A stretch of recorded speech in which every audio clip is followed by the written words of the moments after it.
Yo, you heard about Mike?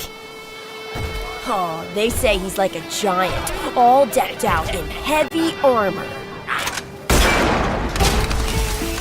He's the baddest legend in this city.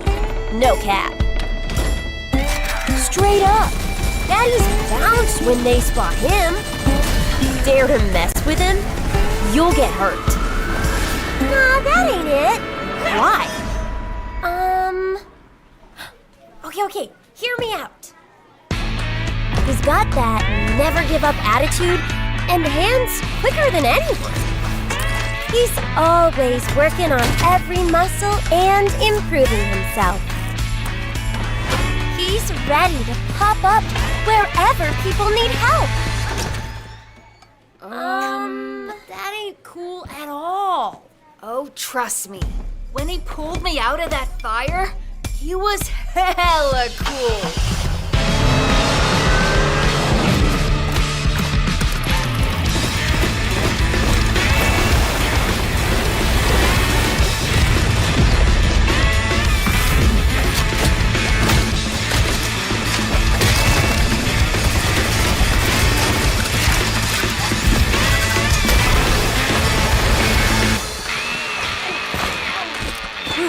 That was a close one, kitty. But don't trip. You're safe now.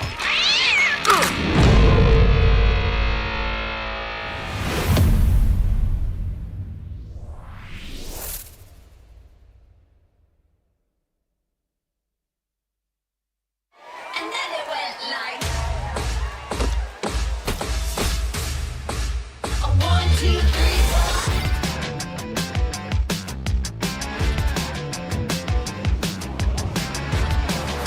A 1, 2, 3, 4.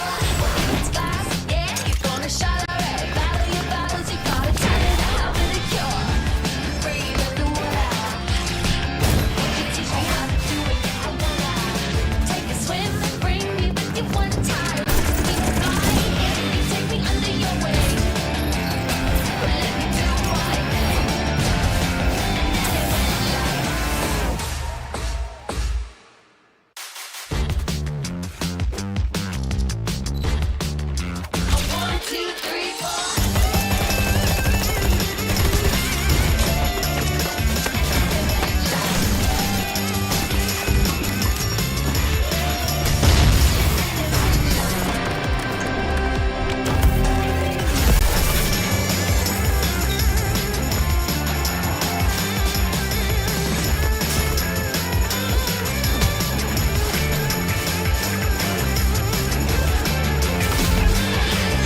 up everyone? I am your host Lazy Cass and I'm back with some new updates coming your way November 30th. Farlight 84 is evolving and the next update will provide a sneak peek at what's coming throughout the next few months. Now grab some snacks and I'll share with you what's next on November 30th. First, let's talk about hero changes. In the past few updates, we've reworked a few heroes including Maggie, Duckside, MKR, and more. And in the next update, we'll bring some new magic to Cyber. First, to enhance Cyber's diversity and tactical choices, her tactical skill will be changed from area recon to coordinate shift. With her new skill, Cyber will throw an electromagnetic pulse device and monitor its coordinate changes. During the device movement, pressing a button allows you to go to that coordinate where the device is now located. Otherwise, the decoder will be directly transported to the coordinates where the device lands. This means Cyber can adjust more flexibly during combat. For example, she can quickly teleport to somewhere near the enemy and apply her ultimate EMP shock, which will reduce their defense capabilities by damaging their shields and deactivating their jetpacks. Just like how we adjusted the other heroes, this change will help Cyber to become more proactive in combat and fun to play with. In addition to this new playstyle, Cyber is also coming along with something the community has been asking for a long time. The long-awaited SSR skin for Cyber Wild Player. This new skin is inspired by the classic Streets Gaming arcade style. And coming along with this style is MKR's new SSR skin, Fanatic Mac. This series comes with some interesting special effects that you'll definitely love. Both skins will be available in the all-new Battle Pass Pixel Blitz for the next season. Apart from these two skins, let's take a look at the other lottery skins coming your way in the next update. New chest event, Sandy Illusion, will bring us a brand new Bar 95 UR skin. In the merciless desert, only the most daring adventurers can survive. Also introducing the new lottery wheel, Polar Adventure. Craving piping hot pizza in the freezing Arctic? Look no further than Maggie's new SSR skin, Absolute Zero. Starting from this version, we'll gradually enhance the artistic style of the game. You've shared a lot of ideas about the game's art style, including suggestions for a new lobby art. That's a fantastic idea, but to do that, we need to first redefine the style of some characters so everything can look coherent. You may have noticed that many new skins released recently share a common theme. They all look trendy, quirky, and modern. Knowing that you love how these skins look, we'll start by expanding the aesthetics to some of the heroes that don't share these traits. And the first one is our fireman, Captain. Captain has a low selection rate, averaging only 3%. Unlike the other characters, we feel that Captain lacks his unique personality with the current character design and would like to update his look. The new Captain will have a more prominent personality, showing his robust physique with a gentle and reliable twist. Inheriting his instructor's will and continuing to seek truth, Captain will become the synonym of justice and will remain a helpful friend of the neighborhood. Being a skillful fireman, his Aqua Blast skill deals extra damage and slows down the enemy. What did you know? The effect actually becomes stronger when used closer to the enemy. I bet most of you don't know because so few of you play as Captain. Now, to reintroduce this hero to all of you, we've prepared a video to tell you more about Captain. So remember to subscribe and hit the bell for more Battle Royale content. What's that? Captain's dancing? Listen closely. His dance comes with music now. In the upcoming new version, we're introducing special sound effects and background music to some dance emotes. I really can't wait to try them and piss some people off. In addition to the dance emotes upgrade, in this update, we're introducing a new item, Kill Announcement. When you kill an enemy, everyone will see this announcement. Everyone. Talking about showing off. This will become a brand new way to highlight your perfect kills. I finally have some new motivation to practice my shooting skills. To make the gameplay experience more sophisticated for the long term, we're planning to make some important changes to the weapons in Farlight 84. So far, you'll notice that the recoil of our guns is designed to be relatively low compared to other games. The result is that it is relatively difficult to distinguish the unique feel of different weapons within the same type. This has created a weird situation where some guns feel so similar and some guns are not that useful in most situations. In this update, we'll start working on this part of the gameplay generally known as gunplay. We will start by adjusting the feel of the AK-77 by making it feel realistic to hold and shoot. The first aspect is bullet spread. So far, all of our weapons have fixed bullet spread trajectories, not random. And in this update, randomness will be introduced first to the AK. The bullets you fire with the AK will no longer feel stale, but will spread more organically within the crosshair range. The second aspect is recoil. We've fine-tuned AK's recoil in this update, increasing its maximum value. This means that you feel that your gun shakes a little bit more than before, and its shooting accuracy may become lower. While this feels more real, you have to put more focus on controlling AK's recoil. The third aspect is audio. We plan to strengthen the immersion of these weapons by improving how they sound. In the next update, the audio of the AK-77 and Bar 95 will be updated. The new sounds will have more realistic texture. You'll experience a clearer, more impactful feedback. Let's take a listen.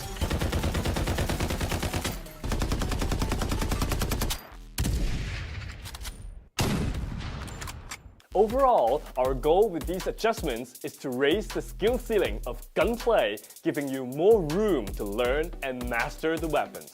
Your full potential will be expanded, creating an excitement that lasts longer.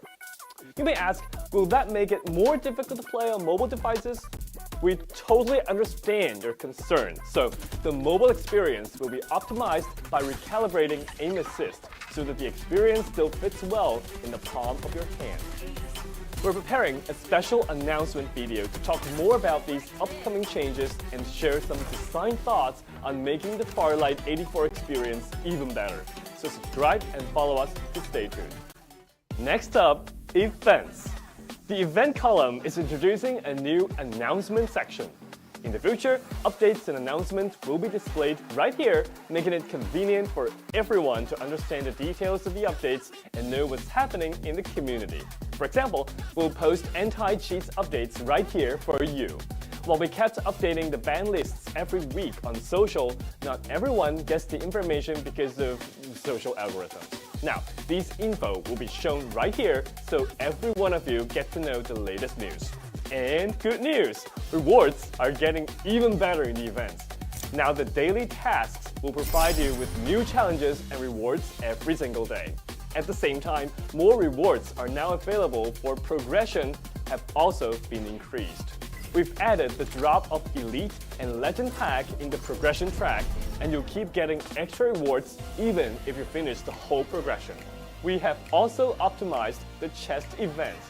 The chest event will now be an open draw, meaning you can be sure which item you will get for certain within a given number of pulls, let's say 50 pulls. In the past, you couldn't be certain about that. Additionally, on any PC version, the update will now support the direct purchase of weekly and the monthly cards, offering more choices for you to support the game's development. Personal profiles also have some exciting new additions. In the future, your profile will display a popularity score. Encountered a good teammate, give them a follow to boost their popularity. At the same time, you'll be able to view the history of visitors to your profile. Talking about social features, I guess you have encountered this weird situation. You see a friend when you log into the game. You want to invite them, play together, but they're already in a match. You wait, and they finally finish that match. You press invite, but he's in matchmaking again. After the update, you won't get this kind of trouble anymore. you can schedule to play with your friends who are currently in the game. Of course, if they indeed don't want to play with you, sadly, it's okay, we'll find another one. Now, you finally managed to find a friend to play together and you're in matchmaking now. While you wait, you want to claim the event and seasonal rewards, but you find that you can't click. After the update, this will happen no more. You can now claim the rewards whenever you see them. Finally, before everyone in your team's gone after a match, you will relive your highlights in the game. Every brilliant moment is worth watching and analyzing repeatedly. And I mean repeatedly. I'm sure you'll want to watch that 1,000 times. Okay, that's all for the update on November 30th. It's also almost December, and we've prepared some community holidays events for everyone. So once again, subscribe and follow us so you don't miss out on these free holidays rewards. Don't forget to like, comment, and share this video with your friends. Get the game updated on November 30th. I'm Lazy Cass, and I'll see you in the next one. Bye!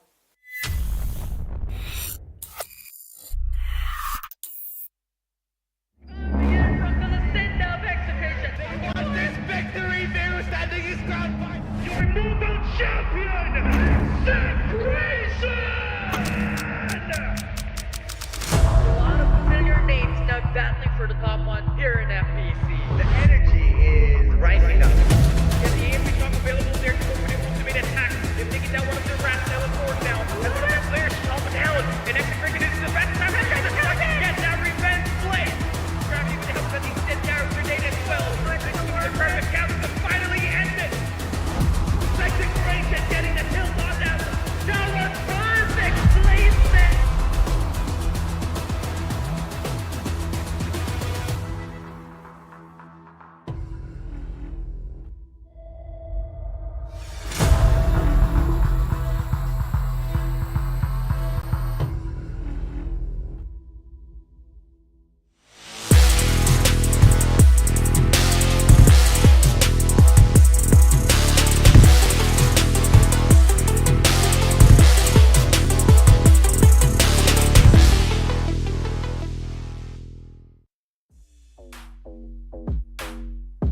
Welcome back, everybody, to the Farlight 84 Philippines Championship Season 2 knockout stages. We're back here in the mobile division and the Infinity. It's been a great day. Yesterday, we've seen Group A and Group B from PC and mobile, and now we're going to see the same thing on C and D and mobile and PC. Yeah, and it's really, really exciting. I mean, it's been 2 weeks, 3 weeks from the last time we've seen these teams played out in the regular stages, and it's coming back once again. In addition to that, Lambton is added into Season 2. Yeah, having Lambton just really changed things up, especially for our players, because some of them, we expected that there's going to be something different from our players when it comes to playing in Lambton, but when it comes down to it, I think the players that are still strong are still going to be remaining strong in those maps. But I thought there could be some shakeups when it comes to the meta, or at least the rankings when it goes to Lambton, but so far, it has been constantly the same. Yeah, it has been consistent, especially coming into the PC division. Yes, there are one hero being changed up into the composition with that shift into the map that we've had.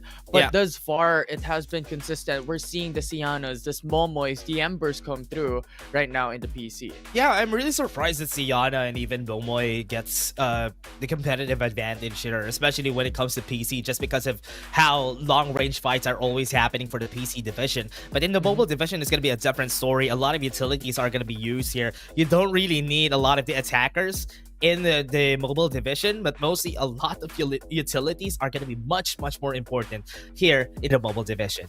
Yeah, it definitely is. I mean, yesterday we've seen and it was actually able to interview one of the members of Execration, and what they've mentioned on how fast Lambton was for them, 17 minutes compared to the typical 20 to 30 minutes that we've had every single game in Sunset City, is that the teams are still adapting into the map. The teams are still looking into the map on how they could adjust, how they could play it out, and I feel like we could expect something of a similar matter coming into Group C and D for Mobile Division. But at least here in Group C and D, they've already probably watched the matches for today, have practiced for Lambton in the games before today, because they had at least a break day before the Sunday that is gonna come in. But again, for everybody who has been watching, for sure has a lot more evolution for the meta right now in Group C and D. It's not going to be that fast, but at least they have something in mind now compared to the players yesterday, because yesterday most of them started in the competitive scene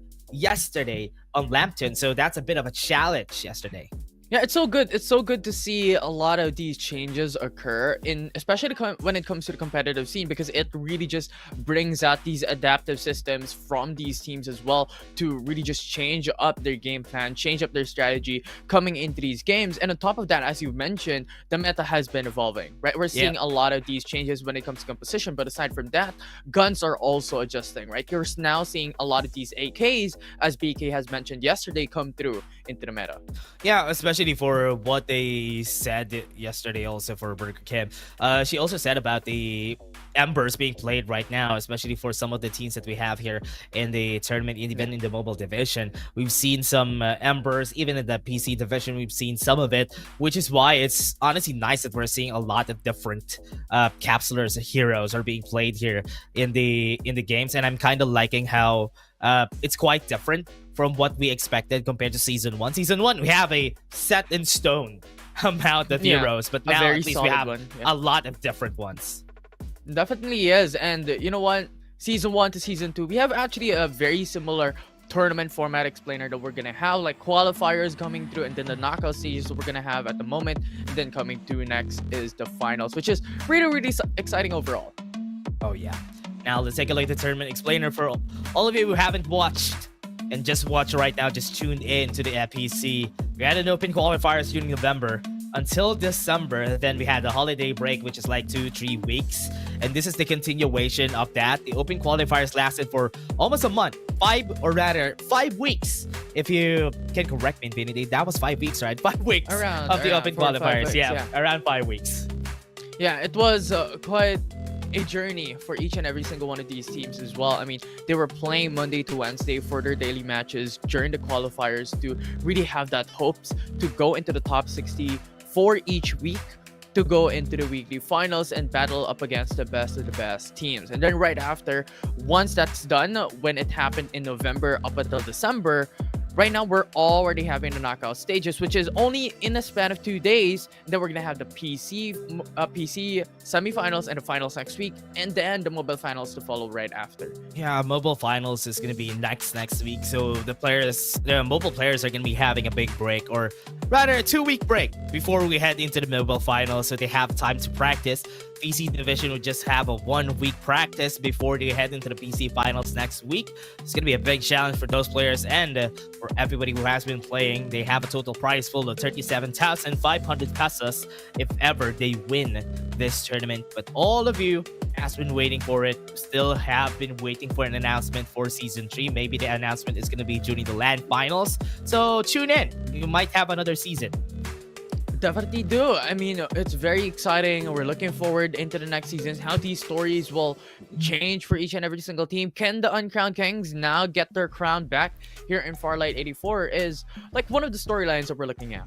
Yeah, prize pool is going to be $37,500 for the players that have been on the top 3 spot of this tournament. So the last time during the LAN finals, we had teams in the mobile division. It was Execration together with Naos and Ghost Reborn taking the top 3 spot. And for everybody's information, for everybody who was in the knockout stages, it's gonna be different on the semifinals and finals, because in the semifinals and finals, we have a reset. We have a big reset for every player. So this is gonna be a big challenge for them. Once it resets, that is where every flaw is gonna show. Yeah, it's basically a very isolated system wherein the semifinals and finals will really just depend on those matches that they're going to have in that specific week.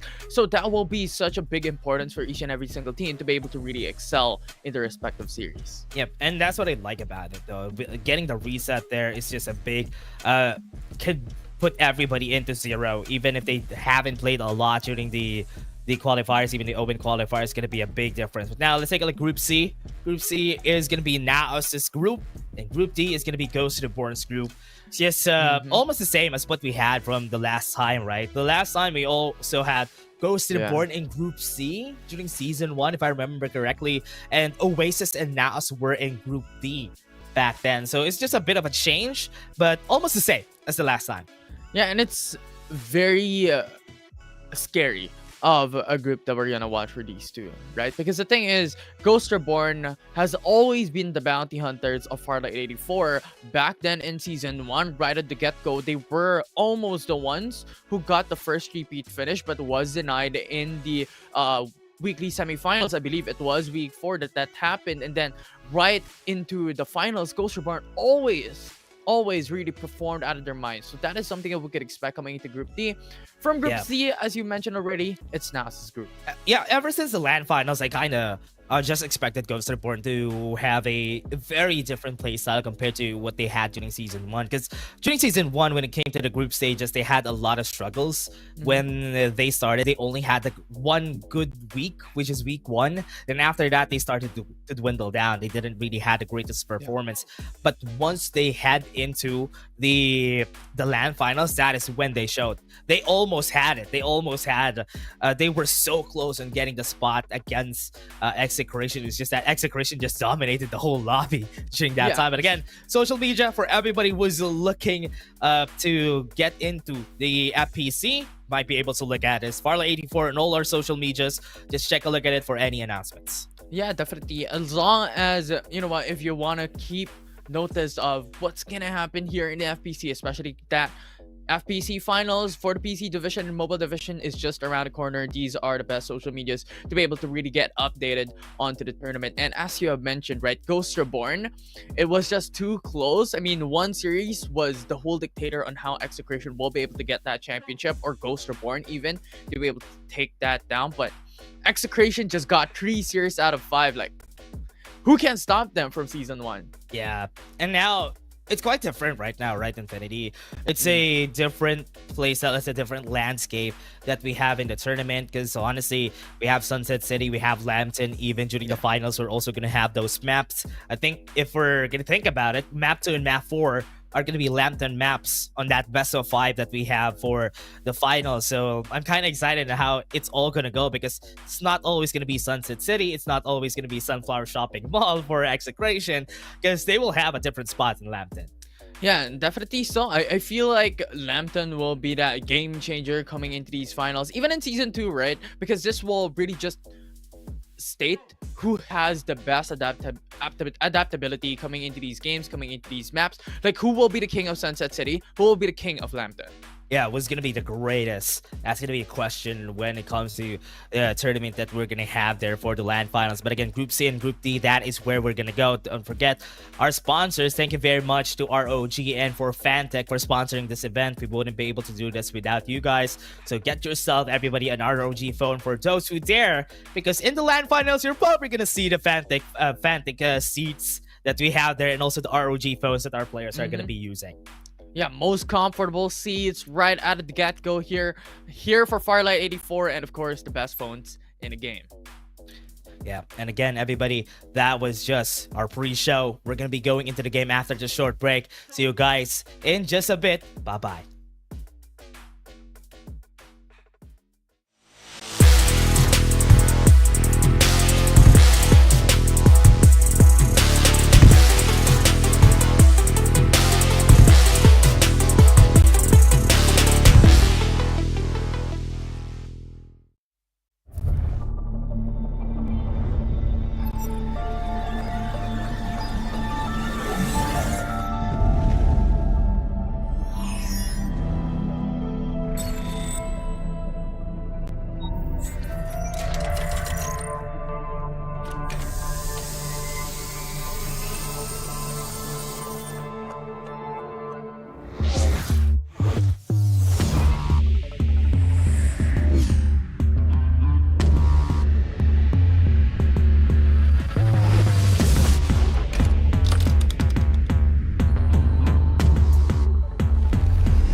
Welcome back, everybody, to Farlight 84 Philippines Championship Season 2. And we're here, back in the game. We're just waiting for the players to get ready so that we're going to go into the game after this.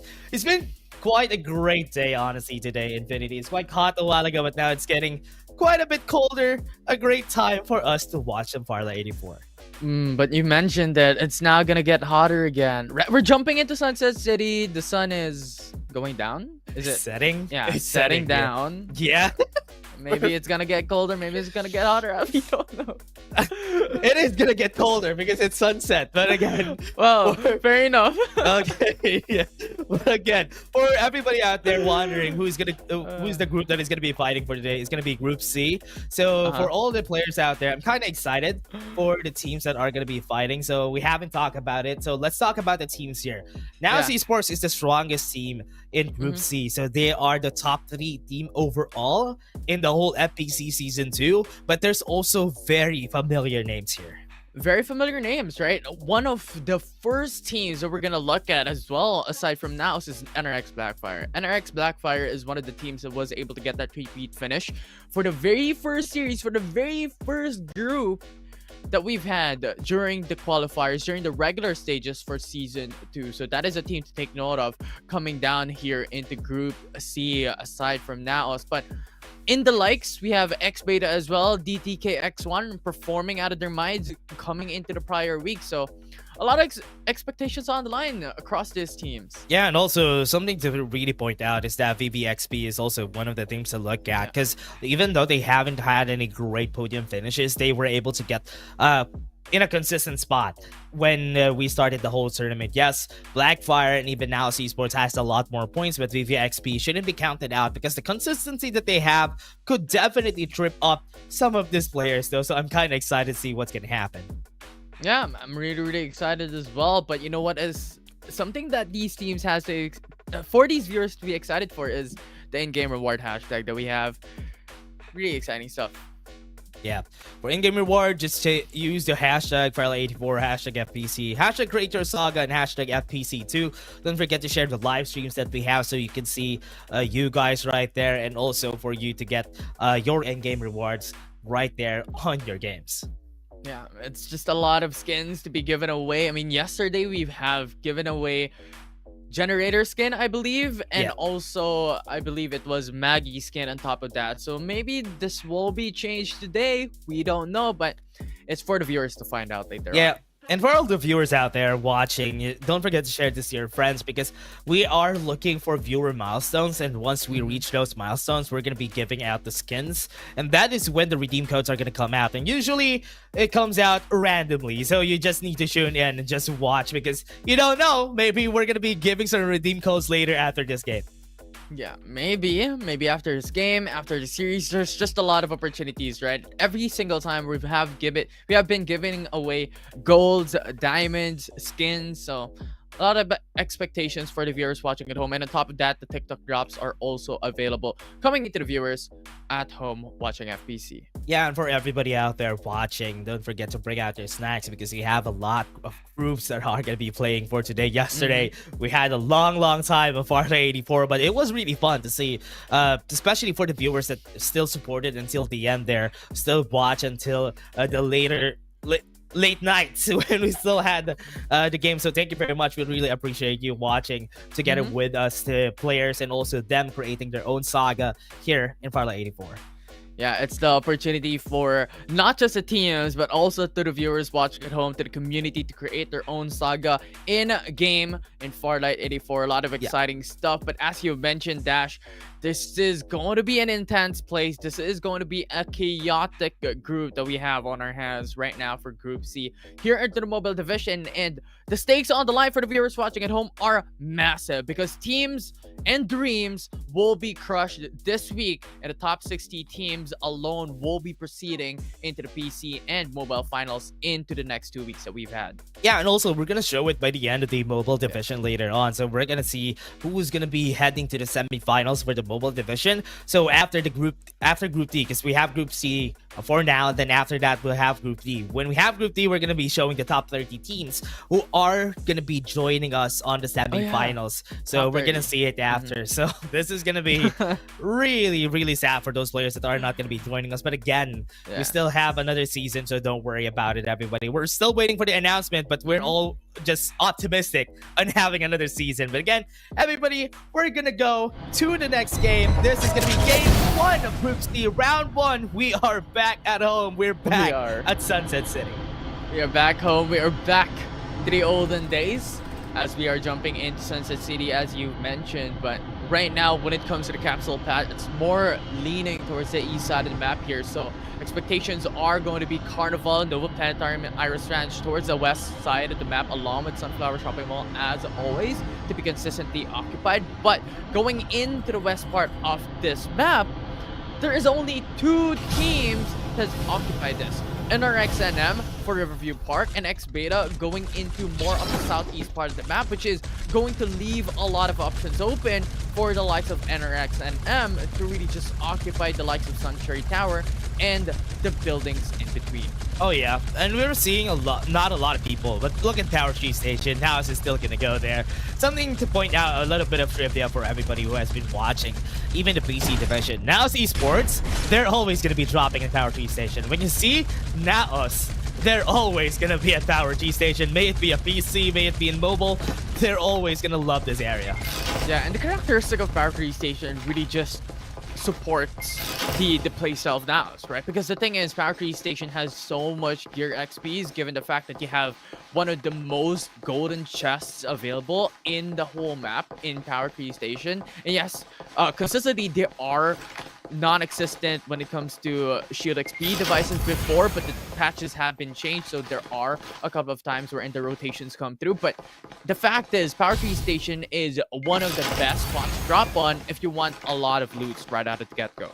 Yeah, and what I like about Group C and Group D, even during the group stages, whenever we have Group C and Group D, it's always going to be the same. It's all going to be chaos, just because in this group, there's a lot of players that you don't expect that could turn things around, and the points of these players in Group C and Group D are quite close compared to Group A and Group B, where 2 teams are just going to be dominating because Execration and NCG are there. But because their existence are not here in Group C and D, there is a lot more leverage for the other players, other teams, to be able to at least be confident to try and win. Yeah, it gives a lot more opening as well, given the fact that Execration typically drops onto Sunflower Shopping Mall, NCG goes into Nova Planetarium, and with these unoccupied, a lot of teams as well could really just go into these POIs and have that control. Yeah, Euphoria and Macgun already fighting, but this is the reason why Mayshel is so meta in the local division, is how the ongoing show just turns a low ground to a high ground instantly. It just helps you try to win the fight. Now Euphoria gonna have a hard time here, even with the base blasters. I love how Darkside has been constantly integrated in our players, and even the shields that he has. It's gonna be used here just to push one and got the kill though. It's just so annoying, right? The barriers, the shields, gives just so much protective capabilities for any of these teams. Macnnonade already loses 2 of their members, which is a little bit unfortunate coming from this team, but overall, in these early fights, in these early engage, the respawners are available still. Yeah, really surprised that Euphoria is honestly losing this fight though, because Macnnonade, even with their one less remaining player right here, is going to be fighting against 2. They're full armor, so if they try to fight, this is going to be a really hard time for him. Especially they have the wrecking combo here for one. This is going to be the takedown. That's going to be Macnnonade. Going to be using the respawners after that battle. Yeah, they have to force it with how EUPHM2 was able to really just control and overcome the adversity that Macnnonade has been doing and providing to the whole Sunset City. But thus far, looking at Carnival, there are also 2 teams that has occupied this POI, that has occupied this location. And once again, this will be a battle of wits. It will be a battle of patience, because Carnival has just so much dudes, but it gives you so much risk with other teams that has potential to go into you and really just get and force those team fights. Yep. Mad Gunners be fighting against On's Confianza. And this is going to be a fight where they're just waiting for each other to make a move. Both of these teams already have their ultimates up. Even the Ember has the Vision Erosion right here. And we're still waiting for any movements out of all of them, and they're just putting themselves on top of each other. But right now, I think Ons Confianza would want to start the fight here because they're already getting close. Yeah, they are already playing close. But once again, it's very, very patience game that we're going to have here in Carnival. This has been one of the expectations consistently, especially considering that they do not have Yongs, or well, they do, but they're still waiting for those divulges to be used. So they have to wait for that signal. They have to wait for that information before they're able to really go in and pounce. And now's the time. They got the information. The divulge is already used. So Mad V2 is informed. Yeah, Mad V2 is also going to be seen here. The divulge is going to be seeing everybody right now. Now, Ons Confianza, with the information that they also got from Mad Gunners, going to be seeing one target. They're going to be going at that one target. They're still not starting. Still waiting for any movements. Yeah, and the reason why I hate these situations with these prolonged battle wherein no one's going for the engage and no one's going in to force out these issues and force out these fights is because there's just little amount of time that they're able to go for those loots, especially the crucial time in the early phases, in the early game, to be able to accumulate shield XP devices, to be able to accumulate shields, weapons, and even level 4 shields as well, to give you a massive advantage to force those team fights in the mid game. And that's not gonna happen for Mad V2 and even Squad 13. Yeah, they're taking a long time here. I think it's way better to just abandon this battle and just go find some shield XPs for yourselves. But also the problem lies there. Carnival does not have a lot of vehicles that you can use, or rather, in the middle, they were just unfortunate. They were not able to find any vehicles that they can use to just move around. So that's why they're just waiting for anybody to move in to Carnival. But the bug is already here. Squad 11 already is in the area, but they haven't seen any teams just yet. Yeah, I haven't seen any teams as of yet. It's just the bog just going through into Carnival and just having a great time piercing through this POI's dislocation as well. But once again, just look at the shield difference of the bug and the rest of the crews that we're just waiting in Carnival, right? Only level 2, level 3 shields for Squad 12 and Squad 13, which is a massive deficit and a massive detriment later on in mid-game. It's taking quite a long time. I think this is really not the best way to go about it for Squad 12 and 13. And Squad 11 is not aware that some teams are here because they were not able to see any vision on where these teams are. Right now, these two squads are just battle of wits for both of them because nobody's starting just yet. Another divulge came out. That was like 90 seconds already, Infinity, and nothing has happened yet. Yeah, it's a snail game wherein no one's really going for a fight, but once again, soon enough, with the zone already eating them up alive, medkits are going to waste, medkits are going to be non-existent later on. Whoa, that tracking was insane though. Yeah, I'm really surprised about that because they have the divulge, they've seen wherever they are. Right now, they're just gonna be running away because it's taking a long time for both of them. Now they might be a lot more aware that this is happening. Already used the restoration field just for them to not get their HPs down. So that's why they were willing to fight this. It was because they know that they have some healing from the Sienna. Because they can go for a battle of attrition against that team. Yeah, but right now they just have to bounce out coming from the Carnival position. As we've mentioned, right? Medkits are going to waste. HPs are going to go down just because of tick damage. And yes, the argument would be that the tick damage coming into the very first danger zone is still minute. But the thing is, damage is still damage, and medkits are still going to be put into waste, and I think they really just have to force away from this location and go somewhere else to gain shield XP devices. Yeah, I'm waiting for Squad 8 to get close to Squad 13 a while ago, but they already ran away. Had some vehicles on their hands, so that's why it was easy for them to do that. Now Squad 11 in a prime position to just gatekeep Squad 13 because they really need to get close to Motel. Right now that they're looking at Squad 5, oh, there's a lot of squads here. Right now, the ACC Boulevard, they already are fighting. Euphoria already on a fight with Wits against Blackfire. One more member, last member standing, Lancelot, going for a 1v1. I think the timing's not right. Shots are hit. Now they're gonna go in. They're not gonna be able to see it. No, this is gonna be bad for Lancelot. He needs to run away because if not, they're gonna be dead and eliminated. Captain will fall down. Lancelot will beg to their knees. They are just going down quite easily, but the thing is Euphoria being seen by another squad, DTKX1. Yeah, they're to kill, or should I say Half the King's main are just now gonna go. They're gonna be eliminating the squad out of the picture. Euphoриa's not gonna go anywhere except to the ground, and they're gonna be eliminated for sure after this game, just because there's still one member who's still alive, but there's another squad that's coming in. There's another squad just creeping themselves into this. Euphoria just running around. Raid is dead. Raid is dead, and now Half the King's main fighting against another squad. This is the squad that we're looking for a while ago, Squad 12. It's now back, and it's just what they did a while ago. The battle of attrition that they did is just gonna be met for nothing because they're fighting against another squad who is so fed because they had some time to take their armors in. They're gonna be having one last member, worse Maxi, the only one alive for the team. Exactly as you called it. The play for patience is never going to be that option coming into that early game. And yes, you could do it for a little bit of time, but not to the point where in the first zone already closed in and you're still playing patience. You're still waiting behind the buildings because the thing is, other teams are already stacking shield XPs, having level 4, level 5 shields, and that's not exactly what you want when it comes to these battles. Just fell down, and now worse, or should I say Maxi, still waiting for any stragglers for the squads. Doesn't have any medkits anymore, so he needs to find a way to get some medkits for himself. Oh no, might be able to get the kill on Mac here, surprisingly. They go for the revive. They have the medkits coming in, and they're gonna go for the fight. Mac is surprised. He doesn't know that somebody's here. Doesn't have the armor. What's the name swap? I think that's gonna be for worse. And he is just gonna fall down, and that squad is out.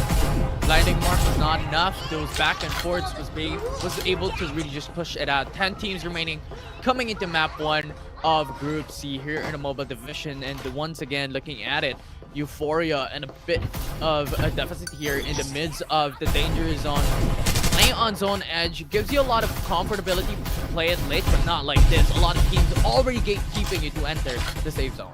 Yep. And Euphoria team 2, the Euphoria squad just got eliminated a while ago. So with this team, they might have been able, what were those shots? They were able to get the headshot in just that one person. Now that's gonna be bad. So it's gonna be closing down in 5 seconds. And Half the King's main needs to move away from the spot they were a while ago in the water tanks. Yeah, water tanks, they have to move. They have to really just put their positions into a better spot here. As you have PVZ esports, you have PV esports as well.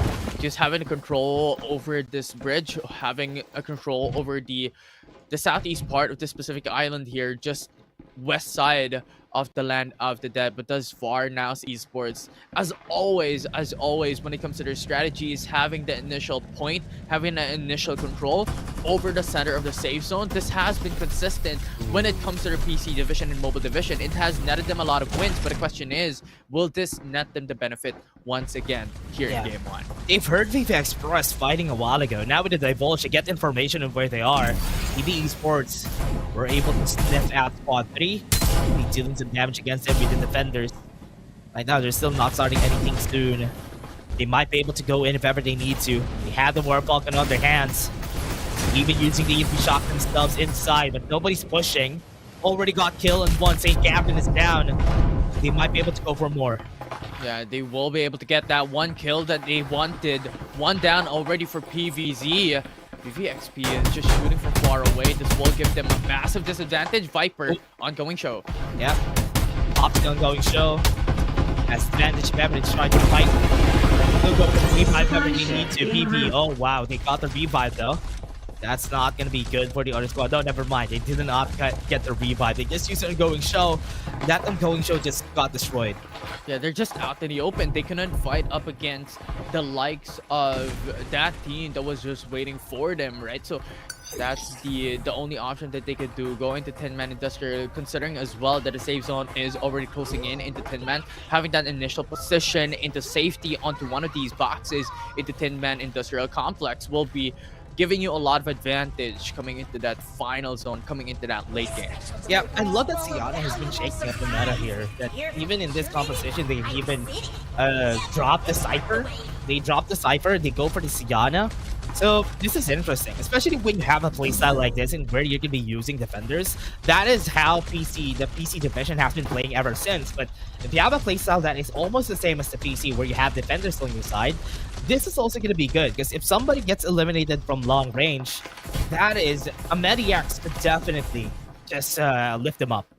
Yeah, a lot of utilities, a lot of sustainabilities coming through with Siana utilization as well, now being inserted and now being injected here into the mobile division. And thus far, you're also seeing X Beta coming into this place wherein they're roaming around zone edge. They want to play it a little bit more safe. They want to play it a little bit more late wherein they want to play for placements. They want those placement points for them. Yeah, and now let's look at what they're doing here. Now it's just playing for placements, as you said. They're just staying inside the zone. It's almost the same as what happened to the PC division. That they're fighting. They're not even fighting right here. They're just waiting for any stragglers. They're just waiting for anybody to move in. So that's why here they're seeing a fight happen. PB Esports and BBXP, who has been fighting since a while ago down at that game, are still fighting back. So this is where we're gonna see them again. Yeah, shots coming in from those complex. You have VVXP now in a bit of a danger there. Having information being provided with the divulge already. PVZ is informed coming through, and the base blaster as well just pushes them back. And thus far, this will be the name of the game for quite a bit, for a couple of seconds into this matchup. We're in 20 seconds remain before the zone will close in. Yeah, base blaster is just eliminating that vehicle on the hands of VVXP. So this is not going to be a problem, or rather, this is going to be a problem now for VVXP because they lost one of their vehicles, but they still have a War Spider, they still have a hover car, so it's going to be easy for them to just move inside the zone if ever they need to. Yeah, and I think at this point, with the safe zone actually being centered around these complexes, I don't think vehicles will be utilized as much, except for mobility-wise, right? But the thing is, I think it's better to play it more towards those buildings, more towards the safety of cover, rather than playing it a bit more loud with the vehicles being audible from far away. That will just give you that will expose your location rather for any of these teams that is left. Because the thing is, 7 teams coming into these final zone, it's still a lot of teams left alive. 7 teams, 23 people still in this last zone. So this is gonna be hard for the other squads though. So once the zone closes in, a lot of chaos are gonna happen, and this one is gonna be crazy for all of them. So they would need to be careful about this. VBXP, there's a fight already happening. X Beta got some kills on Ons. So this is gonna be bad. They already started, already lost some of their members. Ons Confianza, I think, got eliminated out of that.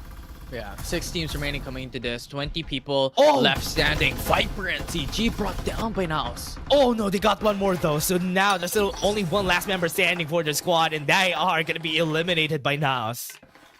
And thus far, a good position coming from Naos. They were able to eliminate 2 teams left standing coming into this matchup. Euphoria though stuck just behind the hills here with GVXP. Having sights on them. Have absolute gravity. Gravity used this against this squad. Only problem, they don't have any EMP shock, just push them back. So once the zone closes in, this is the time to use the absolute gravity just for them to get eliminated by the zone. So very smart way of playing here by the side of BBXP. Right now, they're going to use it. They're going to be stopping them from moving around. They're going to be dashing in and out, and Loki is going to be left alone here. Gas Vision Rogan just inside of him. He absolutely shot. Was able to stop them. Euphoria and 2 are just going to be eliminated one by one, and they got the elimination there. Yeah, the absolute gravity was perfect for a signal to them to jump through Euphoria. Tyson just got in. BBXP, oh no, this might be the elimination that they need. They got one more. One last member is going to be eliminated out of that, and BBXP still has low key. Yeah, Loki still in the game. Actually just hovering around the safe zone, but not going to be enough. Now it's just waiting, and Quavo is now down. They can go for the revive. They still have 3 squads that are fighting against them. X Beta is on the buses. Now the zone's gonna be closing down. That's gonna be an absolute gravity. That's gonna be pushing them back. The bump is just gonna make it hell for X Beta, and they're gonna be eliminated out of the picture. Still have 1 member, but now it's sitting pretty, and they still only have 1 more to fight against, and it's Kramers. Kramers, I'll say, you're not gonna survive this, buddy. It's gonna be a 1v4. Got the rival barrier, but it's not gonna work. Naos takes the win. Now, as expected, to be one of the strong teams, and as we have called it, their initial position advantage into the center of the safe zone once again given them a benefit, has given them top 1 finish once again here in game 1 of this group. Their play of patience, and once again how they played that, eliminating 2 squads right out of the get-go, coming into that final zone, was also an amazing addition from their win here in map 1. Positioning is what Naos is super good at, especially in their mobile division. Even during the LAN finals in season 1, that is where they're so good at. That's why they got a good spot in the top 2 on the LAN finals, and now they're just showing it again. The way that they're so good at doing that, the timing, and even the position they had during that end game, they were able to eliminate Euphoria and even VVXP while they were trying to fight against each other. Yeah, they were able to really excel from what they have done coming into that, and thus far it's really amazing to watch how now esports have been very consistent into their positions, have been very consistent when it comes to their strategy as well. And for the viewers watching at home, this is already one of the expectations. After the safe zone has been dictated already, NAS will be on the move. NAS will be going into the safe zones and having a good position to really just dictate their control over a building coming into the mid game, late game. Yeah, especially that Naos was one of the squads that went in first to the zone because the zone just really agreed with them. They had the leverage to just go inside and maybe just get a better position compared to everybody. VVXP had a lot of kills this game. Look at that. And even Euphoria M2, they were fighting against a lot of squads. Naos only had 2 kills before that last zone closed in, and they just eliminated everybody who was running inside the zone, and that's why they were able to get this 8 kills that we have right now. But again, VVXP and Euphoria M2, really nice try for this squad. It's just that unfortunate that Naos was there to eliminate them both, getting a third party against them. But again, still good performance. I think it was great to have like 7 squads on that last zone. Yeah, and the thing about this, Naos's brain is actually really clever here coming into Farlight 84 generally, because the thing is, when it comes to the point calculation, placements are always the best way to gain points when it comes to less work, right? Because getting kills, yes, it gains you a lot of kill points, yes, it gains you a lot of advantage up against other teams that doesn't want to play it aggressive and doesn't want to play it on the hunt up against a lot of teams. But playing for placements has always been that security on getting what, 15 points immediately if you get that top 1 finish. And Naos esports has been consistently utilizing that advantage, and that point we're in, they get a huge amount of placement points every single time. Yeah, as we moved into the later stages of our tournament, that is how it's always going to be, though, that everybody's just going to be playing for placements, especially for the mobile division. In the PC division, it's always the same. They're going to be killing each other as fast as they could, but in mobile division, they're going to be trying to stay as long as they can in the game, and it's also beautiful that we have this big difference in that game. But again, let's take a look at the highlights. Don't go away, everybody.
And the MVP of that game is it's gonna be Pow2K with 1,300 damage and a rating of 42 that game. For now, esports, this is such a great play that we've seen. He even held down the absolute gravity until the end there. Kramers was the only one who got caught there. Yeah, it was it was always the storyline for now. And yes, the kills and the total damage is not as much. And the reason for this is, once again, the strategy of Naos Esports has always been to play for placements, and has to always been play for the positional advantage that they've consistently have taken here in Sunset City. So once again, it's not reflecting as much the power of Naos. But the thing is, this team has been very disciplined all season long, and that will remain consistent coming into the following weeks, especially coming into the finals right around the corner. Yeah, that's the biggest difference of their mobile division and their PC division, right? Now, esports in the PC division, they always want to go for a lot of risky plays, a lot of kills, but they almost always put themselves in a better position if ever they try to fight. Because if they know that if it's a squad versus squad battle, they know that they can win. That is the identity that I've heard, that I've honestly saw from Now Esports. And now here in the mobile division, it's almost the same. They always know that they're going to win a 1v1 squad. But again, before that, everybody, we're going to be taking a short break before we head into game 2.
Welcome back, everybody. We're here in the game again. We're gonna go to game 2. It's still Group C in the mobile division. We've seen some developments here from Now Esports, and as we said, compared to the groups A and B, this is gonna be quite different because anybody could win. But Now Esports still got the win in the end. But looking at the top 2 to top 5, that could have been anybody here in Group C. It could have been anybody's game. There is a lot of opportunity, especially considering that there was 7 squads coming into that final zone. If it was not for Now Esports removing the likes of those stragglers, removing the lone woes coming into that final zone, it could have been chaos really brewing up before the zone closes in into that final moment. But in the end, once again, Naos' patience, discipline on point.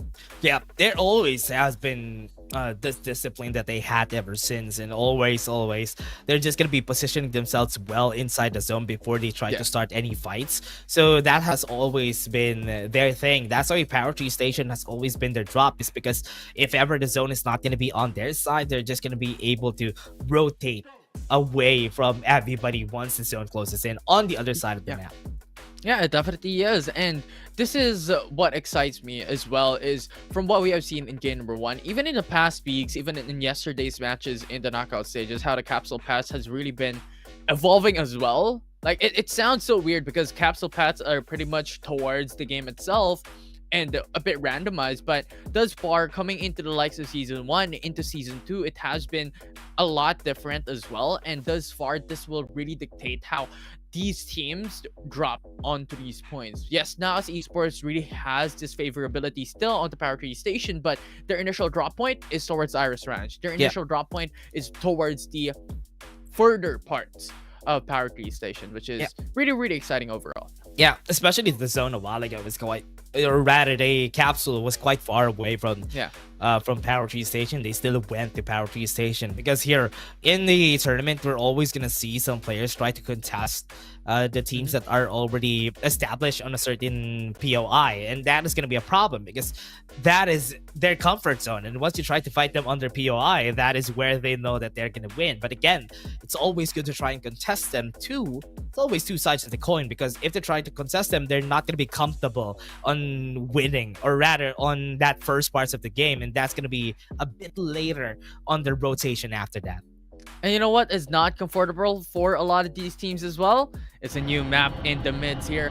Farlight 84 Philippines Championship for Season 2 has implemented Lambton. And this is really exciting. Because yesterday we saw swift games, 17-minute games. Are we going to see it once again? Oh yeah, I mean, I really love to see this. I mean, in Lambton, it's gonna be quite different Infinity compared to the last time that we've watched a game in where we're on Lambton, because it's the PC division. But here, there's a lot more expression when it comes to the macro side of things, because the positionings are gonna be more important, and the use of utilities are gonna be a lot more important here in this map.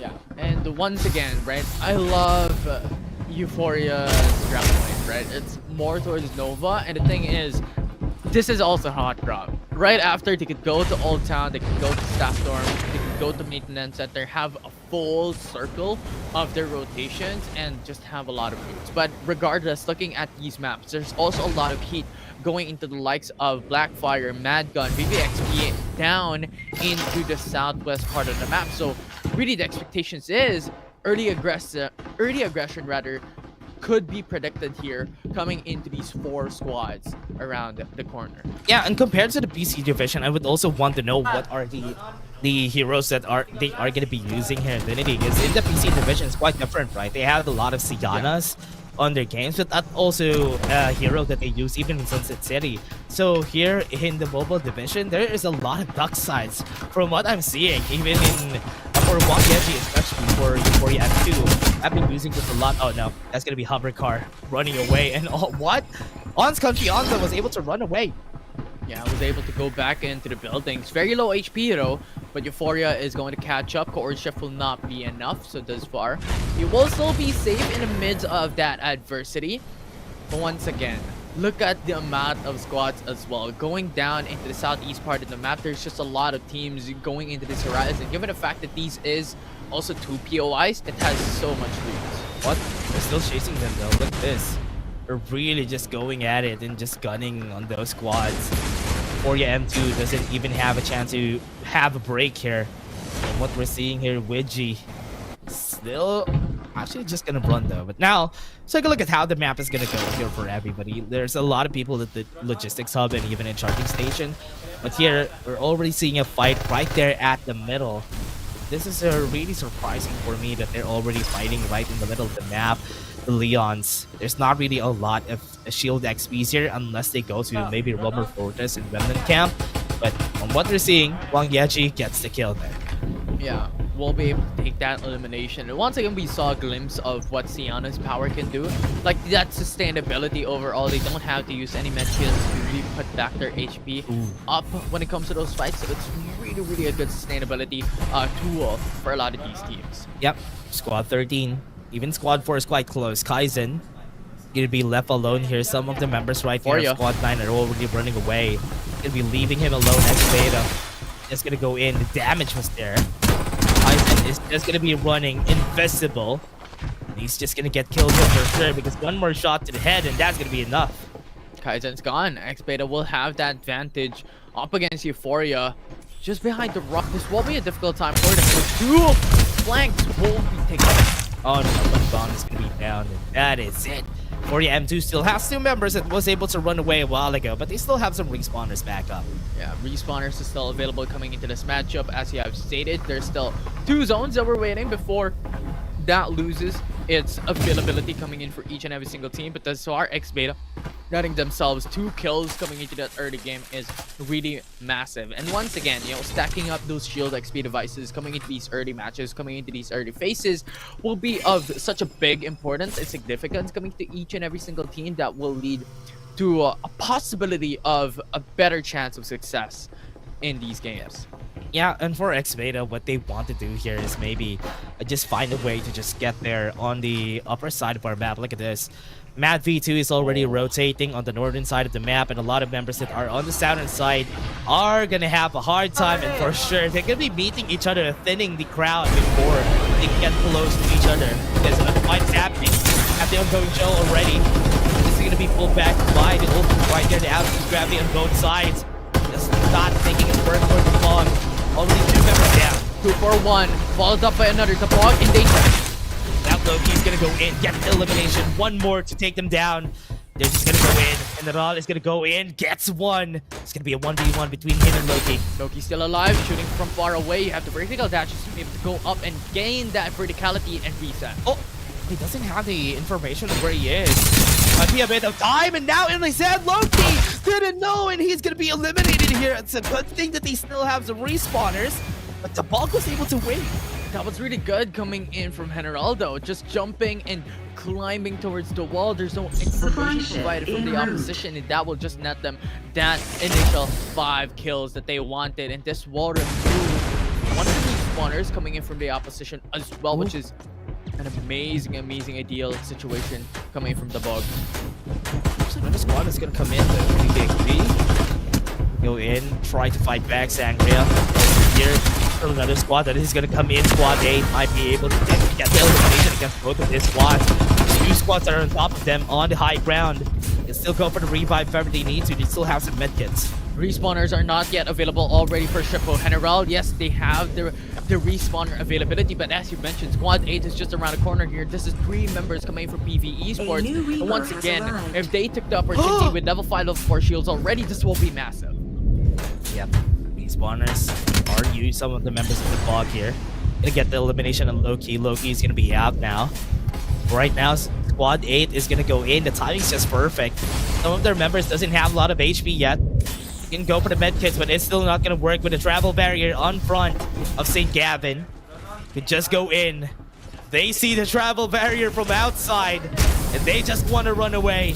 Shippo will have won it, and now they're gonna be running, but it's not gonna work. Oh, a good knockout coming in for the likes of St. Gavin going into the front. General in danger. You can't win against the dark side. Look at that. That dark side is just rolling everybody, literally. St. Gavin is not gonna let them work. And the Bug, remember, they used some of the respawners already, but they don't have any more chances. They still have 1 member alive. The last grasp coming into the likes of the Bog will be Shippo, and also the respawners availability for the likes of General as well to jump back into the game. But from here on forward, how PV Esports has been playing it a little bit more towards the patience game and waiting for those drop points, waiting for those respawners to come back down for the likes of the Bog. This will be the placement game. This will be the patience game already for this team to really just garner points into a more safer route. For this squad, especially that they're in the southern side of the map, remember the zone is so far away. And the zone is gonna be closing down in another minute. They need to be careful. This is gonna be hurting them for quite a while. Now at least PV is now closing in. There's a lot of squads here. Even General is already inside the zone. They might be able to be gate kept here by some stragglers, but still not gonna work. I think they're still gonna go in. Now it's going for that fight. We also have Kuzma just having the scopes here. Playing on a two-man squads or two-man situations here for the side of Naos. They have that two-man split that they're doing. And this has been consistently giving them a huge benefit. Even into the likes of their PC division where they're going in for the 3-1 split. AIM is going more towards that further end, being the scout of the team and being one of the debates that any team could really pounce on, and then they fight back. That is what Nao's mobile division is doing consistently as well. Coming into this game, that they want that safety net, they want that back support that they're doing with also frontline skin information. Mad Gun is up in the air. It's gonna be hard to reach them. Mac is gonna fall down from X Beta. Kuzma was able to see him. It's a good thing that X Beta knows the assignment. They're just gonna run away, not try to fight against Naos at this time. Maybe fight them later on once they are healthy. But look at that, PV Esports already has somebody who has level 6 armors on their side. Oh, MP just up on top as well. You have Euphoria that is broken down. Mad V2 gains that vantage point and gains the aerial ground. Yeah, remember, they had the Rocket Tarantula a while ago. That's why they know that they can fight that. Together with the Far Falcon, it was easy for Mad to just get up there and just get any stragglers. They were sure that nobody, or at least somebody who was there, doesn't have a lot of items. But Euphoria has been seen by Mad. Yeah, with Rocket Tarantula as well, this could be the option for Euphoria to bring down the member for Maxi, but it's not connecting. Yeah, Maxi's still fighting this though. Euphoria lost one of their member a while ago when they went up top. But again, Mad is still not confident that they can win this fight because they don't have information on the other squad. So they are not really looking to take the risk here. Not the risk. Especially coming down to this, wherein they are already in a good position. They are already in a good spot to play for Reaper has been killed. Once they force out a fight, this will give them a lot of possibility of failure. Blackfire a while ago, eliminated early, but yeah. Last member standing here on their squad though. They still have Hale outside. It's gonna be 2 members. Still not gonna be easy if they're fighting against 4. Hefty Kingsbane is just keeping them at bay. They got one more kill. I think this might be a chance. Might be a chance to V3 situation. You have DTKX1 also receiving a lot of damage from Blackfire. Their point of location is very good when it comes to these splits because it is DTKX1 who has to look at 2 different locations. Oh, exactly. Go for the fight though. They had the trial barriers, destroyed it. That's how they were able to win. Look at trying to go at it. That one member that they're looking at, they are going to be eliminated. Wasn't able to see Maestro. That's why they got the win. Yeah, that was really good. Maestro played for a bit more patience there. The chorus shift as well. Utilization to just jump through into a different position.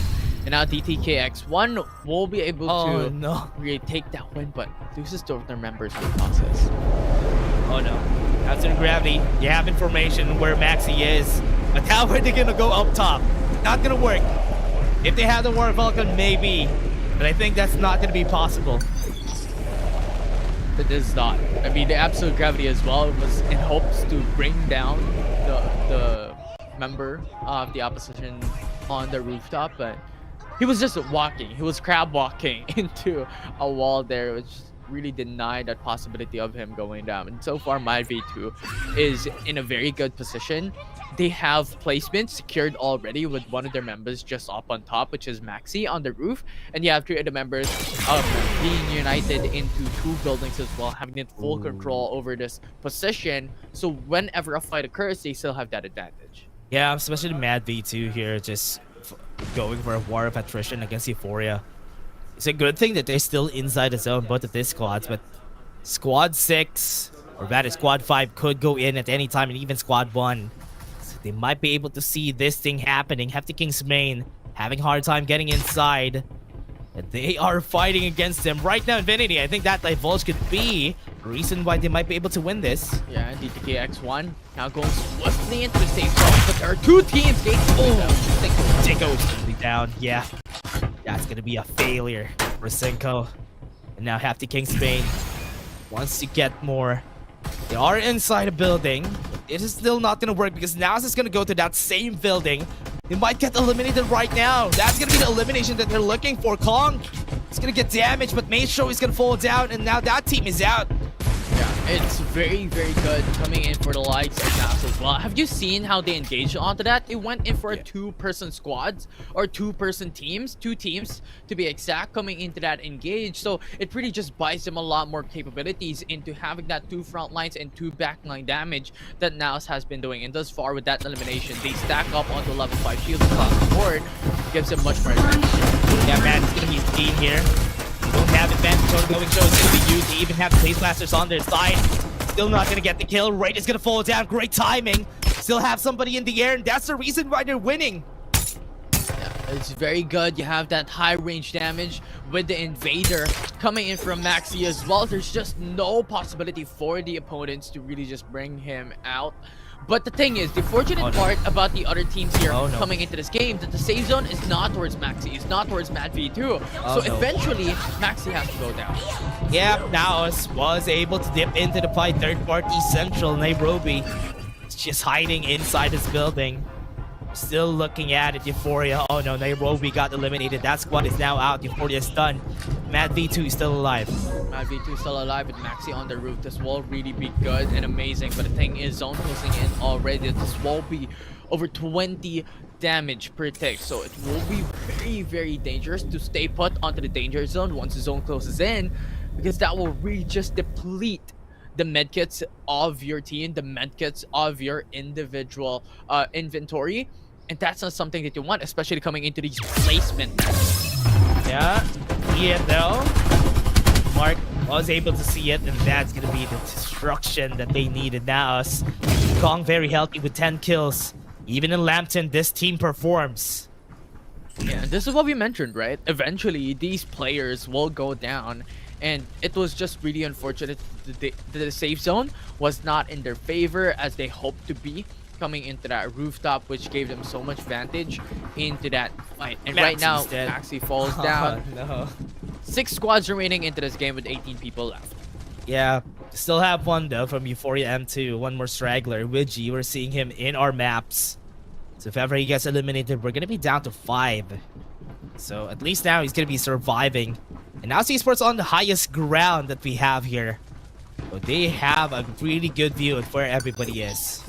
They do. Divulge already used as well. Fight being incurred, coming in for the likes of Euphoria, jumping in. Naos! Oh my, Euphoria. That's gonna be elimination of Manuban. Manuban got revived? Okay. So at least they still have one member alive though. So now esports just gonna be looking for NRX. I think they see where NRX is gonna be. And with that, they're gonna be trying to hit them, but they're still on a healthy spot. They have some time. After this, the zone is gonna be shrinking. Yeah, the zone already shrinking. You also had a divulge. 1 second used up. Oh! 1 hit delete. What a great headshot from Kuzma. And now they're gonna go in just because of that. That's an opening for now esports.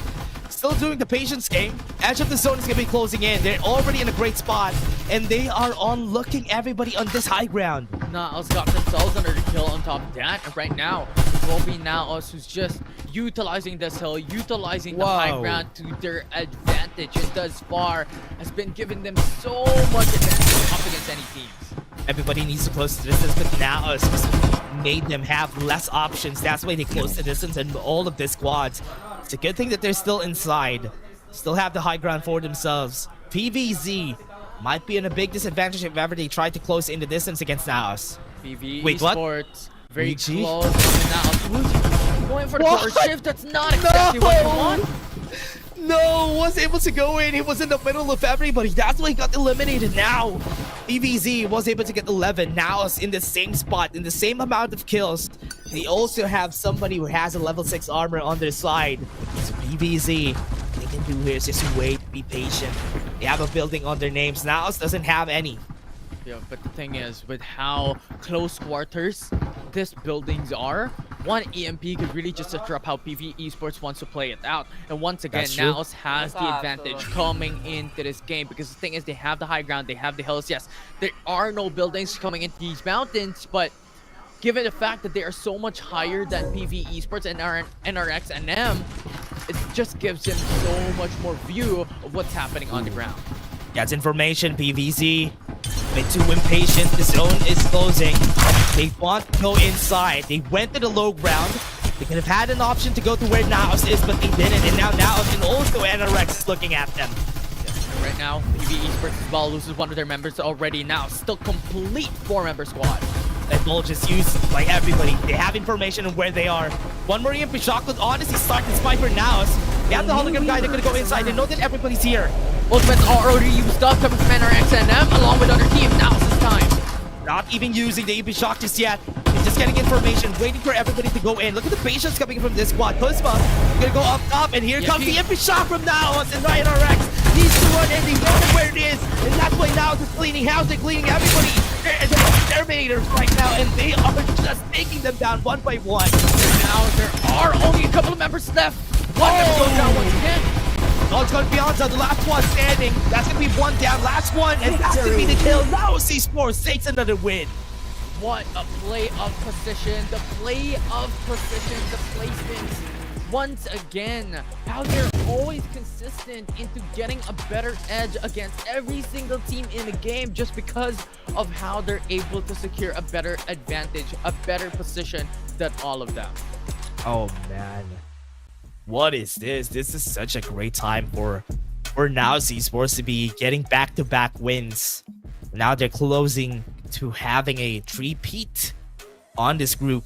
The performance of Naos is just so good this time around because in this group, or rather in this map, they really positioned themselves well, and the patience, they didn't dip in the fight. They waited for the time to use the EMP shock, waited for everything to calm down, and once everything calmed down, that is when they started to fight. Yeah, it's very reflective of even a PC team into the mobile team, because Naos yesterday in their respective group has been so phenomenal when it comes to their position, having the best position in the map in that specific safe zone. And once again, Naos replicating that win, replicating that advantage coming into their mobile division. And thus far, as you have mentioned it, their positions out from every single one of these teams has been really, really well. Yeah, really nice performance from the squad here, but let's take a look at the performance of the other squads. BVZ had a great game this time around.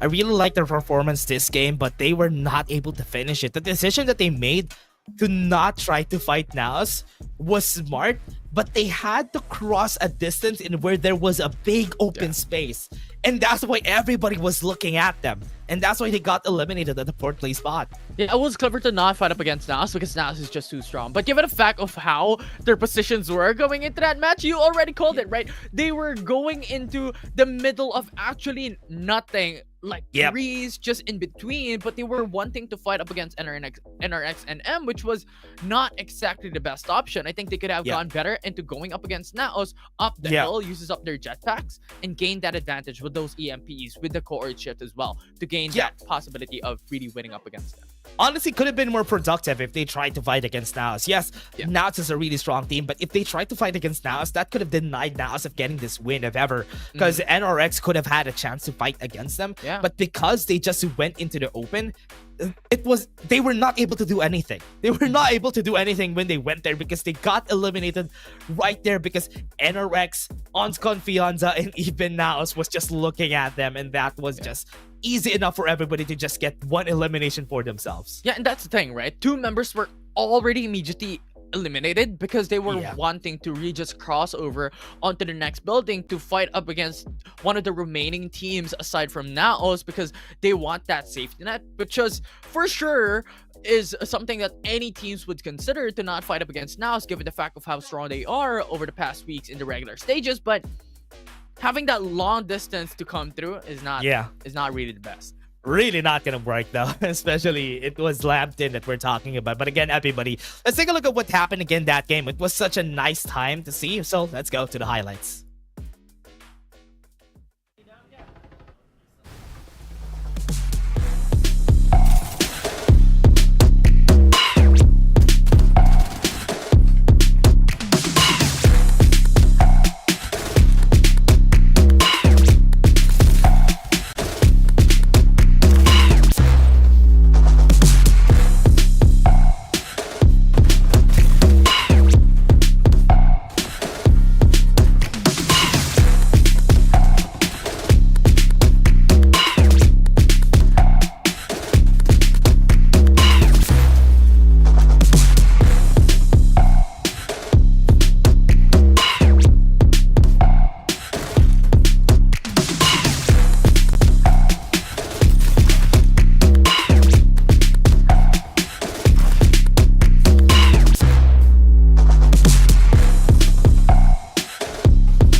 the MVP of that game is going to How2K again.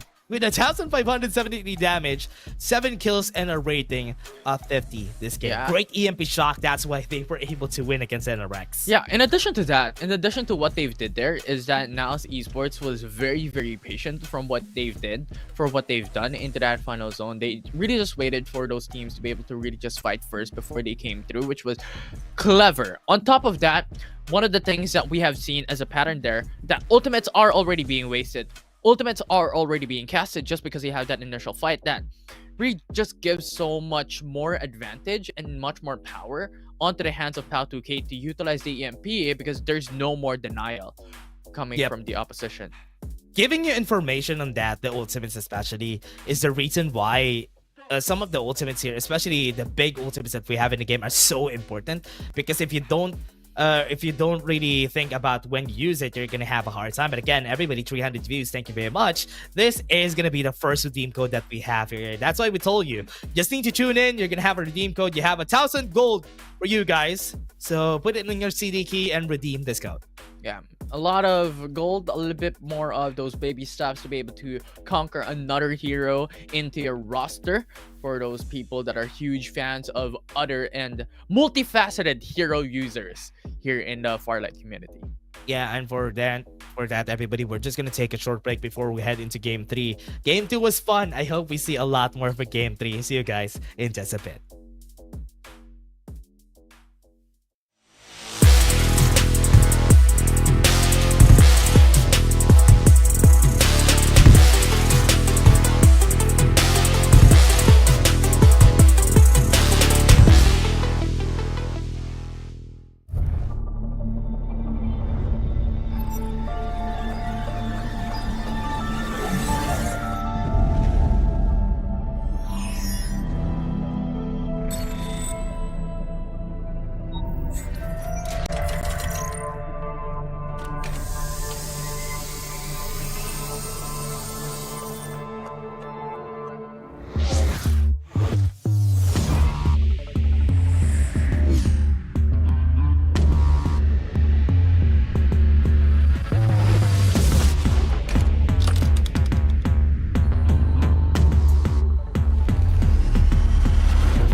And we're back to the next game. Last game of Group C.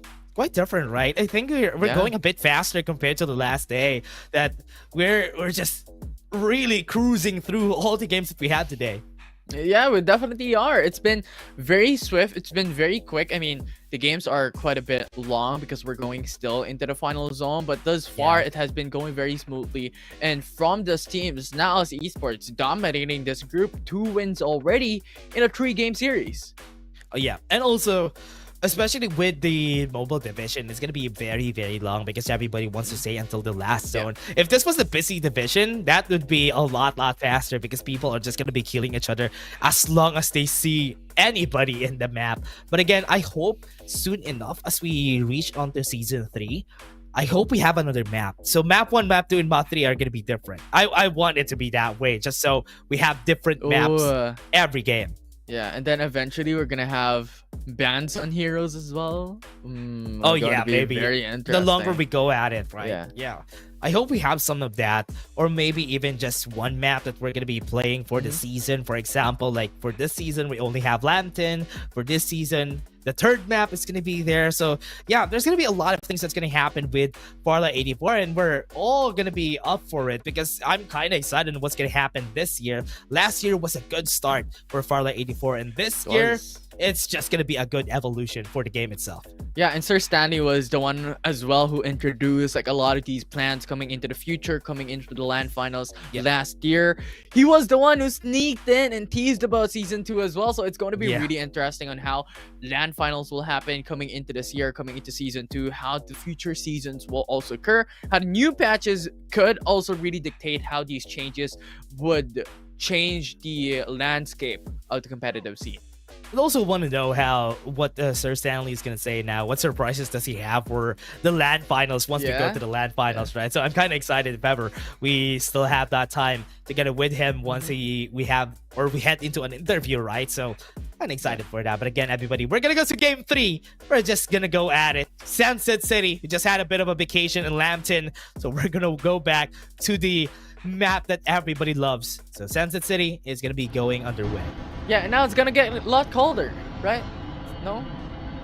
Yeah, for sure. You know what? I think that Lambton is a bit colder just because it's a mountainous region compared to Sunset City. I think just because of the height of everything in Lambton. Does more height, I guess more height really just gives you a lot more air, but the thing is more mountain gives you a colder place? Question mark? Haven't you hiked yet? Haven't. That's the reason why. If you hike, once you go to the top of the mountain, it's cold there. It's cold there. I get it. You know, because I'm the type of person that really just wants to play Farlight 84 at home. You know, I just stay You can play Farlight 84 in the mountain. You have mobile data and you can play Farlight 84 in your phone. So yeah, maybe let's hike sometime. So you'll experience it. More signal in the mountainous regions for sure. You're closer. You're closer to the satellite, so maybe you have better signal there. 100%. No one's capping. Yeah, if you have quick maths, right? Quick maths, the distance that you have to the satellites once you go up in the mountain, technically it's closer, right? Yeah, for sure. Not gonna lie, it is. But going back into the game, it's just a lot of teams. You shouldn't ask casters for like science things or like math stuff. Yeah. That's like, it's so funny. But again, everybody, we're back at Sunset City. Not any more of those mountainous regions trivia. Yeah, the ridiculous stuff that we're talking about. Not even trivia. Yeah, it's not even trivia. It's just 2 a.m. thoughts that we're doing here. It's not even 2 a.m. It's just 3 p.m. 3 p.m. thoughts. Yeah, absolutely. Now looking at the map once again, as you mentioned, right? It's a lot of these teams split apart across the board. There's no other teams that really just stack on top of each other, which is really, really surprising for what we have seen coming into game number 1. That a lot of these teams want to go aggressive, wants to really just gain those kills early on. But thus far, it has been a quiet journey. Yeah, I'm excited how things are gonna go here, especially for now esports. Because from what we started from Lambton for game 1, they already won. In game 3, they don't even need to get kills if they want to get the 3-peat in the knockout stages and flex their muscles against all the other squads. in the knockout stage, they can do just that, honestly. Yeah, they definitely could.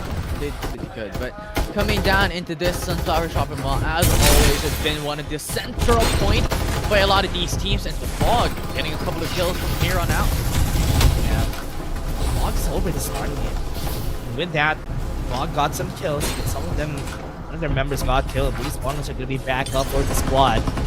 And 4 squads are fighting for their spot here in Sunflower Shopping Mall, especially the annex that we have here down at the bottom. FPC King's main already started to fight here, and the Fog lost most of their members now. Yeah, FPC King becoming very, very hefty when it comes to the amount of kills that they're able to take. It's just too good. And thus far, the KX1, yes, they're not consistent when it comes to getting a lot of these top 1 finishes. They were not able to get any top 1 finishes because Naus was able to take this thus far here in this group, but they were consistent when it comes to getting a lot of these kills and becoming a detriment to a lot of these teams. Yep, especially for Macnnonade here.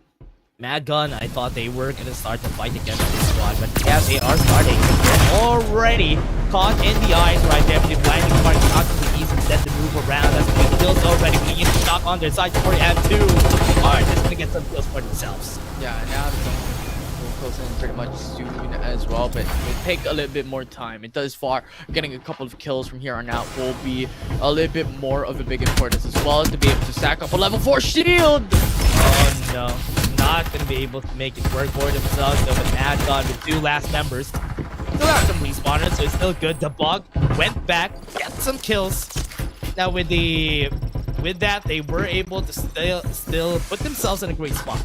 Yeah, will be changing their initial position coming into Sunflower Shopping Mall with DTKX1 bringing them down. They have to shift up their location here in the north side of the Heart Island. Thus far, they're gaining a couple of wins here and there, getting 2 kills already, but they have to play it a bit more of a safety from here on forward, because thus far they have no shields for the likes of Ace Baby and even Salmon, so it will be quite dangerous for them to read this one around. Oh yeah, but that's the King. Oh, look at that Blackfire. Ooh, some shots right there. Lancelot's not gonna win that. After King's Bane is making it hard for this squad. Blackfire haven't had the best of games recently. Also because of the fact that they were only a small amount. They're only 3 members. That's why they can't even win the fights against 4 squads. Euphoria M2 is just making it hard for them, because they're still a complete squad, and Josh is going to be seen here too. Yeah, and the zone is already closing in as well. DDKX1 just waiting around the corner will not be as detrimental for them as of yet, but Euphoria is also here just on the 2nd floor. Yeah, to hear the medkits. I think Maestro, the medkit that he's using, it's being heard here by Kaizen. They're still not making any moves for the squad. They go down at the bottom, they heard it. Got some kills with Wangachi. Now the respawners are going to be back down. Maestro doesn't have any HP. Down to the zone. One last member standing for the squad, but still has some respawners as we said. Still okay for Hefty Kings. Yeah, and thus far, Euphoria has been a very, very strong team as well coming into this map in this initial phase. They already have 8 kills to their name, which is very, very massive, considering the fact that a lot of these teams, when they get eliminated initially, they want to play it a little bit more safely, but thus far, 8 kills already for Euphoria is massive. And now looking at thus far, the back-to-back finisher of a win here in this respective group for knockout stages. Naus already have level 5 shields for every single one. What? They already have level 5 shields. I think we just banned the camera away from them and they already have the level 5s. Now, they're just going to be going back to their rotation. And once they go close to Sanctuary Tower and even the Riverview Park, they might be able to get their level 6 armors later on. They are just on a mission to just get their level 6 armors and maybe win the game just by staying safe. Yeah, a man on a mission, or a team on a mission that we've had here for now thus far. And once again, if they win this map, if they win this game, they're going to be able to secure a 3-peat finish here in the knockout stages. But thus far, Euphoria up against them. 4M, Rex fighting against it. They have a level 5 on Mango. Mango fighting against a pillar, and that pillar was his death. But now they are not going to be able to fight this back again. just gonna get inside the zone because it is still so far away. That's why they're not gonna continue to fight. 10 kills for Euphoria. Yeah, and right now a lot of these teams already stacking on the north side of where Euphoria is currently at. Squad 7, Squad 3, and Squad 11 is just on the horizon as well. So this will be a dangerous task for them to be able to enter onto the safe zone and have no risk involved into playing for patience. Yeah, down at the corner. The VXP, only 2 members are still alive.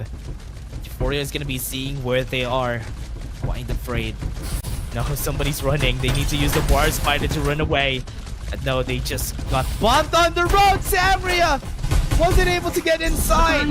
That might be the reason why they're gonna be killed here. And now they're actually catching up, while faculty utilization here by Ace coming in from Euphoria could catch up.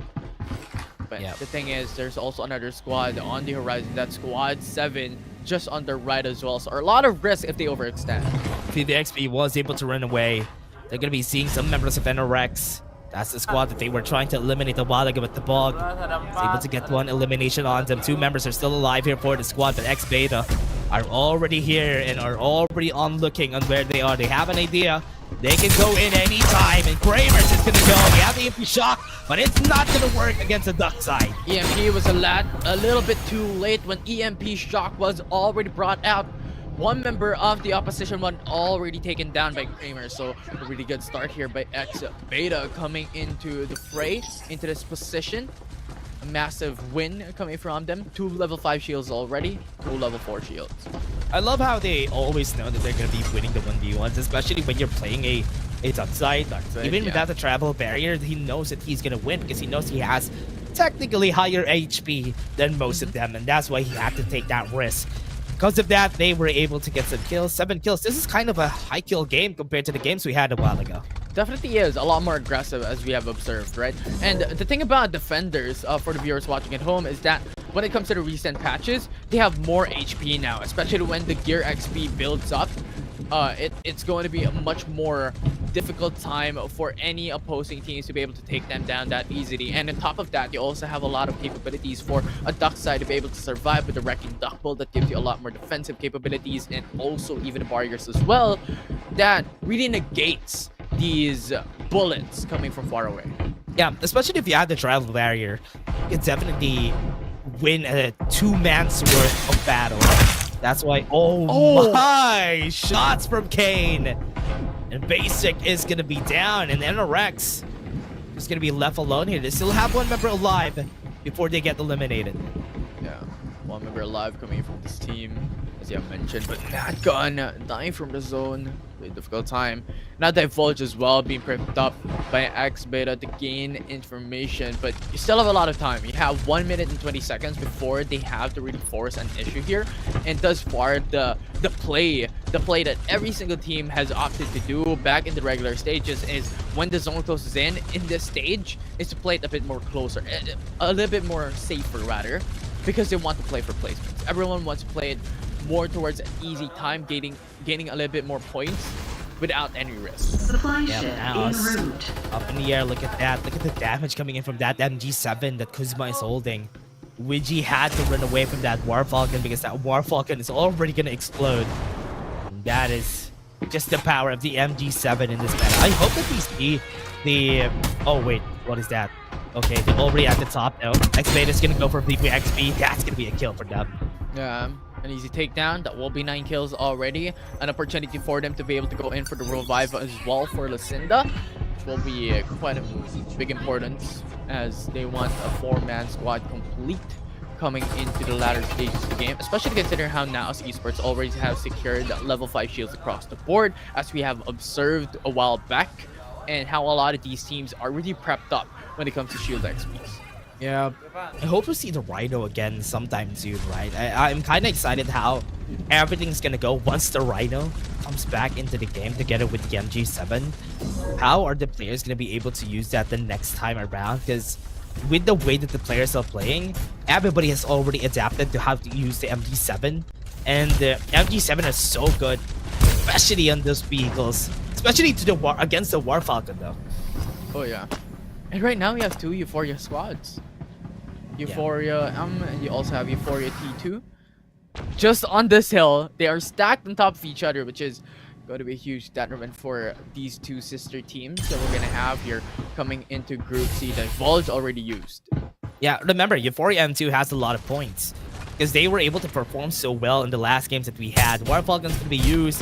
This transformation goes in with the artillery fire, damaging Euphoria M2. M2 might not have the best game today. Going to be losing DG in the process. Kaizen is fighting against the bug right there at the top. Absolute gravity to pull them back. This might be the kill. Perfect placements right there. And that's going to be one more to bug. They still have one member alive. Euphoria already stacking 14 kills coming into the early game. It's massive. They want to come back coming in when it coming into the leaderboards of the knockout stages here into the mobile division. Thus far, having 14 kills is already a statement to make. But now, yeah, might be able to chase them though with Euphoria M2 Kaizen. Wang Yaji and Kaizen falls down here. Euphoria M2 might be out of the picture here, and it's not. Wait, what? Kaizen? What? No! He wasn't able to see him. He just needed to. That was awkward. That was awkward. Yeah, it was really unfortunate. It was basically a 2v1 from Den. And then you also have the unfortunate timing wherein he was able to react quite quickly to be able to answer back onto Kaizen for the side of Euphoria. And that will bring it down to 6 teams remaining here in Game 3. Yeah, we still have one more member from Euphoria M2. Wang Yaji still alive. And next beta. Oh my, the shots coming in from Acid has been crazy today. 15 kills on the board for this squad, using the defenders on the team. So far has been quite effective in just destroying the confidence of the other squads. Yeah, the defenders on hand here for X Beta though. Has sights onto Naos. And thus far, for the viewers watching at home, we have mentioned this a while ago already, but look at the position of Naos. They're already in the center of the safe zone. Coming into these games, it's always just expectations, and coming to other teams as well. I think they have understood this pattern as well. That how can we deny Naos esports of their consistency on getting a positional advantage each and every single time when it comes to these safe zones? Yeah, this is what they're so good at. They're already in position right there, right on the top of the zone. They are on the high ground. So if ever somebody tries to fight them, oh no, absolute gravity is a bit too far. And Xbeta wasn't able to get reached by that absolute gravity, but it's not gonna matter. Because from what we're seeing from Euphoria, they're still fighting in. We'll have 2 members still alive. Going in for the revive right here on Kane, and I think Nairobi doesn't know. Yeah, they don't know. Cross from far away though, Euphoria. Just wanting that chip damage onto Tom. So low. No more shields. Has to go for reset for now. They're not looking at close though. Kane are still alive. They are just hiding on that War Falcon back. Kill is now low in HP. If ever they try to fight in, they have one member downed. So if ever they're gonna go for the revive, oh no, Kane's gonna be running away, and they don't want to go into that open area. Yeah, and just look at the back and forths that the likes of Euphoria is doing. They're going in for those peaks, they're going back out. They're going in for those peaks, they're going back out. It's very back and forth centric, wherein they have the numbers advantage, so they want to utilize that numbers advantage and not give any opportunity for Xbeta to bite back. Yeah, Xbeta is now not gonna be able to go for the revive on Mac. Oh no, never mind. Mac is just gonna be running in, even if he's down. Oh no, he has been killed. Get some extra armors for themselves. Now the zone is gonna be closing in. That's gonna be the time for Euphoria to just go in for the fight. They got one elimination, which is great. Tome making it hard for the squad here, using the absolute gravity, so they're not gonna get close. Because if ever they try to get close, the Incendiary is just gonna push them back. And they got the kill on Tome at last. Yeah, buy time for themselves, but not enough. 3 teams remaining into this game. This will be a 4v1. Euphoria up against Naos. No more shields. Zone's closing though. That's gonna hurt. Acid needs to go in, and they need to cross that valley. They have one member killed, is so far away. They have the hover car on their side. They need to cross, and they won't be able to cross now. Esports is just ready to take this repeat against this squad. 2 down already, so it brings it down to a 4v2v1 type of situation. The thing is now still has cover. As is gonna be the last one. That's gonna be the elimination. We still have one squad that is still alive. It is gonna be Euphoria. Kiel is on the other side, so they were not able to see him. But now Esports just gonna be meeting him for sure soon. Kiel is gonna be killed here. Now is gonna go in.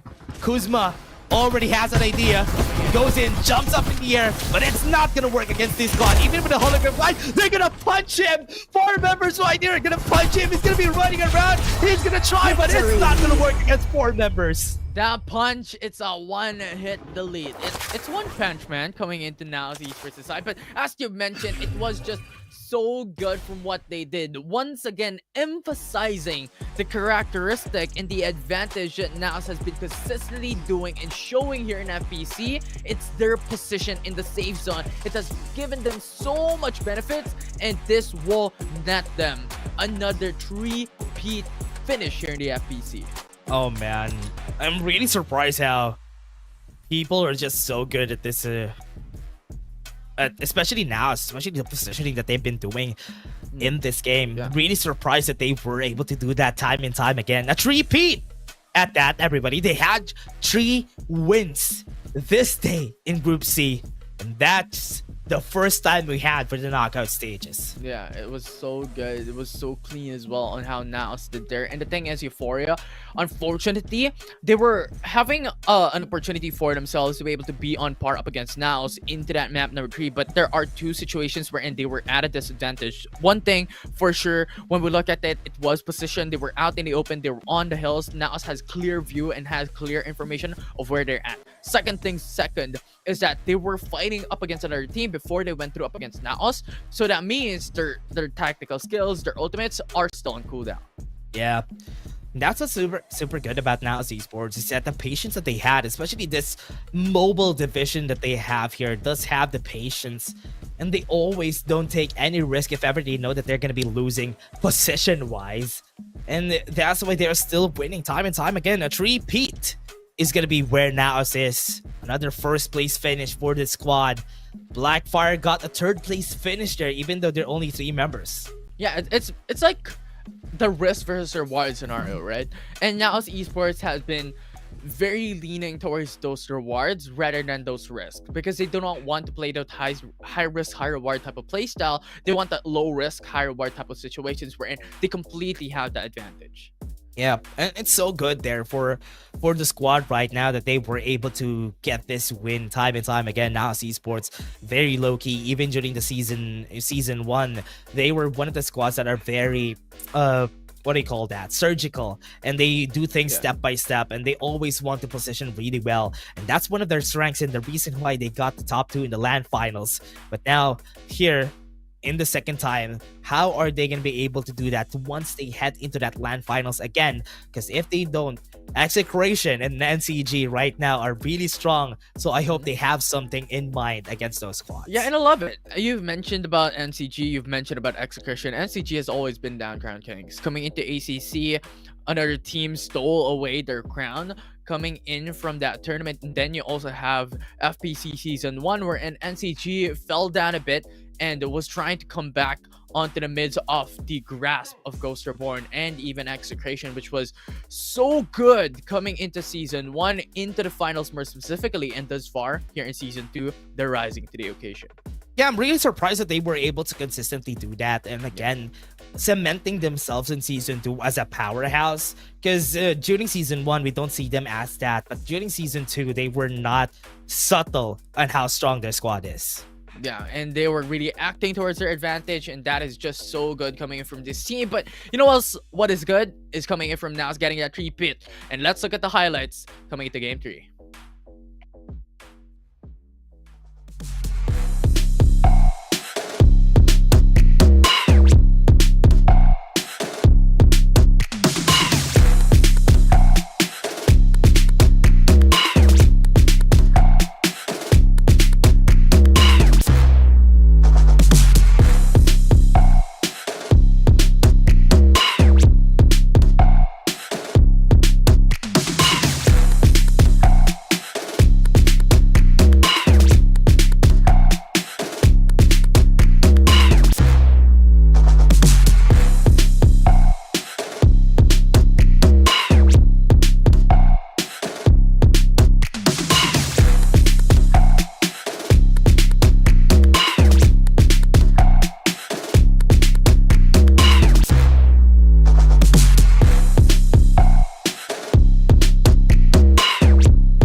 the MVP of that game is going to, again, Pau? 3-peat win and 3-peat MVP for Pau 2K? How is he this consistent?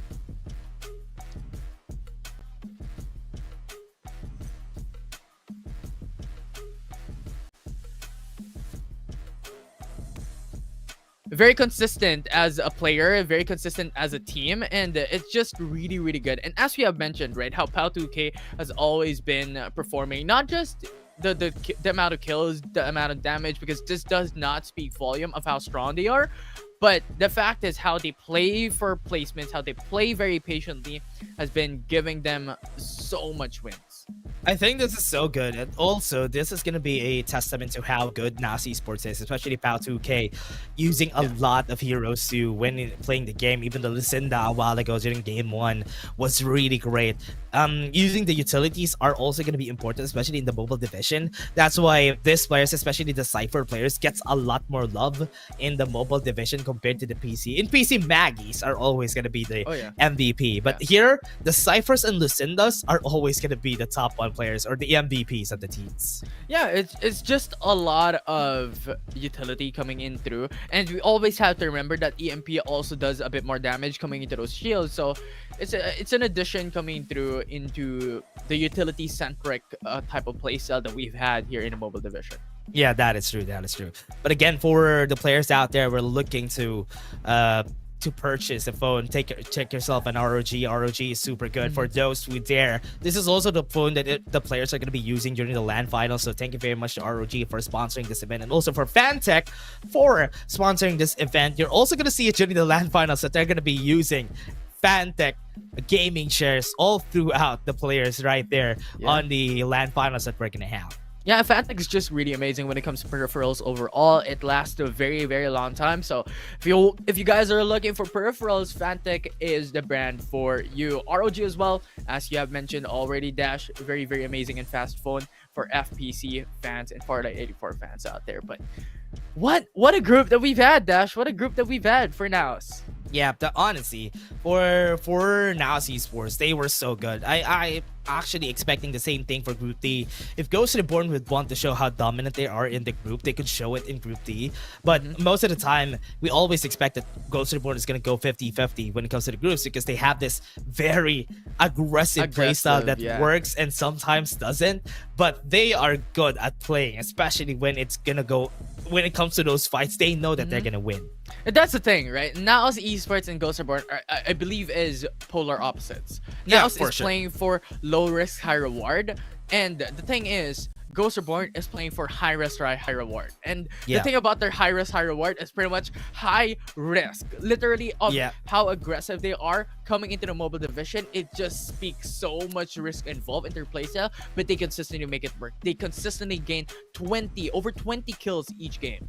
Yeah, and that 20 kills, even if they win just one game, that 20 kills could be 25, 26, and that's enough points for them to qualify to the first place of that group. That's why almost all of the time Ghost Reborn is going to be the first place, just because they have that one game where they get so much frags, and that's why they are just so good. And always great to see whenever Ghost Reborn plays. Yeah, it's very, very interesting, especially considering how they drop points at, because they were the ones who initialized and the one who started dropping onto the Riverview Park, which they made so much wins out from.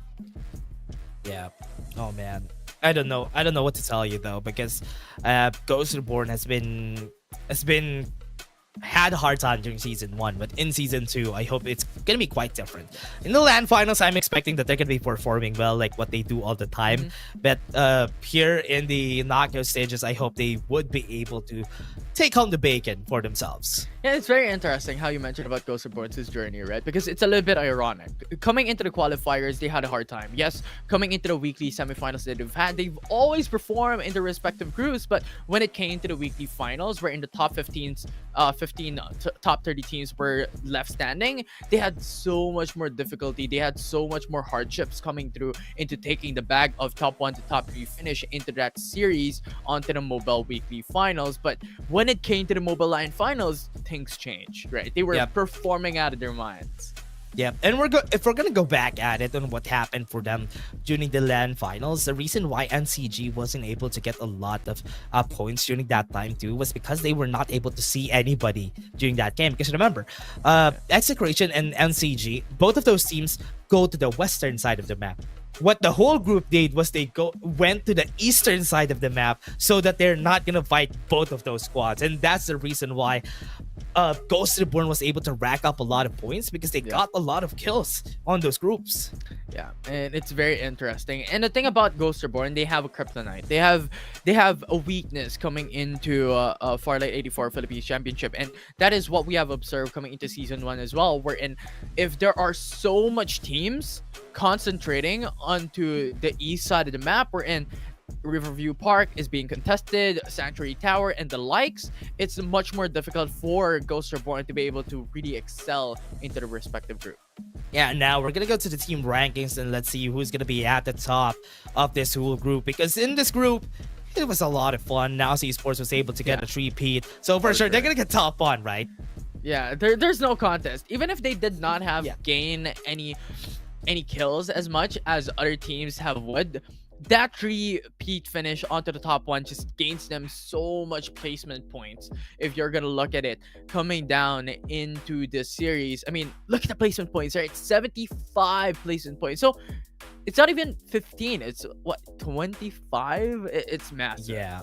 It's massive. Yeah. Surprised that Blackfire wasn't able to perform in this group, because if ever I thought that they would be able to perform out of their minds in this group, because you know they are the top 2 squad here in Group C, but we didn't see them as much because there are only 3 people in this knockout stage, which is really unfortunate for the squad.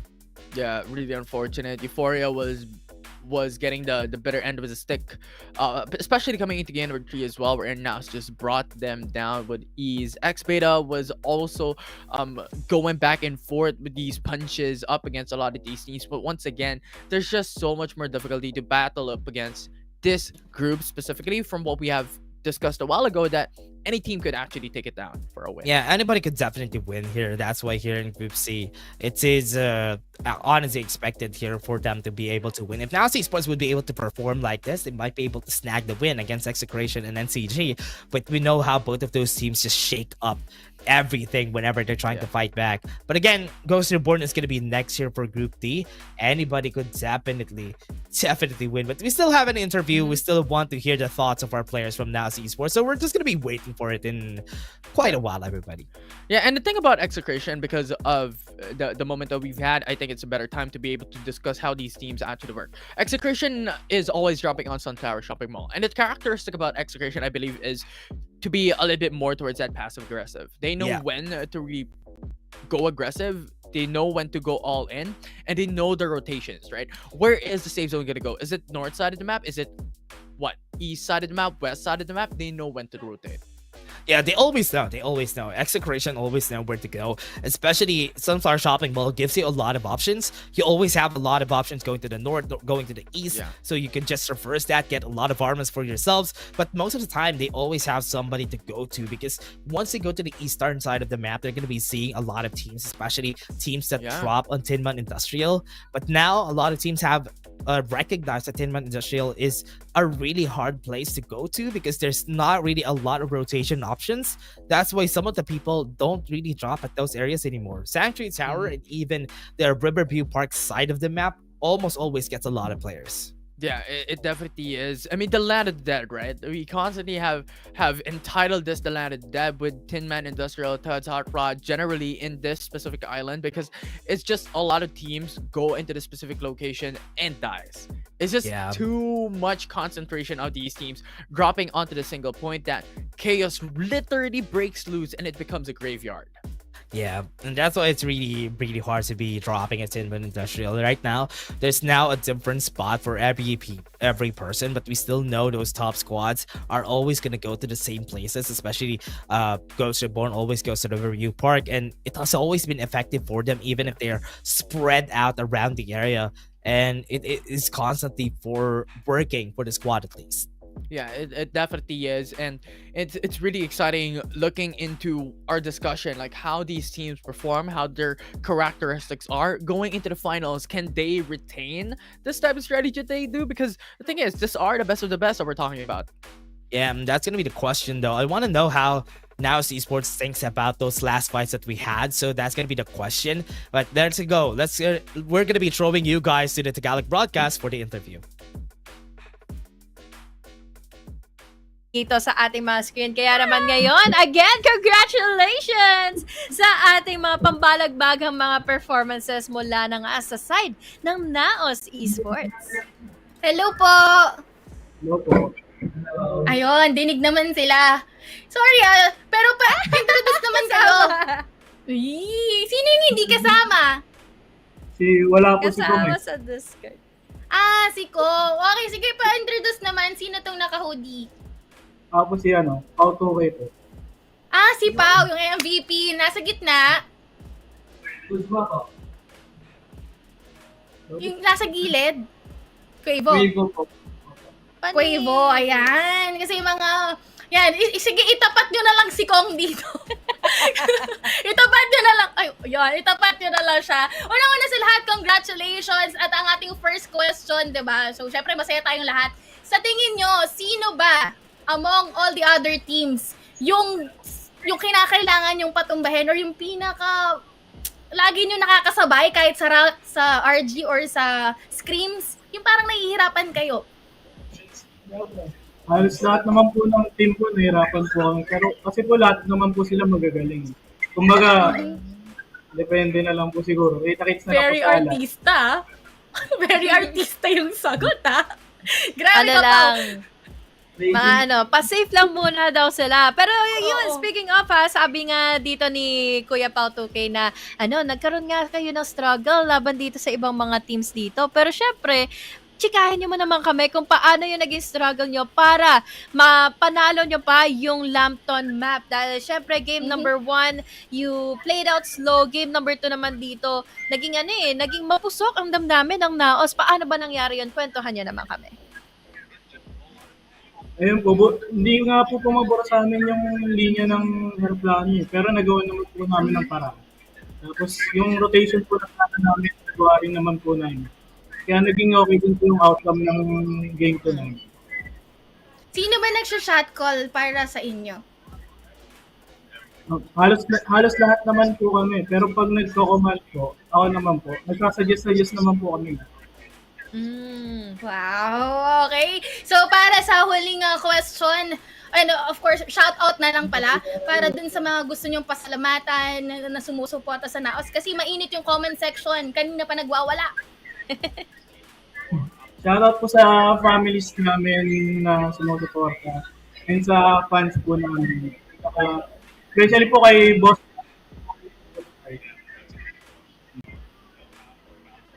Thank you so much. Ayun, may pahabol. Thank you so much now, Sige Sports. Thank you and congratulations. Bye-bye. Thank you po. Thank you.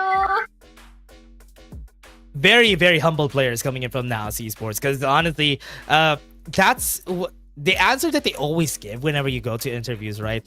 Who is the team that could definitely take you down? They always answer all of them because everybody's strong. Do you think that's a humble answer?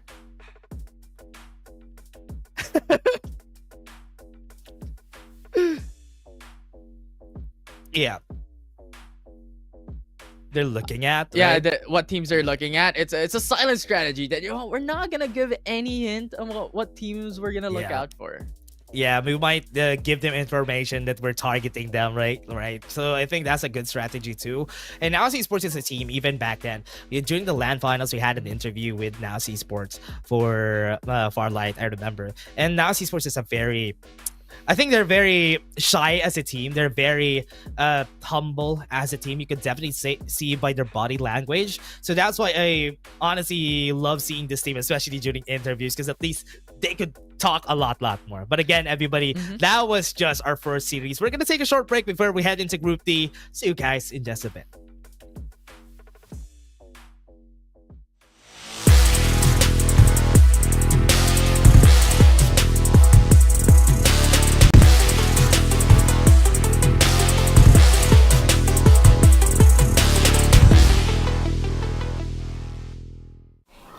So you heard about Mike? Oh, they say he's like a giant, all decked out in heavy armor. He's the baddest legend in this city. No cap. Straight up. Baddies bounce when they spot him. Dare to mess with him, you'll get hurt. Nah, that ain't it. Why? Okay, hear me out. He's got that never give up attitude and hands quicker than anyone. He's always working on every muscle and improving himself. He's ready to pop up wherever people need help. That ain't cool at all. Oh, trust me. When he pulled me out of that fire, he was hella cool.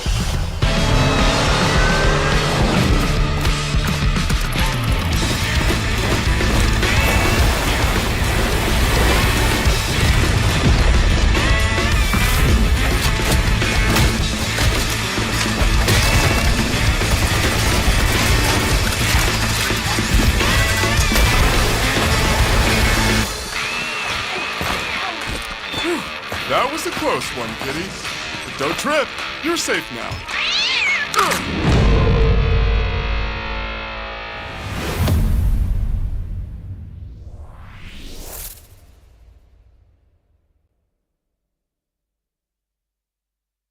And then it went like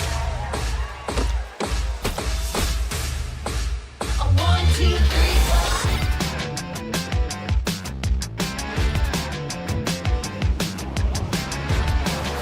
A 1, 2, 3, 4. It's fast, yeah.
Back in the game we go, everybody. We are gonna go to game number 1 actually of Group D. Yeah. Group D is gonna start after some time. But again, I kind of forgot about it. But again, game 1 is gonna be starting in a bit. We're already finished with Group C.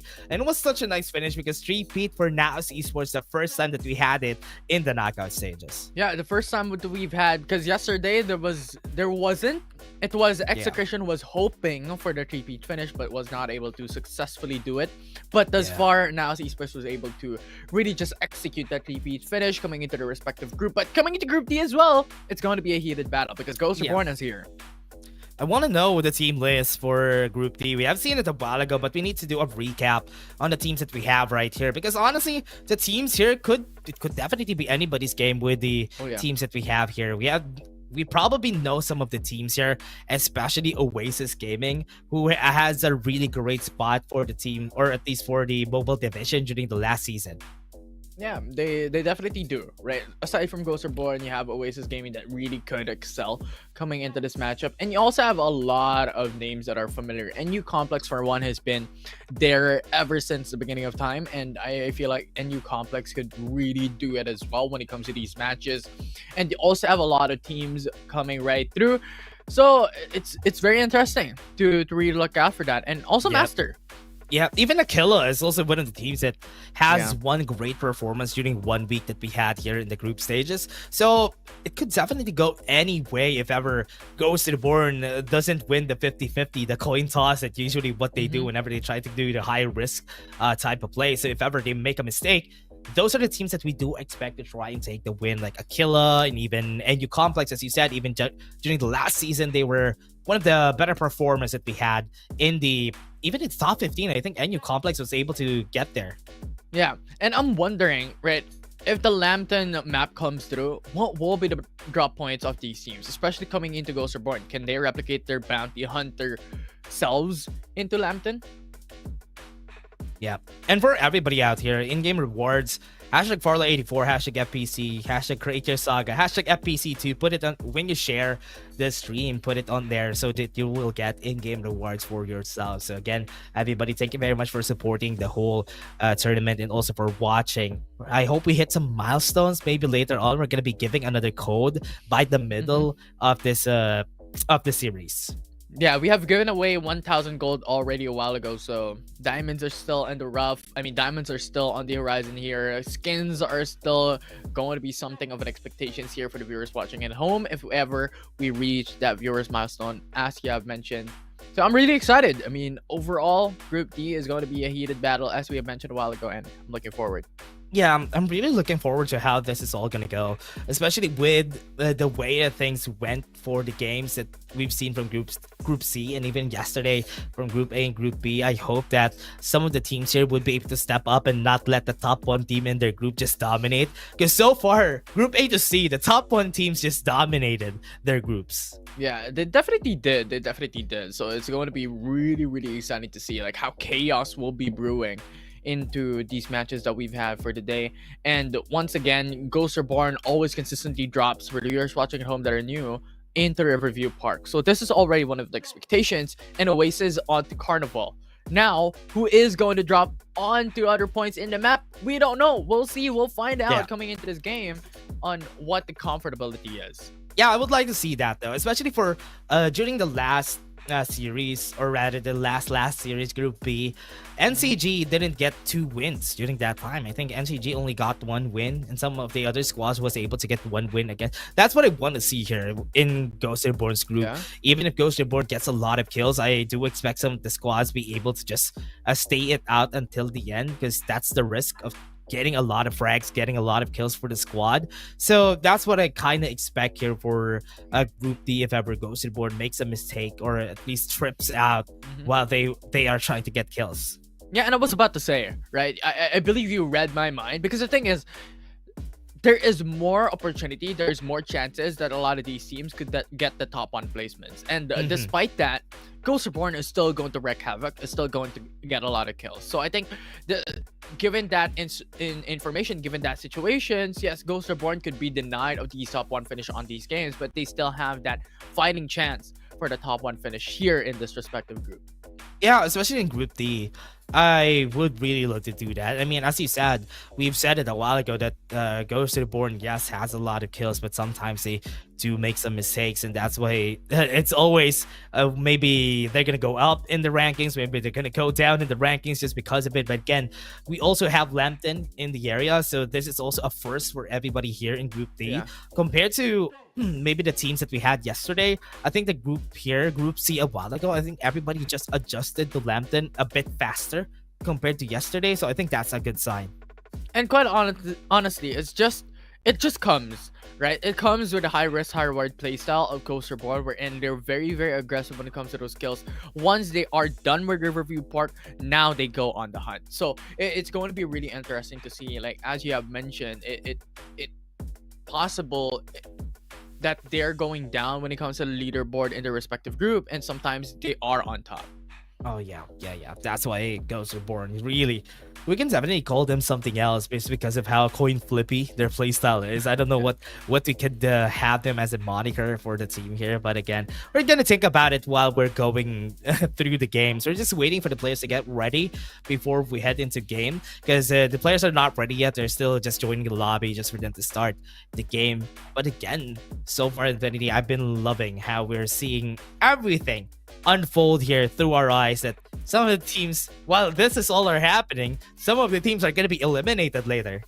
Yeah, definitely is. It's very unfortunate because today will be the last day of the knockout stages. And as you have mentioned and emphasized a while ago during the pre-show, that only the top 30 teams will be able to enter coming into the semifinals. And that is very unfortunate and very saddening coming into looking how the journey came through for a lot of these teams, hundred of teams coming into the qualifiers at the regular stage. Yeah, and as we move on to the next map, I think we already have teasers of our next map. So if ever for everybody out there looking for a next map, we're also excited on what's going to happen for the next map. So if we have 3 maps now, are we going to have, or we're going to use that last map too on the next season? So that's going to be the question here for us. But again, everybody, before we head into it, I think the players are not ready yet. That's why we're still going to go to a break before we head into the game. See you guys in just a bit. We're going to be your casters still until later on. My name is Dash and I'm here with Infinity. See you guys in just a bit.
Back to the game we go, and I hope the players are ready now because we were waiting for them to start game 1 for Group D, and we're still waiting for them to start the lobby, but they are ready right there, and we're just waiting for it to start.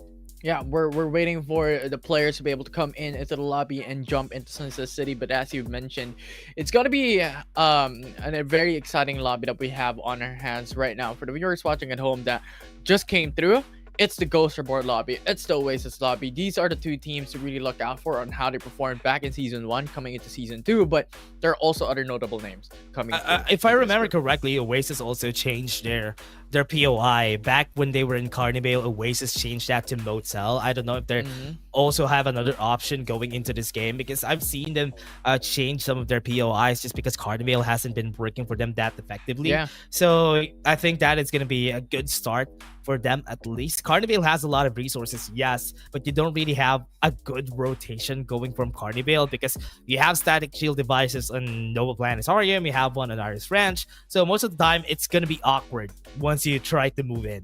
Yeah, it's always that biggest problem when it comes to dropping into the center of the map, right? Yeah. You have a lot of options. It's very flexible of a POI to really go into Power Tree Station, Iris Ranch, go into the east side of the map, go into the south part of the map. But the big problem about that is there's a lot of risk. It will be occupied for sure coming down into that early phase of the game wherein everyone wants to go in for those loots. And yes, you have that good initial point, but you're now being deprived of options when it comes to more possibility of loots, more shield XP devices, just given the fact that there are a lot of teams already surrounding on those environments. Yeah, that's why it's also important to have a really good path once you go into the middle of the map, like ACC Boulevard and even Carnivale and even Motel, just for you to know where to go after, because most of the time it's awkward because it takes a longer time for you to rotate compared to people who started in Nova Planetarium, because they don't need to go to, for example, they don't need to go to Carnivale, they don't need to go to Motel themselves, so it's way better for themselves to just go at that. That's why Oasis had to find a way to get another rotation for themselves. I think it's way better for now, but also Ghost Reborn also has been experimenting a bit on their rotations, but so far Riverview Park still has been working for the squad. Yeah, so far it's been really good, because the thing is, a lot of these teams also do not want Riverview Park, just because once again it's in the middle of the map. Plus, in addition to that, it's not really that hot spot that everyone wants to go for, because a lot of these high pressure point of interest is towards the west side of the map. We're in Irish Ranch is there, you have Power Tree Station, you also have the likes of Nova Planetarium, Carnivale, Motel, Sunflower Shopping Mall. There's just too much into the west side of the map. Yeah, I think a lot of people have been going to the western side of the map because it's way easier to just go and rotate, and there's a lot of, most of the time, Sunflower Shopping Mall has a lot of static shield XPs, and even Noble Planetarium. That's why people really love going to the western side of the map. But the southern side of the map, on the construction area, even in Sinman, Industriopolis, people have been loving playing there because they're going to have a lot of action for sure. Because on the eastern side of the map, I don't know, a lot of people have been dropping there. Yeah, there are some situations, right? Because the thing is, Sanctuary Tower is still that good point wherein a lot of these teams wants that corner, because once again, those corners off the maps generally here in Sunset City, even in Lambton, if you're going to talk about that next map that we have for Season 2, is that it just gives you a lot more safety because you only have to look in front of you. You don't have to worry about your backs. It's pretty much a very direct and linear situation of what your rotations could look like. Yeah, that's why it's always important to be finding those rotations for yourselves. That's why people have been respecting some drops from the other teams. For example, they always respect the drops coming from the other squads, like Noble Planetarium and Sunflower Shopping Mall for NCG and even for Execration respectively. So that's why here there's gonna be you need to find a way, or at least find a spot in where you're confident in winning, and that is your key to success in most of the squads here. Yeah, definitely is, right? And once again, it's going to be such an interesting point as well how these rotations would work, because we have been casting ever since Season 1 and we have observed a lot of things when it comes to these rotations, especially those choke points, like what you want to avoid, what you want to go for. But thus far, Season 2 has been so much more of a drastic change from what we have observed in Season 1, especially when it comes to the hero compositions, the weapons, the vehicle utilization, War Falcon edition, right? And with that said, it just gives you a lot more flexibility. Once again, we all have always emphasized this to adjust your strategy coming in, just because of the availability of the verticality for the War Falcon. Yeah, and I really love how the War Falcon just changed things up. If this was a different time in where the War Falcon is not available and where we're fighting Lambton, I think it's way harder to just go to those POIs and even those areas you need to go at the top, because there's a lot of those. There's a lot of high ground in Lambton, and having a War Falcon makes it easier to just traverse those areas, not making it impossible for teams with vehicles to not be able to get on the high ground, especially when you're fighting low ground versus high ground. At least now you have that access. Yeah, in addition to that, one added bonus onto the War Falcon, aside from its capability to fly, is its damage. The cluster bombs are still huge damage sources, wherein these teams could utilize this for the initial burst of damage, then they jump through and just bring out their guns to be able to really just ramp it up when it comes to these engages, these fights up against their opponents. Yeah, and it's always going to be so good here for the players out there for them to start. But again, game is going to be starting. Kind of excited to see who's going to be winning and who's going to be starting where and when. So goes to the board. Let's see how they are going to fare against this squad that we have in Group D. Again, excited to see that. Now we're going to go to our first game of Group D. Yeah, first game of Group D. A breath of fresh air once again.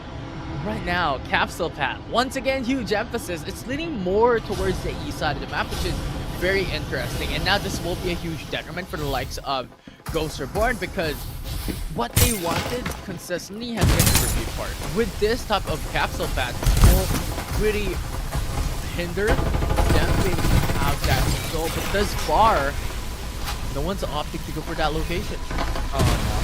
Ghost Reborn went down southeast. Ooh, interesting. Interesting that we have them going down to the southeastern side, where we see probably the area in where you're not going to be expecting them to go and hit stop. But right now in Riverview Park, there's not a lot of people there. But because it's a hot spot, that's why they're fighting against 2 King there. They want to get those early armors because, you know, they want to fight as early as they can. Yeah, 100%, right? And in addition to that, this has been also one of the strategies of Ghost Saint, one of the sister teams of Ghost Reborn, coming into these matches, that they always consistently drop here because Ghost Reborn has the Riverview Park. So, you know what? Coming through, connecting the lines, it is Ghost Reborn who still has the capability to fighting into this position because it's still part of their comfortability in this map. Oh no, this is really bad here for 2 King. They lost all their lives. Look at them. They're back to their respawners. Ghost Reborn, did they lose any of their lives? I think not. They just won the fight. I think Macbro lost his life, but at least they were able to win that battle, and now they got a purple shield this early. Yeah, and this is playing huge favorability towards Ghost Reborn, right? Because the thing is, Riverview Park is still uncontested. Riverview Park is still unoccupied. So after they go into this hotspot, having level 4 shields already, level 3 shields, they could go into a Riverview Park, gain more shields, and actually find more loot, so find more weapons. And that will be such a huge detriment for every single team here. Not gonna be surprised if they can have level 5 armors later on. It's gonna be easier for them to just get that, especially for Jay-Z from Ghost Reborn. So right now, from what we're seeing from this squad, they just want to get as much armors as they can, and after the first zone, they're gonna be starting to wreak havoc against the other squads. Yeah, we'll see. And at the moment, it's just a matter of time that we're going to look for those huge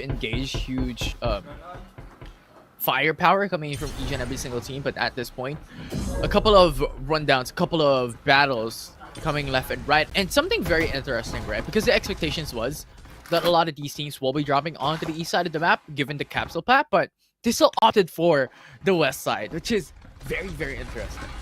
Oh yeah, Bakunawa, this squad. First time I'm gonna be seeing this squad though, getting a play, but in 77 pricing fighting against them here.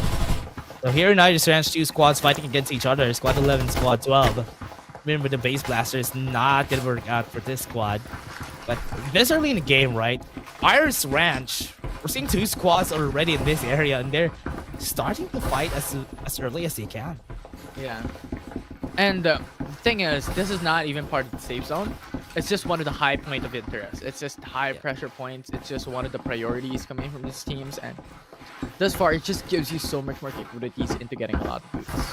Yeah, and what you want whenever you are in a POI like this in Irish Ranch, you always want to start as fast as you could because you need to go for the rotation. Very smart of 77 Rising to just run away, not take this fight, and just find a rotation that you can be confident in because now Macnnonade doesn't have any more vehicles to use themselves. Yeah, and this is the best case scenario for 77 Rising, right? Because the thing is, even if they lost Irish Ranch up against Macnnonade, Power Creek Station still has so much loot availability, right? You have a lot of golden chests coming into that point. You also have a lot of weapons and a lot of these blue chests as well available into that location. And there's just a lot of buildings that surrounds that POI that you could visit right after. So it's really a good location right after for 77 Rising to just opt out for.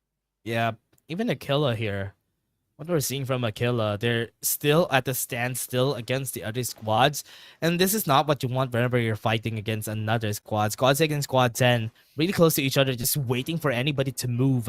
But the Cyrus just needs to just run away from here, get themselves a good vehicle. They have a vehicle there, they have a hover car, but they're kind of afraid if ever they move to the southern side of the map, they're going to be meeting another squad. Yeah, it's there's just on a pinch, right? Because the thing is, there is another squad in the vicinity, and if you're looking at the minimap, we also have squad number 5 just on to the southwest. Right now, though, Aquila is for the push. Already started with a Vision Roshan. They have to divulge for themselves. They even can use the hover car just for them to run away. Or now, for what we're seeing here, Ghost of War is already here in the area, and they need to be careful. Aquila fighting against Jay-Z. Jay-Z lost. With the epic shock is going to be exploded on, and that's going to be a great shot from Mikey. Ghost Reborn comes in as well. Absolute gravity was used.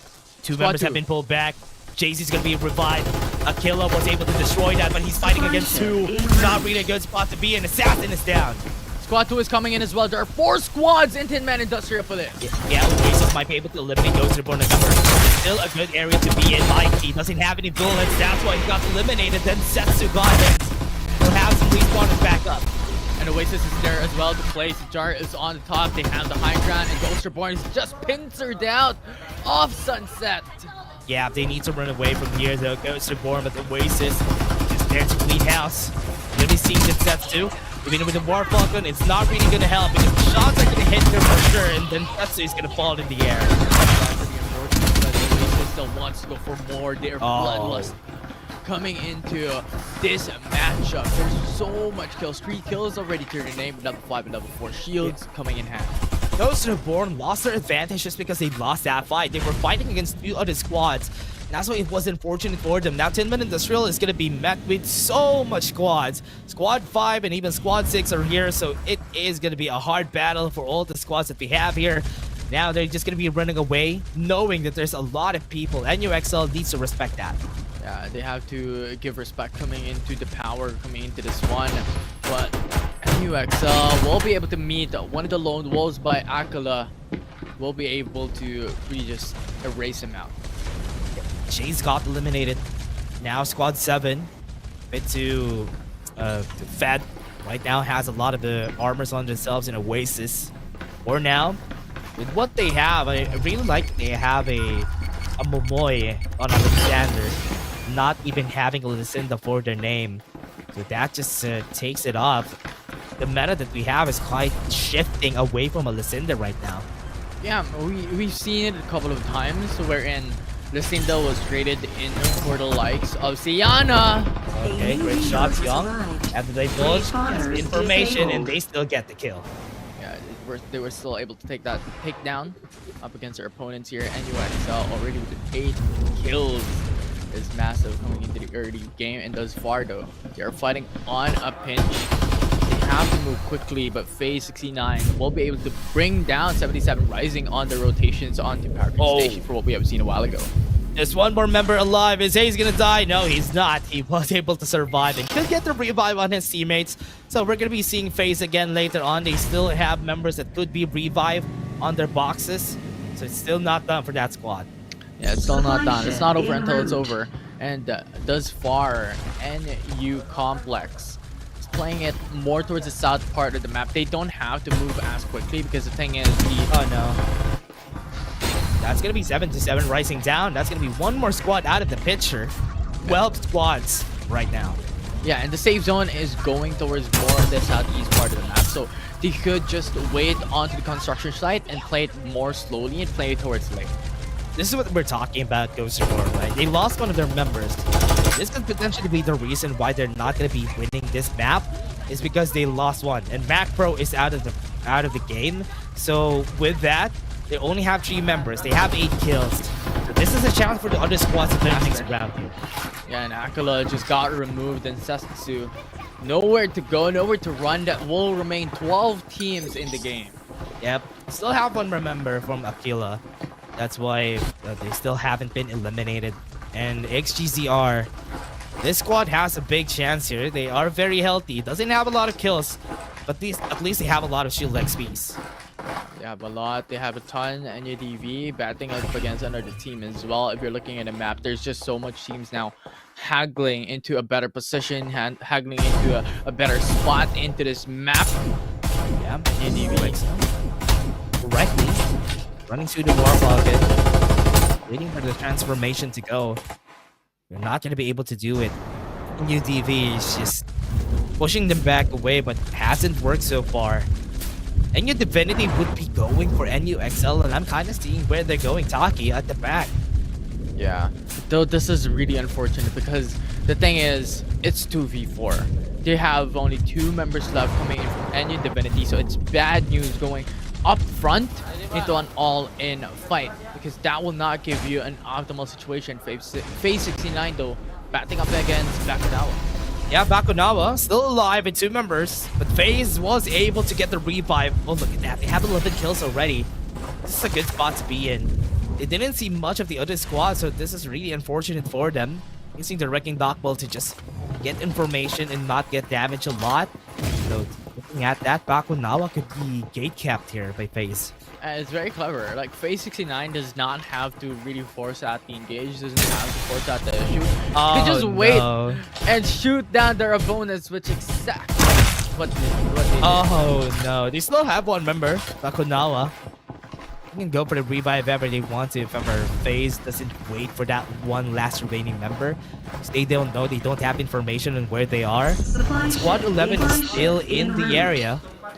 Very much, and now Killer Remorse fighting against Ghost Report. JC gonna be left alone here. Nobody's there to help him out. After the grab, he's gonna push him back. Anthony Pishak at the top. JC's making it work, and now Killer Remorse is deciding 1-by-1. Kurt CR has armor. And yeah, it's AXPCR who is forced to retreat, who was forced to back away. Jay-Z was able to conquer it all, and Macro was the only one who got down, but 3 members fall for Ghost Reborn, still standing strong. 4G fighting against a 1v3. Still unfortunate for Killer Remorse that they lost this, because they had the numbers advantage. But they were fighting against just one person. Jay-Z made it work for the squad.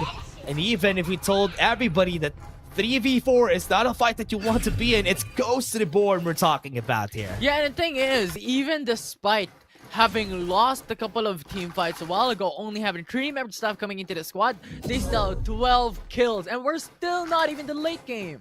Yeah, still not done for Ghost Reborn. Their run is not yet finished. With 12 kills, this could only balloon to much, much more. As we're seeing from this squad, they would really know how to play around these advantages that they have. And even in a 3v4, even in a pinch, they would make it work. Yeah, very much so. Right now, Akalo has to force a drop down, but Master X1 is also there as well. Very dangerous position for this team. Yeah, using the Vision Roshan for at least to give the other team a different perspective on where they are, just to be a distraction. But the killer gonna be seen here for sure. Master X1 already caught wind of where they are. Because of that Vision Erosion, that was just like a signal flare.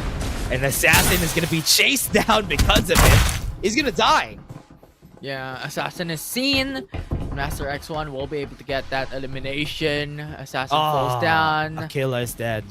Yeah, Sukrahu was just deleted as well. So 10 teams remaining coming to game 1.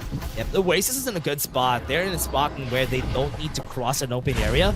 But Master X1 has a great idea here. They just need to wait for what Oasis is gonna do. If Oasis makes the mistake here of just waiting in that area, they could be pinched by a lot of squads. Remember, we still have 10 squads that could potentially still win the game.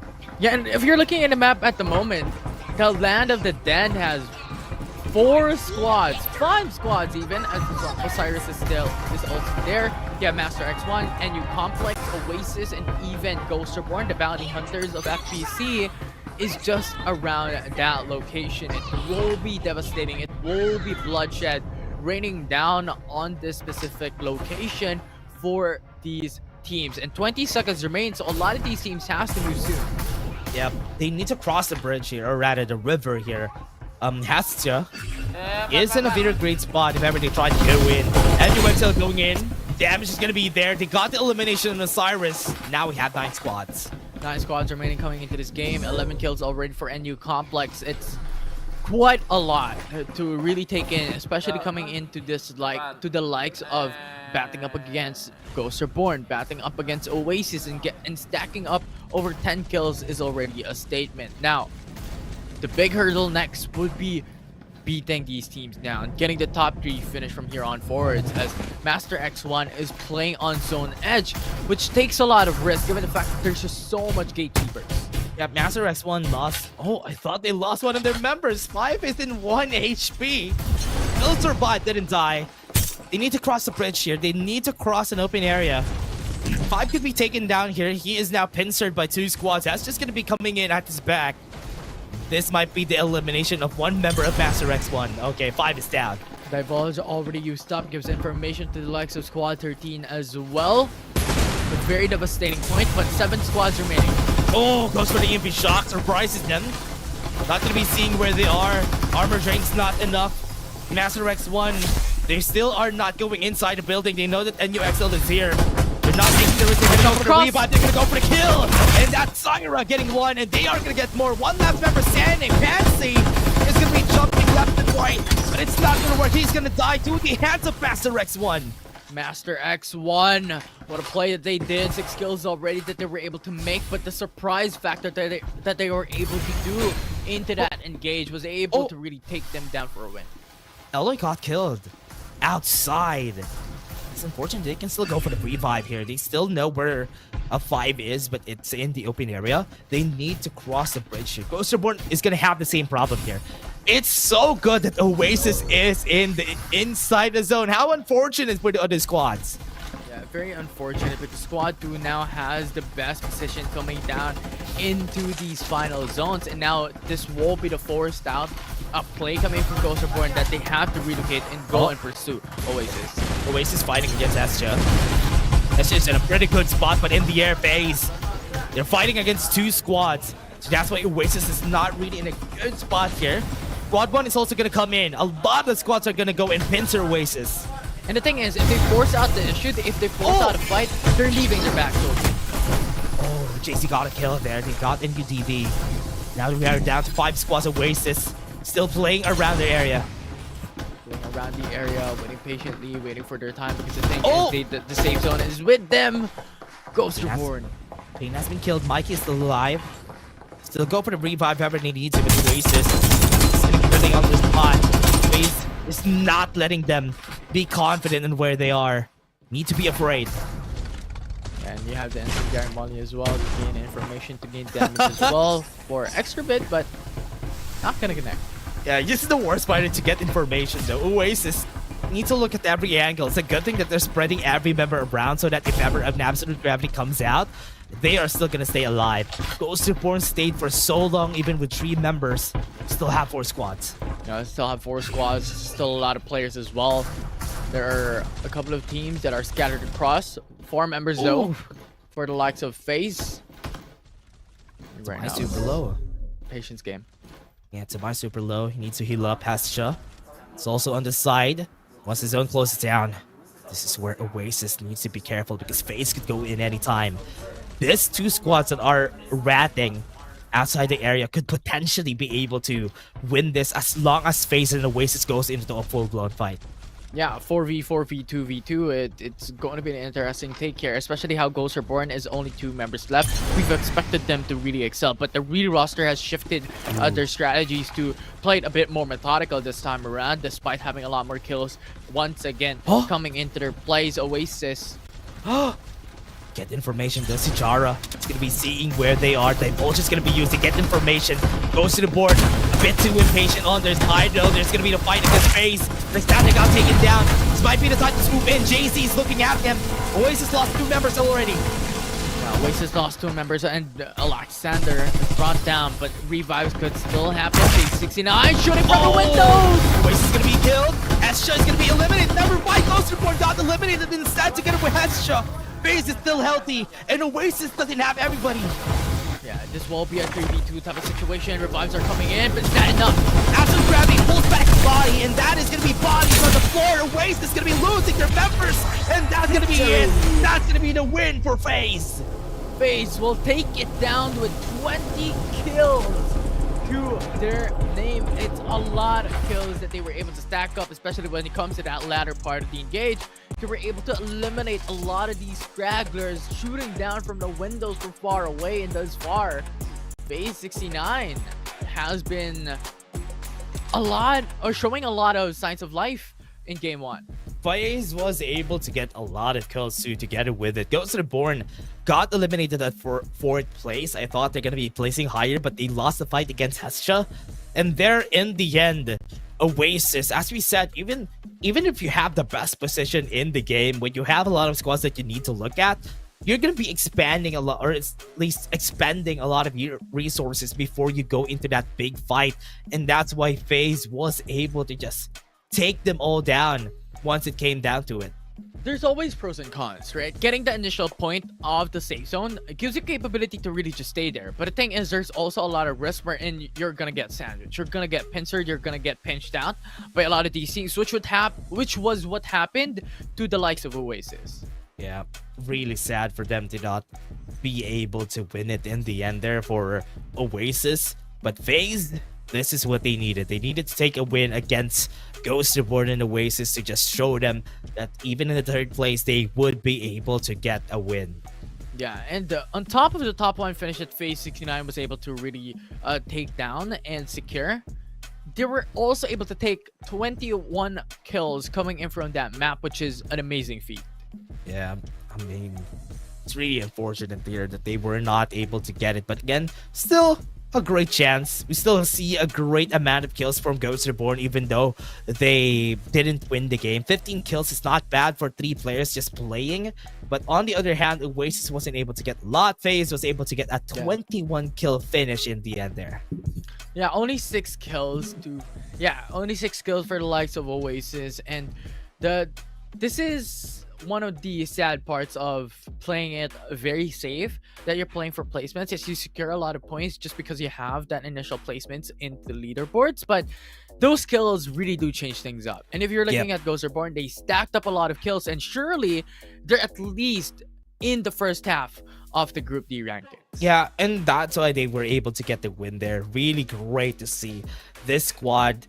FaZe was able to get the win. They were playing around the bridge, but they were also playing close range. It's like they have 2 members who have defenders on their side and 2 members who went close to the members right there of Oasis just for them to be a threat. And that was a smart way to play, especially when you're in a pinch, when you're caught in a pinch, when you're in an open area. You always need to divide the firepower so that you always have support at the back. Yeah, you definitely do. And at that point, it was just an amazing sight to watch, coming in from these teams, being able to really battle it out into this group. And we've sort of emphasized and mentioned this a while ago, that any team in this specific Group D could actually take a win, could actually take a top 1 spot. Oh man, I hope we see a lot more here for our players. I'm kind of excited how they would be able to turn things around come the next game. Ghost Reborn, really unfortunate for them to lose a Mac Pro really early on. We were hyping up this team, but again, they lost a bit of their flair midway of the competition, but at least they were able to get the kills that we expected. But again, everybody, let's take a look at the highlights and what happened during that game.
And MVP is going to be Toshiro from FaZe. 1,554 damage, 8 kills and a rating of 53. Yeah, a lot of kills stacked up. I mean, Team FaZe, 21 kills to the whole squad. Really just pushes up how much Toshiro could deal damage and how much kills he was able to really stack up for himself as well. Really good performance. And thus far, here in the mobile division, Cyphers are really being the parasites here into the MVP titles. Yeah, Cyphers have always been really great, especially when you have it held by a master. And even a lot of the players, especially when Cypher became an attacker, people have been playing a lot of Cyphers now, especially with the cohort shift, making it easier to make some surprising plays against other teams. That's why Cypher right now in the mobile division is such a good attacker by herself.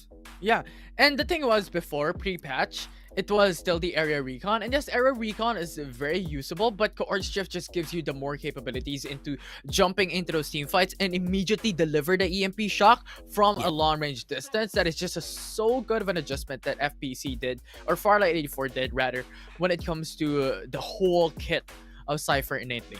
Yeah, the cohort shift is really, really helpful, especially if you need to repossession, and that's exactly what a Cypher needed when we started the game. That's why cohort shift was really, really helpful for them. But again, everybody, before we head into the next game, we're just going to be taking a short break. Don't go away. Have your dinner, have a snack, and go back to Farlight 84.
As we head into game 2, a lot of expectations are gonna be not met. I don't know if they're gonna be met later on or not. But again, Oasis wasn't able to get the win a while ago too, so FaZe was able to take it in the end. Not like what happened during the games that we had during Group A to see that the top 1 team was able to just dominate.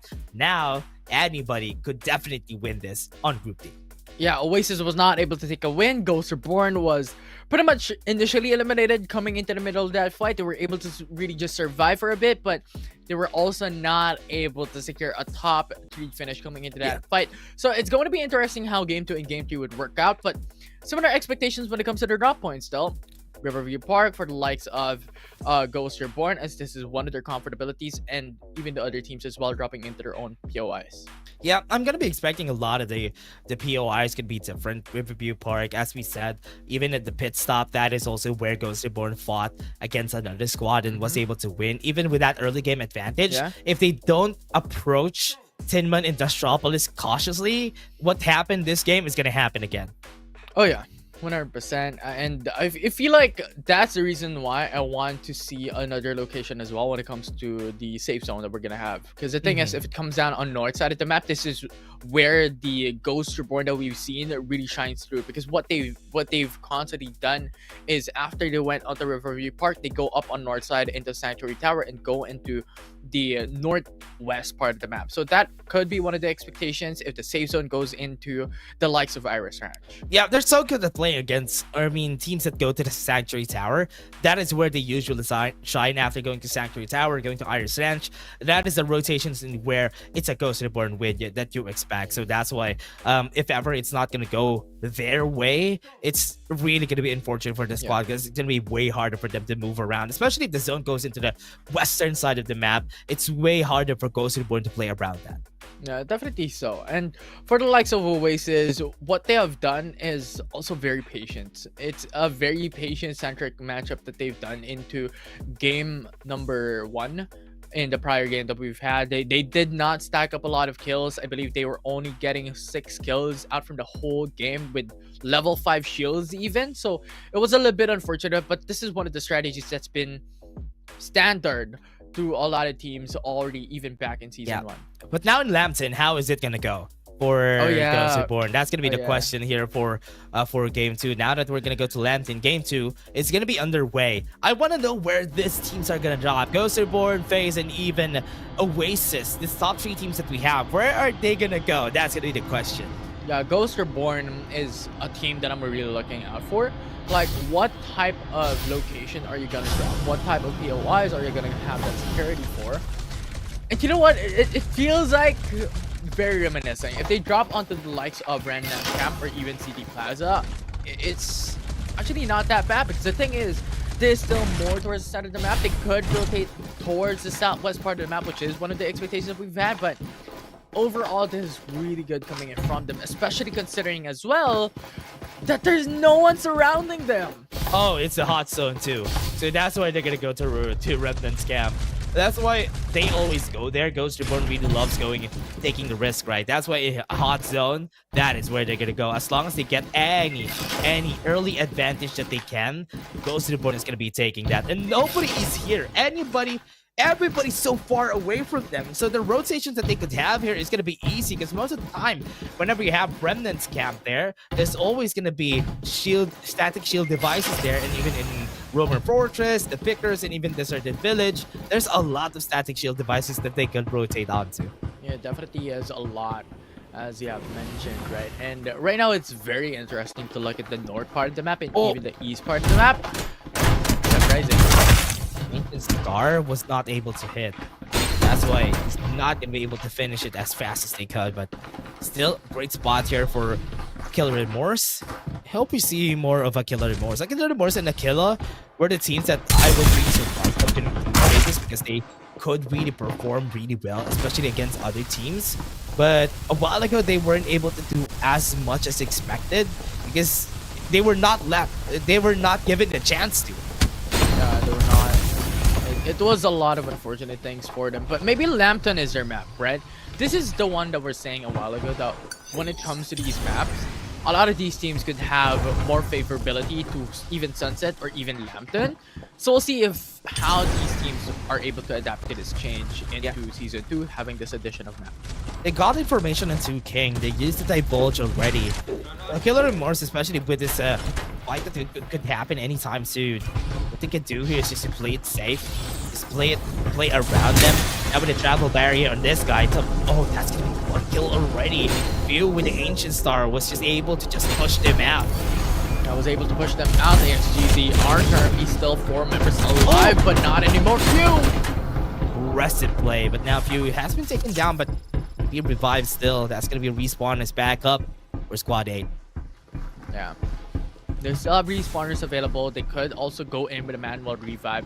That could still also be the option here. But once again, it will be a lot of risk for 77 Kings as well to come back into the same location. So expectedly, they're gonna go somewhere else. Yep. And for now, for what we're seeing here, 2 King.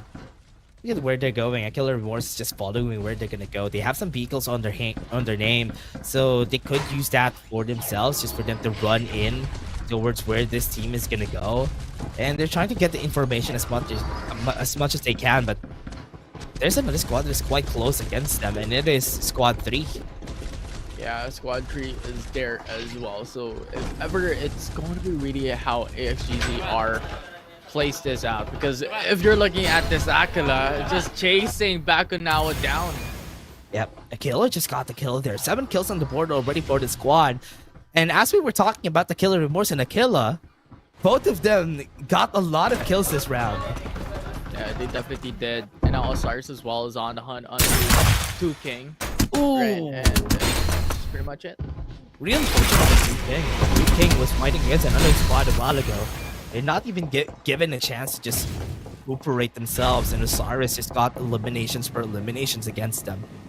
Yeah, 2 kills already, but a safe zone comes through, and this will be more towards the northeast east part of the map.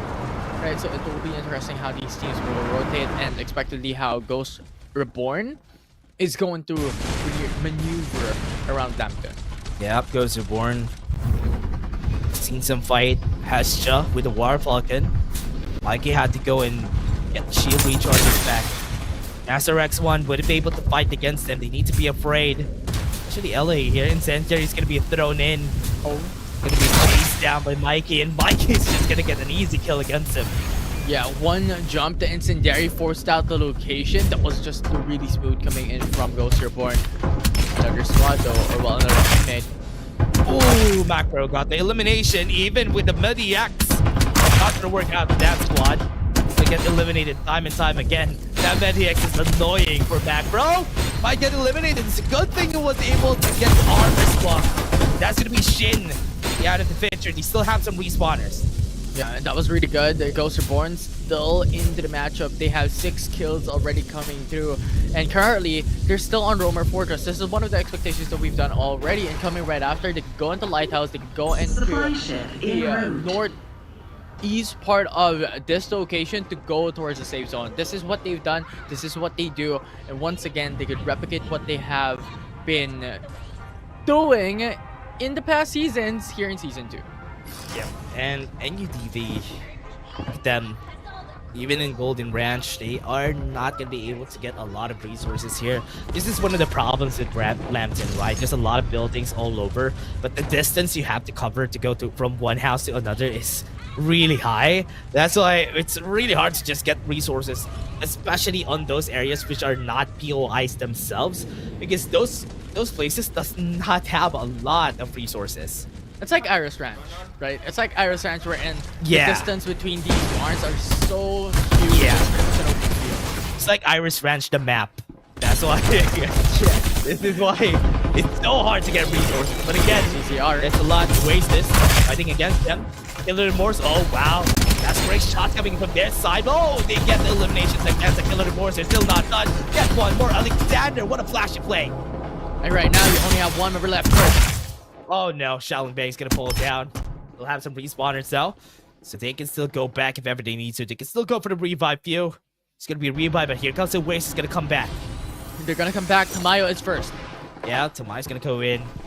Is he going to get any of the resource here? They got the armor swap. And Oasis could get eliminated here using the air beast to run away. But it's not going to work. Tamayo's going to fall down. There's just too much damage coming for the likes of AXGCR. They also have shield advantages coming in from that engage, coming in from that fight, which was huge for AXGCR. Sajar is going to be chased down. Doesn't have anything except for a Mad Rabbit at hand. Osiris. I think Oasis is going to be eliminated really early. Or Osiris, oh no. They lost one more member. And NU Complex is just gonna be taking that kill. 5 kills on the board for this one. Yeah, there's a lot of bodies on the kill feed at the moment. Ghosts Reborn taking a couple of kills off their own against Aquila. AXGZ are fighting up against Oasis still. And thus far, it will be this time where Chaos will be brewing. Aquila already brought down. Ghost Reborn takes the kill. Macro fighting against one more. He's gonna be pushing him back with base blasters. That's gonna be one more kill on the hands of them. Just investing into their bank. And they see any Divinity shooting from far away. They have to reset for now because their shields are being broken down as they have fought up against Aquila just moments back. Now with the ARBs coming from the opposition, you have to be wary of every single team that surrounds them. It's 2 squads. Squad 11, Squad 7. Both of them are looking at where they are. So now Squad 11 is going to be chased down first before they start this fight. They have the high ground. So Ghost Reborn would have a hard time going in. Definitely a difficult time for them. 1 minute before the zone closes in. So a lot of these teams get die time for now. Warfalcon already used up. Macro's going to go in. Not even afraid of what this is going to entail. Going to go for the artillery fire against Sick. They are already really close. Going to get some kills on the backline. Macro was able to get himself on the high ground. Slick is now going to be left alone against a lot of members of Ghost Reborn. That was a mistake. And now they just got a kill. They have man advantage now. Still very healthy when it comes to shields and HP, so they can still fight this. Taki has a War Spider. He's going to be running away. Ghost Reborn is looking like the hunters that they are. Looking for any stragglers for this squad, but they're not going to see anybody. Yeah, you're looking at Squad 12 currently just waiting on Teddy Plaza, not giving any information, not giving any sound up against the enemy teams as they want to play for placements for now. Squad 11, Squad 7, and even Squad number 5 is just around the corner with them just being the stragglers and the lone wolves of their respective teams. Thus far, there are still 11 squads in this matchup, but could be lesser anytime soon. Yeah, the killer, look at that. We're getting some kills right there. Exactly who. But Ghost Reborn is just not gonna let them do just that. He's gonna be running in like a pain. He's gonna be chasing. And that will be 10 teams left with that elimination. Just so much damage for me. And you Divinity just waiting on the mids here. While Ghost Reborn obviously going for the rotations that they wanted as they want a better position, they want a better spot in the safe zone. AXGZR up against that. Killer Morse fighting against FaZe. FaZe, the team was won a while ago. They got some eliminations on the squad, and that squad is gonna be eliminated. Yeah, a lot of eliminations left and right. We have stated this already that chaos is brewing from here on forward with the zone closing in. 9 teams remaining into this matchup. And at the moment, Ghost Reborn as well is on a good position because the thing is, the teams on south side of the map are all stragglers, are all lone wolves. So they could pretty much just kill them down left and right and have a lot of kills to their name. But Oasis now being chased down. FaZe is going to be running in against Oasis. Top 3 and top 2 squads fighting against each other. Really early. Sijara, but Alexander gets information on where they are. They have to divulge on them. Now they know where everybody is, but that MG7 is going to hurt. It will definitely hurt. They are forced to leave out the Warfalcon for now. Toshiro has to go in for the resets for now. Oasis does the same thing. The thing is, Oasis has cover, Oasis has building, but FaZe has the high ground. They have the blinding mark, get information, get some damage. They're gonna go in. They have travel barriers. They have the AP shock to stop them from pushing. Right there at the top, they have the absolute gravity unit to push it back. Oasis is gonna have a hard time. They got the kill and they got the elimination on Oasis. The dock side, the barrier was a huge source of advantage for the likes of FaZe. If you saw that engage, it was pretty much a 3v4, a 3v2, but with that barrier, it single-handedly defended his teammates, and that was just so good. It brings it down to 8 teams remaining in map 2. Really hard to fight against that side, especially in those clutch situations.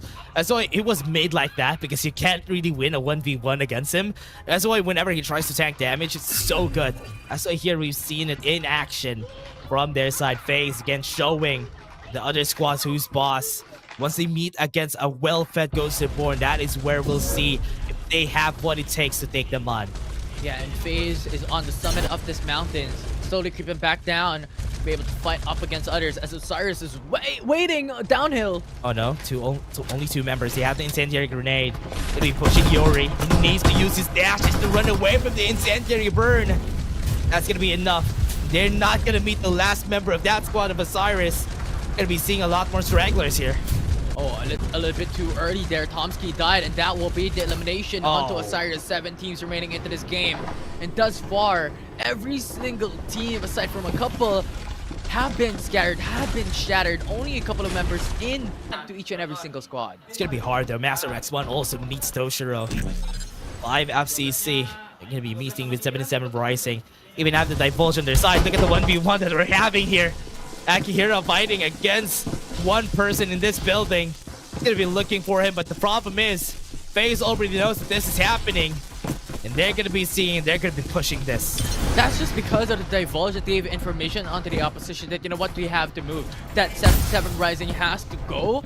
But there's another member coming in from that position, and that just made them in a 1v1 master. Oh no, they got the elimination now, and even 77 Rising has been eliminated.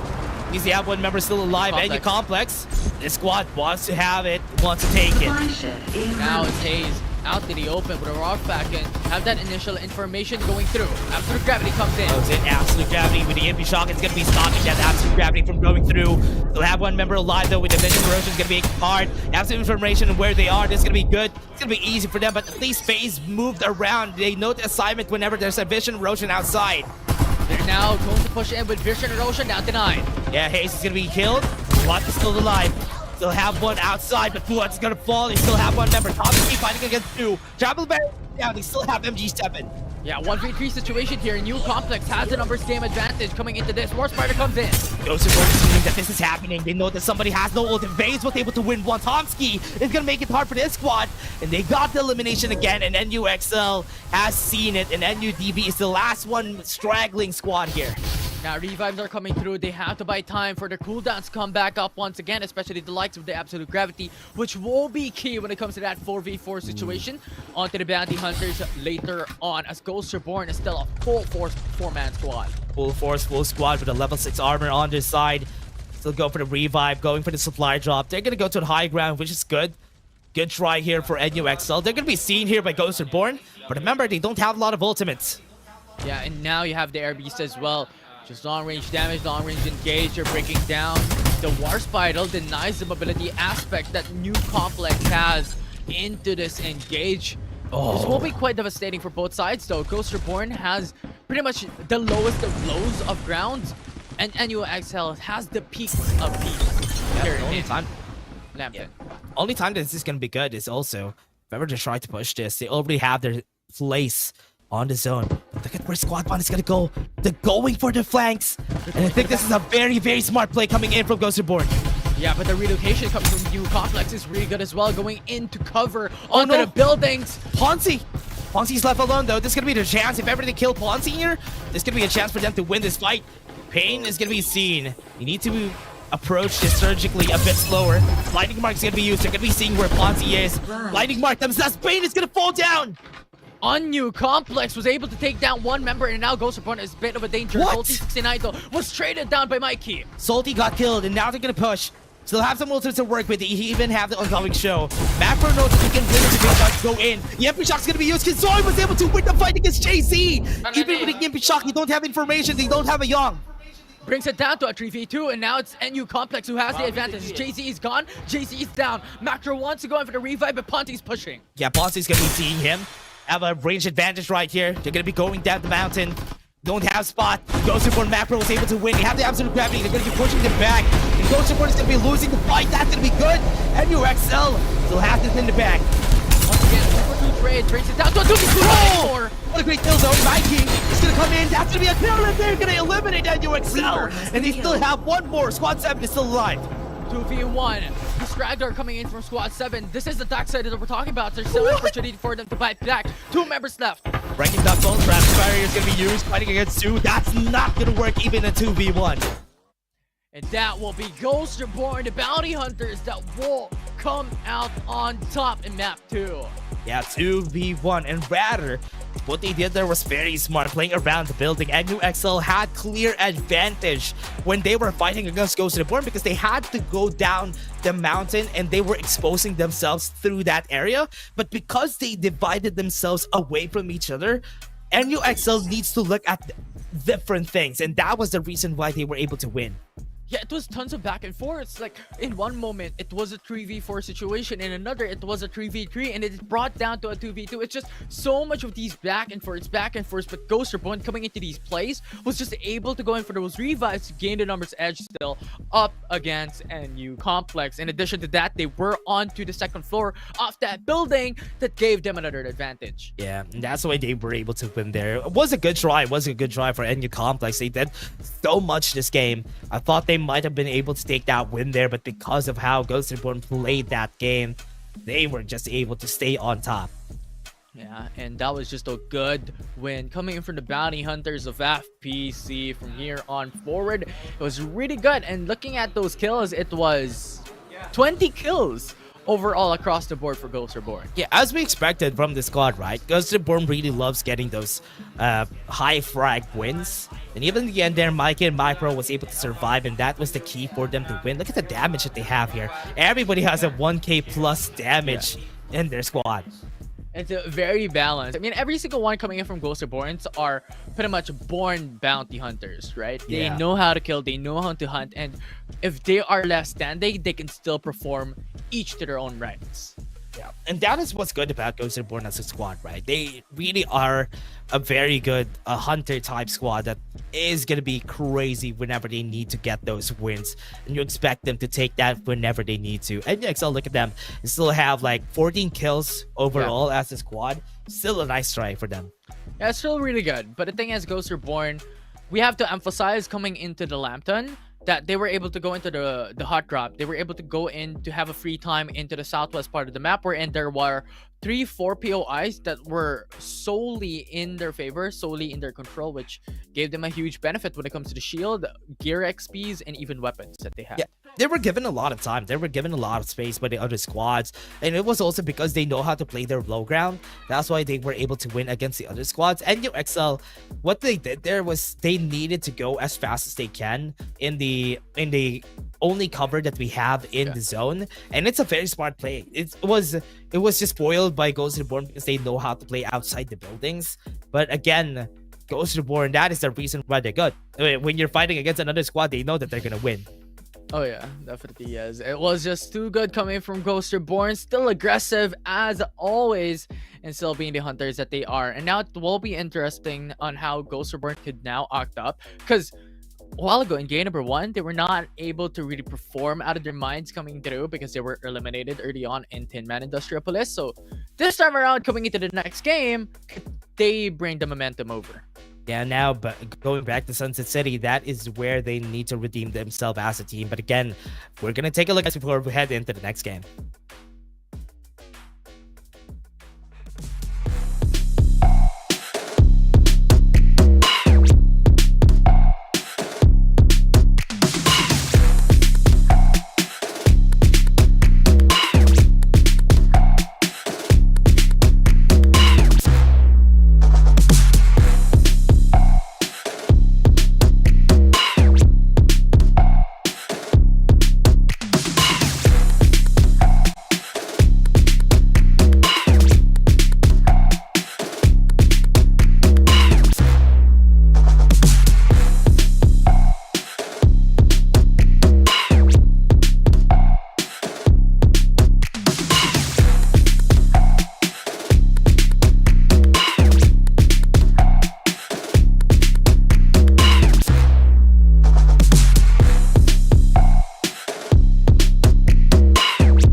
And the MVP of that game is gonna go to Mikey with 2,000 damage, 2,254 to be specific, with 7 kills and a rating of 57.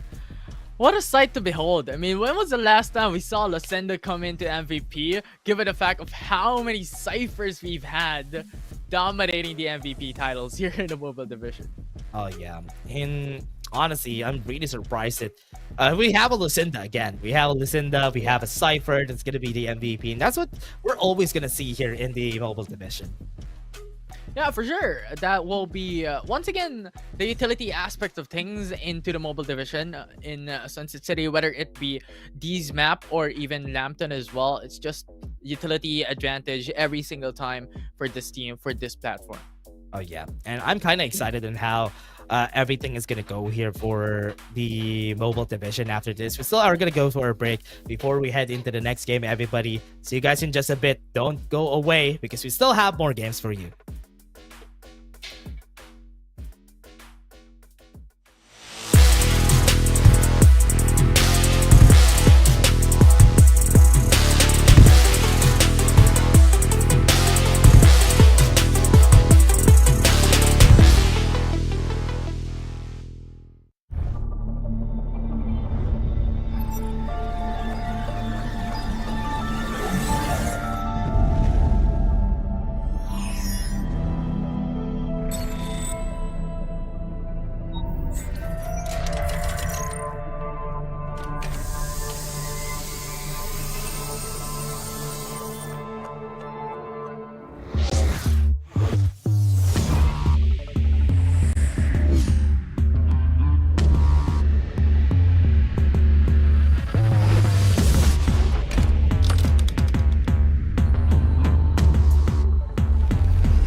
We're heading into game 3 soon, everybody. So again, we're still going to be seeing the same squad, Group D, right here. And also after this game, we're going to be seeing the squads that are going to be staying for the semifinals later on. Yeah, it will be exciting because once again, this is the final game of the mobile division overall and the final game of this specific group. And after this, it will be dictated on who will come through into the mobile semifinals and the mobile finals. Yeah, it's going to be exciting and it's also crushing for the players that are dreaming to get into the semifinals and finals of the LAN finals. Yeah, so I'm kind of excited to see who's going to be staying there and who's going to be going away. So at least they will still have a chance for the next season for those players. But again, dreams are going to be crushed. Dreams are going to be evolving after some time. But again, the mobile finals is still going to be next week. So everybody who's going to win here are going to be having a short break or at least a practice period before we head into the semifinals and finals. Yeah, it definitely is. So it's going to be exciting. It's going to be a lot of stakes on the line, more specifically as well, more importantly for the teams right now here in this specific group, that they have to act up. They have to really perform because one point could make all the difference in the world, given the fact that in season 1 Yep.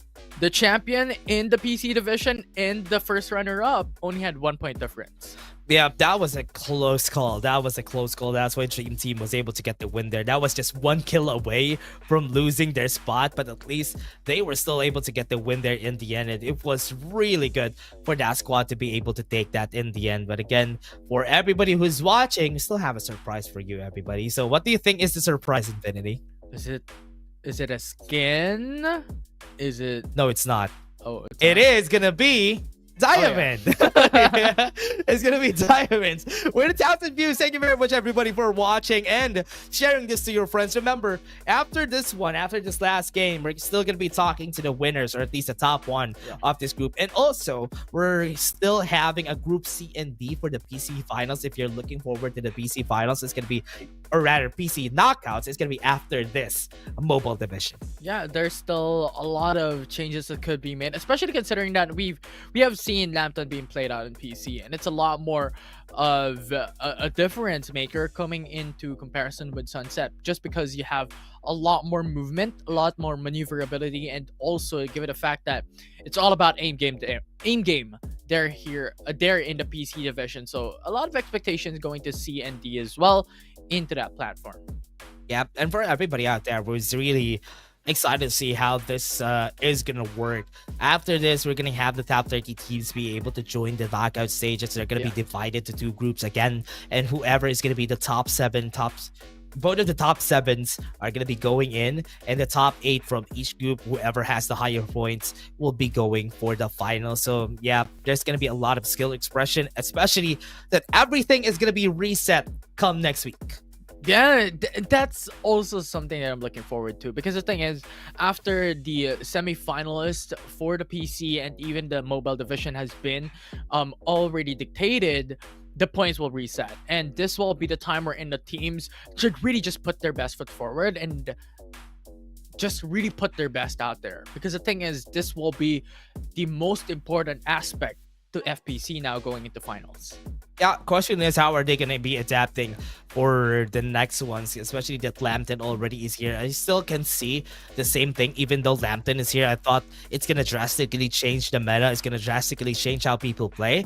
But it's almost the same, right? It's almost the same how people play. It's just there's more high ground, so they're going to be using more high ground. It's just like Sunset City's hill close to Cardinal. So it's almost the same.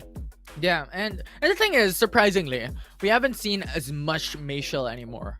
Going from the first couple of weeks onto FPC Season 2, onto the regular stage, onto the qualifiers, to now, it's a big difference on how Mayshell is now being used. Yeah, the biggest reason why Mayshell was used was because people haven't been picking up the defenders back last month, right? Last month. But now people have been adapting to the defender invader playstyle, like what they're doing in PC. That's why Mayshell's effectivity is now going down, because that is not where Mayshell is good at. Mayshell is good at fighting in close quarters, and once you're fighting in long range, that is when the ongoing choke will just get taken down really easily by the squads. Yeah, and I guess that's so as well. And on top of that, you also have the likes of Sienna and even other heroes as well coming into the mix, which gives a huge priority on that aspects. But we've seen a couple of Mayshells still. We've seen the ongoing show a while ago, but not as much of a priority this time around here in Season 2 in the knockout stages. So going back into going back into Sunset City rather, I'm looking at a lot of teams. Ghost Reborn, I'm looking at you. How can you bring that momentum coming from Lambton here in Sunset? Yeah, I'm kind of excited how they're gonna do this for themselves, though, because with what happened in Sunset City a while ago in Game 1, they were not able to perform really well and not as expected from them. But again, for the second time, still are waiting for the game to start and waiting for them to get ready before we start this. I hope that Ghost Reborn would be able to do that same dominating performance that they did in Lambton, because that's going to be bad if ever in Sunset City that's going to happen, because if they're fight against the other top 4 squads, it's going to be way worse. Yeah, in addition to that, another layer is I'm looking into where the capsule pad will go. I think the capsule pad would actually also dictate how these players drop and how these players revolve around the initial drop point that they will be able to get. And thus far, we're always been we're always going into the east part of the map as one of the favorability into the teams that really drop there as a comfort. But now it will be interesting. Will it now Yep. go and split apart into the middle? In addition to that, where is the safe zone gonna land?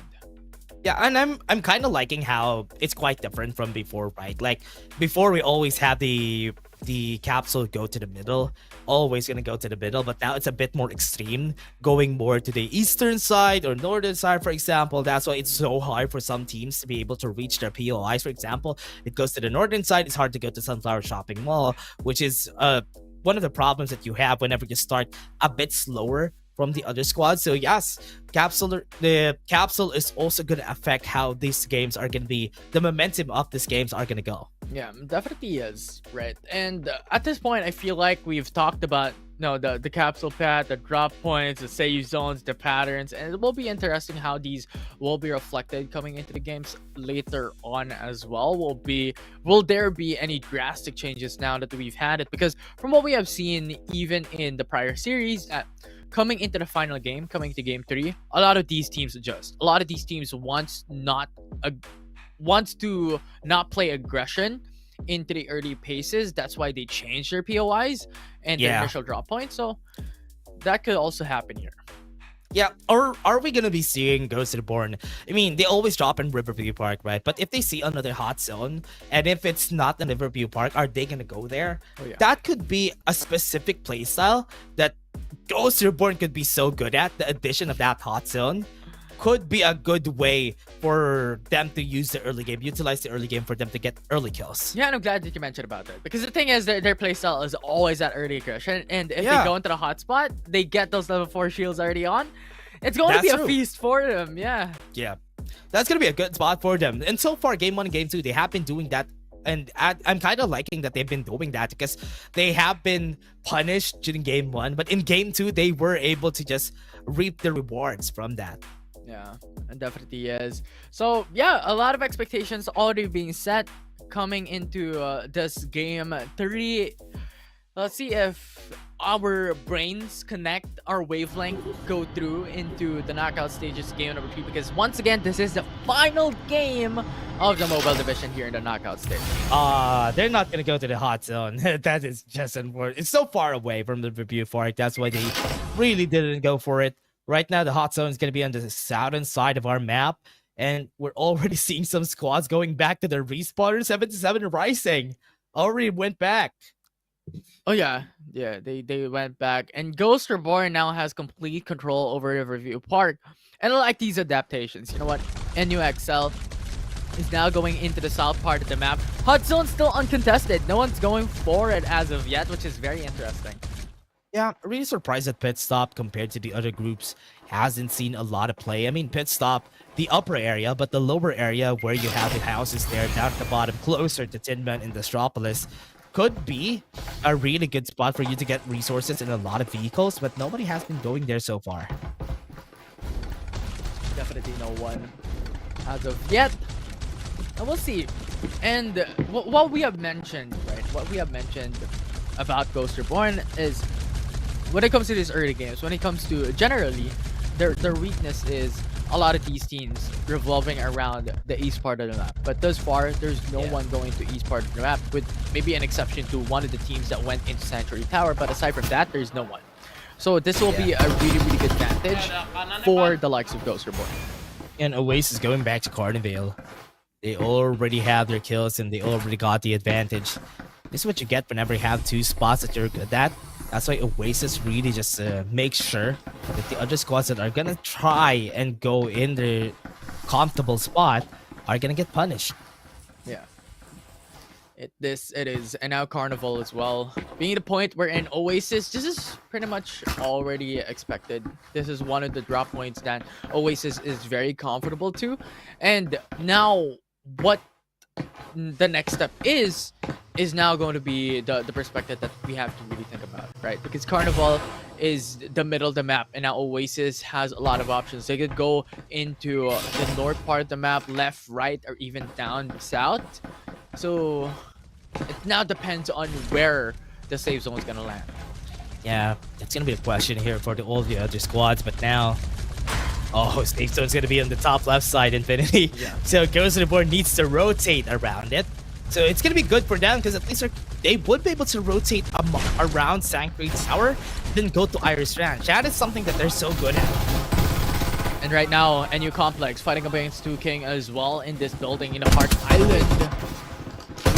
Use the respawners a while ago. I think I've seen them use the respawners. So that's why most of them are running away and not taking the chance to be eliminated this early. Yeah, but there are a couple of teams as well just revolving around the Heart Island. There are teams just up top. That's Aquila that we're talking about. There are teams as well on the mansion. So this is pretty much a very, very heated place in Sunset. Yep, Aquila is... Okay, they're going to be looking at Heart Island, but they're going to be seeing 2 King also in this area. Kind of the biggest difference here supposedly is that in the mobile division, defenders shouldn't be used as much, but here people have been using a lot of the defenders so far. Kind of liking how they're playing this because it's just making it so hard for the other squads to be able to fight back against them. Yeah, the Absolute Gravity coming in gives information that Aquila's on top as well, but you know what? It's basically these teams hunting each other now. And Dockside Barrier has been seen. I think it has been seen, right? Yeah, you can see it. This is really sad, though. What's really sad about the travel barrier is you can see it outside. That's why, right? That's why really unfortunate whenever you are the that side. Yeah, it's just sad, right? Because that gave information onto Aquila as well, onto the Heart Island and where he is. So far, now we're gonna have a fight onto the top part of the map as well. FaZe up against 77 Rising. Didn't even give him a chance to move around. FaZe is gonna be seeing 77 Rising again. While they will dash away using the Absolute Gravity for naught. That squad is gonna be eliminated first. And I mean, FaZe already has level 4 shields, right? This gives them so much more advantage up against their opposition, which only has level 3, level 2 shields. And once again, that is the highlight when it comes to having a massive shield advantage. And yes, we're talking about only a 20 shield difference, but that's still massive because that's a couple of bullets that comes through as something that you really have to do and more effort to take down. And FaZe 69 just took advantage of that. 4 kills already immediately coming into the early game. Yeah, and it's much more important in a meta where there's a lot of assault rifles, there's a lot of defenders. Every shield counts because that could definitely help you out. If you get headshot, you're still gonna be living. That's gonna happen. Now goes Dwarf fighting back. Ongoing, have some members alive. They still have the ongoing show. Gonna be keeping Master X1 at bay. Yeah, Macro is the one who has the Mayshell on his side. Right now has the information up against Master X1 as well on where they are currently at. But Ghost Reborn currently already has level 5 shields, level 4 shields. And this is one of the advantages if you're going to leave Ghost Reborn alone into Riverview Park and even the West or East Island generally. They just have so much leeway to getting a lot of shield XPs. Look at them running away though. They're just gonna be keeping Squad 5 right there on this spot, and they're just gonna be intercepting them if ever they try to get close. So this is a good spot to be in for Ghost Reborn, just for them to gatekeep Squad 5. Yeah, we'll see. Right now, Ghost Reborn currently in the vicinity has information already by New XL. Yeah, Ghost Reborn is gonna be seen. They're not gonna be taking the risk of taking this fight.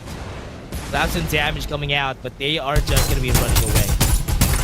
Yeah, with a War Falcon being shot across by New Complex, this will not be something that Ghost Reborn really does want to fight up against, especially coming down to the safe zone already closing in. They want to get a better point. They want the prime position into the safe zone already. They're gonna be taking the fight though against another squad. That's gonna be 2 King. That 2 King wasn't even able to fight back. Marky is going to be the last one here. He is inside Heart Island. Down at the bottom. And one transformation from this Dwarf Falcon can definitely get the vision on that guy. Yeah, and now, as you have mentioned, NU Complex already being seen by Ghost Reborn. Macro has eyes on them. Yeah, sees him. Gets some damage from that artillery. It's not looking enough. Somebody's close, Ghost Reborn. Somebody's close. They can even snip him, but they can't see him. Respawners disabled. Definitely is just around the corner right And you have one member coming in from their enemies in the horizon. Oasis though now pushing Nova. Yep, Aquila. Jace is gonna be killed already. Somebody's at the top. Oasis just playing around it. Aquila is still not giving information on where they are. Cyberhero is gonna be, oh no, coin shift. It's gonna be at the top though. Cyberhero knows that this is gonna happen. Gonna be chased down. Absolute gravity is gonna be used, but they're still gonna be running away. The invader's hitting his head. And it's not working. Assassin is just gonna be leaving his teammate alone. Yeah, they just have to. It's just the sacrifice that they need to be able to go for placement instead. But thus far, that will give a huge disadvantage for the their opposition. And Oasis gets themselves a war flagon and gets full control over Nova. Yep. Now that they don't have any more information, Oasis is just gonna go back with 12 kills on their name. I think this is a really great spot for this squad. Massive advantage onto position as well. Right now we have 1 minute before the zone closes in, so a lot of time for FaZe and even the rest of the crew that's playing a little bit more patient and playing a little bit more late to think of a decision. You know, what do we have to do? Are we gonna push? Are we gonna go play for the later stages, right? Because at the moment FaZe is alone at Iris Ranch. Ooh. They're not going to be seeing anybody just yet. So Squad 9 is going to be the first squad that they're going to be looking at. They're not going to be seeing them now. So at least in Iris Ranch is going to be a good spot. Supply drop, nobody's going to go there. That is just a valley of death. It's going to be hard for them to go. Ghost Reborn going to go here in this fight. Divulge already used up. This gives information to the likes of Oasis that is currently sitting onto Nova Planetarium as well. Yeah, get information. Maybe running away, but they're still at the top. They know that Ghost Reborn's in the area. Oh, the MP shot is going to be able to get the kill right there. Pain is going to fall down. Ghost Reborn didn't know. Didn't have any information. That's where they're losing all their lives. Ijara falls down. Mikey and Macro, the only one that's standing. It's a 2-for-1 trade. Yeah, it's not going to work out. Ghost Reborn might get eliminated here. Last one member standing. This is really unfortunate for Ghost Reborn. They just wanted to go in onto Nova, but in the end, it was the death of their 3 members. And now Macro, the only one left standing coming into Ghost Reborn with only a war flagon on his hands. And the thing is, even if he goes to Carnival, there are also 2-3 squads waiting. Yeah, Squad 2 was able to get the win there, but there is a very healthy team and a lot of kills for Oasis. It was the squad who foiled the plans of Ghost Reborn. Really sad here for Ghost Reborn. Yeah. And now the safe zone is more to the north side of the map. Now Warflag and utilization once again. But the thing is, Oasis has eyes on them. And you also have NU Complex and the likes that is surrounding him. And Mac Bro is really on a bad situation right now. Yeah, NU XL, Master X1 fighting against each other. And they already won the fight. Master X1 just got lost in the sauce that battle. Yeah, it's a lot of damage coming from NU Complex. They were able to survive that engage. Red zone comes through into the southeast part of Iris Ranch, which gives information to every single one of the teams available into this game that there are a couple of teams coming right through into this location. Divulge gets information. And FaZe is the squad that used Divulge against them, so they know where NU Complex is. Have the War Falcon, but they're not going to take the risk of fighting against them. And Tomsky right here, really far away. It's not going to be hitting shots from Oreki. Yeah, and the FaZe, they also have MG7 for Oreki. So this will be a weapon that they could utilize later on, especially how we have seen yesterday's matchup with the MG7 just melting down all of the members in the PC division. So we'll see how Oreki will be able to utilize this. Need to cross the hill here, so NU Complex needs to be careful if they try to fight. FaZe already is in a good position. If they try to fight this Kizoi, it's gonna fall down. FaZe still up in the hill. Every squad that needs to cross this needs to go against them. Rick is also gonna fall. Yeah, NU XL losing a couple of members left and right. They are separated, they're split apart, so this will be the advantage for FaZe, as you also have Hayes now pushing in. Yep, Hayes is gonna go in. Damage is gonna come through. They're not gonna be able to survive. Hayes is just a very crafty guy. Oreki is gonna be jumping in and out, but it's not gonna work out for their team, and they're gonna get eliminated. With NU XL gone into this game, 5 teams are left. Oasis is gonna go. Perfect timing just to foil the plans of Praise. And they're not gonna let them get inside the zone. Yeah, and this far Oasis is the one. Another team to be able to enter. We want another team to be able to survive. FaZe! Right. What a shot from Shaolin Bay. Just got the elimination so fast. 20 kills on the board for this squad. Now they're just gonna be running away. Go back to the zone. Yeah, go back into the zone. It's Shaolin Bay's gonna be in, dying. Very close. Shaolin Bay! No! He's gonna be dead. I think they're not gonna be able to revive this guy. Shaolin Bay was too aggressive there. It's gonna get close, but it's not gonna be a revive for them. I think could be an angle. It's possible, right? It's possible. They just need 2 members because after that revive, they are gonna fall down. But the thing is, when you are just knocked out, you have faster revive time. So that will be the opportunity for Oasis to really just bring back 4 of their members, and that will be what's happening here. So once again, Support too. Yeah. there will be a four-man squad back up. Yeah. The good thing that they have the Mayshell and the Moy on their group, so that if ever that happens, that is still possible for them to go for the revive. So FaZe only has 1 member alive, Toshiro, but they know where Toshiro is. That's why they're running towards him. Yeah, going to check your right. Wait, check your back. Check your corners. Check your corners. That could have been. Oh my, that was scary. That could have been a disastrous moment for Oasis. Could have lost some of the members there, 1 or 2 members. They've already used up. Gives information to Squad 4. Yep, now they have information on where they are. Oasis is just going to be running away. They know that they can only use the Divulge if they're close. So they know that's going to be a killer Remorse that was using the ultimate against them. Even with the War Spiders, they're not going to be able to chase them out. 3 squads are still complete. 11 kills for Tamayo. Yeah, 11 kills. It's just too much kills from Tamayo. And once again, like Cypher right now is so good. You have the cohort shift to be able to TP back into a fight or even back away to retreat, and having the EMP shock. Once again, already staple coming to FPC. But 4 teams remaining into this game though. 2 Aquila teams. You have Oasis coming in as well as one of the teams that are surviving, and another straggler. Yeah, we have a straggler. We're looking for the straggler. Oh, there you go. Squad 7. Squad 7 is the straggler there. Far away. Taki is still alive here. Yeah, you have Enyu Divinity just roaming around the outskirts of the safe zone and the danger zone at the moment. And Oasis plays it a little bit more patience. You just need to wait for both Aquila teams, both sister teams, to be able to fight first before they come through. This is dangerous, Oasis. Oasis gets the kill on everybody. They're gonna get a 30 bomb as a They're squad. going in. So this is gonna be a good start there. They're gonna be going in with the absolute gravity shot right there in front. Was not expecting it. Going through the window, they started it with a bang, and they're gonna end 2 members already that fast. And yeah, 2 members are gone already. 23 kills secured. 4 members still up. Coming in for the likes of Oasis. And Aquila can't do nothing. Yeah, they still have 1 member though. They'll be eliminating the last 2. Here comes out Killer Remorse. They still have some ultimates for themselves. It's a good thing that the Oasis is so far away from each other. They got the last elimination. No, few got it.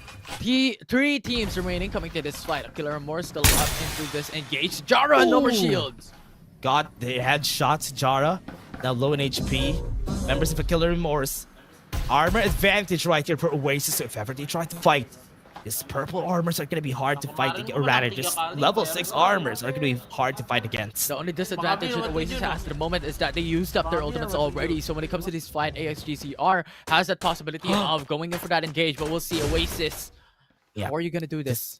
This is great positioning though. They need to go far away from each other. So if ever somebody uses an ultimate against them, they're not going to be crept up together, especially with the absolute gravity. So really smart for Oasis to do this. Yeah, now Oasis just jumping around, going around. They still have Mayshell as well to be able to use the ongoing show. Yeah. So that's an extra verticality if ever they want to. Especially how AXGZR is now poised and setting up to jump through and to engage. Yeah, Taki needs to be aware of this. If ever the fight breaks out anytime soon, he needs to be careful because he might be able to snag a win against both of these squads. Could possibly be. Right now, Oasis has eyes on them. You have Tamayo onto the rooftop of this building, so that will give them a lot of field of vision up against AXGZR. Yeah. 30 seconds gives them some time. Divulge gets them information. Killer the Worst gave them time to get their cooldowns back up. That's not going to be good for the squad here. EMP Shock is going to be used. They're so far away from each other. The Blinding Mark is going to be used against Tamayo. Tamayo's not going to be seeing anything. That's gonna be good. The base blaster's gonna be pushing back Pew. Pew already down low, very low already. Tamayo goes down. Tamayo got killed. That's gonna be bad. You have one Dwarf Blastman after the back. You have the AMP shots. They're gonna be forcing back away. Sijara might fall down. Sijara falls. That's gonna be a tie for a Killer Remorse. Yeah, and the thing is, this is a 4v2 as Sijara falls down. Tamayo's gone as well. ASCGR has everything in their right to be able to win it. A bit too impatient coming in from Oasis. That's the reason why they're not gonna win this.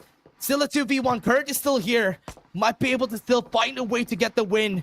Right now, Kurt needs to get revived for them to win this. They have to. Alexander still ready and patiently waiting. They have the shields already used up, but the ultimates there. But the reset timers for Kurt and his teammates are massive, and that will lead Oasis at a massive number 6 advantage. EMP shock's gonna be used. That's the last straggler that we have. Really unfortunate. The arm is gonna be drained, and I think Oasis might not get the top 2 spot here. If ever they fall down, Taki still chasing unrelentlessly. And now onto the rooftop, will not be able to take down one of the members of Oasis. So you now have Taki has to go in for the reset. Similar ways for Momoy as well for Oasis onto Alexander. Yeah, Alexander's gonna be seen. Lightning Bomb's gonna be used. Zone's gonna be closing down. You don't know the Ratsy is waiting for them down at the bottom with open arms. Yeah, and the thing is, Alexander doesn't have any windows to go out from. Only one, and that is towards the danger zone already. Taki with a core shift though will change your position. Yeah, goes in for shift. Taki might get killed, and that's gonna be a great shot though. He gets 1 kill. Might be a chance right here for Alexander if ever they try to get the timing just right. Taki's gonna fall, and that's gonna be a kill. And that is a top 3 finish for Oasis and the AXG. Remorse would be able to get the top 1 spot. What a play coming in from this team as well. What they did there up against Oasis. At that point, we have mentioned already the innate disadvantage that Oasis has because their ultimates are still on cooldown. So jumping into that fight gave them the disadvantage, and Acolyte Remorse just held their position.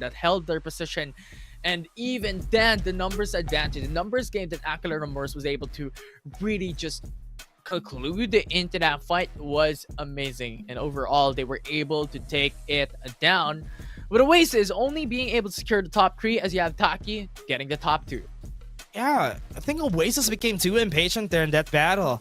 I thought they might have been able to just got the win there if they didn't use their... They had to like bulge. They got the information. That early EMP shock was the reason why they lost. Nobody got hit by that EMP shock, and they just got killed. Tamayo just got killed so fast there. Yeah, it was over aggressive, and the importance of information was not utilized. And as you have seen, the position of AXGZR a while ago from that final moment, from that final zone, was a bit scattered apart. So they were not stacked up on top of each other, which is already a signal that, you know what, they are ready. If ever a full-on engage blows up, the EMP comes through, they are not going to be affected as much as Oasis would hope so. Oh yeah. And it's really sad though. It's really sad that the Oasis wasn't able to get that in the end. But again, 25 kills is still a great amount of kills for the squad right here. But a Killer Remorse, first time getting the win here, might be able to push their points to the top 5 maybe, just because they got a win and got a good amount of kills. So that is still a good spot to be in. But Oasis, I want to know what happened there. If ever there, because anybody could take the top 1 spot here. Even if Oasis didn't get a top 1 finish here, it's still a good amount of points to maybe take down FaZe or even Ghost Reborn to the top 2 spot. But at least FaZe and Ghost Reborn, one of them is going to get the top 1 for sure. Yeah, and hear me out. I feel like the reason why Oasis really just fell through coming into that engage is Tamayo was the first one who got down. Right? He was the killer of the group. He was the one who was hunting people down into that respective matchup. And the thing is, with the core shift and the EMP, he was the first one in, but he was also the first one out. Yeah, and also it's also because he died really early. He got eliminated. The EMP shock wasn't able to hit anybody. That's why it's so unfortunate for Oasis, and that's what snowballed the game in favor of a Killer Remorse there. One mistake could definitely turn the game there, and that was the first mistake. Tamayo just getting killed by a Killer Remorse. Yeah, and in addition to what we have stated is that Sijara also fell through right after. Right, Tamayo fell down. Tamayo got killed, knocked out. Sijara followed up, and at that point, it was basically a 3v2 situation that Oasis or even any teams at this point have a difficulty to really win it through just because of the numbers game. Yeah, and again, I thought that was it, but it was a nice try for Oasis. But we would love to see what happened that game again. Let's take a look at what happened during the highlights there, what went wrong, what went right for Akila de Moore. So let's take a look at the highlights before we head into the next group.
And the MVP of that game is going to be Ratzi, able to take that win with 1,896 damage, 8 kills, and a rating of 54. Yeah, Rat TZ, I mean, coming in from Akila Remorse.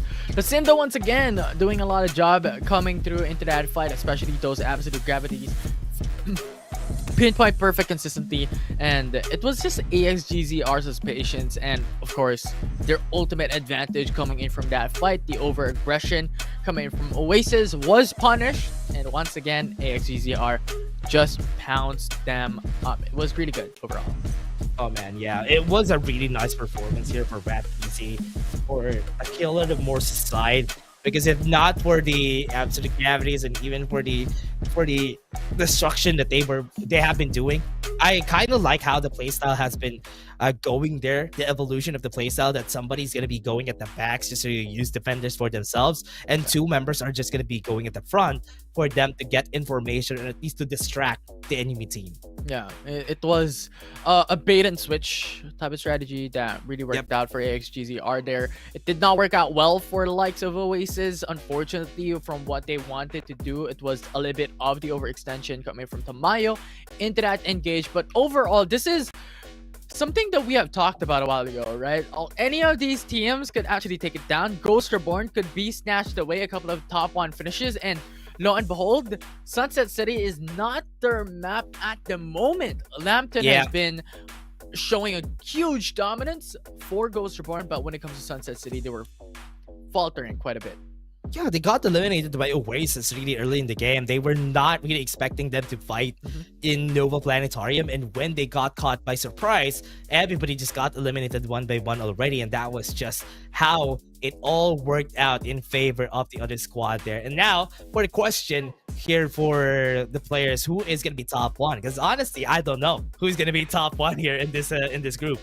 There's a lot of opportunities for any of these teams. I feel like Oasis has the most chance to be able to take it down, because the thing is, Ghost Reborn, if we remember that game 3, their placements were pretty much bottom half, and that's the unfortunate situation about things. Yes, they performed out of their minds coming to game number 2. They got a decent amount of kills, the decent amount of placements coming to game number 1, but game number 3 being one of the first few teams that was eliminated is not a good situation.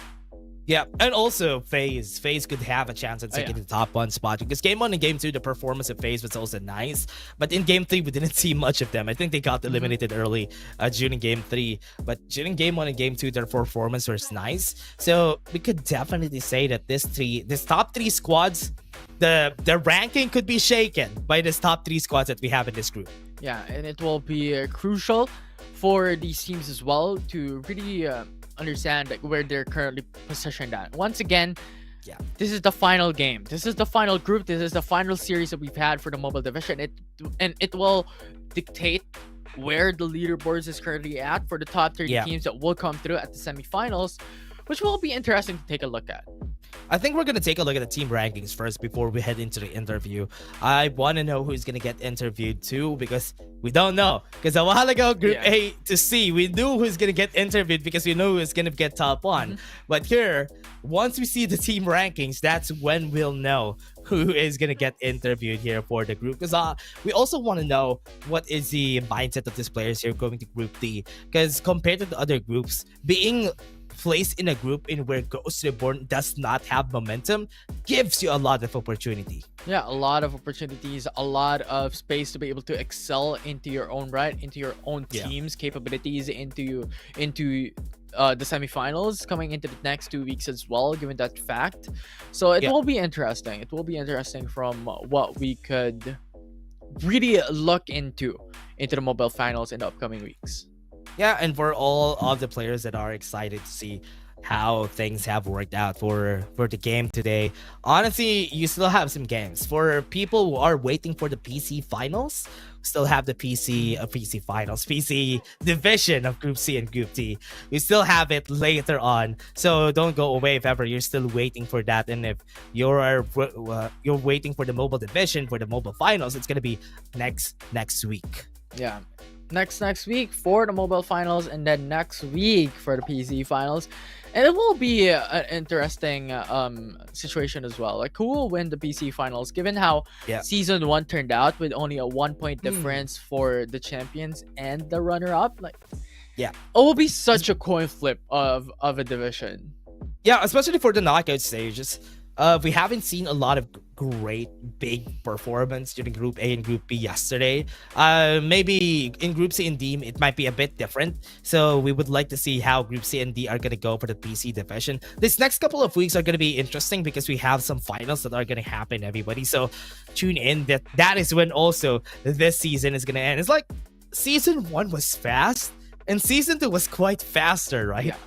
Yeah, it was quick, it was swift, and you've mentioned it, right? Group C and Group D, we still have it when it comes to these knockouts, and it will be something to really watch out for as well, especially coming into Group D, because that is where the defending champions are at. The former Dream Team being acquired by Beta is currently there, so how can they really battle up against these teams now that they are let's see acquired by another team?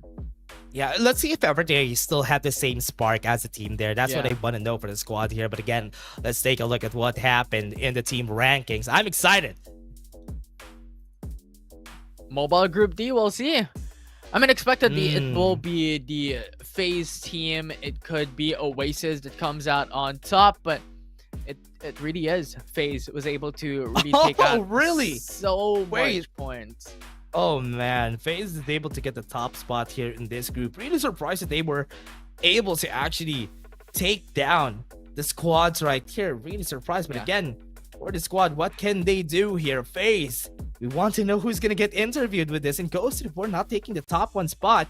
It's the first time that we don't get the top 1 on the top 1 for that group. Yeah, it's a new thing. It's a new thing to really have. Because the thing is, the expectations are Ghost Reborn will definitely take over this group, given the fact that there are teams that they could dominate, but it's not. Like, Ghost Reborn only secured the top 2, and Oasis securing the top 3. Yeah, and Oasis getting the top 3 as we expected here. I thought that it's gonna be FaZe who's gonna get the top 3, but Oasis being the top 3 was also an okay spot for them. But if you take a look at it, NU Complex was also able to get the top 4 because of their performance. Killer Remorse because of their top 1 finish a while ago was also the reason why they got the top 5 spot. So as we expected, the teams that were gonna be staying at the top will be at the top, but the Killer teams just went back during the last 2 games, and that's also a good spot. Being top 7 in this knockout stage is good enough. Yeah, it's good enough. It could help you have a couple of more points in to reach that top 30 position, to reach that point wherein you're all eligible to come through into the semifinals. So really, really important overall. But that conclusion makes it so that now we have the mids of the top 30 teams that will come through into the semifinals, which will be interesting to look at the leaderboards eventually, maybe later on. Yeah, and for the interview, we're gonna be having team praise. I think it's gonna be Toshiro who is gonna be interviewed here for the squad. Their performance was great for this game. The consistency from game 1 to game 2, game 3 not that much, but still consistency from game 1, game 2 would be the reason why they stayed at the top 1 spot. But again, for everybody who's gonna be waiting for the interview, here it is. Interview, we're gonna be throwing you back to the Tagalog broadcast for the interview and listen to what they're gonna say.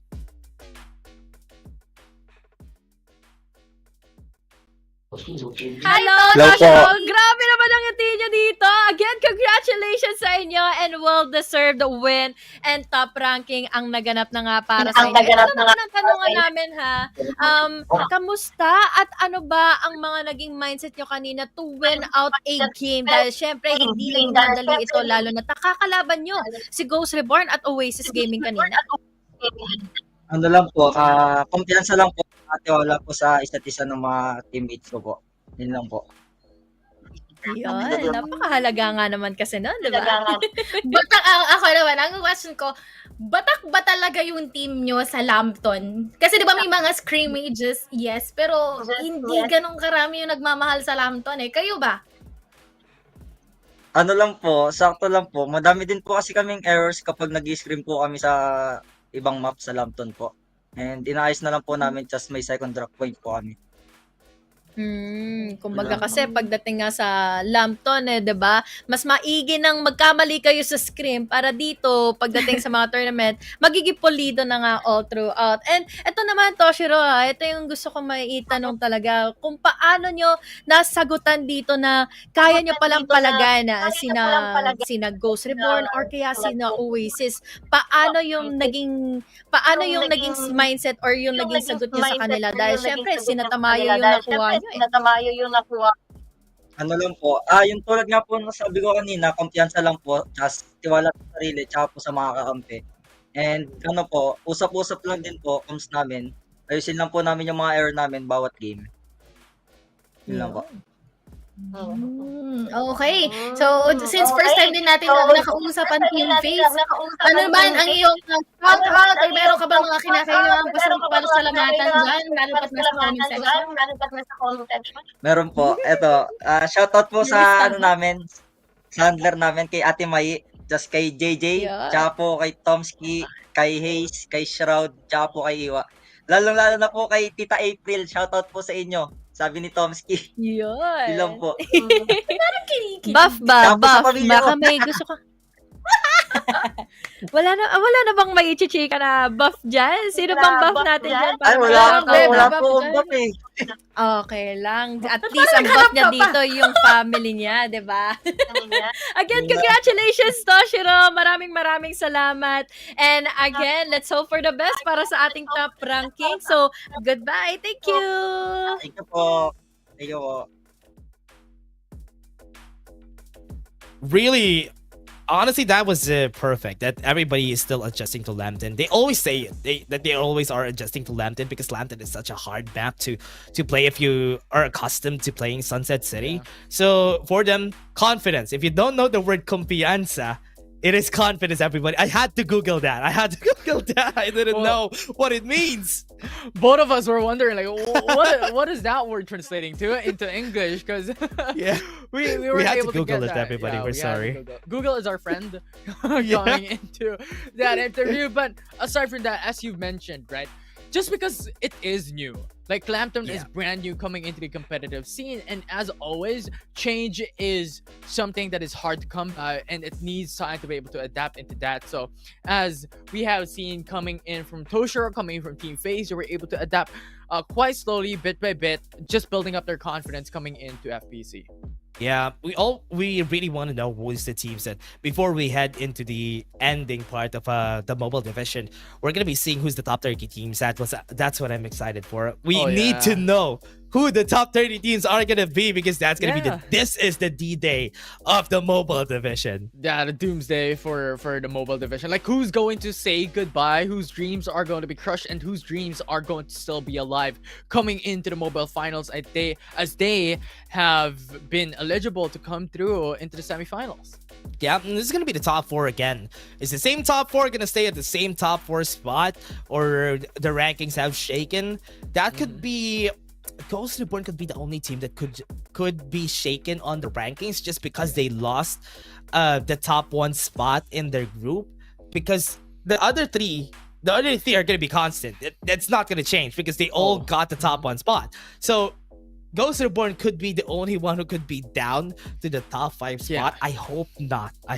Yeah, it's really unfortunate because Execration, NCG, and now pretty much are very, very stronghold teams already, stronghold names coming into FPC. I mean, NCG has been performing into respective qualifiers week by week. They were really going and acquiring a lot of the FPC points. Execration does as well. Really strong team overall. I mean, this is a defending champion, so who can actually be or doubting them, right? There's pretty much no one that could doubt them coming through. And then for the likes of Naos, the performance a while ago was also on point.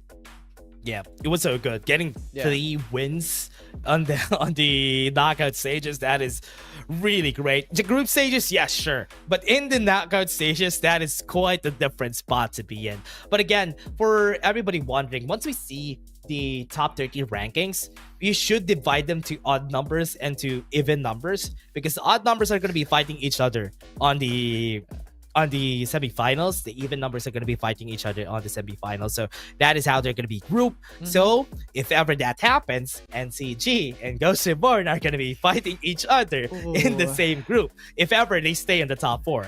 Yeah, that will be an interesting sight to see as well, how Execration will battle up against Ghost Reborn. Because remember, when it comes to the Mobile LAN finals in Season 1, it was Ghost Reborn who was a bit closer to take away the crown of Execration. So it will be interesting of a sight to see when it comes to the semifinals, how this would turn out.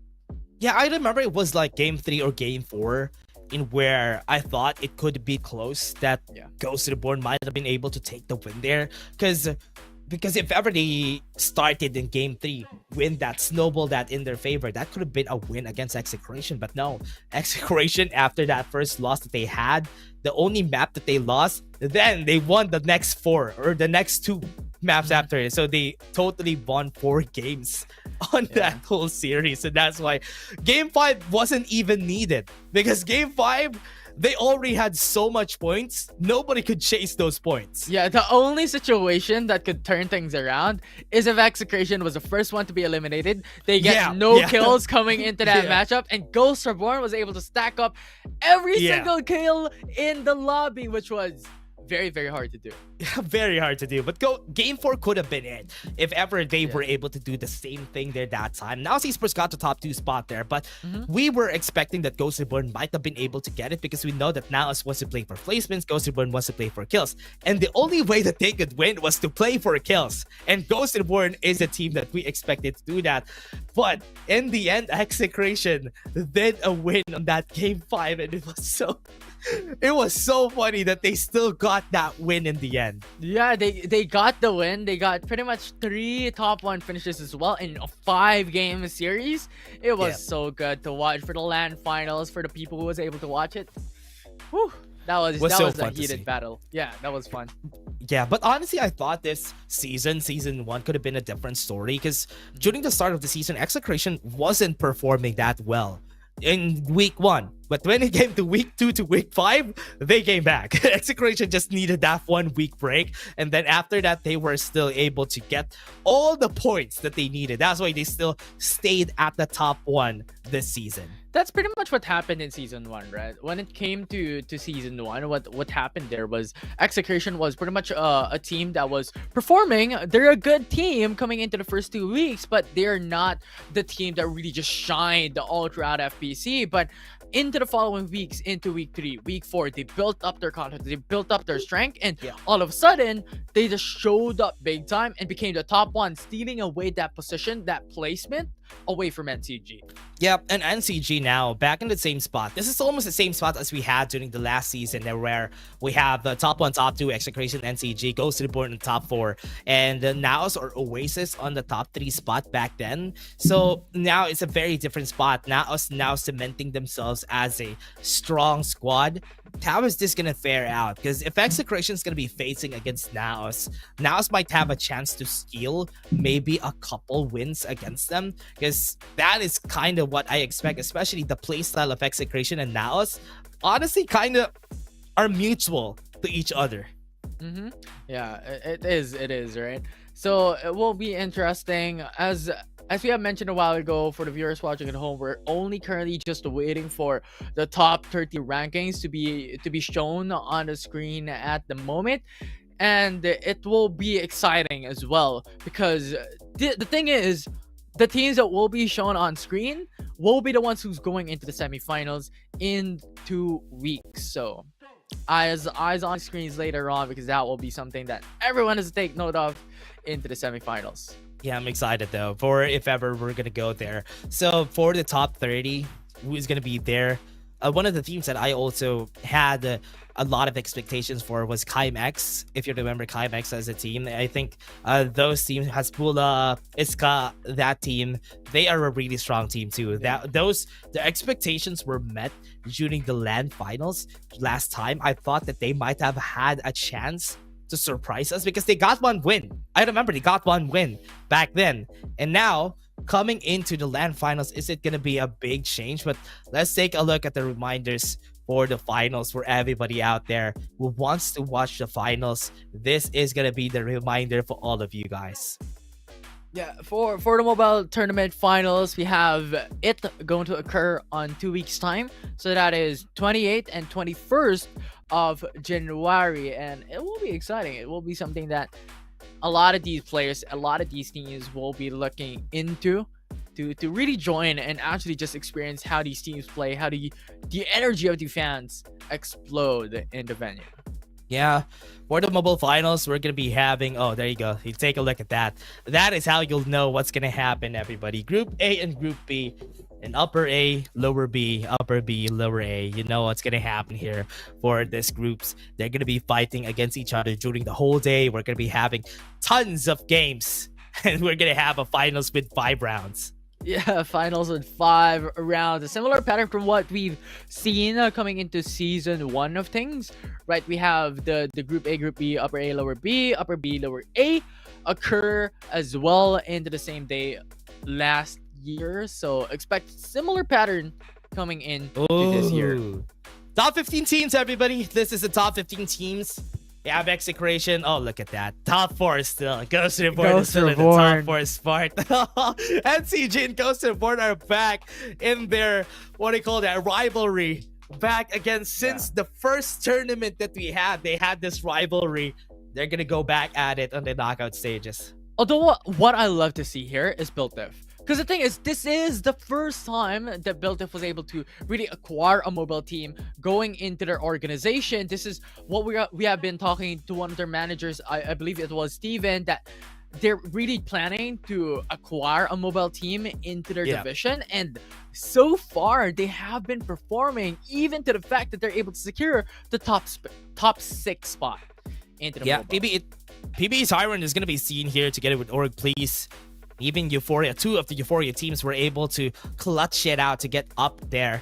And even Aquila teams are going to be back right here. Very familiar teams, right? Every one of them we're very familiar with. We have seen them before. So let's take a look at the points now after this, because after this, the top 15 is going to be shown. Let's see how much points they all have. Yeah, it will be interesting because this came from the very, very beginning of, well, the qualifiers, wherein you have 14k points for Execration. It's exactly the same pattern as last year or last season. Yeah, last season. Last year. Execration got 1k point advantage up against NCG. It's insane. Look at how close the points are from starting from top 5 to top 15. look at how close the points are to each other. There's like clusters of points that are super close. Yeah. Especially Cloud Avenue Vitas and a Cloud Avenue, yeah, Cloud Avenue, Built Diff, and even Blackfire. The three of them are so close to each other. That could have been anybody's place there. It could be. It could have been. And this was, once again, similar pattern into last year. We're in Execration and NCG. We're only a 1k point difference. 1k point deficit for the likes of NCG up against Execration. And then the following after was a 2k point deficit in Season 1. And here in Season 2, it's 3k points. Yeah, honestly, that is so far away now that NCG and Execration, especially during the group stages.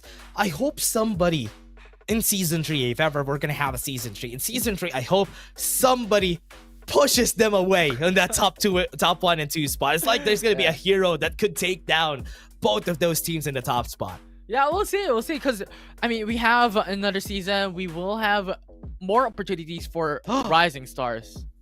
Yeah, speaking of Rising Stars, we're seeing some falling ones. Archrail's Flare, 1,500 views for everybody who wants a rocket trail. Take a look at that. Thank you very much to the 1,500 views, and just put it in CDK. You can redeem the code and get yourself a rocket trail. Yeah, and that will be very cool. Very highlight into dropping down in Sunset City or in Lambton if you're gonna go into that map. Wherein you're just the one who's just flying out from the capsule with green smokes. Yeah, for sure. You're gonna be seeing everybody who also redeemed the code though. That's what you're gonna see. At least you have the camaraderie. Oh, you redeemed the code. You were watching FPC. Then you go to them, then try to kill them as fast as you can. Yeah. Wait. Yeah. That's just sad. Yeah, again, everybody, thank you very much for watching. We have been Dash and Infinity, your first batch of casters. We're gonna have another set of casters after this. Thank you very much for watching, and we're gonna go to the PC division after this. See you guys later in just a bit. We're just gonna take a short break.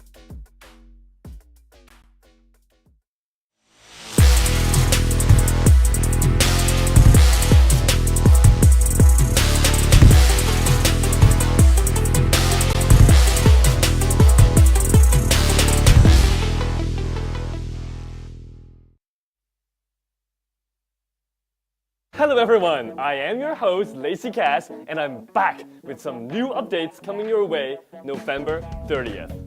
Farlight 84 is evolving, and the next update will provide a sneak peek at what's coming throughout the next few months. Now grab some snacks and I'll share with you what's next on November 30th. First, let's talk about hero changes. In the past few updates, we've reworked a few heroes including Maggie, Duckside, MKR, and more. And in the next update, we'll bring some new magic to Cyber. First, to enhance Cyber's diversity and tactical choices, her tactical skill will be changed from area recon to coordinate shift. With her new skill, Cyber will throw an electromagnetic pulse device and monitor its coordinate changes. During the device movement, pressing a button allows you to go to that coordinate where the device is now located. Otherwise, the decoder will be directly transported to the coordinates where the device lands. This means Cyber can adjust more flexibly during combat. For example, she can quickly teleport to somewhere near the enemy and apply her ultimate EMP shock, which will reduce their defense capabilities by damaging their shields and deactivating their jetpacks. Just like how we adjusted the other heroes, this change will help Cyber to become more proactive in combat and fun to play with. In addition to this new playstyle, Cyber is also coming along with something the community has been asking for a long time. The long-awaited SSR skin for Cyber Wild Player. This new skin is inspired by the classic Streets Gaming arcade style. And coming along with this style is MKR's new SSR skin, Kinetic Mech. This series comes with some interesting special effects that you'll definitely love. Both skins will be available in the all-new Battle Pass Pixel Bliss for the next season. Apart from these two skins, let's take a look at the other lottery skins coming your way in the next update. New chest event, Sandy Illusion, will bring us a brand new Bar 95 UR skin. In the Merciless Desert, only the most daring adventurers can survive. Also introducing the new lottery wheel, Polar Adventure. Craving piping hot pizza in the freezing Arctic? Look no further than Maggie's new SSR skin, Absolute Zero. Starting from this version, we'll gradually enhance the artistic style of the game. You've shared a lot of ideas about the game's art style, including suggestions for a new lobby art. That's a fantastic idea, but to do that, we need to first redefine the style of some characters so everything can look coherent. You may have noticed that many new skins released recently share a common theme. They all look trendy, quirky, and modern. Knowing that you love how these skins look, we'll start by expanding the aesthetics to some of the heroes that don't share these traits. And the first one is our fireman, Captain. Captain has a low selection rate, averaging only 3%. Unlike the other characters, we feel that Captain lacks his unique personality with the current character design and would like to update his look. The new Captain will have a more prominent personality, showing his robust physique with a gentle and reliable twist. Inheriting his instructor's will and continuing to seek truth, Captain will become the synonym of justice and will remain a helpful friend of the neighborhood. Being a skillful fireman, his Aqua Blast skill deals extra damage and slows down the enemy. What did you know? The effects actually become stronger when used closer to the enemy. I bet most of you don't know because so few of you play as Captain.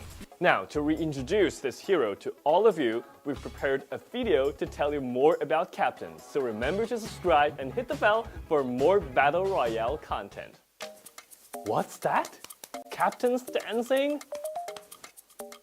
Listen closely. His dance comes with music now. In the upcoming new version, we're introducing special sound effects and background music to some dance emotes. I really can't wait to try them and piss some people off. In addition to the dance emotes upgrade, in this update, we're introducing a new item, Kill Announcement. When you kill an enemy, everyone will see this announcement. Everyone. Talking about showing off. This will become a brand new way to highlight your perfect kills. I finally have some new motivation to practice my shooting skills. To make the gameplay experience more sophisticated for the long term, we're planning to make some important changes to the weapons in Farlight 84. So far, you'll notice that the recoil of our guns is designed to be relatively low compared to other games. The result is that it is relatively difficult to distinguish the unique feel of different weapons within the same type. This has created a weird situation where some guns feel so similar and some guns are not that useful in most situations. In this update, we'll start working on this part of the gameplay generally known as gunplay. We will start by adjusting the feel of the AK-77 by making it feel realistic to hold and shoot. The first aspect is bullet spread. So far, all of our weapons have fixed bullet spread trajectories, not random. And in this update, randomness will be introduced first to the AK. The bullets you fire with the AK will no longer feel stale, but will spread more organically within the crosshair range. The second aspect is recoil. We've fine-tuned AK's recoil in this update, increasing its maximum value. This means that you feel that your gun shakes a little bit more than before, and its shooting accuracy may become lower. While this feels more real, you have to put more focus on controlling AK's recoil. The third aspect is audio.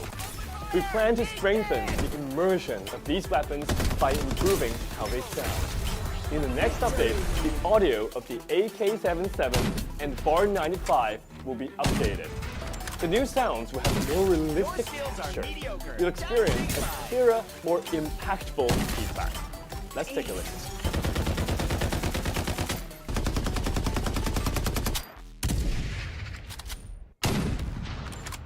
Overall, our goal with these adjustments is to raise the skill ceiling of gunplay, giving you more room to learn and master the weapons.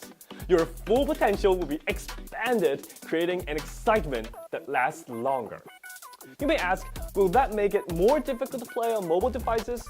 We totally understand your concern, so the mobile experience will be optimized by recalibrating aim assist so that the experience still fits well in the palm of your hand. We're preparing a special announcement video to talk more about these upcoming changes and share some design thoughts on making the Farlight 84 experience even better. So subscribe and follow us to stay tuned. Next up, events. The event column is introducing a new announcement section.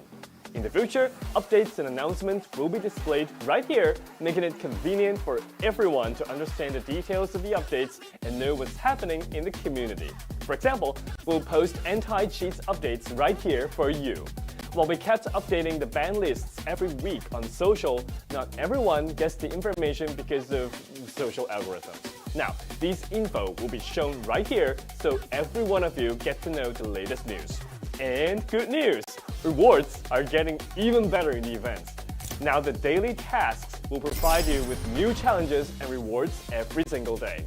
At the same time, more rewards are now available for progression have also been increased. We've added the drop of Elite and Legend pack in the progression track, and you'll keep getting extra rewards even if you finish the whole progression. We have also optimized the chest event. The chest event will now be an open draw, meaning you can be sure which item you will get for certain within a given number of pulls, let's say 50 pulls.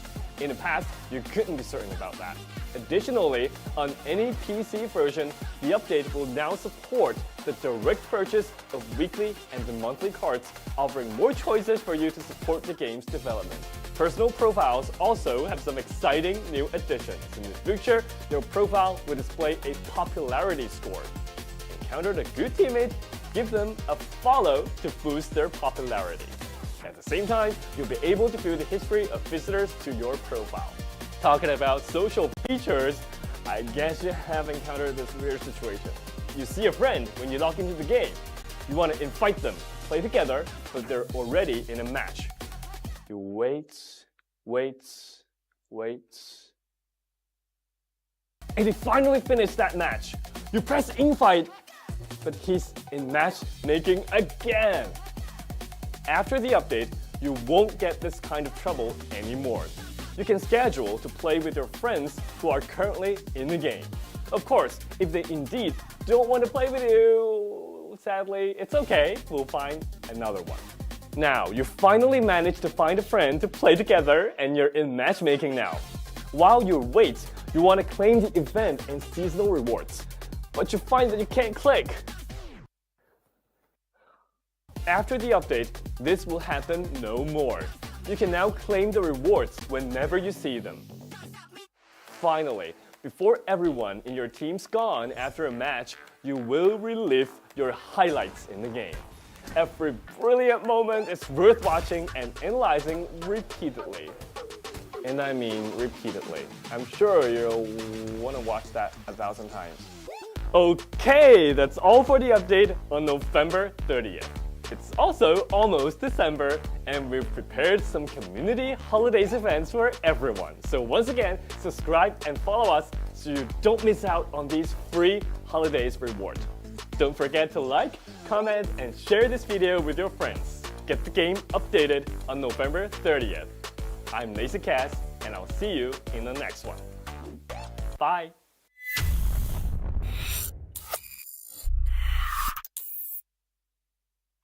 And then it went like a 1, 2, 3, 4.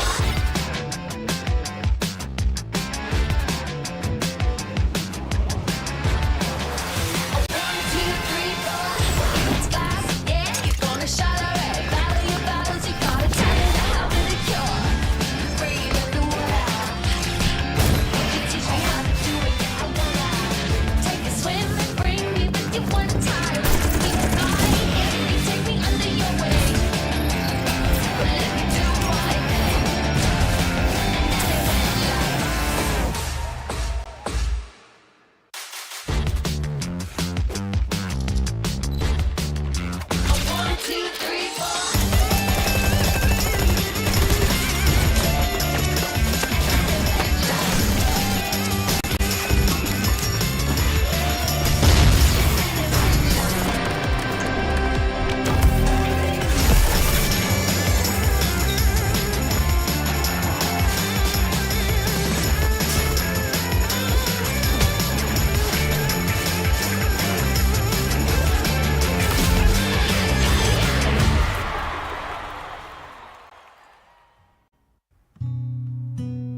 Welcome back, survivors. This is the Farlight 84 Philippines Championship Season 2. It is going to be the PC division, and joining you for the show and the second half of today's broadcast, it's Cali Gaming down here with Burger Kim, and it's going to be Group C and D. Yesterday, we saw Group A and B, and now esports was able to get those highlights. Now it's up to these other teams today, and we'll be playing their last game before we enter that PC finals, BK.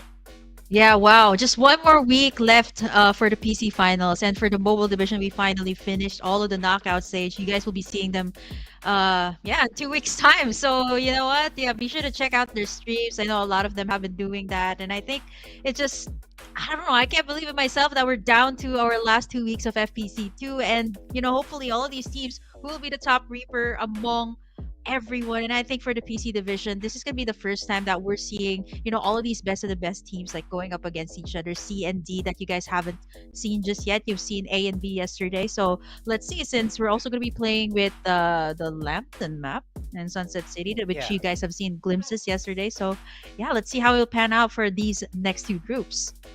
It's interesting because if you take a look at the compositions of the heroes in the mobile division, it's only a very solid 4, right? But in the PC division, we've seen so many compositions that just highlights everybody's intent in playing the game. Of course, Cypher is still going to be part of that big meta for the PC division, but we've seen Ember, we've seen Sayana, we've seen Embers being entered in as the 4th hero on this matchup. But before we even talk about more about this hero compositions from the PC division, let's give you guys a quick preview of what just happened in the Farlight 84 Philippines Championship Season 2 and what to look forward to with our tournament format X Player. We have 3 stages, and we already saw the first stage set and done already for the PC division, and it's time for us to see these teams at the knockout stage. But first, we opened the open qualifiers where we had 5 total weeks, BK, for these teams to qualify for the next stage.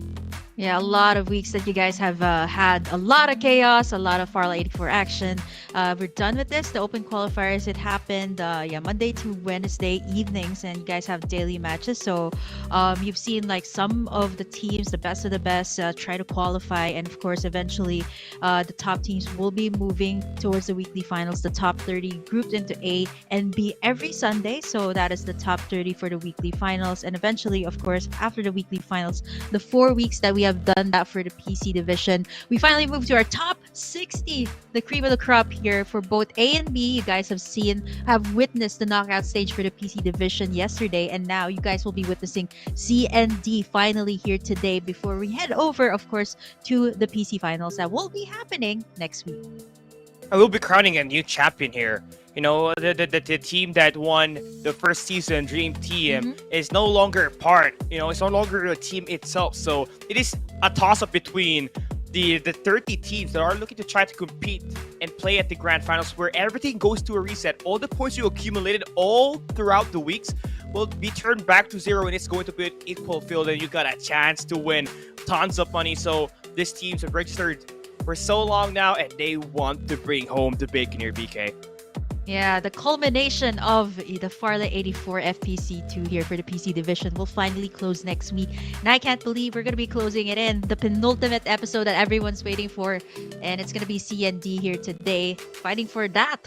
Total prize pool of 37,500 USD is really, really huge, especially for the players here. I think for last season, that was Dream Team, right? I believe 3 of them are still in the same team. They are currently with Beta Esports, not the entire roster though. So it's just nice to see, like, you know, teams like that are continuously evolving, continuously creating their storylines, even though they are either, you know, playing for a different roster, playing for a different org. It's so nice to see them once again back here in FPC2.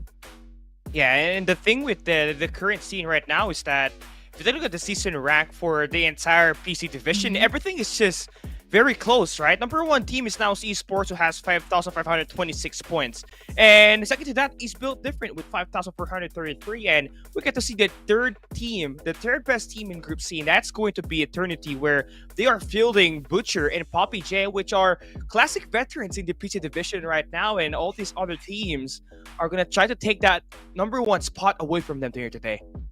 Yeah, I love how, you know, these teams are also, you know, continuously evolving, continuously, you know, growing as players. And I think for Built Different, right? That was I guess I have to state some facts here. Yesterday we did state some facts about the Uncrowned Kings NCG. I think for build diff, almost is never enough, and that's what we always mentioned back in FPC 1, that they never managed to seize a map, and this season they're looking really good to actually take the entire thing. But of course, there's so many real good teams that have qualified as well here for the knockout stage. We have here Group D, Eminence, Kia, of course, with Chinese Noodles here, one of my top PC players, by the way, Kitsune Daichi, not RZ, Asuza, Beta PC, Zeal, Zay4 PC, please NT, and Malaya that will be qualified for the Group B stage. We're looking at least 5 contenders here, right? Eminence, the 4th best team in the entire PC division. Then you got Beta PC, just like what you mentioned. 2 of the players that came from Dream Team, like the champions, are going to be part of this roster. So let's see if they're going to be able to make that difference and actually, use that championship experience that they got last season to actually maybe, get the win here at this Group D later on. Notorious and looking an eye out for this team. They got Biddle the God from Nighthawks last season, so this guy has been consistently laying off a lot of kills for that squad. So that's plenty things of that you have to watch out for when we play that best of 3 from Group D. But for now, Group C is gonna be where we are gonna be focusing on, right? Because these teams are obviously trying to aim for that top 30 spots. For the 60 teams that have been playing on this knockout stage, it's gonna be cut down to half. Definitely. There's a lot at stake here for the teams, right? If they ever want to make it to, of course, the final stage that will be happening in next week. And I think looking at the list that we have, you've seen the qualified teams for C. There's just a lot of really, really big names here. I'm talking about organizations. I'm talking about even players that have done so well back in the weekly finals, and now they're back here in the game here for Group C, and I can't wait, right? I think this is also going to be the first time that we're going to be seeing them play in a new map, so this makes it all the more interesting for everyone.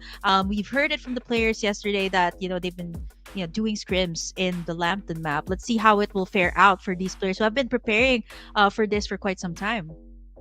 I'm looking forward to this, right? Everything is gonna all go down haywire. We saw Group C and D from the mobile division earlier. It was tight and compact. It was kind of, unpredictable, especially when we played Group D. I'm kind of expecting the same thing for the BC division with just a lot more 1v1 gunfight. We saw a lot of teams just utilizing a lot more attackers in their composition instead of just going in for that young where they can get that scout. So it is going to be interesting to see how are they going to end up at the final circle. It's almost going to feel like it is going to be played slow, especially when we play that Sunset City. But who's going to take it? Because it's kind of a toss-up right now here at Group C. Yeah, definitely. Because Sunset City, right? Everybody has every single information about every single team. I think even the players, despite the re-rosters, despite them going to another organization, you pretty much know what their kind of playstyle is. And now going into Sunset City, there's just so many things that you guys have already about the teams and so many information on what they can do. But what's really exciting is if the map turns into Lambton, right? I think this was the thing, it was very much evident yesterday that we've seen some teams, they do really well in Sunset City, but some teams actually really thrive in Lambton. So that is also another shakeup that we're starting to see here in the knockout stage. And I think it's even going to be more vital as well for the teams to rack up as much points and rack up as much damage as they can here in the final stage that they might actually be playing in, right? Because not every team for every single group will be qualified for the finals. Yeah, only 30 teams out of the 60 squads competing at the knockout stage will have an opportunity to play at the BC Finals, which is going to happen next week. So we're going to be able to determine who's going to take the trophy of the Season 2, and the winner and the champion will be able to attend the LAN event for the mobile division, where they also get to raise home the trophy in front of the stage, which is going to be amazing, right? Because all of these players, they have been preparing to raise that trophy. They want to be the best team in this competition, especially for the Philippine region itself. And although it is just going to be the second season, these teams are almost looking to try to defend their title once Season 3 starts. And this is going to be it for our pre-game show. This is Cali Gaming and Burger King. We'll be right back for Group C right after this break. Peace out.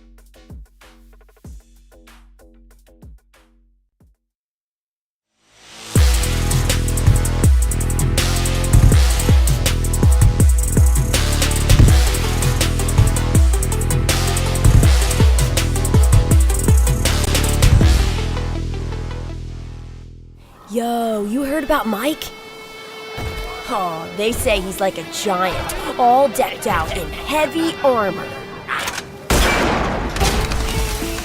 He's the baddest legend in this city. No cap. Straight up. Baddies bounce when they spot him. Dare to mess with him, you'll get hurt. Nah, that ain't it. Why? Okay, hear me out. He's got that never give up attitude and hands quicker than anyone. He's always working on every muscle and improving himself. He's ready to pop up wherever people need help. That ain't cool at all.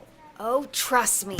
When he pulled me out of that fire, he was hella cool.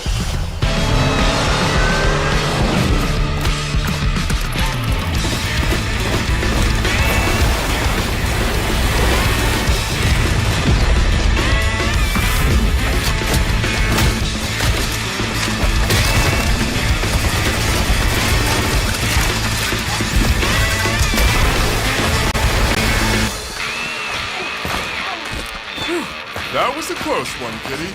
But don't trip. You're safe now.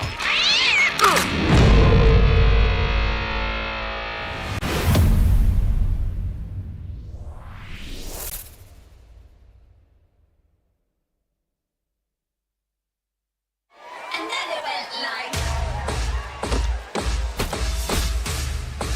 a 1, 2, 3, 4.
And we are back for the action for Group C. It is the Farlight 84 Philippines Championship Season 2.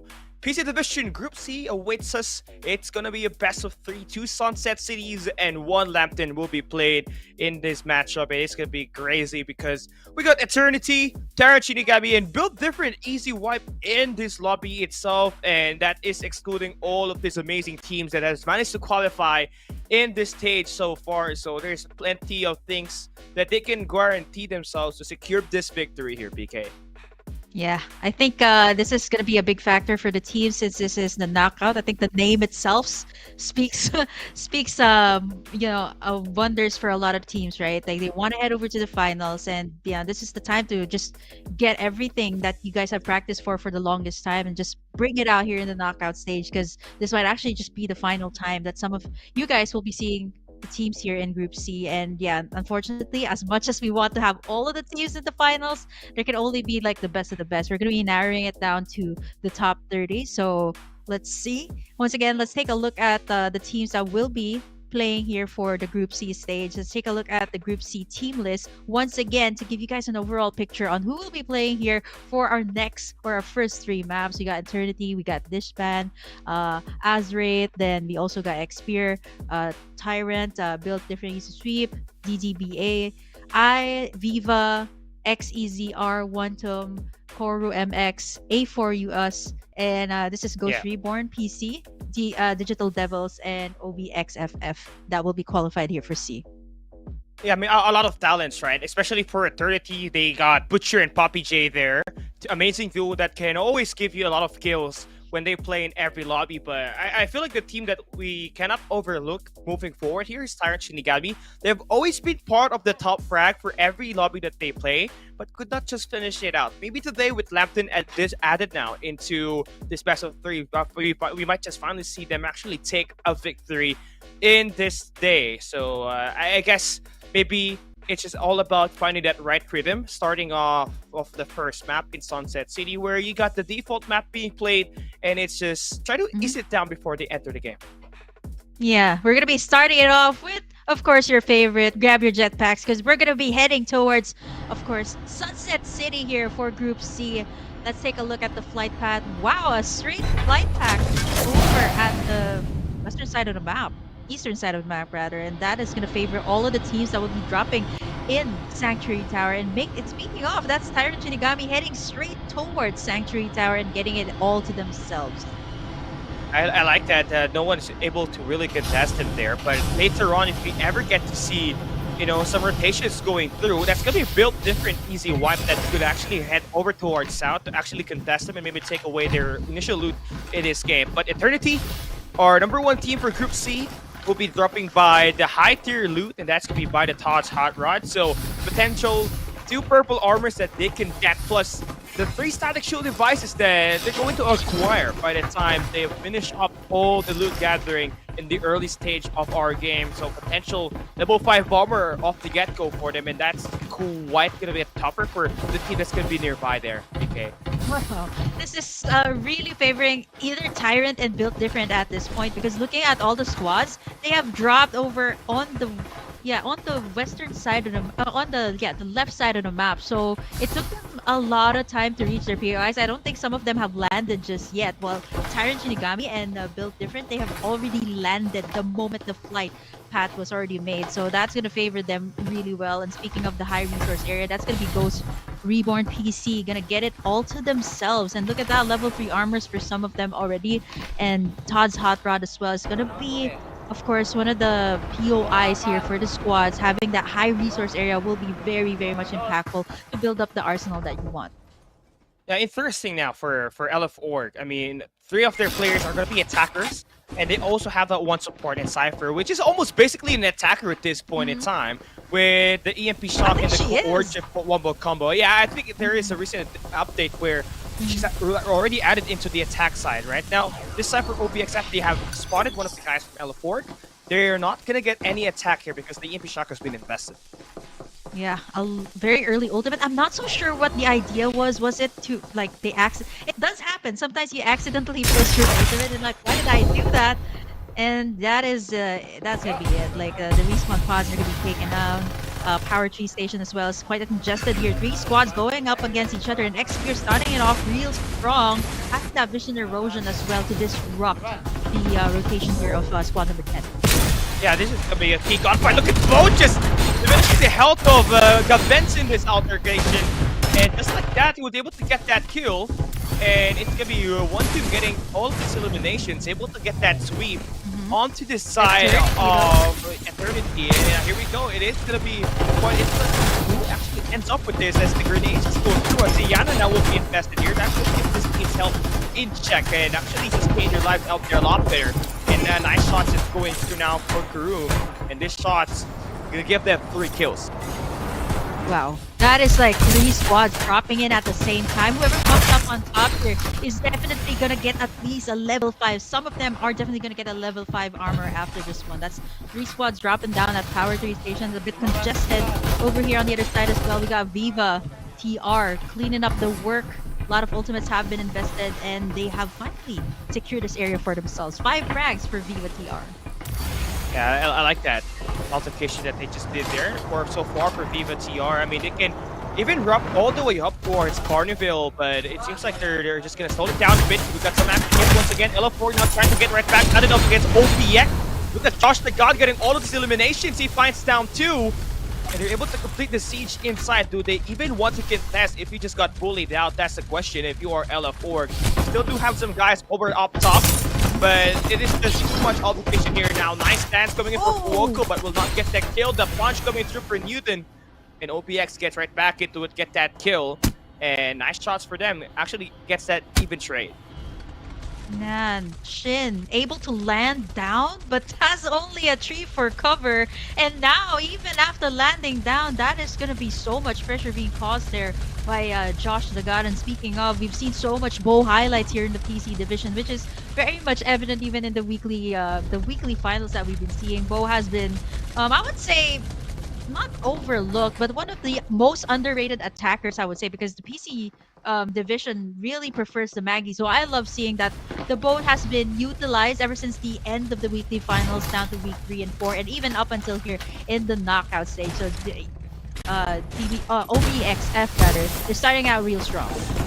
Yeah, I mean, looking at the way it's intended, right? The hero picks, especially for the PC division, Maggie 89.4% yesterday, and then you got Bo as the 4th most pick with its currently 54.5% with 36 hero pick yesterday. Now, get some action here. This time the Power Tree Station. It is far from over. It's Peanut trying to go for that chase. It's going to be a bonus trying to hunt. Now, this is going to be what a very interesting take. If ever he does not get that land, it's going to be over. And just like that, P gets knocked down. And all these matches for LF4 is just non-stop. Everywhere they go, there's always going to be some gunfights.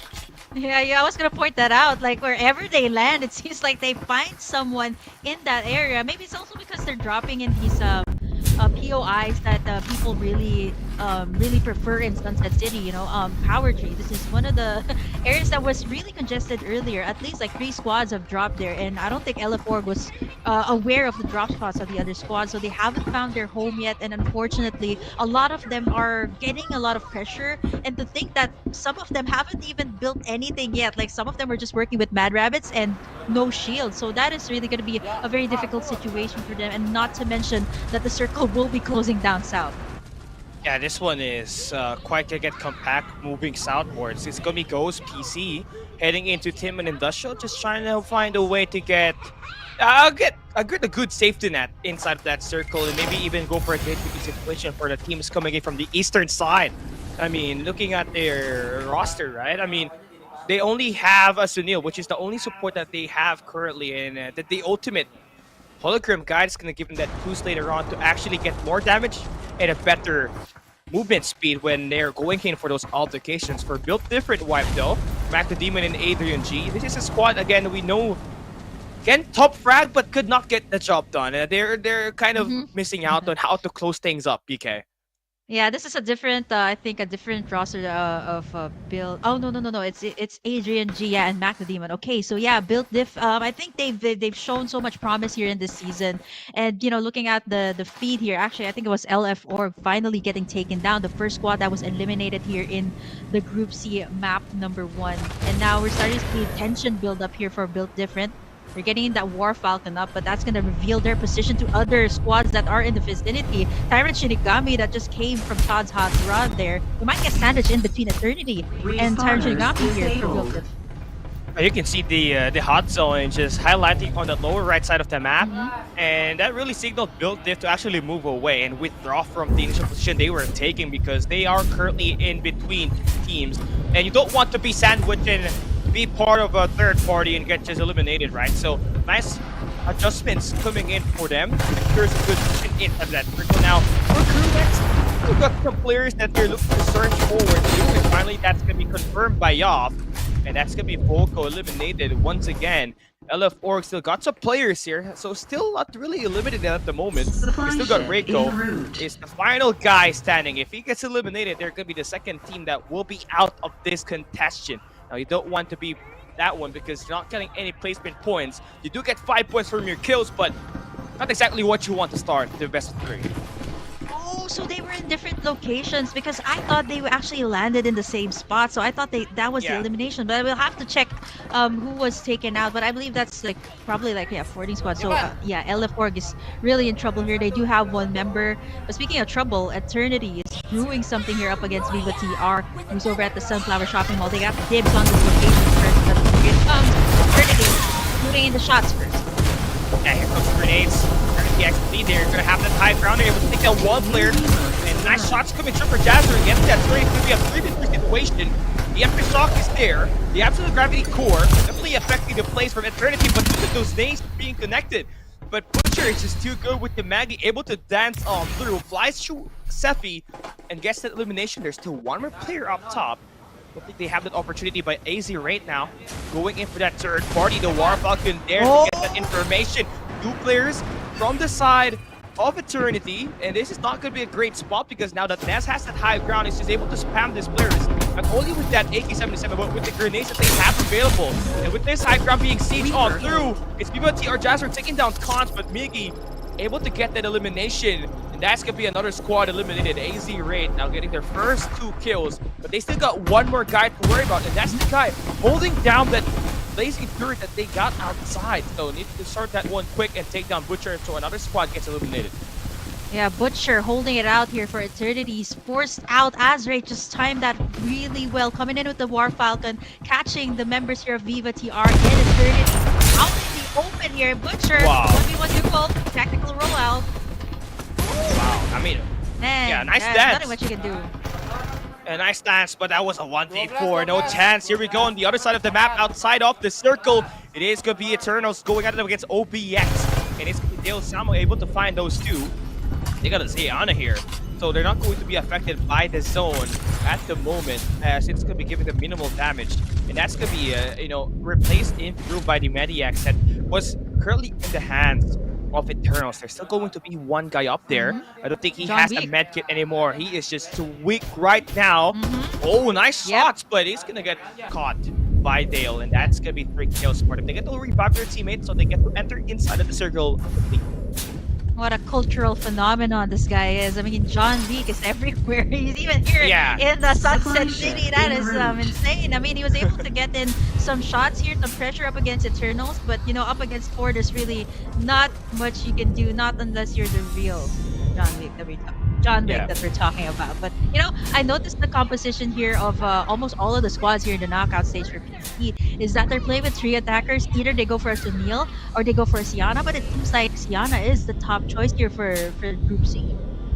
Yeah, Sienna was picked 45 times yesterday, 68.2%. So it's obviously a solid 3rd player pick for all of these players that is playing at the PC division. So that's a nice way to change things out, round it up, because if you're ever going to find yourself outside of that zone, you would not have to waste all your resources. Just deploy in one of those skills and you're pretty much ready to actually get back into it, recover that HP, or even restore your shield.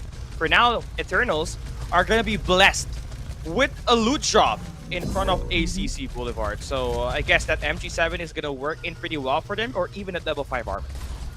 Yeah, right now I think they should be able to get this. No one is around the vicinity. Squad number 10 is actually a little bit too scattered out as of the moment. They don't really have that much shields. Level 2 at least for them. This means that they were either chased out of their locations since they're isolated up against each other. And yeah, speaking of that squad, 1-2, it's actually got one player out, but the rest are actually quite isolated. This is Carnival that we're talking about. That is like, wow, 1, 2, 3, 4 squads in the area. It's absolutely pandemonium right now for Eternals and 1-2 that is running out. Plus, the zone actually is still going to be closing out on these squads that are here in the vicinity.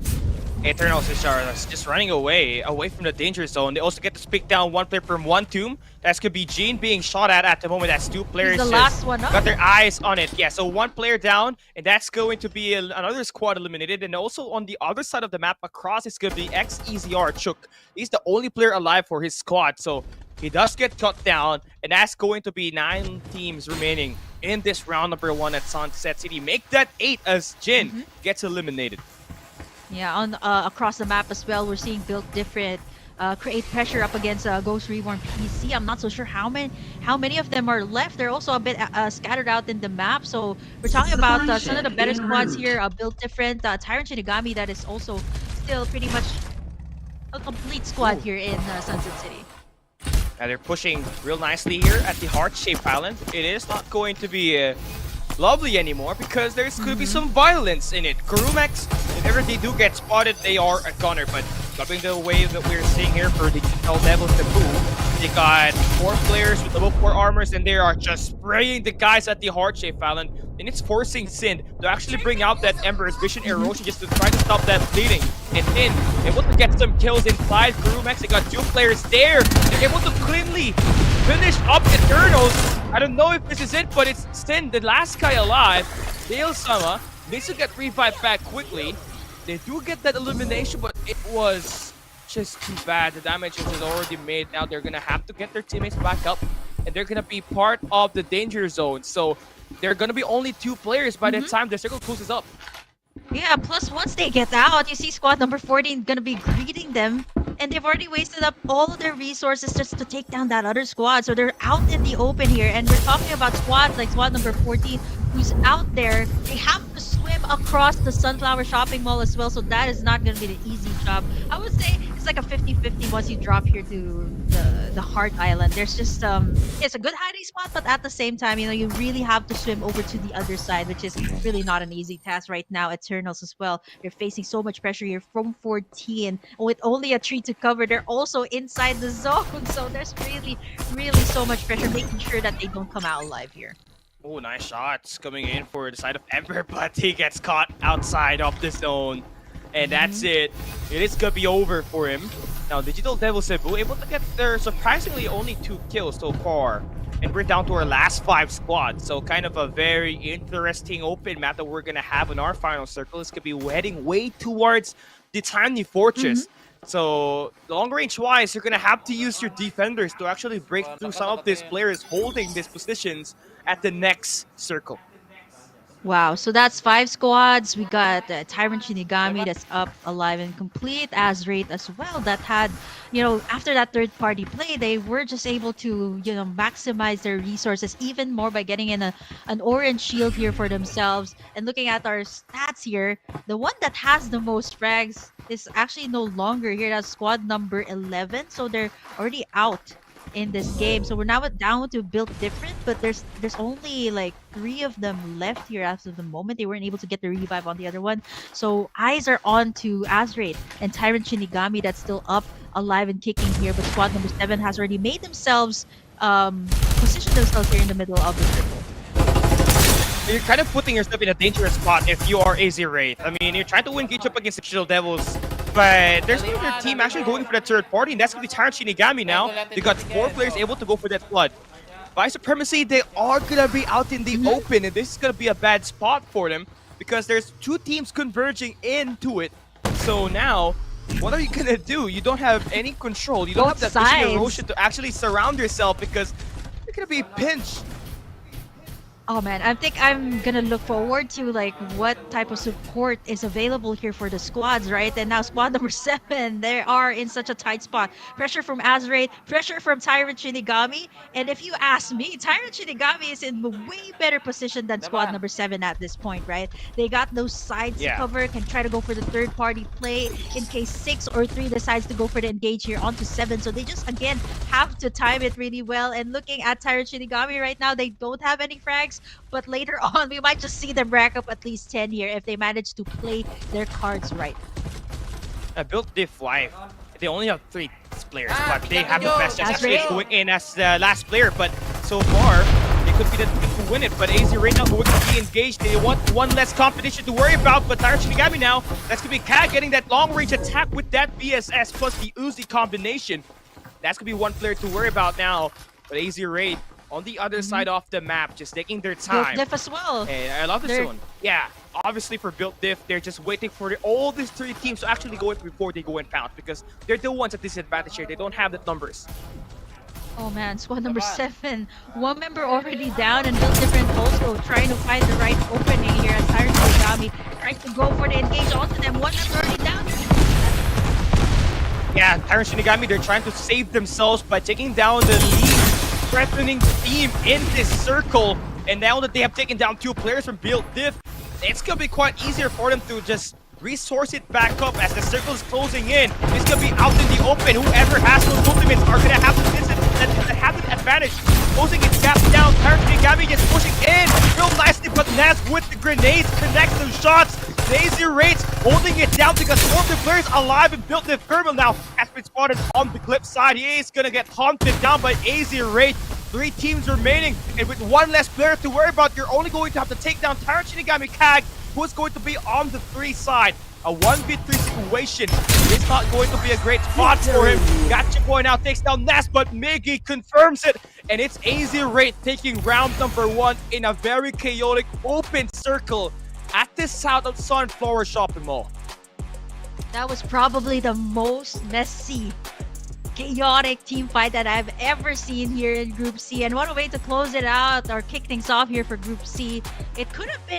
It really could have been Tyrant Shinigami, but you know what? The ultimates, like what you mentioned, was no longer available for them by the time that the Azraid came in and tried closing in on them. And not having in this ultimates made it really hard for them to go for the engage. And Azraid, having those orange armors, just went in one fell swoop. 11 frags here for Azraid, and closing it out with a victory here for our very first map of Group C here of the PC division. Yeah, I mean, I think 11 kills. It's kind of low if you ask me if you're number 1 team, but yeah. you take these victories as much as you can. You are at the knockout stage. You have eliminated these notable teams, and you already take 25 points off of your placement, plus 11 kills on your kill points. So you got 31 off the get-go. So that's gonna be feeling pretty nice if you're AZ Raid, right? Cons, the 40 and Miggy, this team have been, you know, pretty much around the community scene, even way back before the Farlight 84 Philippine Championship Season 1 even started. So this veteran team obviously taking advantage of this circle and just letting these other squads go ham at it before they even go to pounce all them other players. Oh, so it was X-Spear. I was mistaken. It was X-Spear that was first eliminated here in this map, followed by LF Org. So they weren't the last one. So yeah, there was 15 squads here in this lobby. And unfortunately for the ones that were taken out early, either they were bullied out, tried to go into another location, but were also bullied out by another squad. And coming up here on top, the top 3 here, Azraid, Tyrant Shinigami, and Built Diff, actually getting in the podium finish here, which is pretty much evident when we were actually looking at the list here for C. And yeah, they are definitely one of the better teams here as well in this mix of squads that are playing here in C. Yes, it's I think it's not going to be a back-to-back victory though, because there were plenty of ways for these other teams to actually win that. It's just that AZ Wraith, especially Naz, was able to land his ultimate and the tactical skill of Bow, which ended up, you know, creating so much damage at the nearby surrounding that he was actually trying to land that shot, and it eventually resulted into 1 kill, and just like that, they were able to secure not just Built Different easy wipe, but as well as Tyrant Shinigami and the other squad that was able to maintain their lives out there at the final circle. That's going to be a great win for them. Great momentum builder, but now you're going to be moving into Lambton at map number 2. So it's going to be a big adjustment once again. Yeah, adjustments, and I think the teams will finally get to see what the comfort drops here of the teams that are playing in their groups are going to be here for Lambton in case they do, face them once again in the finals. And speaking of Azraid, right, we're talking about cons in the 40. Usually they're the ones, making the plays for the team. The 40, if I'm not mistaken, is the one who made the plays back when he was still playing for Hollow. But now, you know what, Azraid just again played their cards out very well as compared to Tyrant Shinigami. A great game for them overall here, Callie. But we have to take a look at, of course, the highlights here for map number 1 of Group C.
And not only does Nez was able to land those grenades to take down a majority of the players at that last lobby, but he also takes the MVP with 5 kills, and 2 of which kills that he had was essential for the team to secure those decisive victories at that final circle. With 1,752 total damage, this is what you want at the PC division. With your bow, able to land those shots and become the next superstar here for the squad.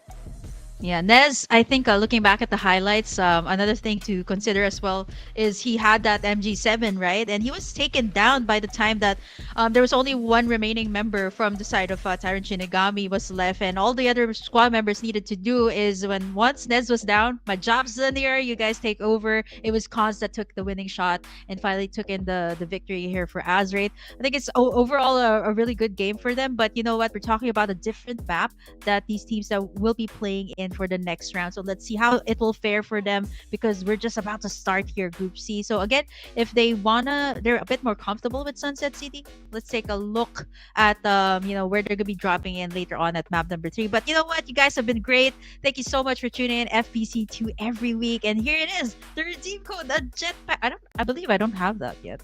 Yeah. So you guys gotta grab it. I believe so. Yeah, I think we should get that now. I don't have it. We have a 2-minute. Yeah, we have a 2-minute break, so we're gonna take a photo. But yeah, you know what? It's for everyone here. We're gonna give you that the 2 spots there for the jetpack, and be sure to grab it. I think this will look so good with the hero the capsular skins rather that have that same theme. So it's gonna be great. And if you guys don't have that yet, be sure to lock in that code and share it to your friends. And I think for now, Callie, we have the break that we're talking about. Let's try to get that code. But for now, guys, see you guys in the next map for Lambton. We'll be right back.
just fresh off a map in Sunset City. Now we're flying into Lambton for map number 2. It is going to be Cali and still Burger King joining you for the show at the remaining half of this broadcast. And we just saw AZ Raid taking the first map in a very interesting manner. Naz, to correct it, not only did get 2 kills, but 3 at the final circle earlier. So talk about the massive game changer for AZ Raid in completing that victory at map number 1, PK.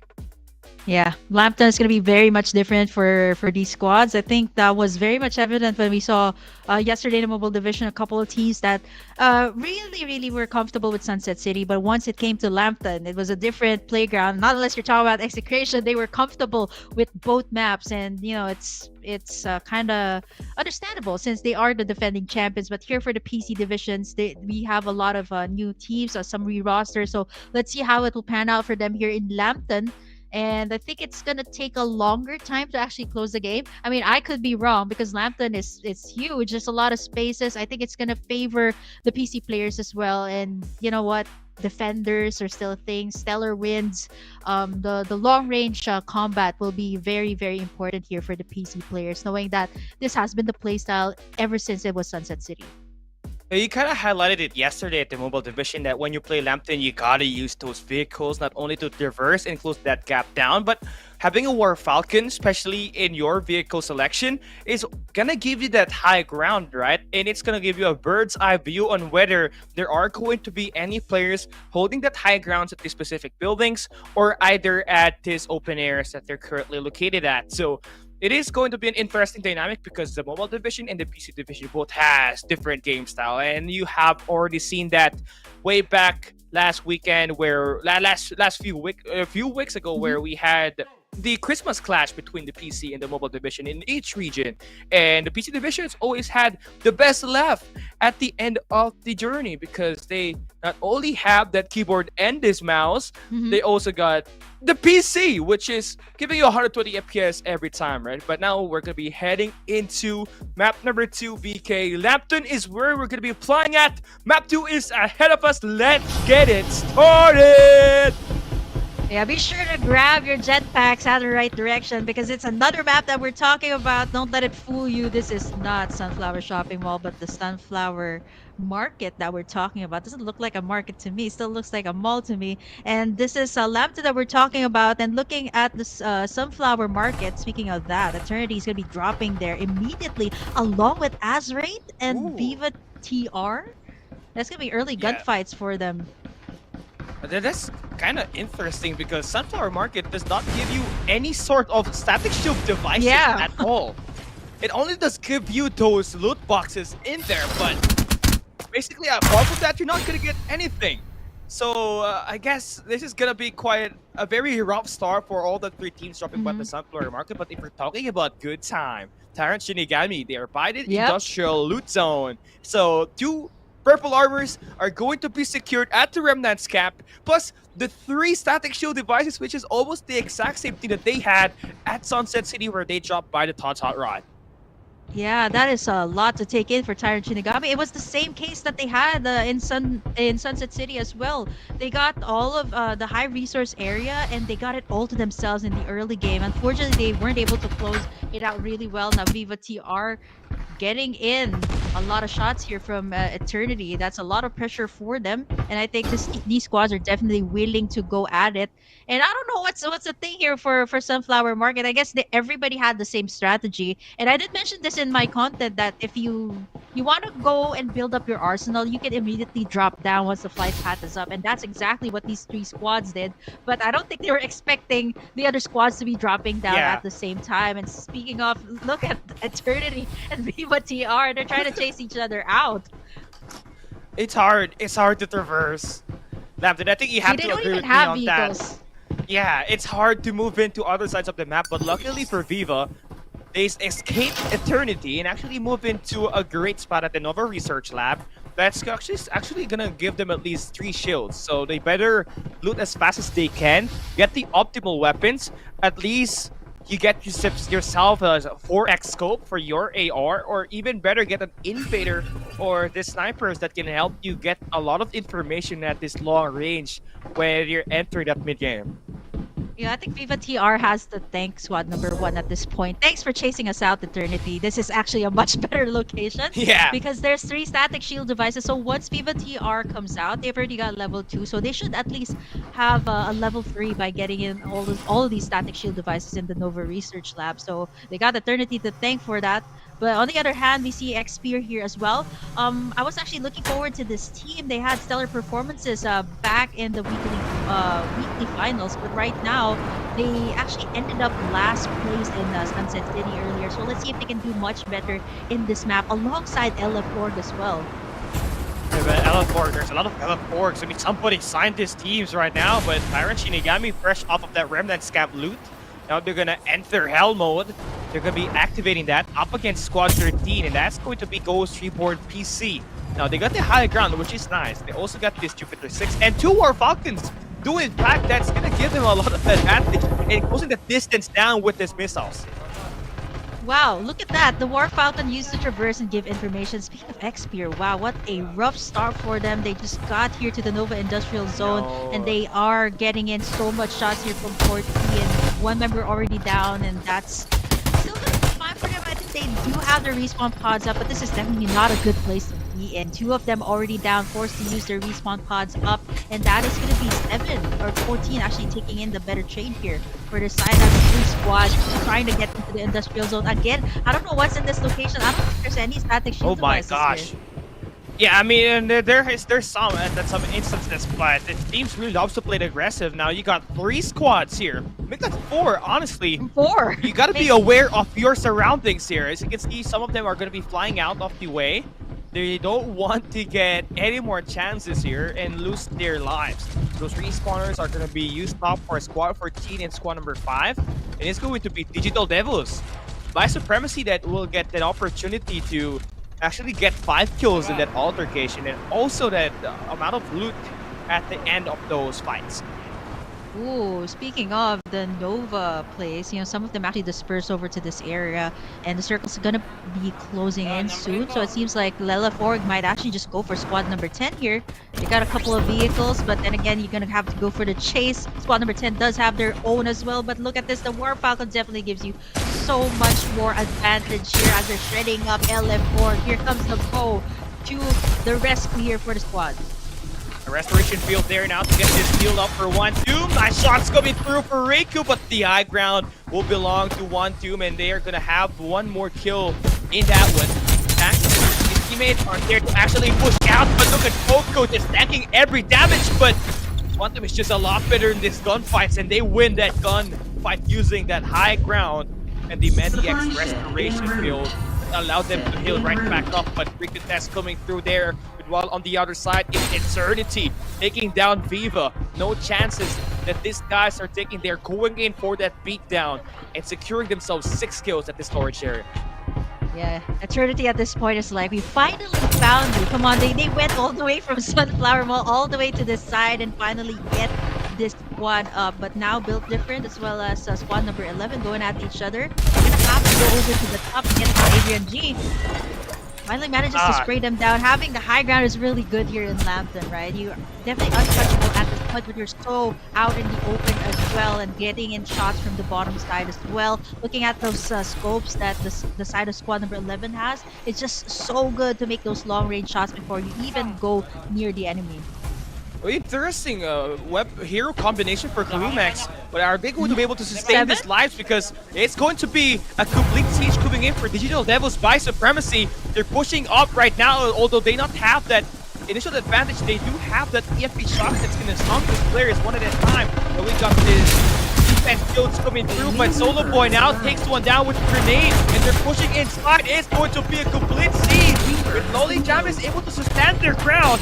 You have to see some backup coming through, but Karumex, they're not going to get any of that as Digital Devils by Supremacy teaming up and getting this top floor in control, securing them 10 kills in there, plus the loot that is available from the team that they just took down.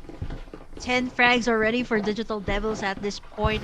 Solo Boy obviously soloing all of the kills for their side. This is quite understandable and very much evident for the PC division. The bows having in the kill, combining in the cluster grenade with some heavy artillery is definitely really good. If you take a look at all the bows in all the squads, they are most likely to have all of the kills. Look at all the damage coming through. Now one team is in trouble here.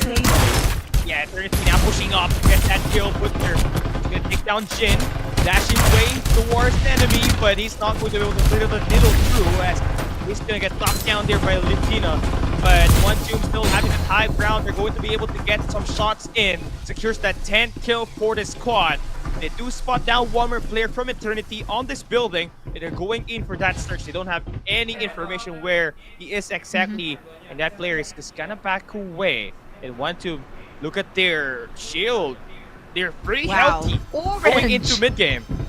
Yeah, 10 frags by just cleaning up the work. I actually thought LF4 might pounce in at any time, but looking at what LF4 has, they haven't been able to take anything for their side. And speaking of LF4, that's going to be XP taking down Mando. They're a bit isolated at this point. They're willing to stay on the outskirts of the circle, and I don't think they have any health packs at this moment. Yeah, look at this push from Rogue. He's gonna win that gunfight with the help of his teammates, Cons. Or I mean P. So, well, for Xpear, they had a bad day at the round number 1. They're the first team to get eliminated, and look at them here, just turning things around at map number 2. They got 10 kills already with level 3 armors. They're still working for level 4. It's gonna get there as soon as they get some kills, heading into that inner circle. Yeah, either they might head over to where Krumix is or where One Tomb is, but at this point, Red X here, like what I mentioned, if you are not that comfortable with Sunset City, if you're more of this type of player, a bit more passive, right? Like Digital Devils here, having in that great scope, you can just beam everyone down from afar, and you don't even need to go near. And that just causes so much diversity. The squad is about to get chaotic here. One team again, Gas is not going to be able to do anything here. Ghost Reborn just comes in and finally gets their first two kills for this map. Yeah, Mediax Restoration built there just to kill them faster and get right back into the gunfights as much as they can. They still got one guy to worry about off the back. They're going in for that revive.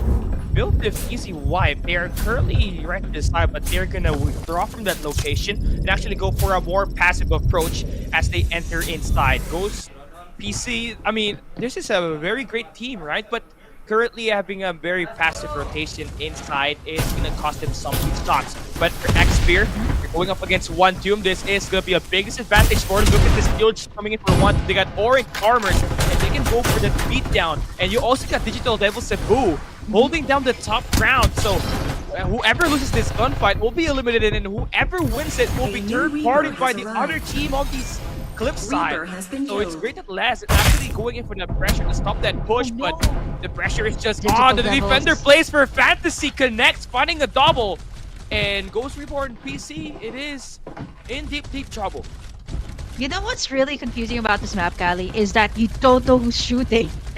You don't know if you're going up against the squad that you're facing as of the moment, or is there anyone else in the vicinity that's just trying to beam you down from afar, right? That was the thing that we've seen, right? For Ghost Reborn, One Tomb, even XP, right? They have other squads as well, and once you're out in the open here, it's a shooting field for the snipers here. Now Digital Devils are looking really good, looking up for the cleanup works as of the moment, getting in 12 frags. I love how Fawix is over here at the top side, giving not only like vision, but on the other hand, making sure that the armors are down before the rest of the Digital Devils actually goes in for the engage. Yeah, here we go on the other side of the map. Digital Devils Cebu. I mean, this is quite rough for them once again. They're having a guy playing range, but it's going to be a step too late as soon as we see Viva actually go for that flood. So they're gonna slow it down a bit. There's still some couple of players here. Rage is extending out just to try to stop this guy from getting this kill. Viva, that guy has red armor, so it's gonna be tough to beat. But with this range coming in for Nomad, he's gonna get that shot and that snapback from the Ancient Star. Gets that job done. Just one more player to work around. It's Revane eliminated. Just one more guy. It's the Maggie that he is hunting. That grenade is gonna be available, but he's using the Ancient Star to go for that knockdown and the elimination. Digital Devil Cebu, Nomad with a 1v3. Nomad with a 1v3, and to think that the Ancient Star has been nerfed. Nomad hasn't been nerfed. Look at how he rocked that. The accuracy has to be a bit more accurate this time here for the Ancient Star. Once you don't hit it, it isn't as OP as it used to be. And Nomad finally making in that clutch play was able to save the life there of Digital Devils, and they can maybe be able to move forward. But as of the moment, right, looking at the map here, 7, 13, and 11 are playing on the edge of the zone. So this is going to be really dangerous. Once the circle starts moving in, they have to move out, and they have to trade fire while they're moving here. And as you can see, Ghost Reborn, they're now moving an inch here, knowing that Fantasy is over at the cliff side. That might actually beam them down once they get out. They still got trauma from the altercation that they had with Vice Supremacy. Fantasy was able to knock down 2 players from Ghost PC. You can see one guy moving out, and it's Bowix this time. Same team, just a different player who was able to take down one more player for Ghost PC. And I think that guy is a gunner. He was stuck outside the safe zone. So it's up to Kuro now to play the rat strat and play for placement points. And for DDBI, looking at their position on the map, they're currently in a very great spot, right? Oh, no. High ground. They can move in a little bit in towards the circle and even actually spot down a couple of stragglers in there. Yeah, Ghost Reborn right now in such a tight spot. Once they go left, they only have bodies of water right now to go up against, and this leaves you in such a vulnerable state as well. There's nothing much you can do when you're swimming, and Digital Devils has every single corner covered there. You got Powie, you got Fantasy as well, doing in those gatekeeping moves to make sure that Ghost Reborn doesn't come out alive. Azray, the winner for Sunset, is still alive here at this point, and just shooting everyone they see. Squad number 14, that's gonna be it.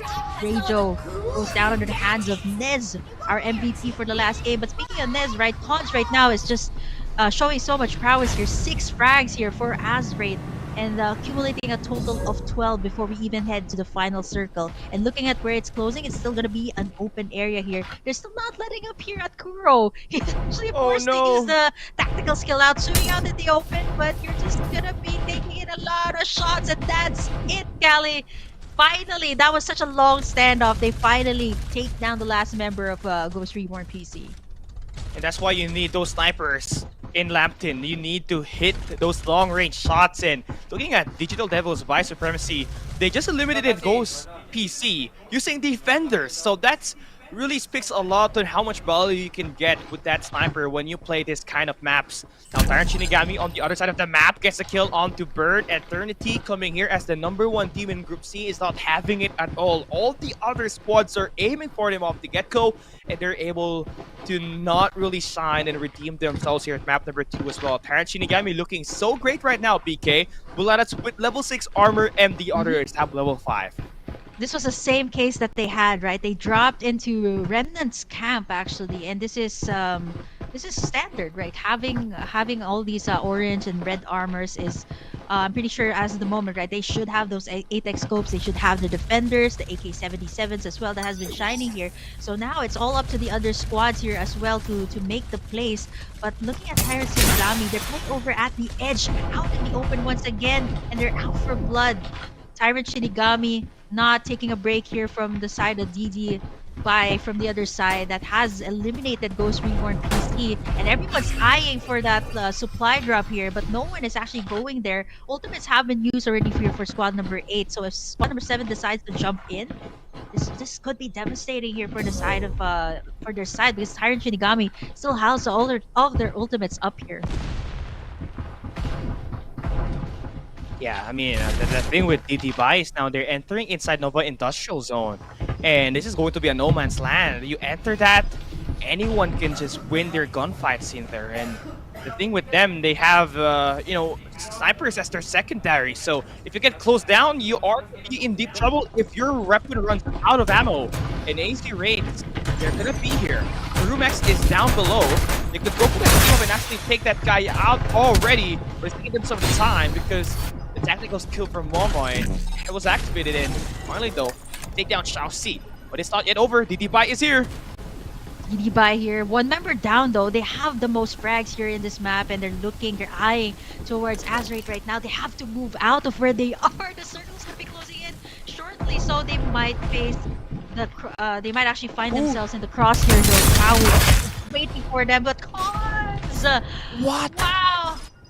Nice switch of weapons in the nick of time. They were able to take down one. That is just gonna be so much more pressure in for that squad to be. Once they come out, numbers advantage are gonna go to the side of D&D. I can't agree more. AZ Raids now are gonna have some trouble. Solo Boy, he's gonna spot some players there. Powig still continuing off the shots, but Miggy able to get that spot down. That's going to be a 3v3 situation now for these two players. It's just going at it, but this high ground still not going to be in no one's position. So that guy from top has to back away and get some shots in. Tyrant Shinigami, it's gonna be Buladas here this time. It's gonna be Defender in an AK-77. And with the Maggie tactical role, these reloads are gonna be quite a lot faster than any other hero in this map right now. Circle's closing in. Got 4 squads, 11 survivors in this matchup. Tyrant Shinigami, they have the best armor and the best possible arsenal heading into this final circle. Yeah, DD by right now, they are headhunters as of the moment, bounty hunters right now. How many squads have they taken out with those 8x scopes and those defenders? And they're out looking in for a lot more to build in their arsenal. They got that MG7 in their hands finally, but the numbers advantage definitely will have to go to Tyrant Shinigami, but hold that thought, Gago's already down. They got him back up here, but this is the time to actually go for it. These last 3 squads are just not gonna let go of their position, knowing that once they get out, it is gonna be out in the open, and it's gonna be gunfight here. It's gonna favor definitely the Lucindas, but speaking of, that is gonna be one down for the other side. DD not letting up. This is a perfect time to go. Yeah, the 4D now trying to follow this up, but he's gonna get knocked down by Fantasy. So Tyrant Shinigami and DD Bai is gonna be the last 2 squads fighting for this round number 2. Who's gonna take that thumper 1 spot by the time this circle closes in for the last time? Looking at their health, it is gonna be Tyrant Shinigami having the best advantage. EMP shot will be invested. Tyrant Shinigami is about to go for the front. It's gonna be DD Bai up against the wall, but the grenades connect. It's gonna be an equal battle, but with overdose and Cat getting the shots to go through, it is Tyrant Shinigami able to get the redemption that what they want, and they get this victory, closing Lambton as the #1 team. Finally, that was the same case that they had back in Sunset City, and now they finally close it in with a W here. They timed it really well, and for DD Bai, unfortunately, they really loved having that high ground, right? You can see they were out for blood, they were out for targets there, and they always went for the defender plays from afar. But right now, DD Bai, they got in that MG7, but unfortunately, that wasn't enough. Their backs against the wall at that final moment. When they went back, it was already the circle, and all they needed to do was get out, and Tyrant Shinigami, all they needed to do was greet them once they got out. Finally getting in the map victory here with 10 frags in total here, as Tyrant Shinigami just goes to show us why, landing into the Remnants camp just gives you so much advantage as well in the early game.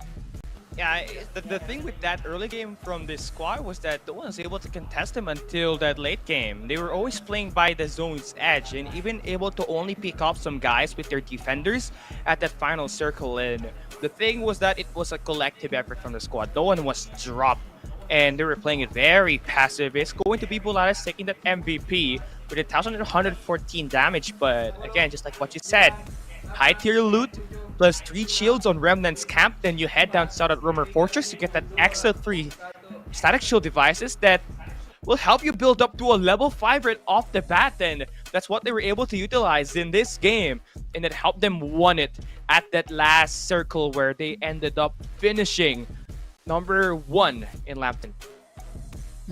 Looking at the overall picture here for Ghost Reborn, they always find themselves in a tight situation where, by the river earlier, they got gunned down there by DD Bai. Actually, looking at the stats here, DD Bai, look at Fantasy, 3,080 damage from the defender plays alone. But for Tyrant Shinigami, it was all about executing really well and making sure that they have the prime position, even though that they were playing on the zone's edge. They finally made it through, and the circle closed in on their favor. And like what I mentioned, all they needed to do was beam down DD Bai. They also had the numbers advantage there in the final circle, and they finally closed in the map here, the very first Lambton map here for Group C. Yeah, and it's amazing because they were able to play through warrants their enemy's weakness, right? They just let this other two squads, DDBY and AZ Ray, to just go at it inside of the Nova Industrial Zone. And when they were taking each other down, of course, they're not going to be complete by the time that late game starts, and that's where we saw Tyrant Shinigami just overwhelm DDBY with their numbers. Like, it was a 4v3 situation, and not to mention the grenades connecting made it even worse for that second team in this Lambton map. So nice attention to detail for Tyrant Shinigami. I hope that they just keep it up, because map number 3 is going to be Sunset City this time, and it's going to be the default, and everybody will be looking to eye and victory, especially here at Group C.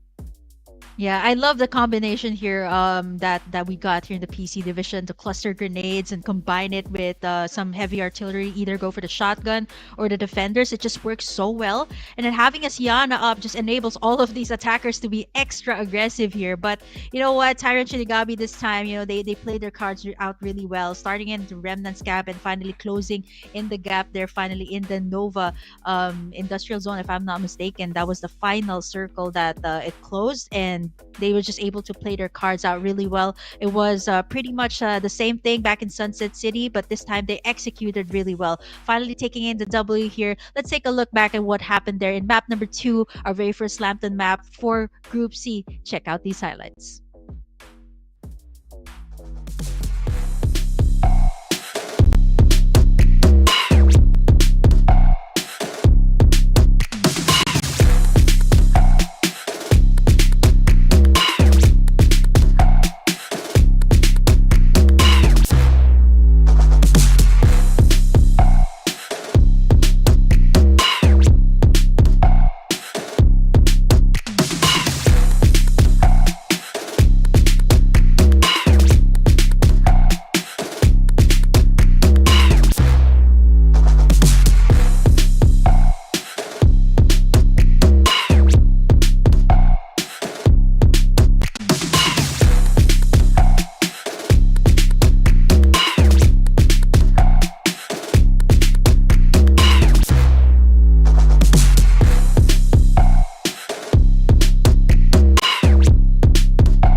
It is a collective effort that we just saw for Tyrant Shinigami, but it is going to be Voladas. I will take the MVP, a Maggie main, with 3 kills and 1,114 total damage. It may not be a lot, but in a team, you gotta work hard as, a 4-man wrecking crew, but at the end of the day, there's still going to be that top guy that will help you get that victory. It's Voladas here for Tyrant Shinigami at map number 2.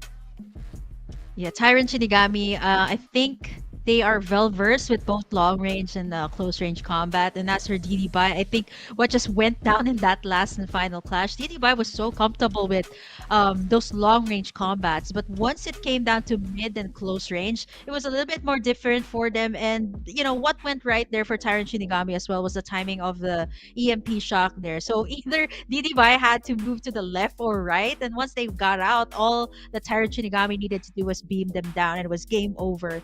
Finally, Tyrant Shinigami getting in the map. I think this was also, I was looking at this team when I was looking at the teams that were qualified for Group C, and they definitely stood out ever since the weekly qualifiers. And finally, they got their very first win here in Lambton. So let's see if they can finally use this to boost their spirits as we head over to Sunset City for our next map. But for now, before we head to our last and final map, let's take a quick break first before we head into Sunset City once again.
we got 2 games done already for Group C. For the knockout stage, we got one last map, and joining you for Sunset City map number 3 is still going to be Cali and Burger King. We saw 2 teams end up with a victory, 2 different teams at map 1 and map number 2. So first, I don't know, it was kind of insane knowing that Naz and his teammate was able to take that map number 1. But map number 2 definitely has to go through Tyrant Shinigami, able to make up for their deficit, especially at the late game that they had at Sunset City. So map number 3, it is going to be the next map. It's Sunset City, so I guess it has either going to be a back-to-back for one of the 2 teams, or it might just end up to another winner here, BK. Yeah, you know what? Looking at LF Org here, this is actually Dishban that's playing for this. And they're now looking for an org. And I remember Dishban. Not only do we have a Dishban, we also have a Dishban. So there's 2 types of Dishbans there. I think one of the most memorable plays that I've seen from them was back in Sunset City. It was like a Dishban versus Dishban in the last 3 squads remaining. So I think that was, if I'm not mistaken, this season in FPC 2, and they really worked so well. So it's surprising to see them coming here looking for an org. So hopefully they head over into perhaps the grand final stage. But as of the moment, right, they haven't been performing back in Sunset and Lambton Max back to back. I'm not so sure if they're playing with the same roster, but looking at, of course, the season teams that we have here, Azraid, Tyrant Shinigami, built different, and Eternals as well, that hasn't had a pleasant time here. So let's see if this instant classic for the one last time here for Group C will work wonders for either a back-to-back for one of the teams, or maybe perhaps a new name will actually take the victory here for our last map.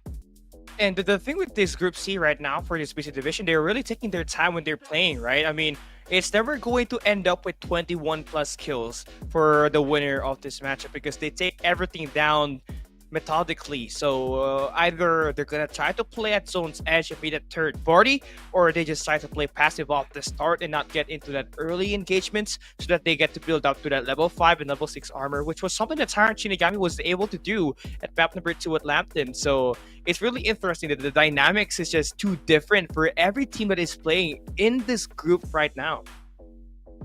What's also really interesting too is that we've seen a lot of PC weekly finals that starts out really slow. But is it just me, or is this group really aggressive? Because it's back-to-back Sunset and Lambton, there are so many early gunfights, so many early contests for the drop spot. So I'm not so sure if this is the pacing that we're gonna see continuously for Group D, or is it just the combination that we have here for Group C. They're all really aggressive. But I'm not surprised, because Eternity, Eternals, Azraid, these are the teams that are willing to ride and then go for it in the early game. As long as they have their respawn pods, they're definitely just gonna go at each other and make sure that the other squads don't have the advantage in the early game.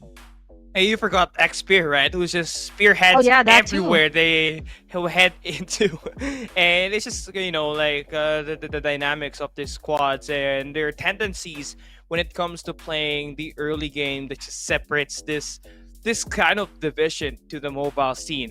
And definitely the PC division is a lot more competitive. Everybody has to go down to that wire. We're ending up with at least 3 or even 5 squads that has complete players at the end of the final circle, and they're really good at taking care of their lives, which is unheard of if you talk about it at the mobile scene. So right now, it is gonna be a toss-up who's gonna take this map number 3, because the map number 1 at Sunset City, it ended up pretty close. But of course, there had to be a winner, and Nez's team was able to get that job done. But map number 3, looking at that flight path that we're gonna have later on, I think that's gonna determine whoever's gonna take the victory here today. Yeah, group number C, I'm looking at the total kills, assists, and even damage here. We have, of course, the top 3, definitely Azraid, Tyrant Shinigami, and DD by Supremacy surprisingly takes the top spot here for all of those aspects. I mean, if you tally all of them, right, you have to take into consideration as well for PC Group A, B, and D that will be happening later on. But this is just really surprising for me, right? Like, we were expecting other names as well to be on top. Built Different, Ghost Reborn, the names that you have come to love and know to take in the top spot. But it seems like the knockout stage is definitely definitely a different beast for all of these squads. Let's head into, of course, a classic favorite once again. Let's head back into Sunset City for the last time here for Group C of the PC Division's knockout stage.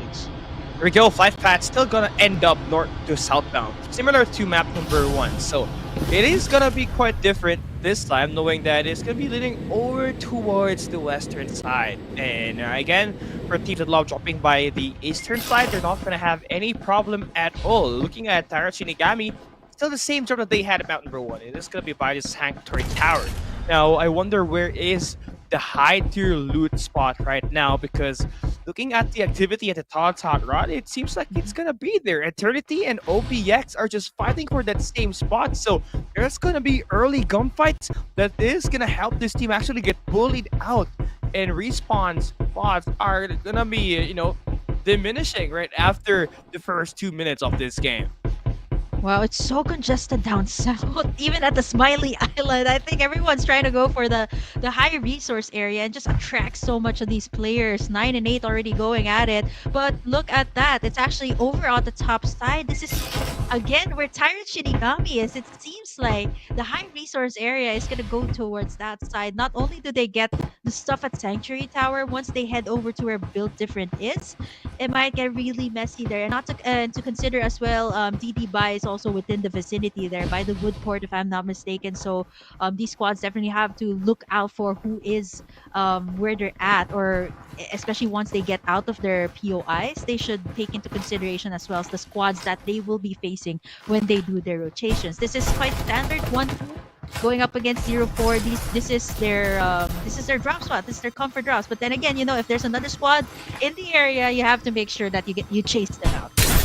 I mean, X-Spear, they really love to get this early engaged, and if you are one team, you gotta get ready early. And it is great that you go with an F4 and a VSS, so that extra added bullet coming in from his weapon is gonna be mattering a lot when it comes to getting this elimination. So far, Siege is gonna be entered inside. 1-2 is waiting for that flood. X-Spear just using the angle to pick on the players, and now the shot's gonna come through.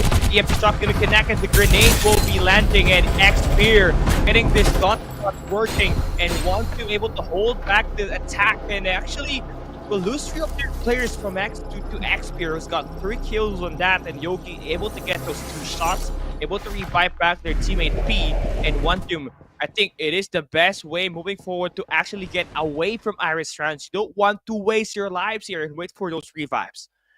Yeah, they haven't been able to get as much. So X-Spear getting in those level 3s, wise move for them to actually move out. But as for 1-2, this is back against the wall, or the tent rather, and that is going to be them actually getting in so much of the pressure here. And that was actually the reason why they were the first ones eliminated back in map number 1. But over here at Todd's Hot Rod, this is the drop spot of Ghost Reborn, but they actually faced squad number 9, who actually just came over from the Smiley Island. They don't have as much as Ghost Reborn, but it seems like they're gonna do a detour here, avoiding Ghost Reborn as early as possible, not wanting to waste those respawn pods up, knowing that there's definitely gonna be other squads that would love to rotate here.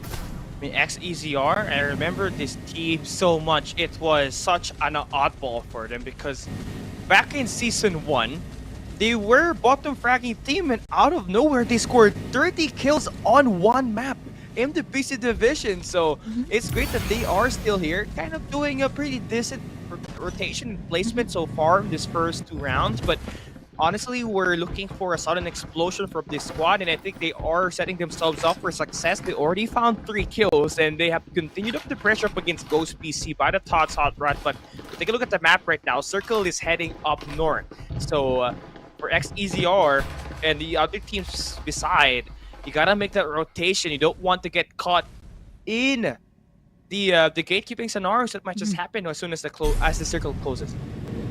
Yeah, Azrate as well has been camping out here for so long, knowing that there's a squad number 15 over at the other side. They have to make their moves. Fortunately enough, they have all kinds of vehicles. They got that hover car, they got a hover bike, they even got a War Falcon. So everything, sky, land. I think what they're missing is something to traverse the waters. But that's a smart move coming out from Azrate, knowing that it's going to be quite the travel from Sunflower Shopping Mall over towards the northern side of the map. so far for them. I think it is best way moving forward to not go and settle up against Digital Devils Cebu. I mean, we saw what happened earlier at the Lambton map. They were Nomad, able right? to decimate. Yeah, they were able to decimate a team by a one-man rookie pool. It was Prime Nomad with at least a 1v3 or a 1v4 earlier. So right now you're going up against them. You can feel that pressure, and they're sending cons all the way to the left side of that clip. And that's gonna be Prime Nomad to get that initial information. So yeah, they're really waiting it out. Yeah, they're going in for the shield XP devices. Tyrant Shinigami, on the other hand, they find themselves in the hands of Xpear. There goes the vision erosion. All dark outside. One member already down here, and Xpear this time being the aggressors. They got over. Oh, they got 2 down. Yeah. So it's up to Bolaras here, healing up from the tree. Can he make it? Reaper has arrived. Wow. Supply This ship guy is en route. insane. I mean, Xpear, they're really making up for the very bad start that they had at map number 1, where they ended up as the 15th place team. But there's going to be a contest happening.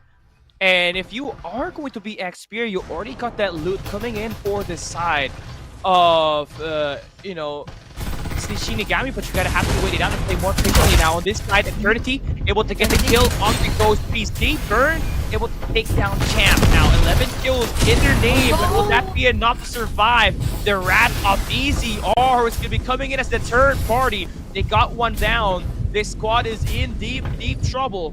Noted able to get revived back. You can see Chook extending way out with the Siana. Will not get that information onto Burn so far. So this guy's doing a great job hiding away and letting his teammates actually stay alive by letting XTZR just roam the map. Yeah, this is well, you're out in the open, but just pretend that your grass has at the moment, right? There's not much you can do, no response, no ultimate here for Burn, so he has to just wait it out here, knowing that this is a complete squad of XTZR that he might actually be going up against. Jukes? Does he know? The spread is Oh, Jukes! Does he spot? I think it's also because they're playing inside the zone. They don't. Bro, this guy is red. The grass is green. The grass is green. It's not red. And it's not white neither. Don't tell me 2 players are gonna pass on to Burn right now. They just did. Oh, they just Sheen. did. Sheen. Oh no, he they hops up. spot him. That's an easy spot down now for Sheen. But it took them quite some time to spot this dude. He doesn't have any med kits anymore, so just go in for that prey, get that elimination already with the War Falcon or with the weapon. Insane now for Noted. Grenade is gonna line up him to porcupine attack. And the grenade for D-Way gets that elimination, so that's it. 6 kills for XTZR, nice timing. And they also get the revive back with the restoration kill. Yeah, there's still one more though from Eternity that's right there. So it wasn't only Burn, and I don't think he's out in the open, so that should be one last straggler for Eternity that had such a rough time here in this group. Not only did we really expect them to be one of the teams that will really stand out, but as of the moment, right, they are just one remaining member, one straggler left, so that is going to be them really just going to fight for the placements here in the knockout stage. Over here at Carnival, that's 10 and 12 in close proximity. 1-2 actually. Being chased out earlier at the over at the northern side of the map up against Xpear that right now is just looking really good. As Wraith over the other side, a fight Built Diff that hasn't had any kills yet, no ultimates available for now, so Built Different has to wait it out as of the moment. I think they just went up against another squad, that's why they're camping out here over at this warehouse. Yeah, and I think for Built Different, they're just gonna have to maintain that high ground. Do not let AZ Raid capsize this position that you're currently holding. They know that you are up there, and as soon as the 40 lands at the jump or the grenade blast actually connect, it's over. And it's looking like Ness lands one shot. That's why back the demon dancing outside. It is gonna be a duel between them, and he's gonna get knocked down. Cons AZ Raid gonna get that final kill off to Kermil, and that is gonna be a squad eliminated. Mac the demon and crew now getting bullied away by AZ Raid. Levi spots Azraid while they're at their lowest right now. And to combine with the Marvin, they come in at the right time. What? 3 War Falcons! 3 War Falcons! The airstrike is insane. AZ rates to 40. Last guy alive. He is gonna get knocked down by Powix. He is being haunted. So far, it's giving him a chance. But look at this play for Jin.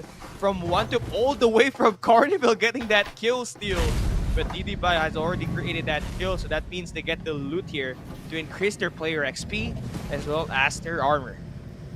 Yeah, they really love the high ground, right? Like 3 War Falcons, that's just making it even more evident that they love getting in that eagle's eye view or bird's eye view whenever they go in for the engages. That was beautiful, right? The bombardments combined with the War Falcon to take down one of the best teams here in this lobby, and now they're out DDBy with 7 frags, and now they're looking for the next one. Go up against, and it's just like an Iron Shinigami. Once again, the airstrikes from the sky. Here they come.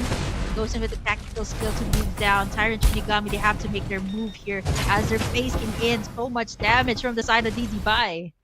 I mean, looking at the resources, it's definitely DDBy that has that upper hand. I mean, level 5 armor compared to level 3s and level 4s.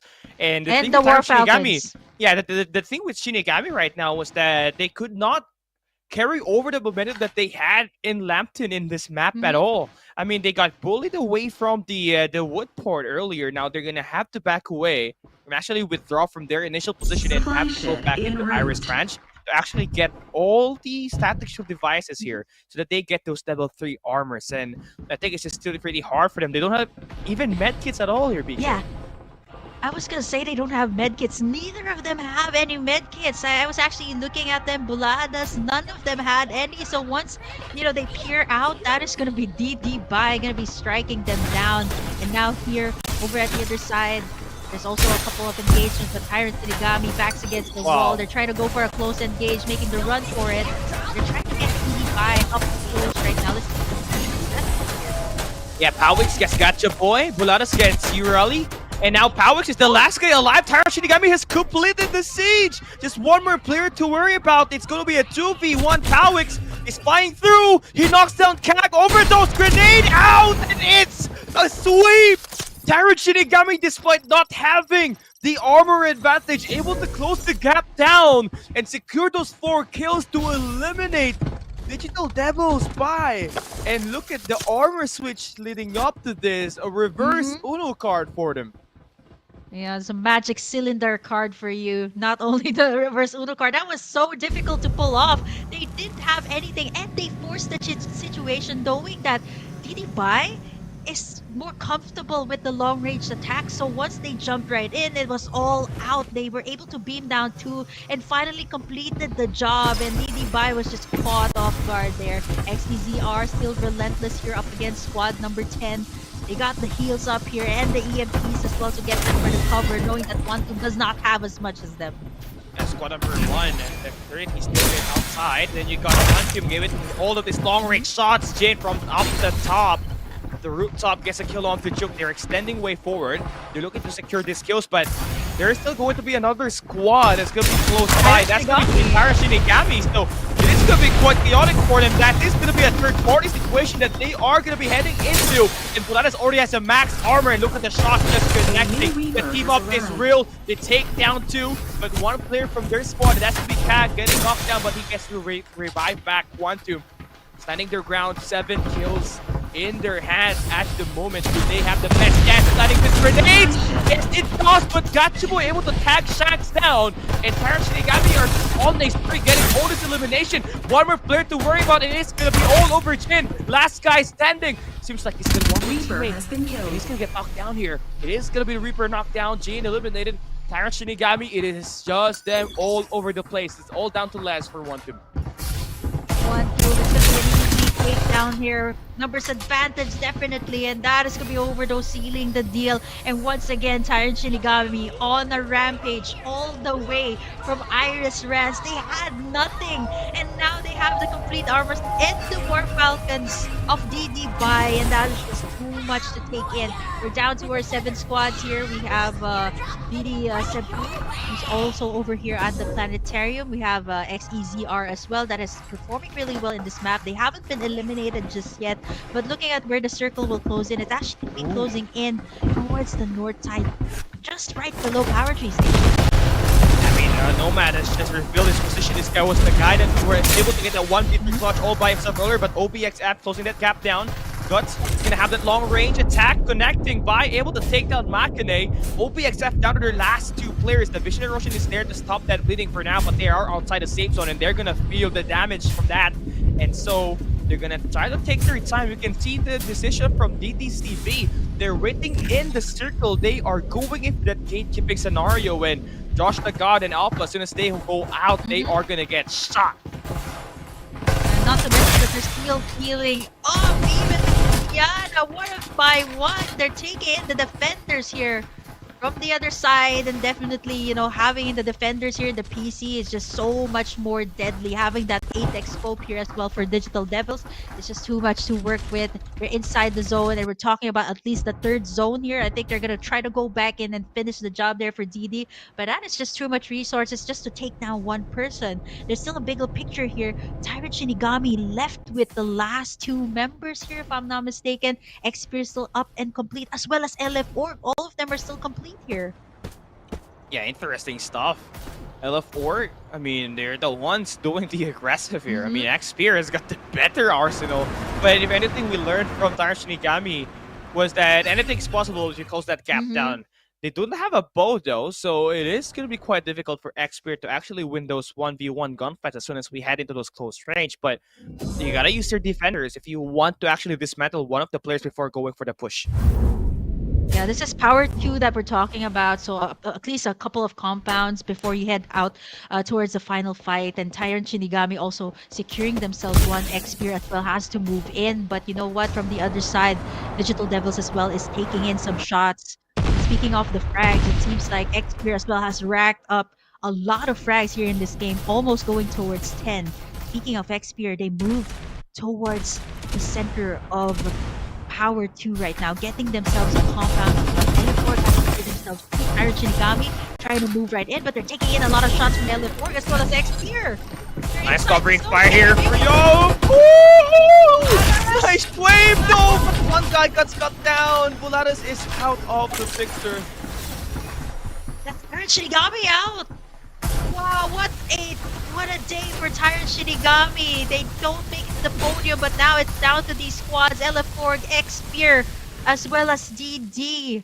14 as well, with a couple of members as well down south. So let's see how this will pan out. But this is definitely going to be a very long standoff. These are the squads that have been on the bottom of the list when we were talking about map number 1 and map number 2. This is insane. Xpear 15th on the first map. You got LF4 8 on the second map.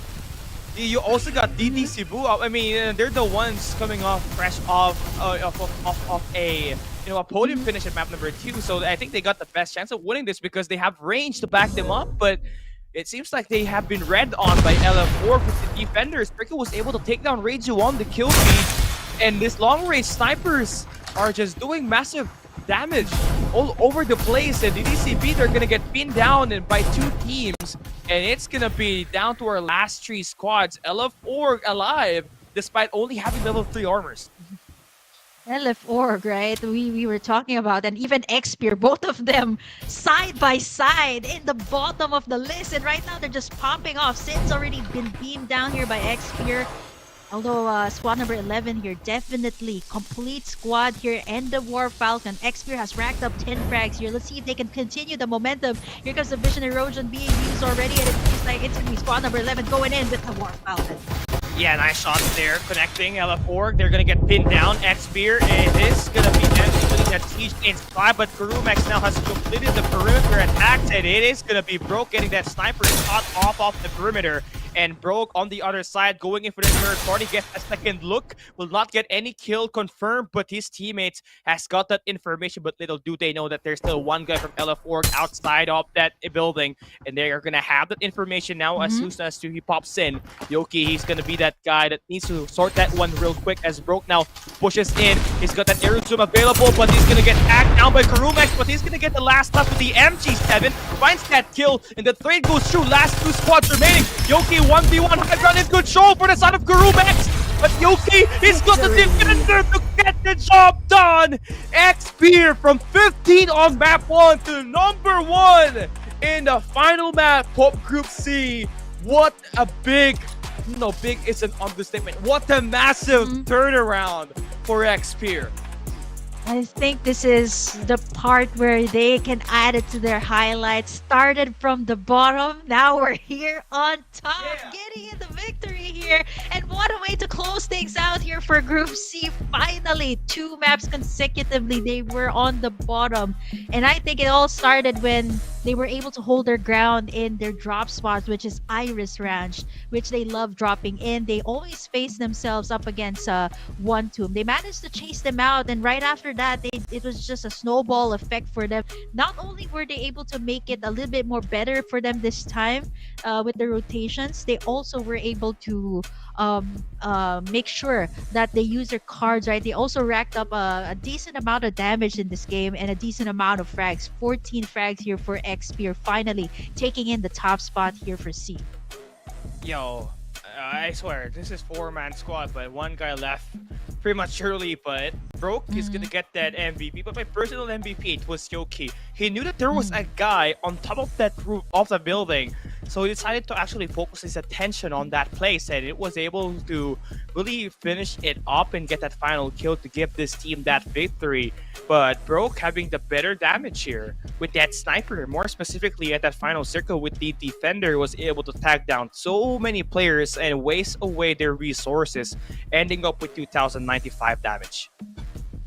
Yeah, this is quite a refreshing sight for both X-Spear and LF4 Org. They no longer stand at the bottom side, and actually it's quite surprising that now it is one of the top squads that we're talking about, Azrate, DD Bai, that gone up against each other. They were all taken down by Tyrant Shinigami with having no arsenal in their hands there at Iris Ranch, but they were still able to make it there towards the 5th spot. But we have to highlight here definitely LF Org and X-Spear that had a tremendous difference from what they had back in map number 1 and map number 2, finally getting in the victory here. And X-Spear, like what we mentioned, right, one of the squads that we expected to perform as well, they definitely did perform here in this last and final Classico map that we have, which is Sunset City.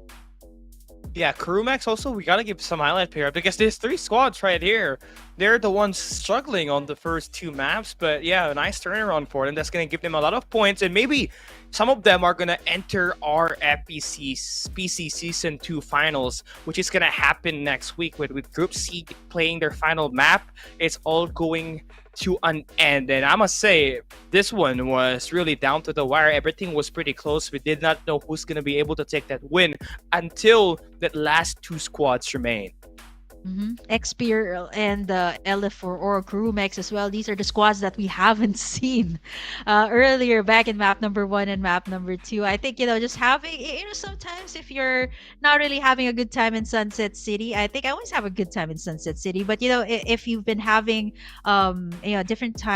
difficult time like playing in that map, you switch to Lambton, just to cool things off and then go back to Sunset City and you can actually win it. For X-Spear and LF4 or Crewmex, they just really stepped it up here in this last map, and it just goes to show that even if you aren't on the top spot, we just definitely cannot underestimate any team that is here in FPC Season 2. And we're talking about the top 60 squads that we have here for the PC division. It's definitely no joke from the squads that we have back in the open qualifiers. But for now, of course, what a day it has been for all these squads, Kylie. Let's take a look back at what happened in map number 3 at Sunset City here for Group C PC division.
nice shots going through for the side of Mantes Pier.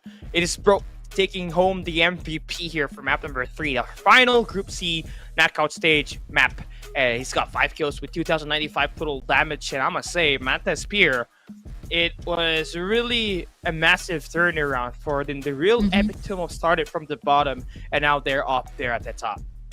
Yeah, finally getting into W. I think for Mantas, the thing that I noted from them back in FPC 1 was, if they go unpunished, they can definitely take in the map. There are definitely daredevils that are willing to risk even their respawn pods in the early just to get what they want. And we've seen that in the past 2 maps. Right now, I think it's also because of the fact that the circle closed in on their POI drop spot. So I think it also favored them well here for map number 3. But we cannot, count out, of course, the plays that they made, the decision making that they made here for the last and final circle. Apart from Broke, we also have to, it's an overall team effort here for Mantis Spear. And finally, from the 15th spot, they finally get number 1 here. And it's just very nice, icing on top of the cake here for X-Spear to finally close it in. But we'll have to find out if they manage to make it to the cut here of the PC finals. That will be happening next week. It's a nice toss-up here for Group C, right? It's kind of refreshing because what we saw from Group A and B yesterday was kind of dominance from Now's PC. We did have the similar kind of route that happened in Group B here at our Group C match today, but nothing beats the chaos that we got here. A lot of highlights that we just saw, in a lot of moments where you think that this team is about to get stomped on, but it ended up through a reverse sweep and they're able to get the job done and reverse everything to their side. And that's what you like for Farlight 84, right? The chaos is constant, so you gotta be prepared for everything, and these teams are able to create their saga and make sure that they advance to the FPC finals next weekend.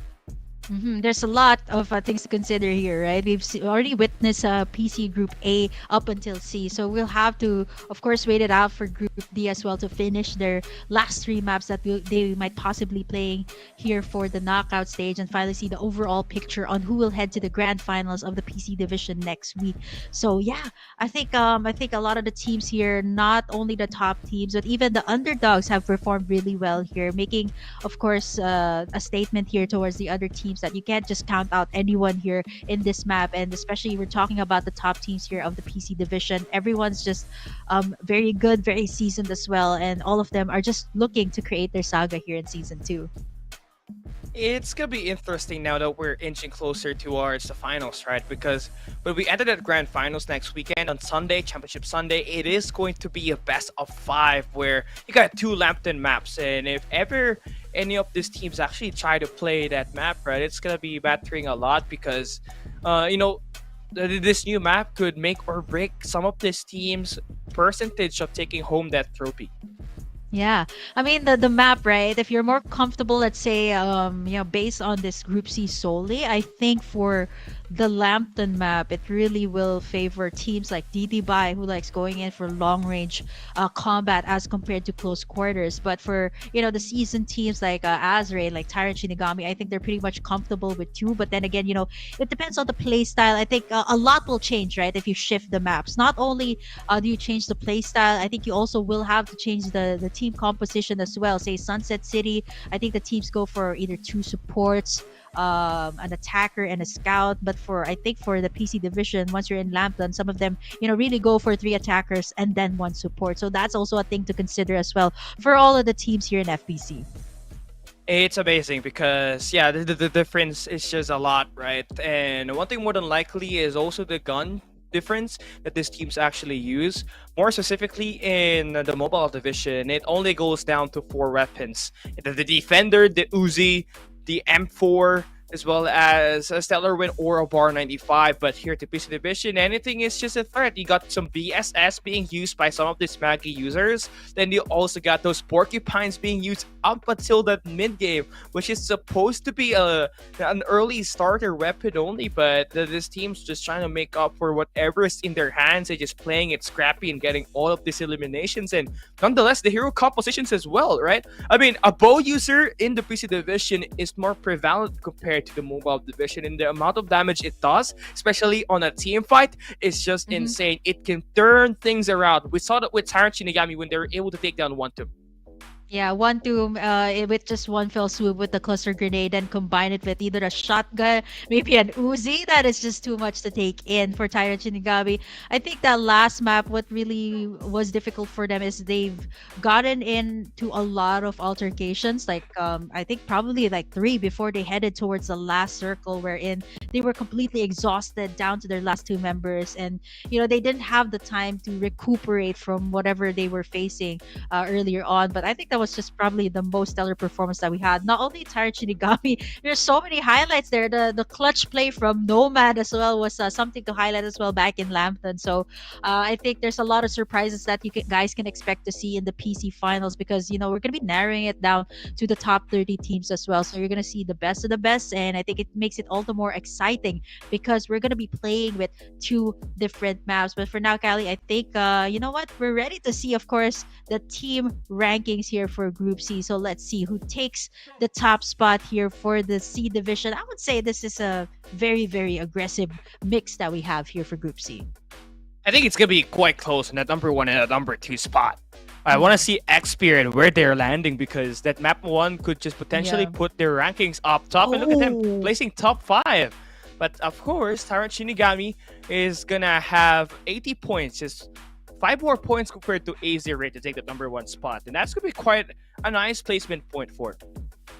Yeah, and Xperia, to think that they've got a back-to-back map finish on the bottom list, it's surprising, right? That one map that just turned the tides around for them, getting in at least the upper half here for the PC Group C team rankings. Of course, it's no surprise for Tyrant Shinigami and Azrate, knowing that they're also the team that has racked up the most assists, damage, and overall, they were the ones that dished out that much, and DD Bai as well. So it's no surprise that these are the squads that have ended up in the upper half of the list here in the Group C team rankings.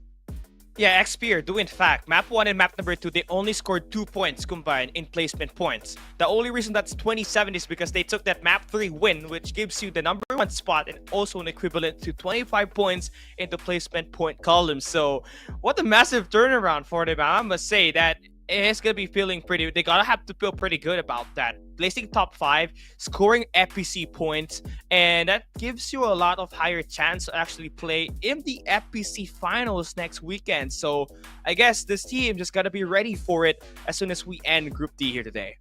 You know what? It's going tighter and tighter as well when we see our matches here, right? Top 60 squads. I think for FPC 1, if you guys were able to catch the grand finals, that was probably the tightest grand finals that me and Callie were debating who was going to take the top spot. It was either Dream Team and the other one was Modern. Yeah, it was Modern. So it was only a 1-point difference to get that championship. So it was just crazy to think that was the case. But that was the wildest PC finals that I've ever witnessed, and I'm expecting to see the same thing or something even probably crazier here for the PC finals here of FPC2. And if it's going to be the exact same thing here for season 2, I am not gonna be, I'm not gonna be surprised, because that has always been the case for these PC teams. That there's always parity; anyone could win it. And with Dream Team, last season able to take that one away from Modern Lethal by a 1-point difference, that's such a big miss for Modern, who is not going to be playing anymore in season 2. Right? I think we all know about that. So I guess it is just all about keeping your momentum at bay and keeping it consistent, because you got, like 5 days before the weekend starts next week. So you gotta put in a lot of your resources, a lot of time to get your scrims. And also, it is gonna be a big advantage if you play in one room. So if you either play in one spot, that communication is gonna be a lot faster. And that's allowing you to relay a lot more information and get a lot of these kills and convert that into a round win. You know what? What's going to be interesting as well for season 2, definitely creating their saga for the PC division, because we're going to be crowning a new victor here, or a new name, a new organization for season 2's PC finals. But now, let's take a look back at the Tagalog casters, throw it to them for exclusive interview with Tyrant Shinigami's Buladas. Buladas! Hello, rinig ba kami? Ay, dinig po. Ayun. Dinig po ba ako? Ganda ng setup ni Kuya Bula. Rinig na rinig. Ganda ng setup ni Kuya Bula. Naka-Elgato wave something. Oh, hami-hami wave. Elgato, Ay. hami-hami wave yan. Pupunta ng Inoto, baka matira kaya. And ayun nga, Kuya Buladas, no? Parang out of all names, bakit Buladas? Actually, ano po siya Kapampangan words siya. Sa Pampanga namin. So, ang meaning nun parang, yung mapagkwentong barbero. Ganun siya. Ayun. Ganun po yung meaning niya Si talaga. Kuya yung pala yun. Si Kuya Otto, Buladas minsan yan eh. Mga kwento yung ganun eh. Ikaw, Kuya Otto, natanong mo kay Kuya Buladas. Diba sa Pampanga, maraming mga masasarap na pagkain dyan? Ano yung tingin mong nagde-describe sa Tyrant Shinigami na Filipino food or Pampanga food? At bakit? Sisig po, yung sisig. Bakit? Bakit sisig? Ayun. Syempre, number 1 po ang sisig eh.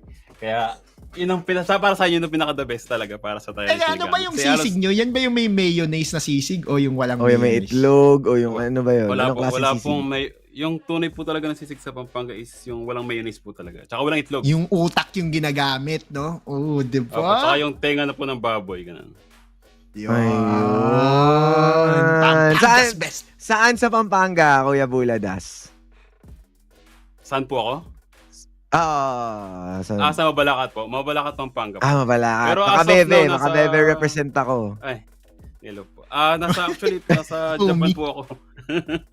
Ay, grabe naman. Kaya pala naka-winter outfit, no, Kuya Osay? Sorry masin. Nasa ano pala siya, pero grabe maabot dito. Hindi ka naman nahihirapan sa ping, hindi naman. Medyo lang po. Kaya naman. Medyo delay po sa akin. Partida. Ayun. Shoutouts at saka message mo sa yung mga supporter kasi medyo yung oras natin. Maandar na eh.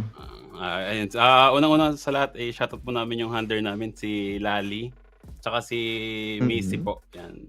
Tsaka, yan. Sa mga supporter sa Tyrant, thank you sa mga Shinigami. Yan. Maraming salamat po. Tsaka sa anak ko, kay Aki. Yan. Ayun. Thank you, Buladas. Good luck sa inyo sa susunod na stage. And ayun, galingan nyo pa. Ingat dyan. Okay, ingat at kita-kits next time. Thank you, bye-bye. Okay, what a heartfelt moment there for Buladas in the interview, right? And our casters actually talked about what's the reason behind the name Buladas, and it turns out the explanation there is that the name is an English translation for deceiving or lies. So it's kind of interesting name, interesting choice of name for Buladas, BK. Yeah, they also talked about favorite dish. He's actually from the province here in the Philippines, and he's from Pampanga specifically. So they talked a little bit about his favorite dish, sisig. Whether it's just sisig is crispy pork, like one of the dishes that you guys have to try when you're in the Philippines. Crispy pork. Sometimes you combine it with mayonnaise or egg, but personally, I would prefer to have it just as sisig. But you know what? I think Kali, speaking of that, I'm actually getting really hungry here right now. Let's take a quick break first before we head to our Group D of the PC Division's knockout stage. See you guys in a bit.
Yo, you heard about Mike?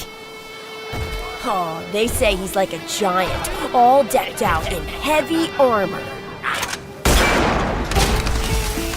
He's the baddest legend in this city. No cap. Straight up. Baddies bounce when they spot him. Dare to mess with him, you'll get hurt. Nah, that ain't it. Why? Okay, hear me out. He's got that never give up attitude and hands quicker than anyone. He's always working on every muscle and improving himself. He's ready to pop up wherever people need help. That ain't cool at all. Oh, trust me. When he pulled me out of that fire, he was hella cool.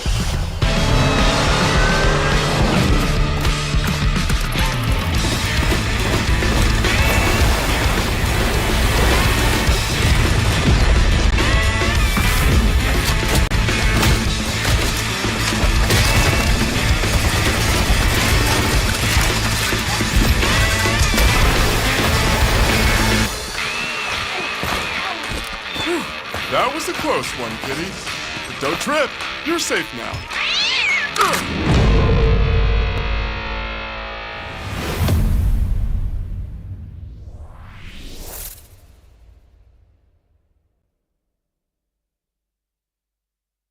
And then it went like a 1, 2, 3, 4.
Hello everyone, I am your host Lazy Cass and I'm back with some new updates coming your way November 30th. Farlight 84 is evolving and the next update will provide a sneak peek at what's coming throughout the next few months. Now grab some snacks and I'll share with you what's next on November 30th. First, let's talk about hero changes. In the past few updates, we've reworked a few heroes including Maggie, Duckside, MKR, and more. And in the next update, we'll bring some new magic to Cyber. First, to enhance Cyber's diversity and tactical choices, her tactical skill will be changed from area recon to coordinate shift. With her new skill, Cyber will throw an electromagnetic pulse device and monitor its coordinate changes. During the device movement, pressing a button allows you to go to that coordinate where the device is now located. Otherwise, the decoder will be directly transported to the coordinates where the device lands. This means Cyber can adjust more flexibly during combat. For example, she can quickly teleport to somewhere near the enemy and apply her ultimate EMP shock, which will reduce their defense capabilities by damaging their shields and deactivating their jetpacks. Just like how we adjusted the other heroes, this change will help Cyber to become more proactive in combat and fun to play with. In addition to this new playstyle, Cyber is also coming along with something the community has been asking for a long time. The long-awaited SSR skin for Cyber Wild Player. This new skin is inspired by the classic Streets Gaming arcade style. And coming along with this style is MKR's new SSR skin, Kinetic Mech. The series come with some interesting special effects that you'll definitely love. Both skins will be available in the all-new Battle Pass Pixel Bliss for the next season. Apart from these two skins, let's take a look at the other lottery skins coming your way in the next update. New chest event, Sandy Illusion, will bring us a brand new Bar 95 UR skin. In the merciless desert, only the most daring adventurers can survive. Also introducing the new lottery wheel, Polar Adventure. Craving piping hot pizza in the freezing Arctic? Look no further than Maggie's new SSR skin, Absolute Zero. Starting from this version, we'll gradually enhance the artistic style of the game. You've shared a lot of ideas about the game's art style, including suggestions for a new lobby art. That's a fantastic idea, but to do that, we need to first redefine the style of some characters so everything can look coherent. You may have noticed that many new skins released recently share a common theme. They all look trendy, quirky, and modern. Knowing that you love how these skins look, we'll start by expanding the aesthetics to some of the heroes that don't share these traits. And the first one is our fireman, Captain. Captain has a low selection rate, averaging only 3%. Unlike the other characters, we feel that Captain lacks his unique personality with the current character design and would like to update his look. The new Captain will have a more prominent personality, showing his robust physique with a gentle and reliable twist. Inheriting his instructor's will and continuing to seek truth, Captain will become the synonym of justice and will remain a helpful friend of the neighborhood. Being a skillful fireman, his Aqua Blast skill deals extra damage and slows down the enemy. What did you know? The effects actually become stronger when used closer to the enemy. I bet most of you don't know because so few of you play as Captain. Now, to reintroduce this hero to all of you, we've prepared a video to tell you more about Captain. So remember to subscribe and hit the bell for more Battle Royale content. What's that? Captain's dancing? Listen closely. His dance comes with music now. In the upcoming new version, we're introducing special sound effects and background music to some dance emotes. I really can't wait to try them and piss some people off. In addition to the dance emotes upgrade, in this update, we're introducing a new item, Kill Announcement. When you kill an enemy, everyone will see this announcement. Everyone. Talking about showing off. This will become a brand new way to highlight your perfect kills. I finally have some new motivation to practice my shooting skills. To make the gameplay experience more sophisticated for the long term, we're planning to make some important changes to the weapons in Farlight 84. So far, you'll notice that the recoil of our guns is designed to be relatively low compared to other games. The result is that it is relatively difficult to distinguish the unique feel of different weapons within the same type. This has created a weird situation where some guns feel so similar and some guns are not that useful in most situations. In this update, we'll start working on this part of the gameplay generally known as gunplay. We will start by adjusting the feel of the AK-77 by making it feel realistic to hold and shoot. The first aspect is bullet spread. So far, all of our weapons have fixed bullet spread trajectories, not random. And in this update, randomness will be introduced first to the AK. The bullets you fire with the AK will no longer feel stale, will spread more organically within the crosshair range. The second aspect is recoil. We fine-tuned AK's recoil in this update, increasing its maximum value. This means that you feel that your gun shakes a little bit more than before, and its shooting accuracy may become lower. While this feels more real, you have to put more focus on controlling AK's recoil. The third aspect is audio. We plan to strengthen the immersion of these weapons by improving how they sound. In the next update, the audio of the AK-77 and Bar 95 will be updated. The new sounds will have a more realistic texture. You'll experience a clearer, more impactful feedback. Let's take a listen.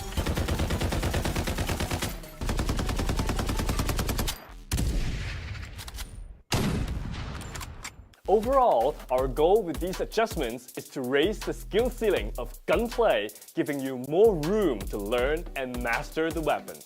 Your full potential will be expanded, creating an excitement that lasts longer. You may ask, will that make it more difficult to play on mobile devices?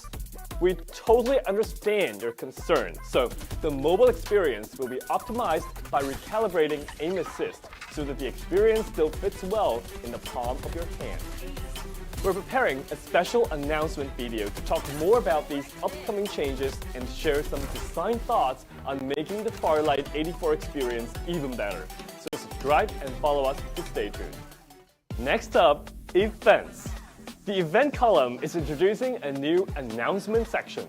In the future, updates and announcements will be displayed right here, making it convenient for everyone to understand the details of the updates and know what's happening in the community.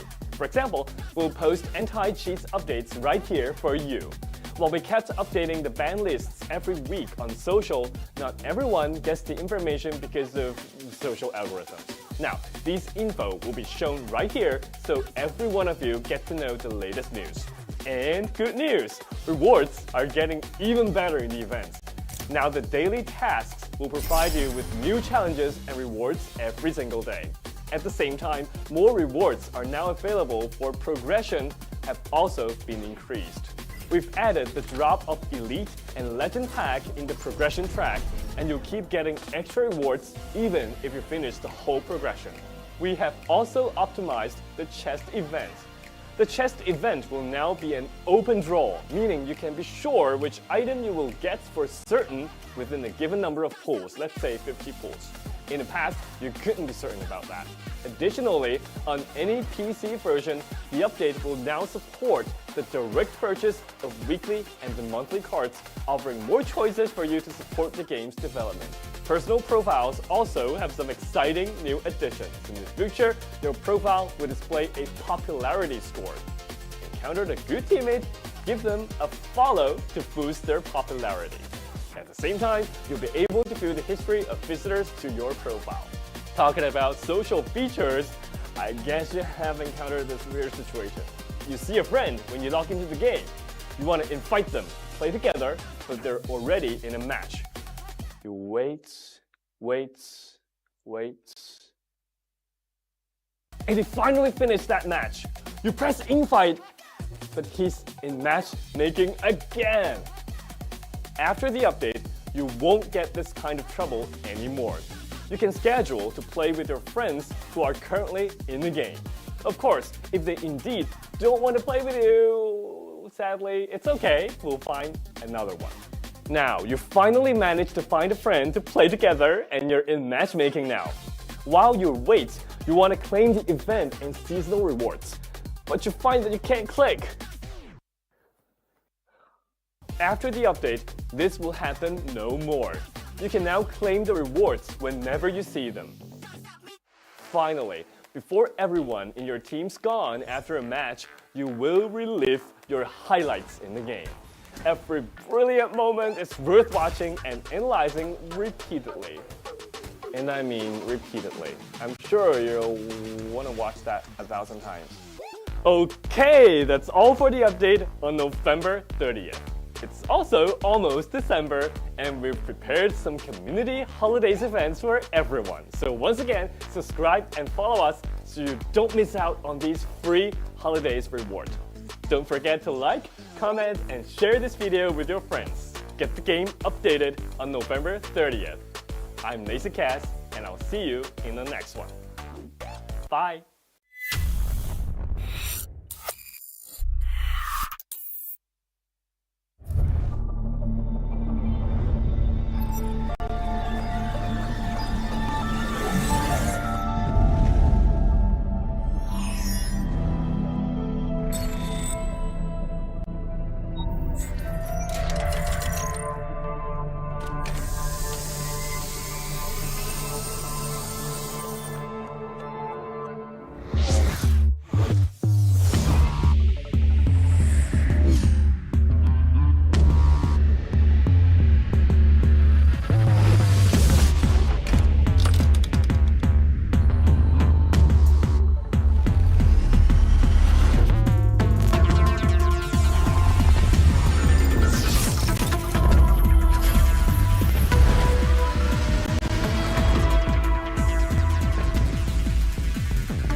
Yo, you heard about Mike? Oh, they say he's like a giant, all decked out in heavy armor. He's the baddest legend in this city. No cap. Straight up. Baddies bounce when they spot him. Dare to mess with him, you'll get hurt. Nah, that ain't it. Why? Okay, hear me out. He's got that never give up attitude and hands quicker than anyone. He's always working on every muscle and improving himself. He's ready to pop up wherever people need help. That ain't cool at all. Oh, trust me. When he pulled me out of that fire, he was hella cool.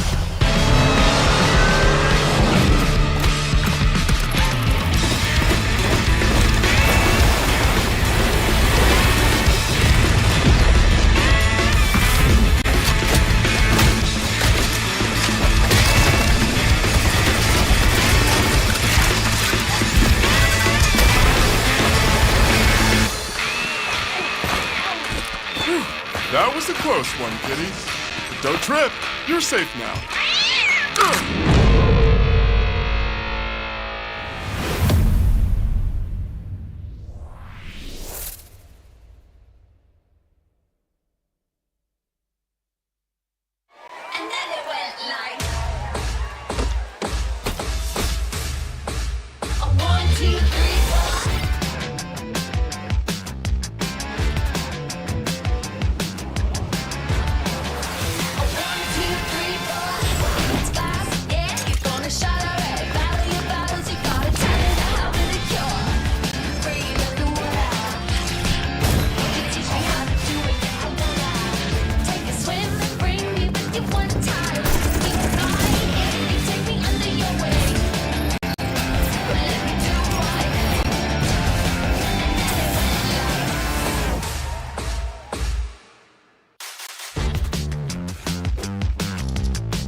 We're down to our last stretch for the day at the knockout stage for the PC division. We got Group D right up next. It's still Cali Gaming down here with Burger King to bring you guys the action for this final best of 3 that we got. Although it may be Group D, the amount of talent that we have in this lobby is gonna be tight and compact. So you guys better be ready for the chaos here.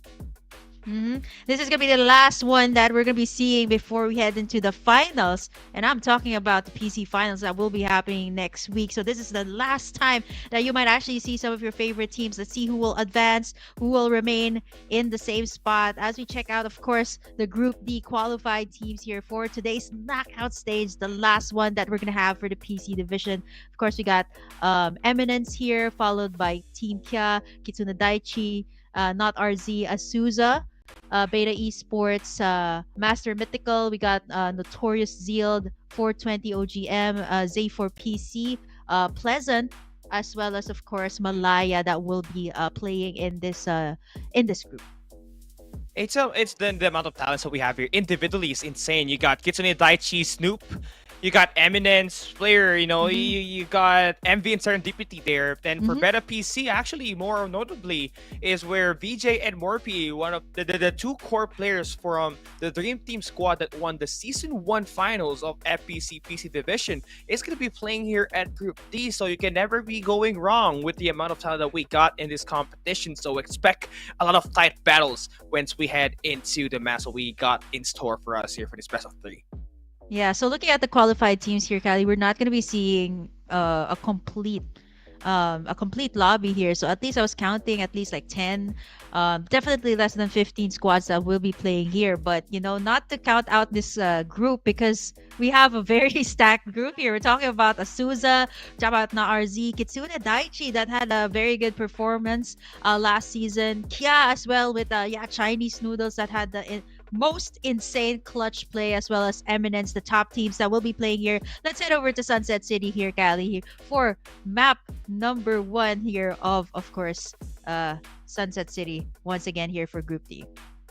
Let's get this thing started already. Cue in the music because it is gonna be interesting, right? But again, the music only starts when we head into the game. Then look at the flight pad. Of course, it is still going to be kind of evenly distributed, flight pad. Unless you are a power 3 station dropper, it's gonna be taking you quite some time. But pretty much anywhere is gonna be covered up here pretty quickly, right? Kya will be holding down Sunflower Shopping Mall as well as the high tier drop by the construction. You get Evidence at the Riverview Park. Kitsune Daichi taking over Nova Planetarium. Then Beta PC, kind of an interesting drop here. Kind of a split drop that they are doing by the motel and by the ACC Boulevard. Yeah, Kya as well, getting in all of the resources, the high resource area, which is the construction site in Sunflower Shopping Mall. I think if you're looking at the group here, it's 10, like not a lot of squads that will be playing here. So I think there's gonna be a lot more room here to move around. So I'm expecting to see not a lot of early gunfights here, not unless you're talking about Carnival. We see Pleasant there, as well as I think that's not RZ that just dropped into Carnival as well. But over at Planetarium, Kitsune Daichi. So the bigger squads here seem to be dropping in on those hot POIs. But for the other squads that we haven't seen so much yet, they chose to drop in, of course, a classic favorite if you start out in Farlight 84, of course, Carnival. So I think that's going to be where all of the early gunfights are going to be in. Here we go. I mean, for Eminence, right? I mean, they're the fourth best team in the PC division heading into this knockout stage. You got MV and Serendipity, these two top fragging players that can potentially do a lot of damage, especially with Serendipity as the bow user. If this guy gets close to anyone, you can use those grenades to take them down, and even worse, shoot them with this defender in this M4 combination that he has currently in his lineup. Then you also got MV with that Maggie. Definitely a player that we obviously want to shine even further if this team actually wants to take the victory. Yeah, I think for Eminence here, since the camera is panning on them, my breakout players were actually Serendipity and from Eminence as well as MV. So I think they had a really good performance here in FPC too. And apart from them, I think all of my all of the top players I named for FPC2 is actually going to be playing in this group, so it's actually quite interesting. Kya as well. I named Chinese Noodles. Well, he used to be Chinese Noodles. Now he's called Rice Noodles. Playing for Team Kya, one of my breakout players as well.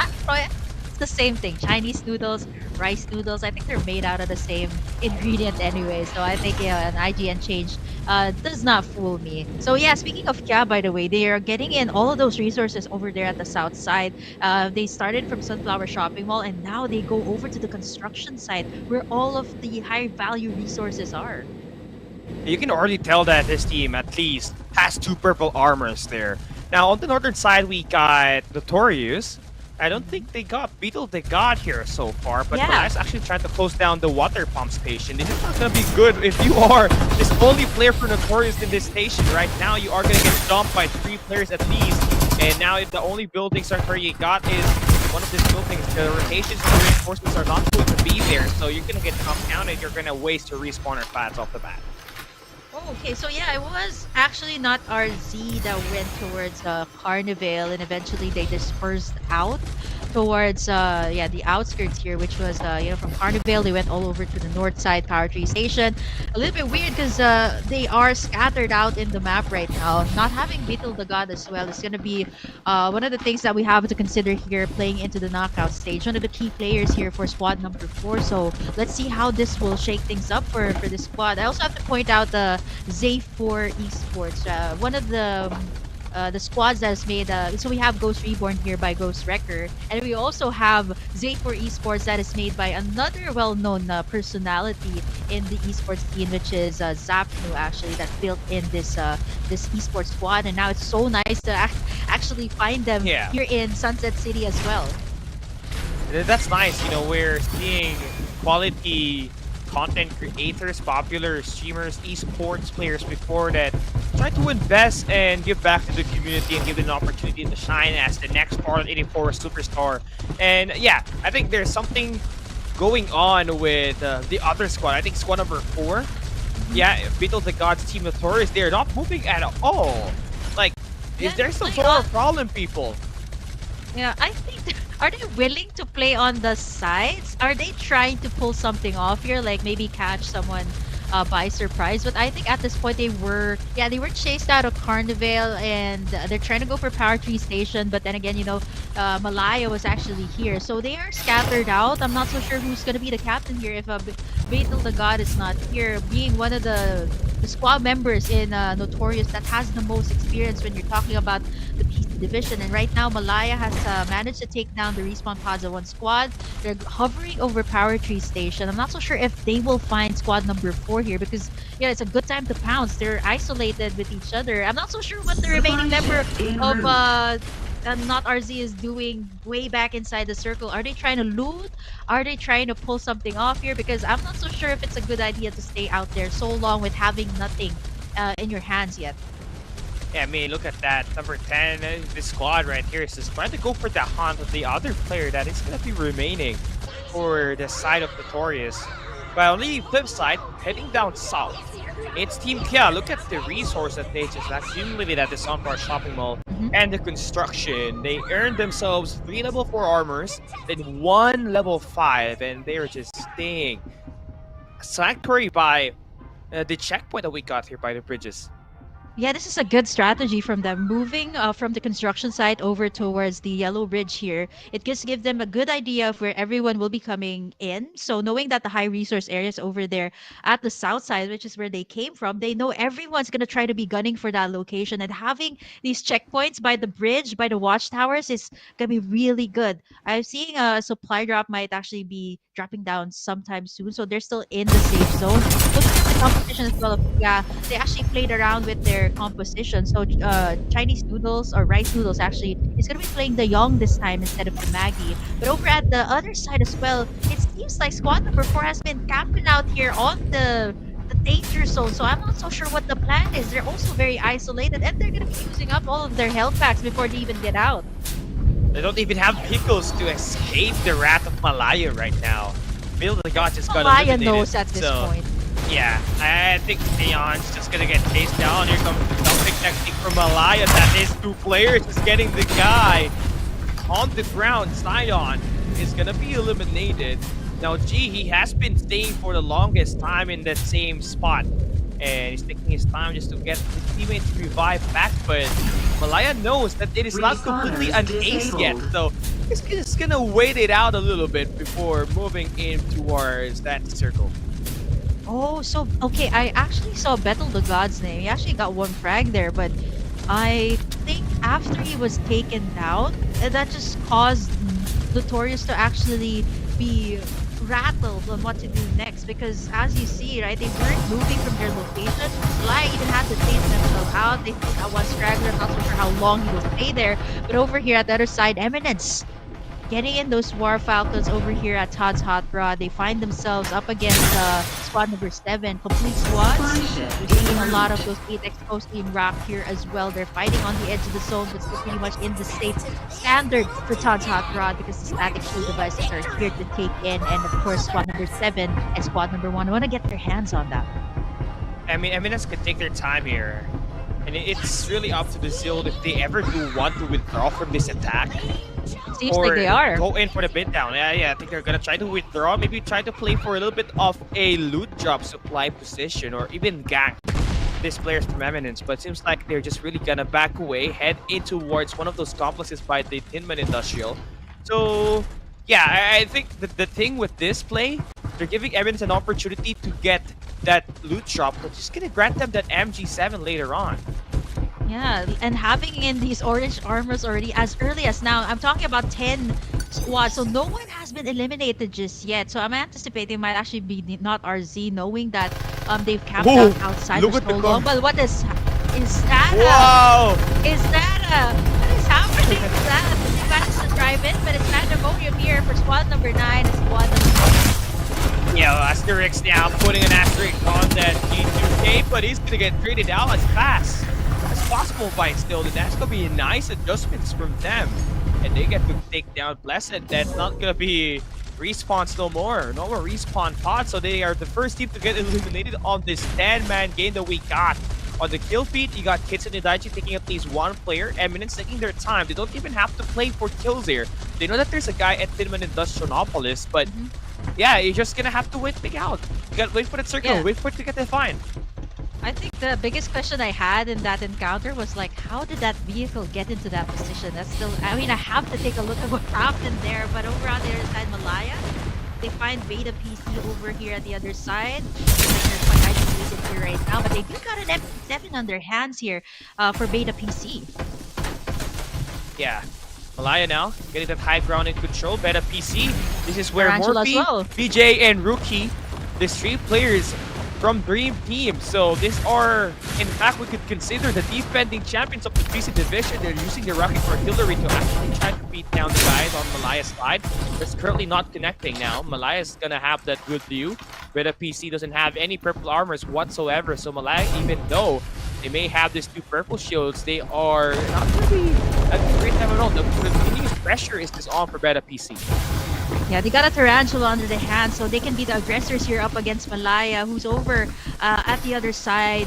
They have better armors here as well, but Malaya has the frags here. They just want to be on the squad. And look at how Beta PC is just creating in so much damage from that M4, plus that MG7 combination that they have. And now Malaya is in for scrambles here. What? Why would you leave your respawner pods? It's available out of nowhere.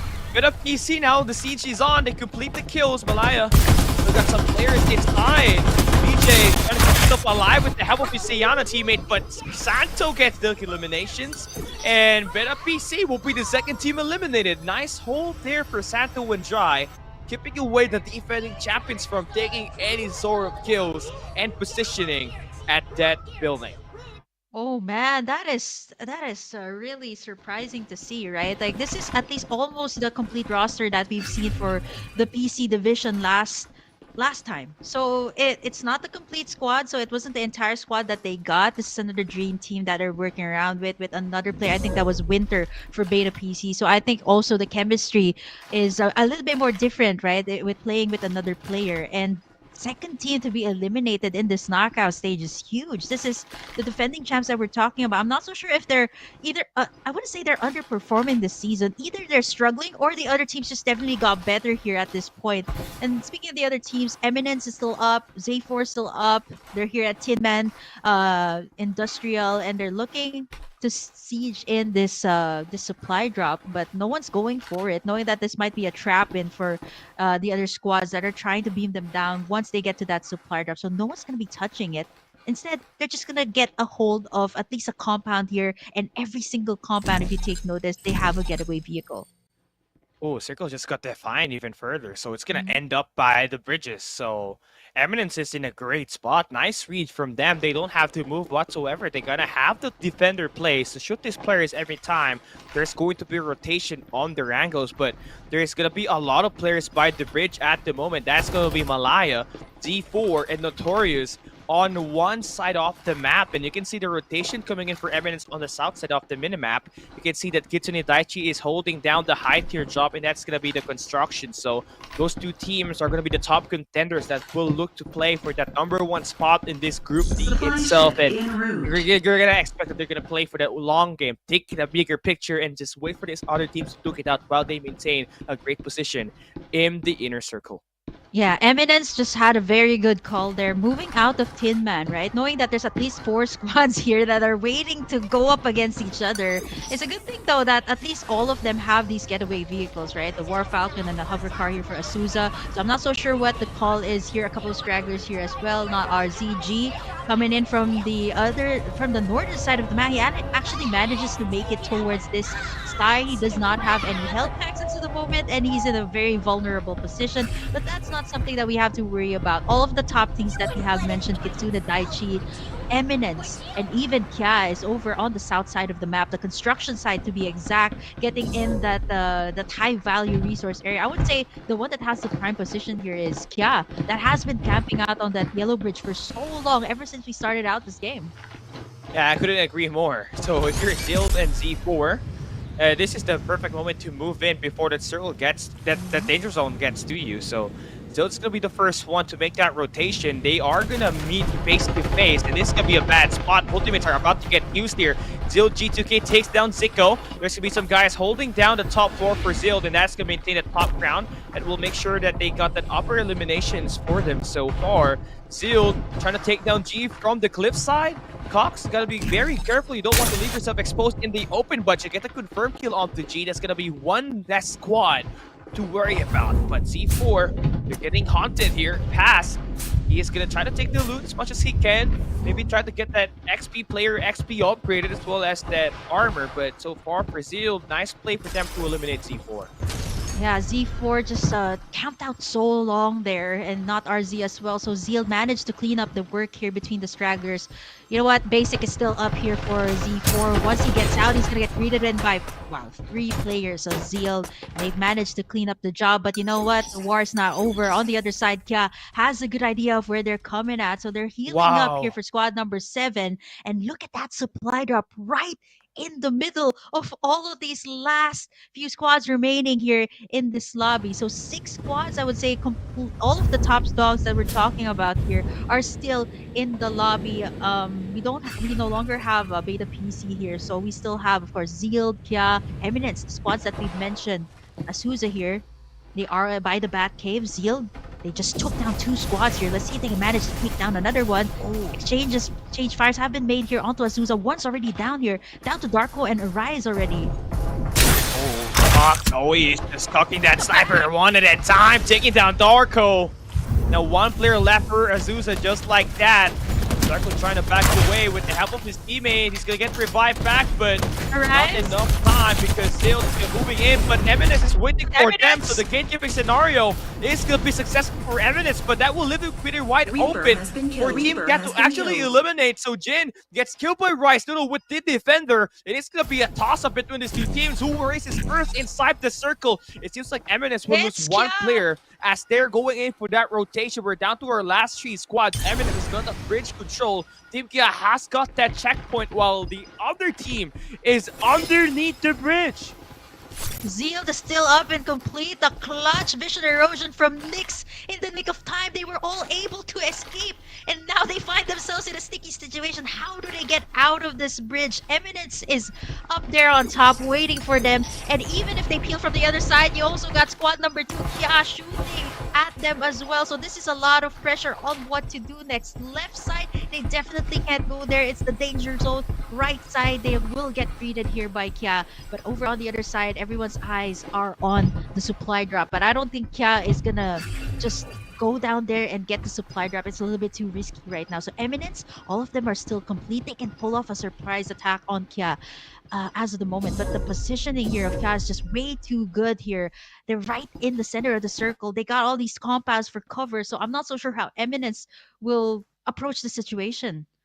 Yeah, a lot of high grounds being used by Kia here.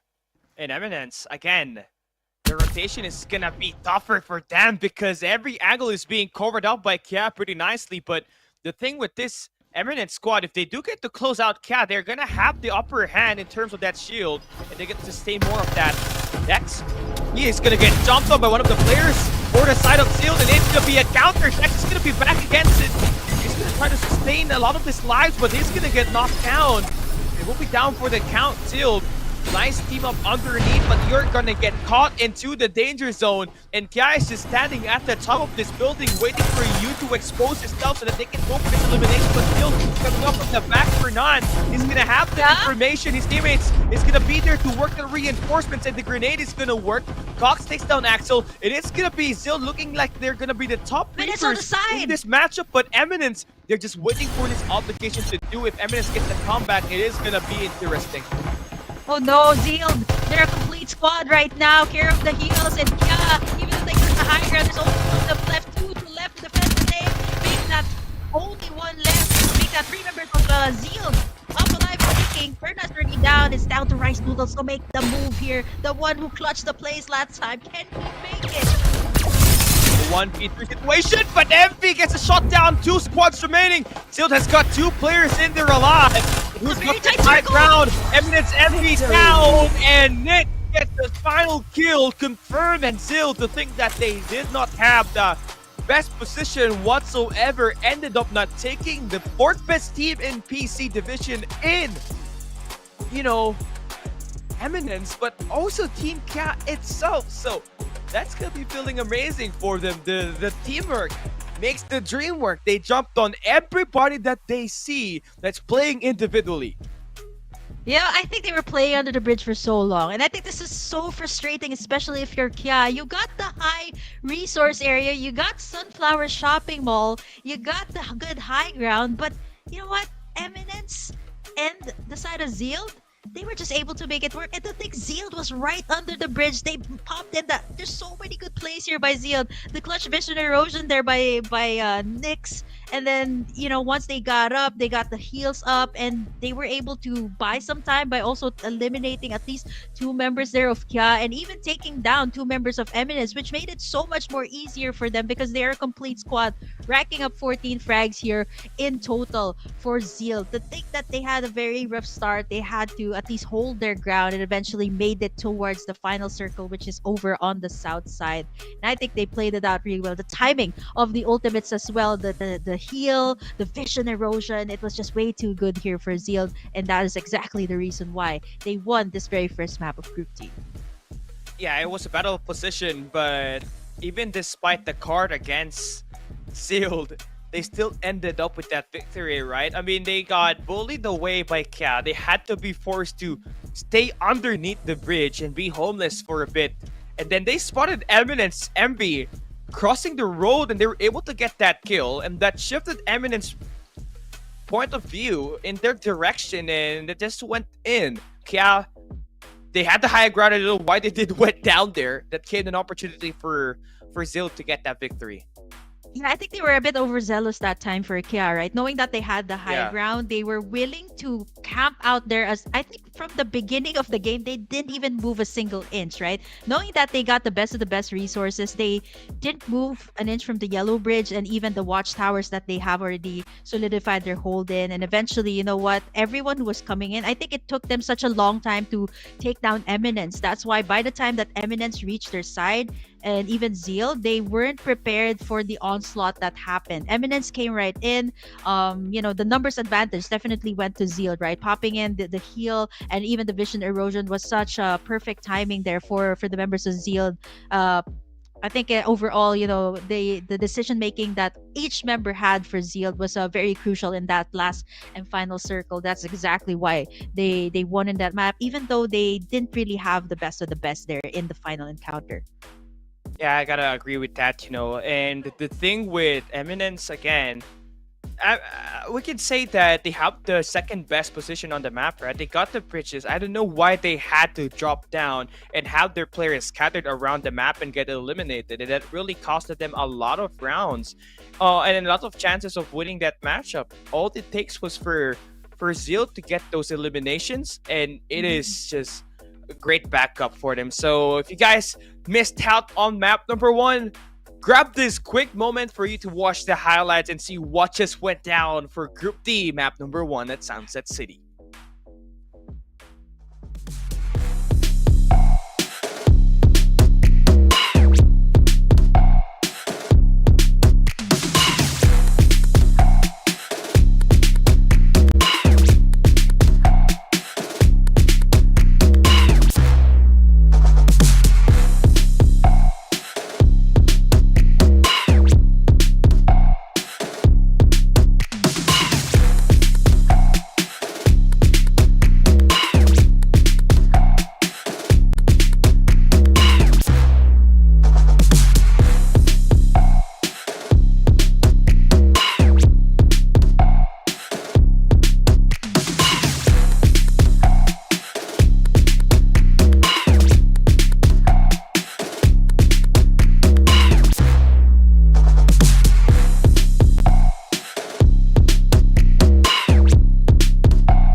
Yeah, the map 1 was just as scrappy as it could get when you drop down by the south side, and it ended up with a battle for position. And even though Zild had that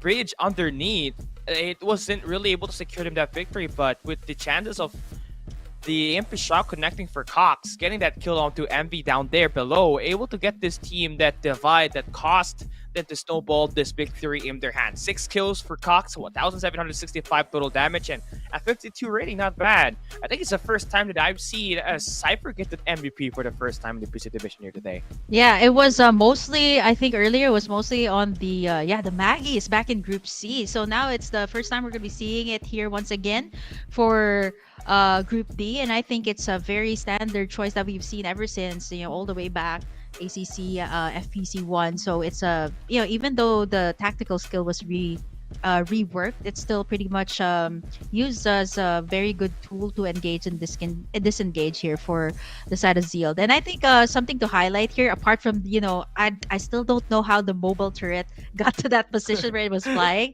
I think my biggest question here as well is how it's so frustrating if you're Kya. You're talking about having the prime position, you're talking about getting the high resource value area, and you still weren't able to get in the map. Very unfortunate for them, for both Eminence and Kya. But now we also have to take in a break first before we head over to our second map, which is going to be Lambton here for Group D. So don't miss out on the action. We'll be right back.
fresh off that Sunset City map. We're heading into Slapton. Up next, once again, it's still Cali Gaming and Burgame bringing you guys the action. We got the final 2 maps here for the knockout stage, and next week it is going to be the PC finals, and right after that weekend it is going to be the mobile LAN finals, where we get to see 30 teams playing at the stage itself. So a lot of narrative that just happened here at this first map that we got here today, right? I mean, anticlimactic Zeal got the victory, even despite the best position coming in from Eminence as well as Team Cat.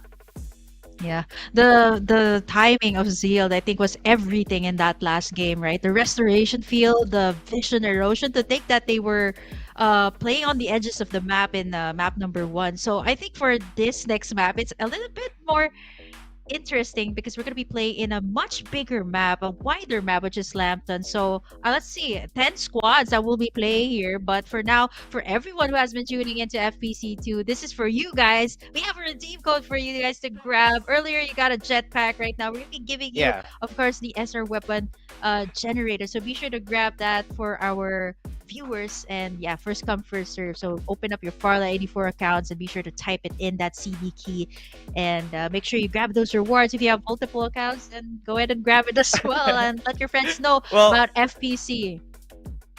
Yeah, if you have multiple accounts, you have to type as fast as you can because it's only going to be limited. So first come first serve for this SR generator skin. And you know what, speaking of generators, in Lambton, there's a lot of generators spawning. So you can utilize this weapon, especially if you got the max attachments, when you play in your next Lambton map. Yeah, generators, I think, I don't know if it's a thing or are they gonna make it a bit more different next time, but I actually tried the generator. I would say it's like the Defender, but the mag, I think the mag size is bigger. The firing rate is also much faster than the Defender. So I haven't seen anyone utilize it yet. In Lambton, we're still seeing the classic combo of a Defender, AK-77 in Lambton. So I'm not so sure if that will be the case here for Group D. We're talking about 10 squads. So I think it's going to take a longer time here for the squads to go up against each other. Because you've seen Sunset City, right? It took a while for the squads to go up against each other. What more if you put them out to Lambton? It's a lot more bigger. There's a lot more, hot POIs there. And the map is pretty big. So I'm not so sure how long we're going to take. I think the standard game yesterday was the one that they counted as pretty fast was 17 minutes. So I'm not so sure if it's going to be a bit longer here since we're talking about just 10 squads. But these 10 squads are pretty, these are top dogs that we're talking about. And imagine all of these squads just dropping at the outskirts of Lambton, right? It will take a lot of time before they move in towards the middle, or whether the circle will be clicking in either of the areas on the map that we got here for Lambton, right? But yeah, I feel like it's going to be ending up very slow, and I think the teams have to utilize the advantage of only having 10 squads in the map itself. So you got to plan out the strategy early on and not get yourself into this early gunfights, because that's just going to give you a lot of problem in trying to go for that reset, as your other teams are going to already build up their level 4 or their level 5 armor, and you got yourself starting with at least level 2s. Those green and those blue shields are not going to be more than enough for you to get this victory when you're heading into that late game. So have to play it very fast here with only 10 squads in the game.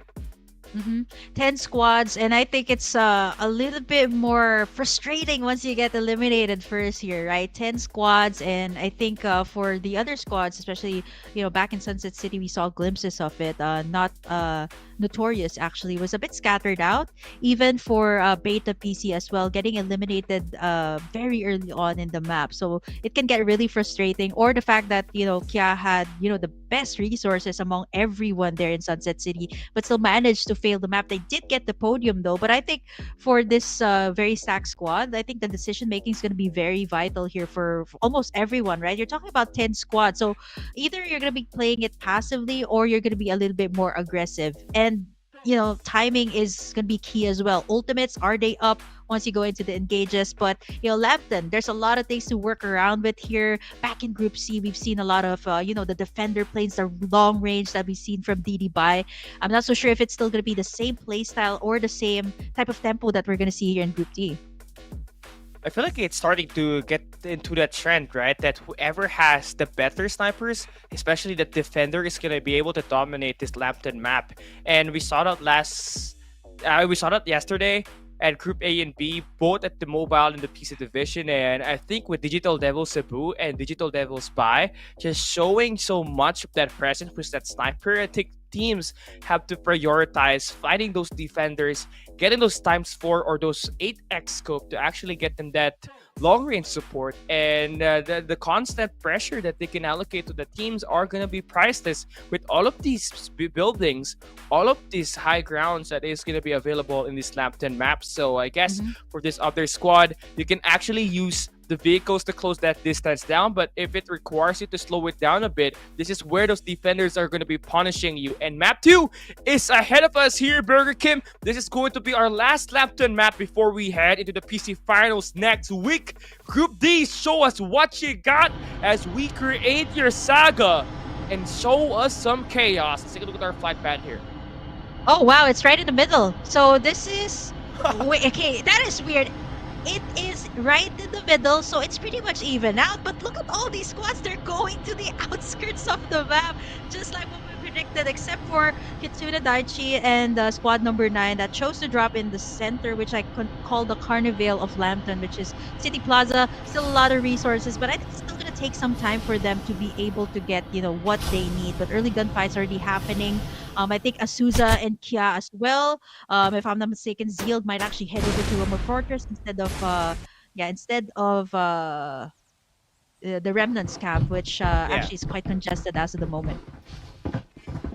So far, we're seeing so many players going in for the attack of the Remnants camp, and of course, you're gonna want to go there because that guarantees you 3 static shield devices on all the 4 static shield devices preset in this Lambton map. But look at Malaya on the Nova Energy Station, just taking their time getting all the loot in there. 2 purple armors are going to be guaranteed by the time they finish getting all of the resources in that map. But take a look at some gunfights here now. At the Remnants camp, there is going to be 2 squads here. And on City Plaza, we got Pleasant actually able to take down some of the players from Kitsune. So it's all down to Tombs to revive back his teammate. That's going to be Avixi getting right into it.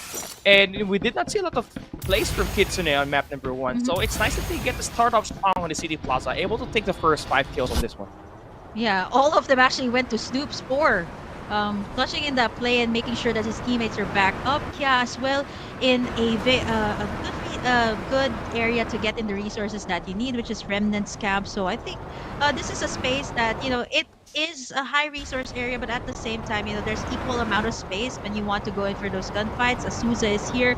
I believe some of them already have their respawn pods down, so it's going to be a little bit more deadly once Kato decides to go in for the full engage. And here comes the EMP. Already has been invested here by Kia. They try to go in. Azusa does not have anything in their hands right now.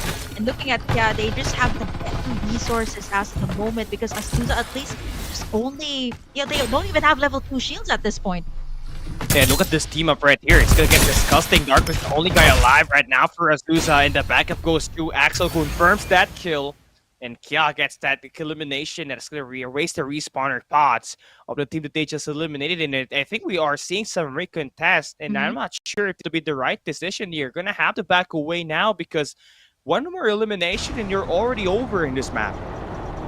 Oh, yeah, it's fun how Azusa was like, are we going in? No, we're not going to commit. You just see all of them dispersing out of Remnants camp. And I think it's a better idea, although I think it's still going to be deadly wherever they choose to land. They choose to land over on the upper side of the map towards the Sunflower Market. They might actually find themselves up against Pleasant there, so it's not going to be pleasant for them once they head down into Lambton once again. Bordeaux should be a good choice, but yes, like what I mentioned, that's going to be Pleasant, not unless they manage to take them out. It's good though that Sage was the last one down, so he can at least get the revives up on the other remaining squad members in the area. But now, there's still 2 members here of Pleasant still up and kicking. Yeah, but they don't have any scopes in those snipers, so it's going to be quite hard to take down the players from Azusa, who just got bullied off of the area that they were holding earlier. You look at that. Squad number 2 already in there to actually try to pressure Azusa once again. Kia, Axel, Fernan, Rice Noodles, and Durf now pushing in very greatly. One of the players have been knocked down. Nice stance coming through for Darko, not keeping himself tagged down so far. Not going to lose fight but now Restoodle able to get that clean, and it's going to be Azusa going to be the first team eliminated here, but Kitsune Daichi now pouncing once again. Absolute Gravity score will now be invested. Grenade coming through as well. Agents more invested here by the side of Snoop, and Peanut getting the elimination. The tag out is on. The Wombo combo connects, and Axel, last guy here for the open map, and Jay Vince and Peanut getting the elimination. So nice tag down for Kitsune, getting themselves involved early, getting this 8 kills. That was wild from Kitsune Daichi. They came out of nowhere, right? The absolute gravity from Peanut was actually the signal there for the side of Kitsune Daichi to go all the way towards the Bordeaux here and commit towards Kia. They had the best resources, right? But now they're forced to at least disperse out of the map. Fortunately enough, they were able to still have the respawn pods up. And over here on the other side, before they find themselves up against not RZ.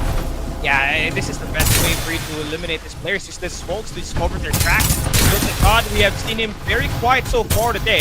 Now he's dancing, playing with his enemies. Speed is gonna get knocked down. C4 is now their last player, and Basic knocked down. And Notorious stays alive. Biddle the God able to get that kill onto Speed. It helps his teammate rejuvenate back. The team is not going to get that ace yet because they're still going to drop back at it and go for that recontest. This is going to be a 50-50 battle for them. And it's going to be a daredevil if they do ever drop by, but they're going to change their mind, head towards north, and actually stay within the range of that circle. Oh, Kitsune Daichi. Yeah, it's all scattered out and they don't have anything.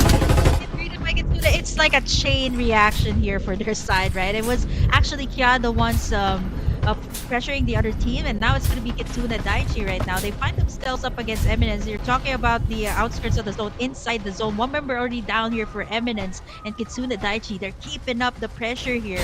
But Beta PC as well, they're in the vicinity here, trying to go for the third party play possibly up against Kitsune Daichi or Eminence, whoever will be the last one standing here. Yeah, nice shots for Beta PC here. I mean, this is a squad that really struggles when it comes to trying to sort out any squad that they're fighting right now, right? We saw them take down Malaya, but they failed, and they ended up placing at the lower thirds of the placement for the Sunset City. Beta PC, I mean, up ahead is Kitsune Daichi, who is teaming with a lot of momentum. I mean, they took down 5 players at the City Plaza. They also took down a lot of players by the players from Kia, right? So obviously, so it seems like they're not going to even go for the contest, not waste away their resources. They're going to back away, head in towards the inner circle.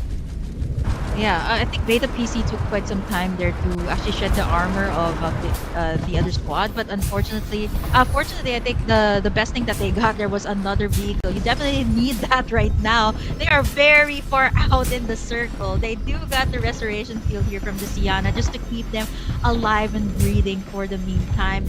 I think what Kitsune Daichi is doing here is they're outside the zone, and knowing that once they're outside, if somebody beams them down, their armors are down, they're gonna get eaten up by the zone here. This is still the first one, so it's gonna be still all right. But you're talking about Kitsune Daichi already racking up at least like 10 frags here very early on. We only have one elimination here, one squad that is out of this group, and yeah, it's still almost a complete squad. So I would say this is still pretty much early game for Group D. Yeah, I mean, Eminence, they are just struggling in this lap 10 map. Trying to figure out a way to get into it is pleasant. I mean, he just filled it down, the restoration field. I think Kitsune Daichi may have spotted that investment from him. So you gotta have to think your strategy here. You're the only guy inside of that area. Your teammates are gonna be far behind. So you're gonna have to slow it down a bit. You have to use your medkits because it's gonna take some time before you traverse that land. You don't have any vehicles whatsoever, so you're also gonna have to wait for that team to actually cross that circle so that you stay away from danger and avoid getting eliminated. Yeah, I like this move coming out from Pleasant. Even though they were pressured out of the last area that they've been in, they chose to go for the high ground, right? Right below the Nova Industrial Station, which is actually really good. They got a good vantage point of where everyone is, and knowing that they don't really have the best resources, that's the best thing that they can do right now. That's an advantage that you can get actually when you're in Lambton. Speaking of Kitsune Daichi, 10 frags for them. They beat one down from the side of Not RZ. Battle the God is still up though. They got the best armor. Absolute Gravity has been invented. Yeah, but the high ground is going to be favoring Kitsune Daichi right now. Ash, Ray, this shots are just connecting. Nice team up there. But Kitsune Daichi still having those high ground, giving them the opportunity to take these eliminations. But the fight obviously is not going to be over yet because there are still going to be some guys roaming around the map. Absolute Gravity coming in for Peanut and confirms the kill on Fiddle the God. And he's going to have to stay alive as much as he can because he's going to get pressured here. Look at the guys closing that gap down on the hill. It is going to be Beta PC using that War Fog to take down Peanut. So nice third party. No more players there. And now they're going to hunt the guy camping at the tent. Oh, he is in a bad position. Him just got eliminated there by 4 players aiming down their sights at him.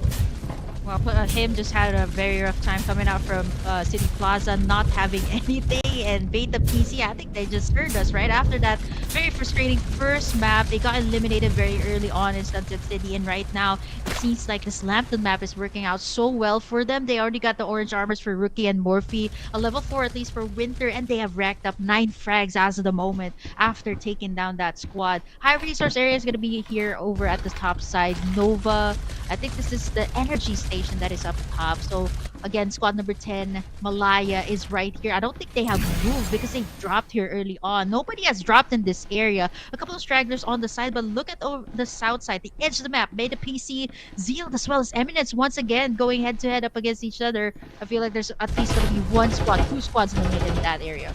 Oh, Beta PC, I mean, they are in a much better position right now as BJ gets that kill on to Nyx. I mean, high ground wise, they have also the best opportunity to take down Team Eminence, who's gonna be close in this area. And ace is potentially possible for Beta PC, who has struggled so much at that Sunset City map earlier. They barely even reached level 4 armors. I mean, purple armors on that map number 1, and here they are actually with orange armors, and MB exposing himself in the open, and he's gonna get gone down. The jump is drilled on this one, but the MG7 connects.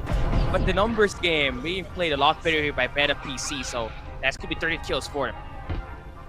Wow, Beta PC manages to make it through, although that was so much pressure coming out from MV. I was actually expecting him to use that the skill, the optical camo, to actually move out, but unfortunately I think he was actually expecting that Beta PC knows that he's in that vicinity, so he just showed himself. He managed to beam 2 down, but numbers advantage is definitely the name of the game here, even in Sunset City. And Beta PC right now, they're looking really good. 13 frags here in this map, and we're down to 5 more squads here. They have the most next to squad number 3 actually. Yeah, still, oh no, they are getting gone down by Beta. They are just claiming kills after kills. No one's really able to counter them at this point in time. And with the second best team in the highest skill department and eliminated already, it's up to Beta PC to actually go deep in time and just eliminate his players one at a time. 4 squads are remaining, 13 survivors left, and Beta PC has 4 of them. So I don't think there is going to be another squad as tack as this team at the moment, and it is just raining down with a lot of momentum heading in towards the late game. Talk about momentum. The supply drop just dropped right to where Beta PC is, but they have to be extra careful because Malaya has that area covered up top. They got the best resources as well, and if you take note, that is still the high resource area as of the moment, right? They haven't left this area, the Nova Energy Station, and if you think about it, even if you get high resource area, the high value items, you still can't count out the momentum here of Beta PC, right? They were able to take down whoever they saw in their path, and right now they're looking to get that supply drop. But this is the moment to strike here for Malaya. They got the high ground here, they got the good vantage point, so this is the time to actually create some pressure up against Beta PC. They got a good idea of where they're at, they know where the supply drop is. Are they really gonna let all of these things just get into the hands of Beta PC right now? Yeah, so far for Malaya, I mean, they're just doing whatever we saw from Team Cat. They're just holding down a big massive working on that high ground. And all these other teams are going to be the ones adjusting to their initial position, unless you are Beta PC, because you got a better angle onto Malaya. If you ever have a defender, it's going to get a lot easier for you to go for that elimination, especially for the guy holding down the top platform.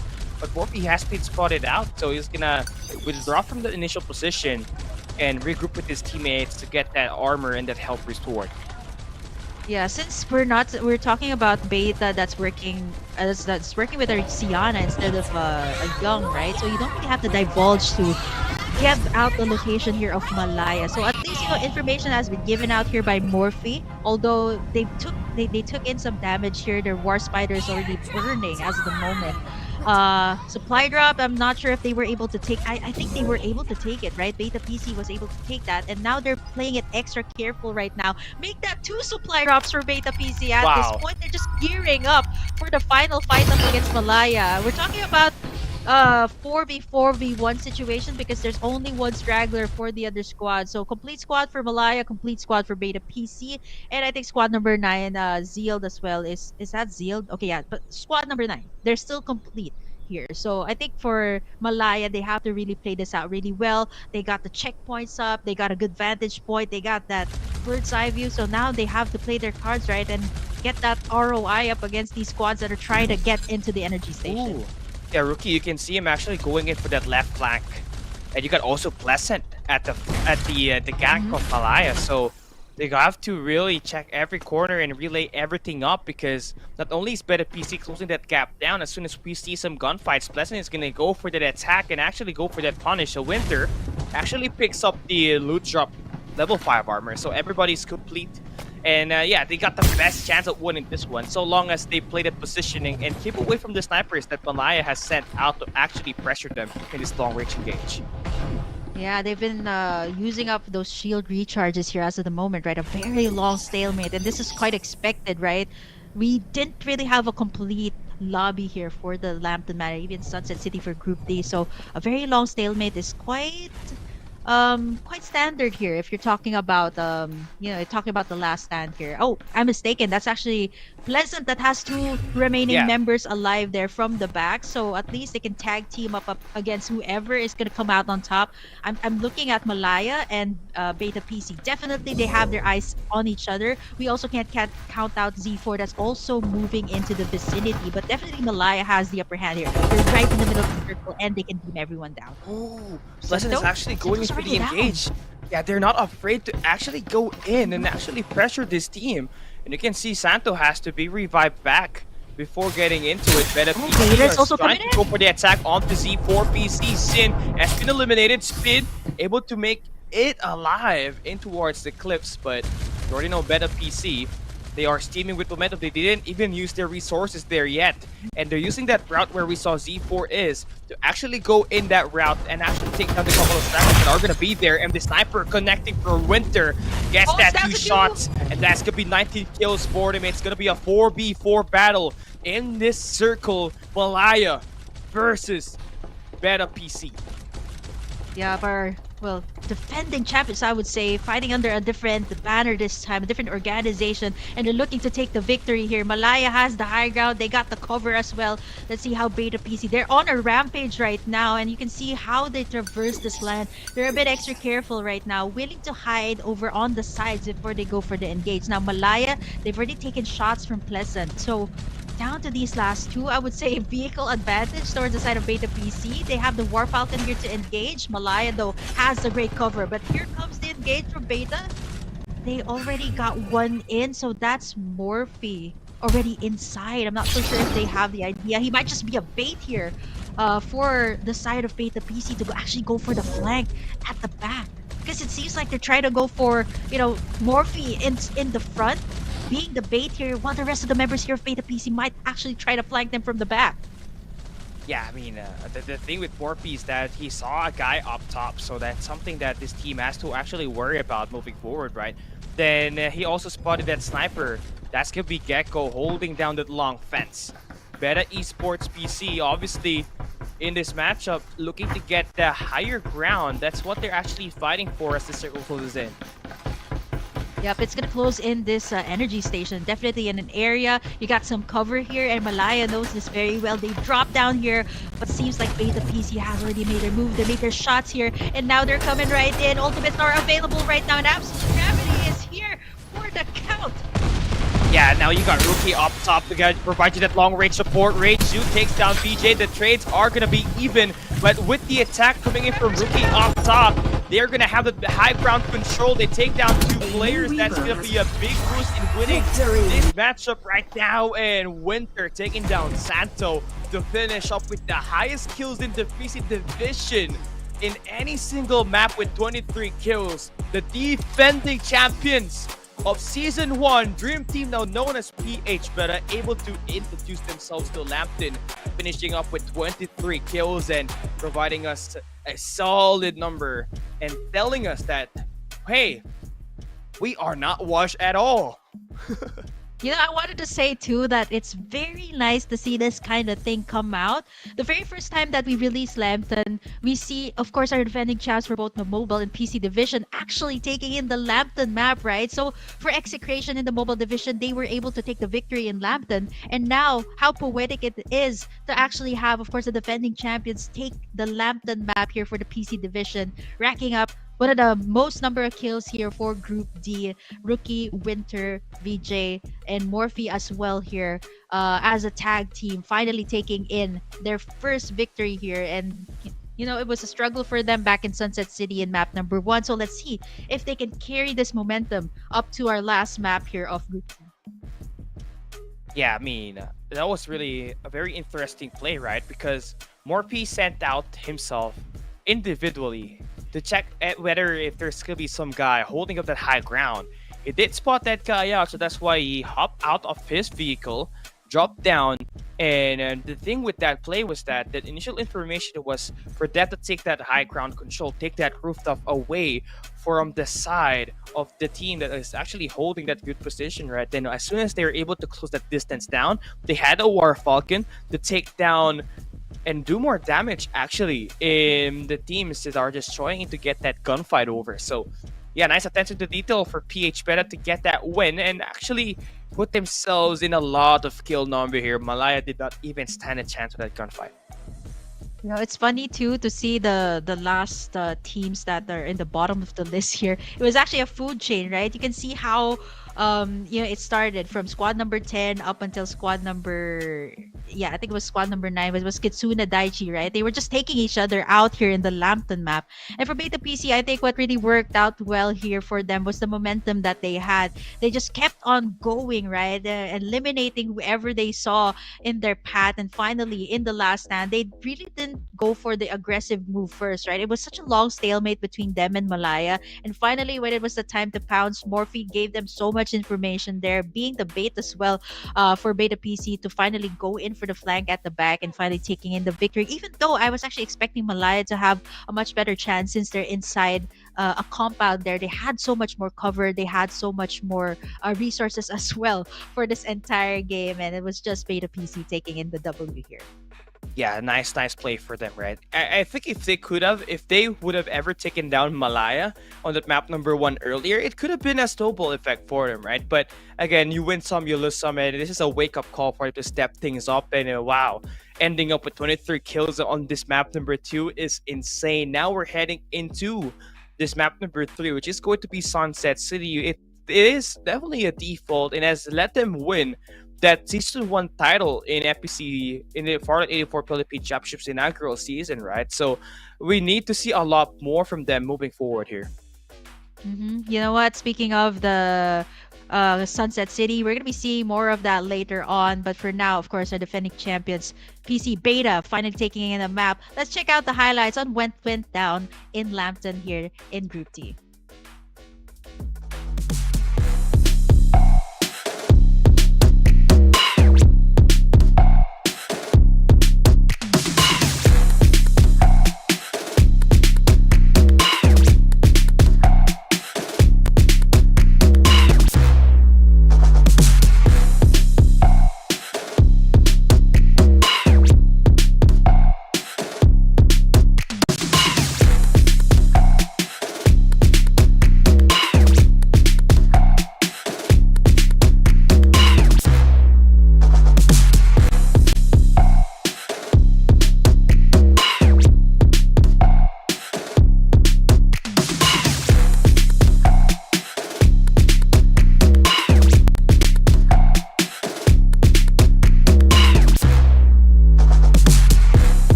Yeah, the defending champions are alive, and here we got VJ taking that wins. In the MVP department, right? 6 total kills for him, 1,841 total damage. And I mean, if you're a bow user, you're expected to have a total damage output that definitely equivalents to a 1,500 and higher, because the grenades that you have automatically deal so much damage if ever it landed against 1 or 2 players that are going to be close by. Yeah, it was such a long team fight, right? The last one when they were up against Malaya, and I think to amp up the damage, you've seen in the highlights it was a War Falcon, but it was actually also the cluster grenades coming out from VJ that was able to wreck out the armor of Malaya, and all Rookie needed to do was fly that War Falcon and just dish out more damage. And once Malaya came out, they didn't have the time to get those armors back up, and it was just definitely a Beta PC taking everything in. 23 frags. This is the most that we've seen here today. Yeah, and it's amazing because when they were able to take down the second highest fragger in this lobby, just came off easy for them, just taking down players one at a time, whether it be through a siege inside of these buildings, but either also those long range weapon that they were using with those defenders. But more action up next after this break. When we come back, it is map number 3 at Sunset City.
Yeah, we are down to our final match of the day, final match for the knockout stage, and next week it is going to be the PC finals. Once again, it's Kelly giving you down with Burger King to bring you guys the action. What we can say here is it has been a day, really, right? And we also gotta thank our sponsors for that. Unleash your inner champions with Aces ROG, gear built for those who dare to dominate. Level up your mobile gaming experience with the ROG Phone 7, the ultimate powerhouse for the on-the-go dominance. As like join Team ROG. Yeah, of course, we also like to thank, of course, a new sponsor that we have here for FPC to Fantech. Thank you so much for making all of the gamers' lives so much more easy with your ergonomic chairs, as well as they also have very good peripherals. So if you guys need, those upgrades, then check out Fantech's website for more information on how you guys can grab those goodies. But now we're down to our last and final map here for Group D, and wow, I can't believe the next time that we are actually going to be back here for FPC, it's going to be the finals for the PC division. Yeah, it has been a journey, right? It has been almost 2 months of action we got from all of these teams that have been competing for not only at the PC division but for the mobile division itself. And in just a week, we're going to be crowning a new champion, whether that be PH Beta on the grand finals or now's esports with AIM or the other teams that are trying to get that #1 spot in this season. It's all up to them to make that difference and show their hearts out to finally bring home the second season title. Yeah, a new banner for here for our PC division defending champions, I would say, for PC beta. And I think it makes it so more exciting here for our PC players, right? We might actually either see beta PC once again come up on top, or there's a lot of good teams that have improved here in season 2, and I guess I have to give it to built different, right? That I think compared to what we've seen in the last season in FPC 1, they've always finished podium but never won a map. But here in FPC 2, they've done really well. But the defending champions are here in this group: Kitsuna Daichi, Eminence, the names that have stood out in the weekly finals, and I can't wait to see them go up against each other for the very last time here in Sunset City in our last map for Group D. And hopefully we'll finally see, of course, the bigger picture, who will be the top 30 squads that will be heading to the finals next week. It is going to be interesting to end the day off if we get the back-to-back, because anything really for the PC division, it has all been different winners for every map. And we saw that from Group C, here at Group D as well. And it's kind of a toss-up now for this map number 3. It's all up to whoever has that best spot on the final circle. And not only that, if you have a better armor and an MG7 in your hand, there's a bigger chance that you win the map itself. So yeah, so if you're really a team looking to try to get a lot of confidence heading into next weekend, this is the map that you want to win. Yeah, I think it's very unpredictable as well for the PC division. It was very much evident back in FPC 1, because we were all, I think both you and I, Callie, were saying it was Team Nitrox, right? Where Betel Daga was, Jenny Daga, they were playing in that team, and they were really poised to take in the championship. But once it head to the PC finals for FPC 1, we had all these underdog teams that have performed so well. So that might actually be the thing here in the PC division. Whereas for the mobile division, it's a little bit more evident who's the one standing up on top. But season 2 is about creating your own saga. So I think it's the best time for the other teams who want to make their name here in Farlight 84 to actually finally take in the crown here for the last time. And I also, want to remind all of our viewers to like and share our live stream here for Farlight 84. You guys get the chance to win, of course, the limited skins for the M4 Candy, the SE White Dwarf Energy Red, the Legend tickets, or 50 diamonds once you share our stream. And make sure it's on public on your Facebook page. Don't forget to include our official hashtags, hashtag Farlight 84, hashtag FPC, hashtag FPCS2, as well as hashtag Create Your Saga to get a chance to win. We'll only be picking 50 lucky winners for today. Yeah, not only that, you also do give us a follow on our social media pages at Instagram, Facebook, YouTube, and TikTok for you guys to stay updated with our recent esports event, new updates, as well as the creator challenges that we got in our game. And of course, we got the cash reward events for those content creators. We also got the artists.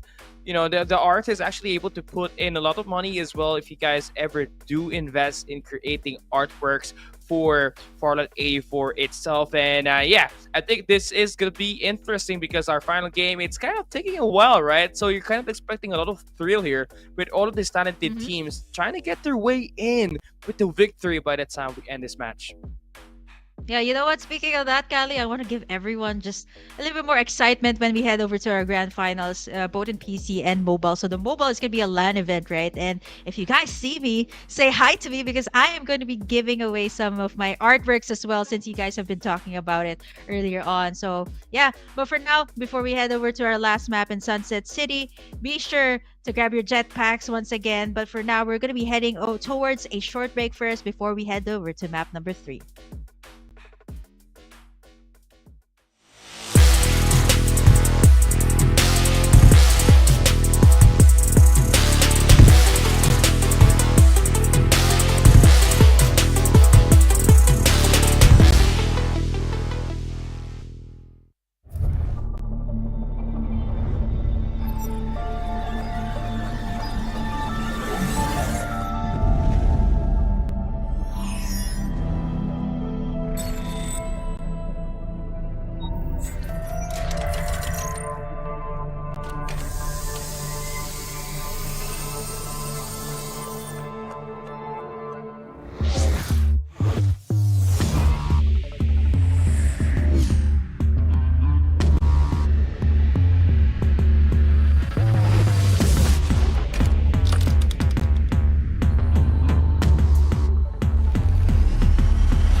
Yeah, welcome back to the Farlight 84 Philippines Championship Season 2. It's the knockout stage. Final map for the PC division. Here for Group D, we saw multiple teams actually taking map 1 and map number 2, right? So we're still looking forward to a back-to-back here for the PC division. We haven't seen any team actually go for the dominance here so far, BK.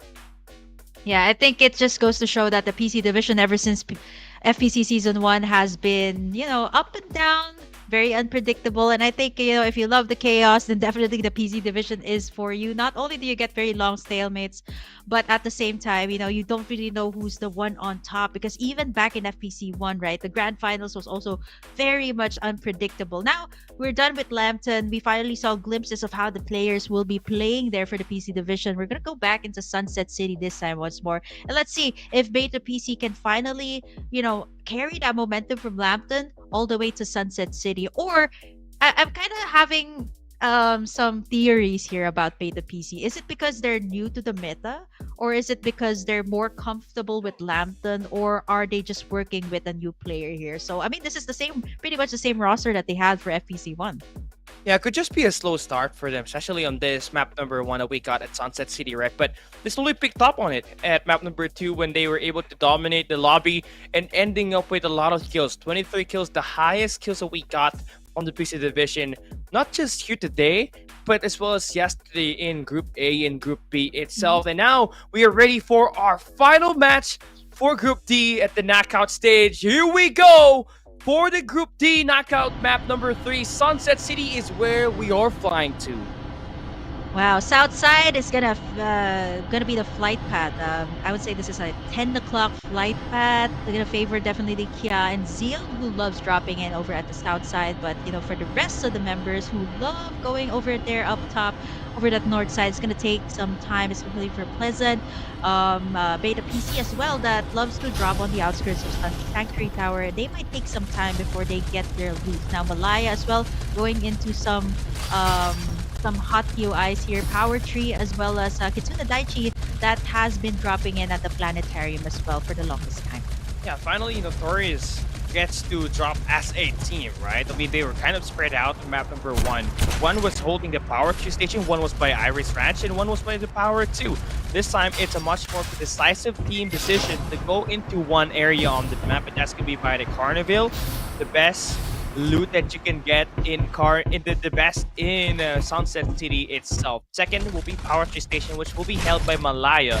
And apart from that, it is going to be Nova Planetarium that will be held here by Kitsune Daichi. But if you're Zild right now, you're having a field day. Look at your lower right side of the map. They're holding not just the high tier loot, but as well as the Tinman Industrial, where there's a lot of attachments that you can get, as well as the weapons in the loot boxes that are going to be available.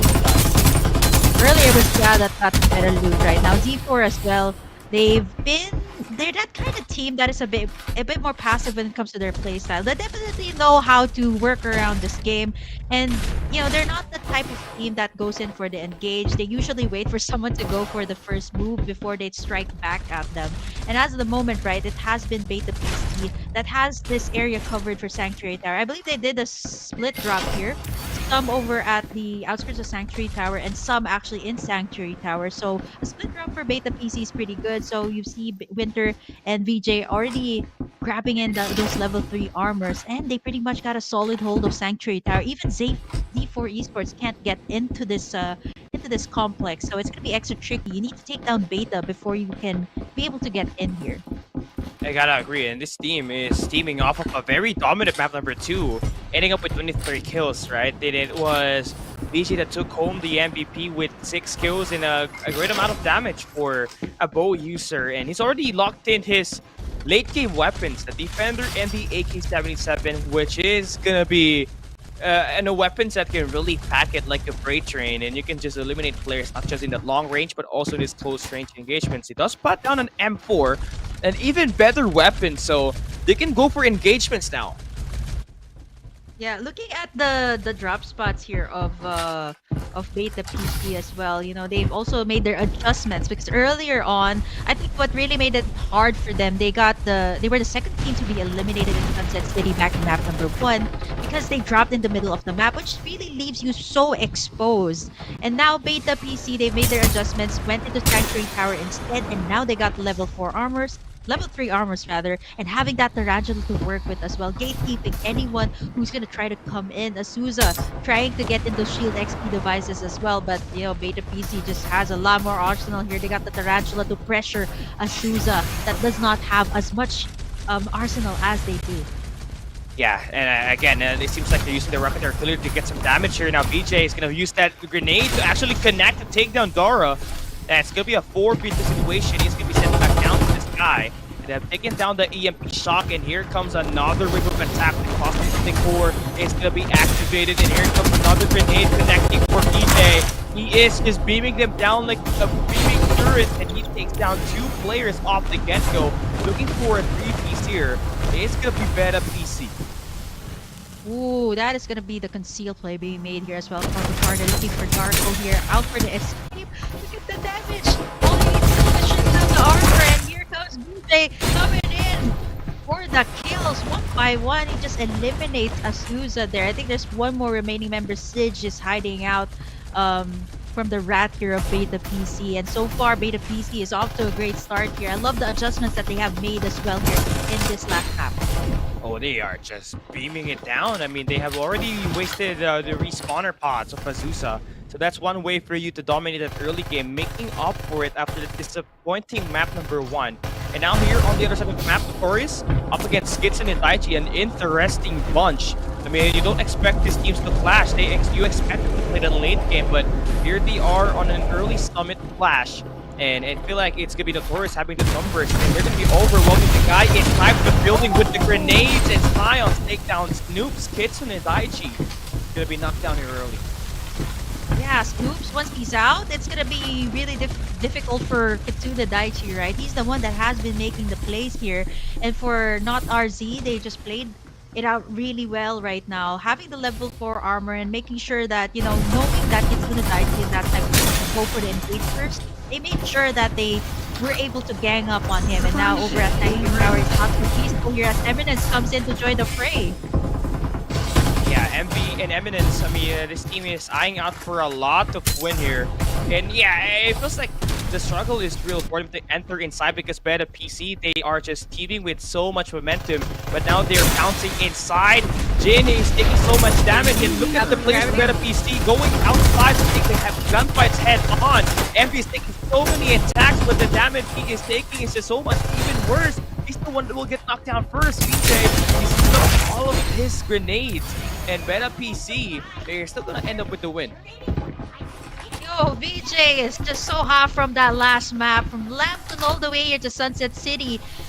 The momentum here of Beta PC has just carried over. 6 frags here for VJ. To think that he was the one who went on to engage for Astuza. Speaking of engagement though, before here as well up against Malaya. It seems like Malaya has their backs against the wall as Malaya is falling down 1-5 has the lead.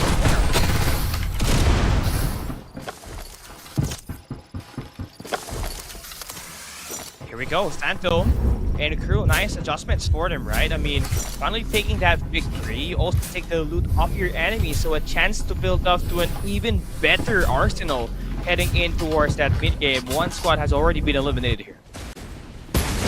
Yeah, one down. Sealed as well already to side. Pleasant, that hasn't had a pleasant time. Mission Erosion has been invested here, and that is going to be Zeal inside by the EMP as well. Him being the first one to fall. Zeal doing up the cleanup work here. A lot of ultimates have been invested, and they get themselves to heal up. Asterisk, the last one remaining here for this encounter as Zeal getting in all of those loot, getting in 3 frags as well. Orange armors are available for 2 members already. Yeah, looking like a sleeper teamer once again. Never forget, Sealed, it may not look like it, but they won the first map. And they just took down Team Kia and Eminence on that final circle. So they can really hang in there up against the best team. And you cannot really underlook a team like this because they can team up and flood you up and get those eliminations. And so far for them, they still don't have that initial weapon that they want to use. Nyx has got the Defender, but he does not have that Assault Rifle and M4 or an AK-77 to deal so much damage up close and into that mid-range gunfight. But you see on that kill feed, it is Team Kia getting eliminated there right now. Not exactly what you want for a team that's eyeing up for victory. Herbs, Fernan, and Axel are still up, but you know what? Shiny Rice Noodles rather is already out. Not RZ as well, creating in pressure. It's gonna get really congested here at Riverview Park. It's such an open area as well, so it's gonna be gunfight after gunfight. Look at the damage coming through for Not RZ. They've been doing really well here in this map number 3, and now Kia as well. Backs against the wall, Axel out in the open. But that's gonna be Not RZ actually picking up their 7th kill for this map. Yeah, I mean, they're picking up that pace, playing through Seance, grenades, as well as Beetle the Gods, initial point man attacks, doing most of the damage, and letting his teammates finish off the meal. And those 6 kills are going to be very beneficial as they're going to be ending up by the Riverview Park. So Kitsune Daichi, who we saw was eliminated, are complete somehow, and they're traversing to get inside of the circle desperately. Now, on the side of Malaya, they got Eminence on this side of the map. There's only one player here. I'm not sure if he's the last guy alive for this squad, but if he gets eliminated, that will be a big blow for the side of Eminence. Oh, was Eminence? Yeah, I think Eminence was pressured out there by Beta. This is actually the reason why they were in this situation. MV just gonna have to camp out there. I'm pretty sure Malaya has an idea that someone is at least camping out here on this side, but over onto not RZ and Kitsuna Daichi. Wow, 2 downer, they scoop, the only one alive. Yeah, nice shot. It's going through for him. Middle of the god, he goes to the chase, but his teammate Sions has just been hitting those grenades. And he's been able to pick up 4 kills all for himself, and that's gonna accumulate to 10 kills for the squad. And Kitsune Daichi, after getting those recovery, will be only down to their last player in Peanut. Oh, I think this is the thing about this group too. They're very momentum based. If I remember correctly about the playstyle here of the group.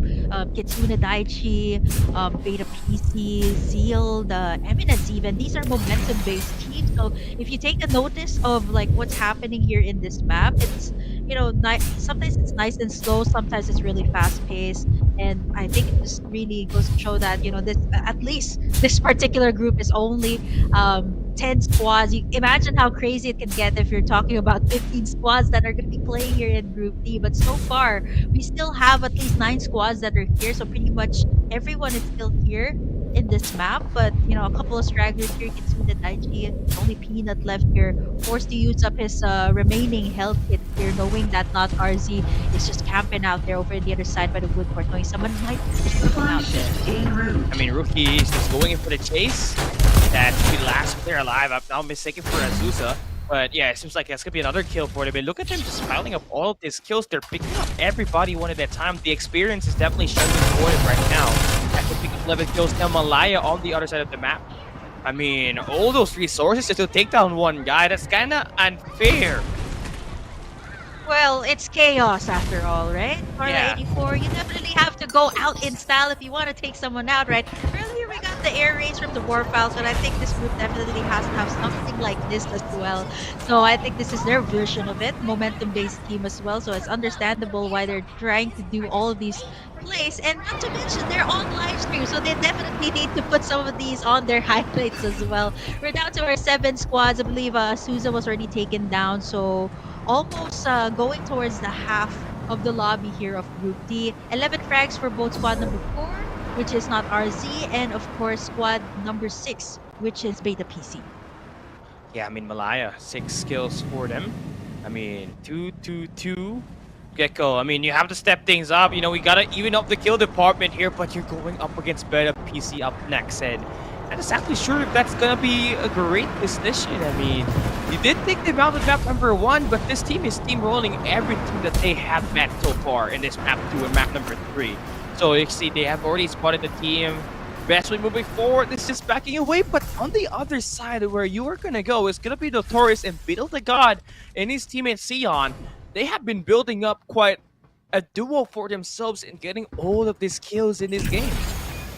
Oh, 10 and 4, not RZ. They're in such close proximity right now, and once they pop right up, squad number 4 is on the safe zone, so they know that Malaya has to come right up there, and once they come up, they can be able to pull off a surprise attack here. 7 squads remaining here. All eyes are on 10 and 4. Not RZ has the better high ground here, and Malaya, they're all huddled together. I think they have the information here. They have the orange armors as well as the war spiders here to create some sort of attack up against Malaya, but they're just waiting for the opportune moment because they also have to take into consideration the supply drop right in the middle and the other squads that will be coming from the other side of the circle. Yeah, I mean, Notorious, I mean, they are definitely looking like a strong team here, so long as they avoid PH Beta so far in the circle, which is currently what they're trying to do, right? If you take a look at the minimap right now, they are currently at the western side of this circle. Then you do have one player in Middle of the Gods sent out in the Valley of Death to actually spot down any players that are going to be coming from the south. So that's going to be quite a very interesting take for them. If that guy gets beamed down, it's going to be hard to actually retrieve back his life. So you're kind of playing your life here if you are currently Notorious. Okay, Malaya right now, they find themselves up against not RZ. 1-for-1 trade-off here. Malaya still has everyone up. They got the restoration field active as well, but this is the time to strike for Malaya. One member is down, they're still healing up from that. And look at that beam down for Sion. I mean, this guy is just on a mission to actually put everybody on the ground and bury them 6 feet under. I mean, if not for the grenades, it is gonna be the close range. If not for that grenades, it's gonna be the long range weapon, the defender that will punish Malaya on this one. And you can see them actually try to methodically slow it down and play around the rhythm. They are slowly going around this cliff side. And this is gonna be a big flank coming in from them. So Dry, they will not be expecting these attacks, and now the grenades go off. But Dry takes down Theon. The point man is down, and it's all down to Middle. They got to clutch things up.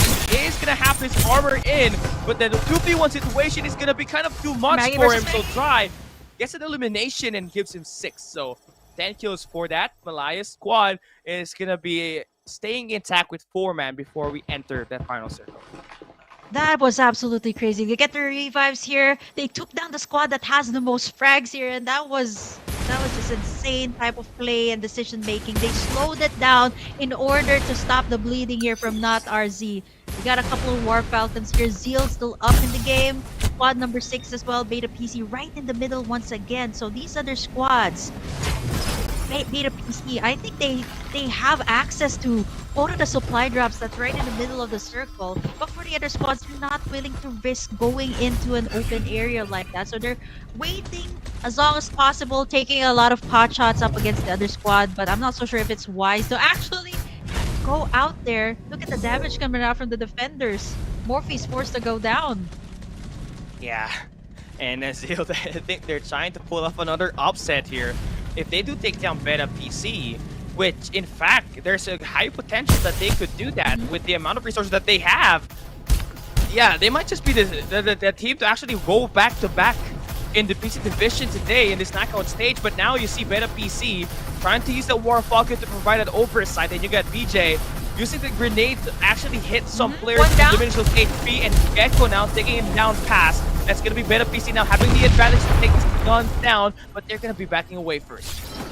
Oh, they got the restoration peeled up as well in the nick of time. Again, Zeal was able to play it out really well. Mission erosion, Malaya on top of the hills. Zeal says, let's try to go for them first. There's a lot of pressure here as we're down to our 3 squads here in the last map for Group D's knockout stage. Who will come out on top? Beta PC still alive and kicking and hoping to recreate the miracle that they did once again in that Lambton map. Malaya, it's going to be a complete squad versus all, but look at Beta PC having the high ground here and having that defender play up, but that's going to leave them so exposed here to Zeal or even Malaya. Yeah, I mean, I think Zeal could just go in for the gank here and just take down Beta PC, and it will just be Malaya playing for that third party. And if you're taking a look at the overall armor, it is Zeal that has the upper hand here. And it's gonna be Malaya on the second hand. And it's actually Beta PC at a disadvantage here with 2 of their players still having that purple armor. And that's gonna play a significant difference in who's ever going to sustain their lives a lot more better in this game as the circle is closing in. We got a 4v4v4. Who's gonna end up taking this victory? Yeah, you know what? Beta PC is also taking in a lot of damage from squad number 10. Morphe had to put his shield back up several times. And that might actually just be the call here for squad number 7 to make their moves. I think Beta PC is just waiting for the restoration field to be back up. I think it should be up right now so they can go for the engage. But again, the biggest question is, who do they go for? Do they go for 7 or do they go for 10? Because all sides are covered. Zeal 100 down ready for Beta PC. Oh, rookie, nice trade, but Winter gets knocked down by Malaya Ragazoo. So that's going to be 11 kills now for Malaya. They're playing the third party. And Beta PC, they are slowly dwindling down. And they're about to get sieged in by whoever wants to get that high ground in this circle as it closes up. Malaya definitely has the number game and the armor ready for use. But Beta PC, they still got VJ here with those grenades. He can easily win those 1v2 gunfights. But at this point, you're going to have to think that you're going to be the ones playing the third party. You know, it's no longer Lambton here, right? They were so good with those long range and Beta PC right now. Forced into the corner, and I think Dry's going to try to go for Beta PC first. It's a Maggie that you're talking about. Gecko's already down here for Malaya. Gunned down by Zeal, so it's just going to be a matter of who will make it the better place here. Is it Malaya or is it Zeal? Yeah, Beta PC, Yeah, FPC is trying to play the third party. They're waiting for Malaya and Zilt to go at it. And you can see the numbers building down. They're closing in. It is gonna be a small spotlight here out in the open. Malaya Shadow takes down BJ. One more player to take down for Malaya, and that's gonna be FPC eliminated. It's gonna be out in the open. Who wins? Who lives? It's Zilt going back to back in Group D. It's not a back-to-back, but a not-to-back, both in Sunset City at that. Yeah. We can say it's a Not back-to-back. surprising in that this Sunset was City. case. Yeah, Yeah. back-to-back at Sunset City. So you're still right, Callie. But I think for this map, what worked out so well for Zeal, I'm not surprised, right? They were the ones that also pulled off this kind of play, and they just waited it out, right? They had the better armor there in that last final encounter. So it was all either, once Beta PC, two of them were down, it was all up to Zeal or Malaya to take in the cake here. But it was Zeal that actually pulled their cards, pulled the trigger last. Not a lot of frags here, 12 frags total for Zeal. But then again, the timing of the vision erosion, the restoration field was the key here for Zeal to actually win the victory, both in map number 3 and map number 1 here at Sunset City. And you know what? I think the vision erosion actually helped them stay alive much more because they were actually out in the open where they're trying to go for the contest up against Beta PC. And we all know Malaya was just using their defenders to actually shoot away the players from Beta PC. And I think that Vision Erosion actually played a big factor in helping them survive. And look at this. No one even get knocked down. Everybody stayed alive until the very end. So that's gonna be a feeling. That's gonna be a feel-good moment there for this side of Zild Esports. Yeah, what's really surprising too is the bottom of the list here in Group D is what the top teams that we have, right? And Zeal once again showing us that you cannot overlook this team. And I think it's also not only Zeal that gets a back-to-back MVP. I think it's gonna be a back-to-back MVP as well for Cox here from Zeal, getting in the victory here at Sunset City, and it seems to be their lucky charm here. So Lambton wasn't their map, but Sunset City definitely they know the ins and outs of this El Clasico map. Yeah, and to think that, again, in this map, they did not have the power positions, PK. At that map number 1 at Sunset City, they were underneath the bridge. At this map number 3, they were holding that cliffside, playing that gank, and no one was really expecting them to actually show up and get those eliminations, but they actually did.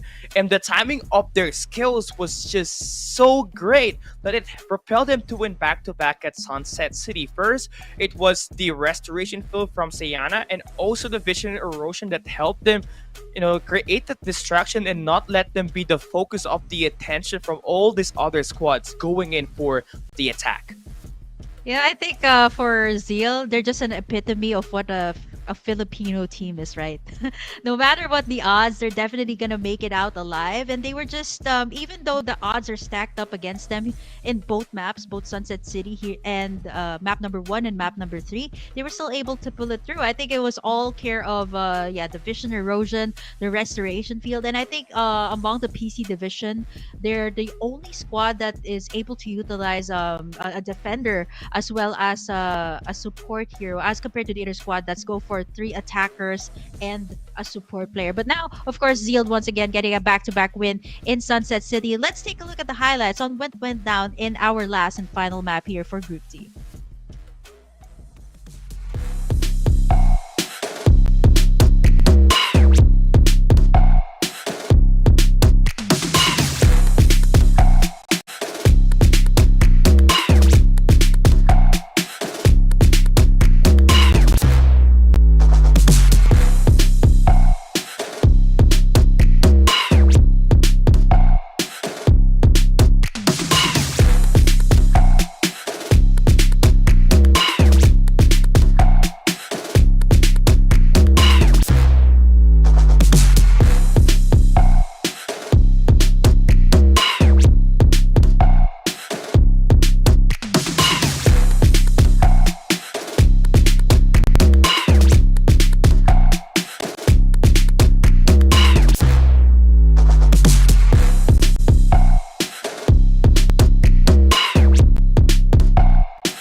let's take a look at our MVP for this map number 3. Our final Sunset City map for the knockout stage. It's gonna be a back-to-back MVP for Cox in Sunset City. 4 kills for him, 1,388 total damage. And Zil, yeah, truly epitomizing the Filipino heart. You know, no matter what happens, they always end up making it. And speaking of making it, right, they won 2 maps.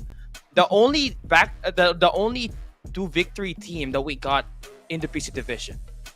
And rarely do we see we do see ciphers here in as the MVPs, but mostly I think for the PC division, right, they really love the bows, so rarely do we see like having Cypher come out on top. It's usually Maggie or Bo, but you know what, looking at the rework here, the Cypher is considered already an attacker here, and I like also the fact that they were somehow making their own meta here for Zeal. Like they used in 1 defense, 1 support, then 2 attackers. So that's really a different composition than what the other teams here of PC would prefer, to have 3 attackers, 1 support, or maybe 1 defense. So I like it coming out from Zeal, right? A refreshing take on what the PC division can actually pull out.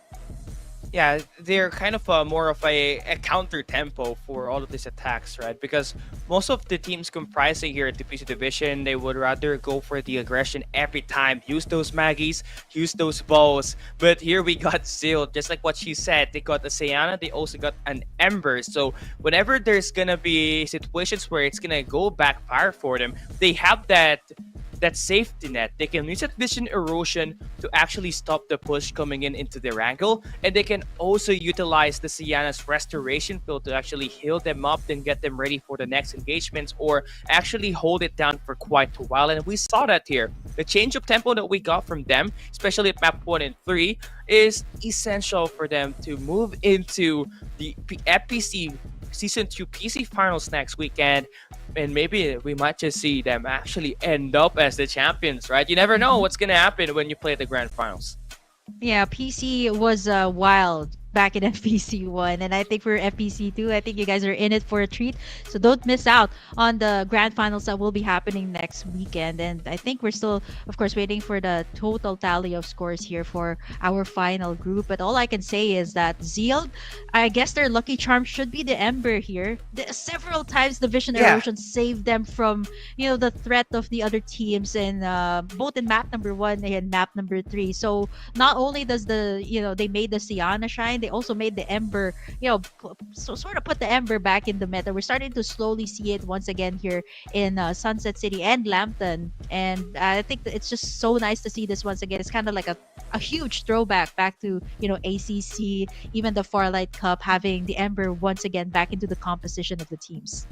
And now I won't be surprised if ever a team decides to actually copy their recent hero composition, because it's actually pretty balanced if you try to take a look at it. All it needs is 1 scout, maybe a Young that could help them actually scout around. But I guess having a Maggie and a Bow is more than enough for you to sustain that lack of scouting ability. You do have that Ember and that Sienna just in case that initial attack goes and backfires, right? So yeah, I mean, I feel like most of the teams that are watching right now are slowly gonna try to copy this exact composition, BK.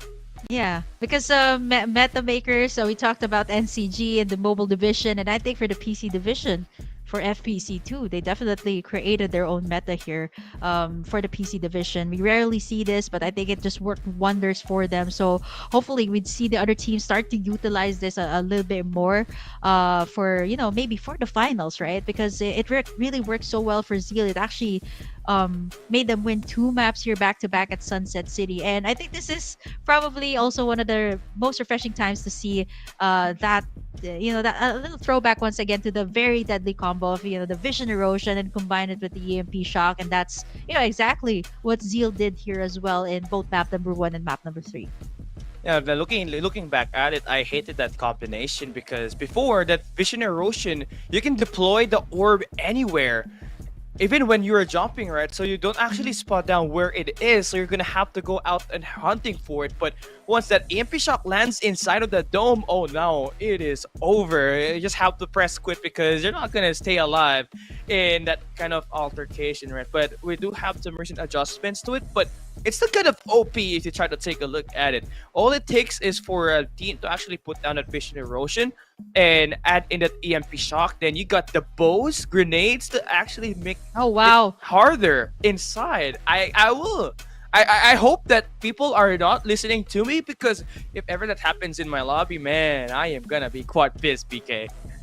Yeah, I mean, we're both players who love to rat when it comes to solo queue. So I think that is going to be a deadly combo for us to face. And I think it's good too. Like, it's not. Yeah, we used to call the vision erosion as the domain expansion, right? So, as compared to, the anime that's Jujutsu Kaisen, there's no way of canceling out the domain expansion, right? But at least here, there's an expiration time for the vision erosion. Because if there was no way of canceling, that would be so unfair, right? They even amped up the AoE or the range of the vision erosion this time. So I think it really worked well for, I think, not just the PC division. I think I've seen some of the teams as well in mobile that have utilized the Ember. So we can see more of that maybe in the grand finals for the mobile division and the PC division in full fruition.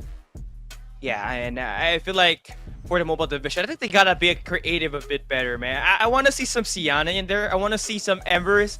But before we even talk about that, let's take a look at the standings for Group B and see who's gonna be taking that #1 spot. I wonder who it is, but I think for sure we all know who's gonna take that back-to-back not really back-to-back Sunset City #1 titles in Zild. So that is already 50 points in total for the placements, and then you got a lot of kills in there. So I think they're pretty much gonna end up as the #1 spot. Yeah. Oh yeah. It's not really that surprising, right? Winning two Sunset City maps, and then of course Cox with a stellar performance here today with the Cypher getting in that back-to-back MVP. We also have Beta PC that really was steamrolling their way to victory, even up until the last map of Sunset City. They still got that momentum from Lambton. I also see that they kind of have this they really had a hard time up against Malaya. So we have to give props to this team as well. Kia, I think I was looking forward to this team, knowing that they have a very stacked roster as well. But unfortunately, even though they got some high resource area in both Lambton and Sunset City, they still managed to make it on the upper half of this list. I'm actually surprised that Pleasant was actually able to make it the top 5 here. But then again, we're talking about a group that only has 10 squads that were in the lobby.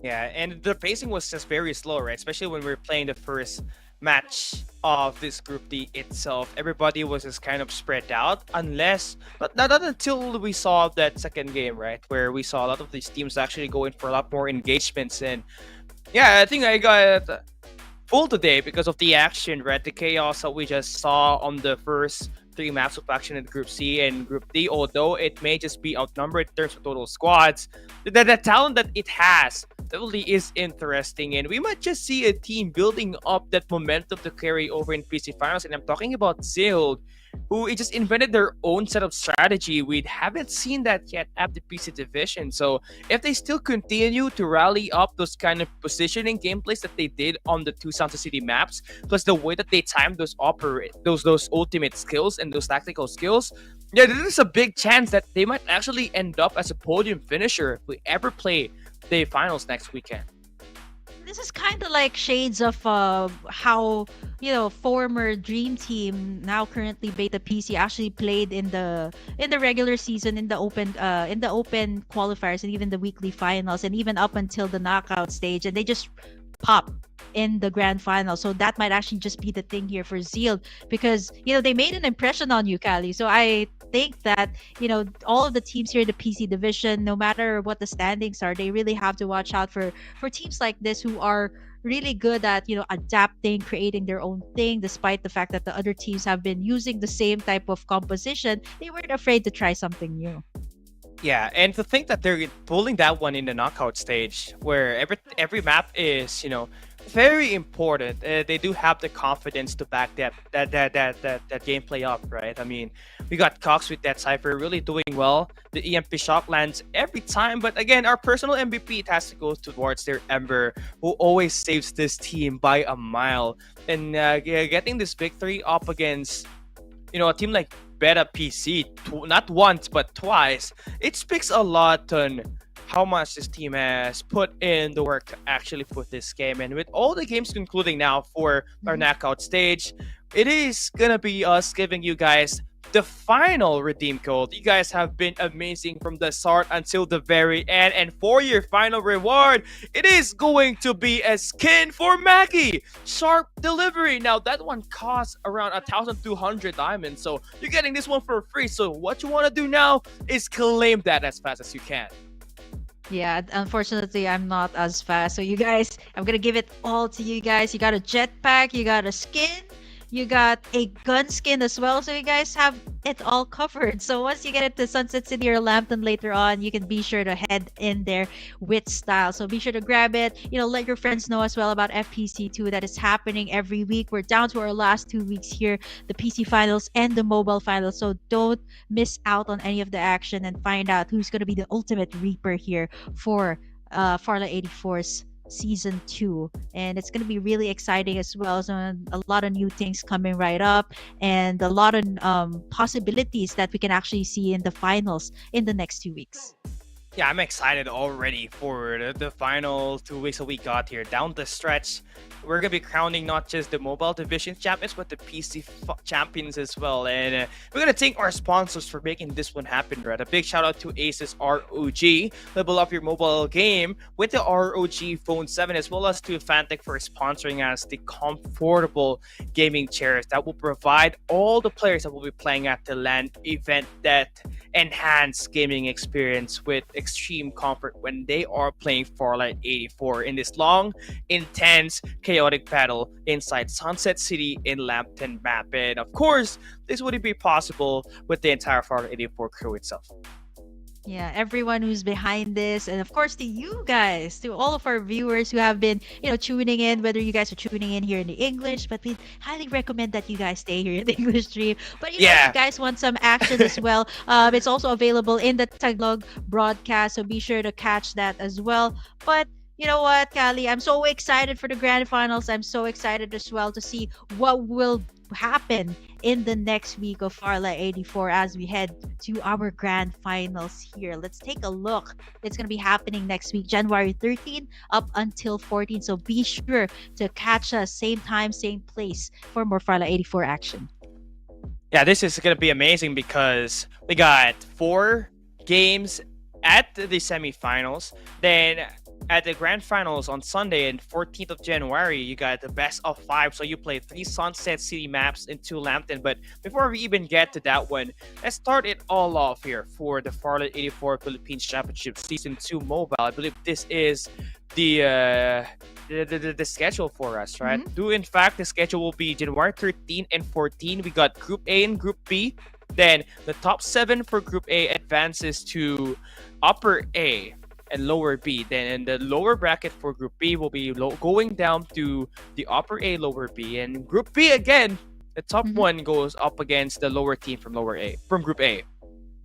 Sunday, of course, action-packed 5 maps, Sunset City 3 and 2 in Lambton. But now let's take a look at the teams that will be advancing to the finals. And here are our qualified teams. Now's PC, Built Difference, Eminence, Eternity, Azrate, Mantas, Powerhouse PC, Kia, GSRIA, Nato, LF for Org, Paragons, Rates, Tyrant, Shinigami, as well as Kitsune Daichi. Well, this is just very stacked. And to think that PH Beta is not part of the top 15 speaks a lot on how much the PC division has improved. So let's take a look at our 16th to 30th team placement as we accumulate all of the points that this team had in the FPC. We got Digital Devils, we got Beta PC, Azusa, Team Nitrox, Nitrox XA, you got Manta Spear, Notorious Paragons, Digital Devils by Built Different, goddamn. You got Zild, 1 BAP, Built Different, Wipe, Hold W, and Kurum X. And again, I got my eyes on Zild on this one. I feel like they have the best chance of actually upsetting any team when they play at the finals next weekend. Yeah, I think that was the storyline for season 1 and season 2 as well. So a lot of upsets, a lot of surprises, and a lot of turnarounds for a lot of the teams, especially knowing that we're talking about the final. So let's see how they will adjust next week. Be sure to catch all of these qualified teams in, of course, the grand finals of the PC division. But now let's take a look at the knockout stages, top 50 and FPC points. So we have now PC, of course, standing on top. Wow, that is 7,326, followed by, of course, Built Different, still at number 2 for season 2. So let's see how it will pan out in the next few weeks. Eminence, Eternity, Azrate, Mantas, Powerhouse PC, Kya, GSRIA, Nato, LF4 Org, Paragons, Rates, Tyrant Shinigami, and of course, Kitsune, Daichi for our top 15. Yeah, so every team on the white column white throw will be Group A, and everything that's on purple will be Group B. So you expect a lot more engagements from that by making sure you drop us a follow on our social media page. We got a Facebook, Twitter, TikTok, as well as Instagram. So do drop us a follow for you guys to stay tuned into every update that we got and every social media post to never miss a tune into our esports events as well. So you don't want to miss out on the giveaways that we provide every live stream. Yeah, and you guys don't want to miss out as well on the finals. Once again, reminding you guys that it is going to be the last one that we're going to be having for the PC division. So don't forget to be here, same time, same place for the grand finals of the PC division and witness us crown, of course, possibly a new organization. Don't forget to follow us as well, of course, on our social media pages, YouTube, Facebook, that's Farlight84, Instagram, Farlight84_official, and TikTok, Farlight_84_official. Yeah, apart from the milestone that we're giving away in YouTube and Facebook, we got TikTok drops in TikTok. So the more times that you view in our TikTok video, the more chance you get, the better reward, right? So it's almost the same exact milestone that we got, but obviously it's just gonna be a lot more different because the longer you watch, the better reward gets, right? And yeah, a big shout out as well to our amazing sponsors, Asus ROG, our official mobile gaming partner, as well as our official chair partner in Fantech, for providing us the opportunity to provide the teams and the players the best gaming experience possible once they head into LAN in the next 2 weeks. Yeah, quick shout out as well to Miss Jang, who is currently watching, someone from Fantech Philippines, by the way. So thank you so much as well for, continuously supporting esports players, for giving them the best of the best. Thank you as well to Asus ROG for making everything possible. But wow, what a day it has been, Kali. And I can't believe we're saying this. It is going to be the finals next week for us. Yeah, it's Kali and Burger Kim on behalf of Dash and Infinity. We bid you guys farewell. Next week is the grand finals for the PC. Don't miss it out. Same timing. Peace out.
rising up.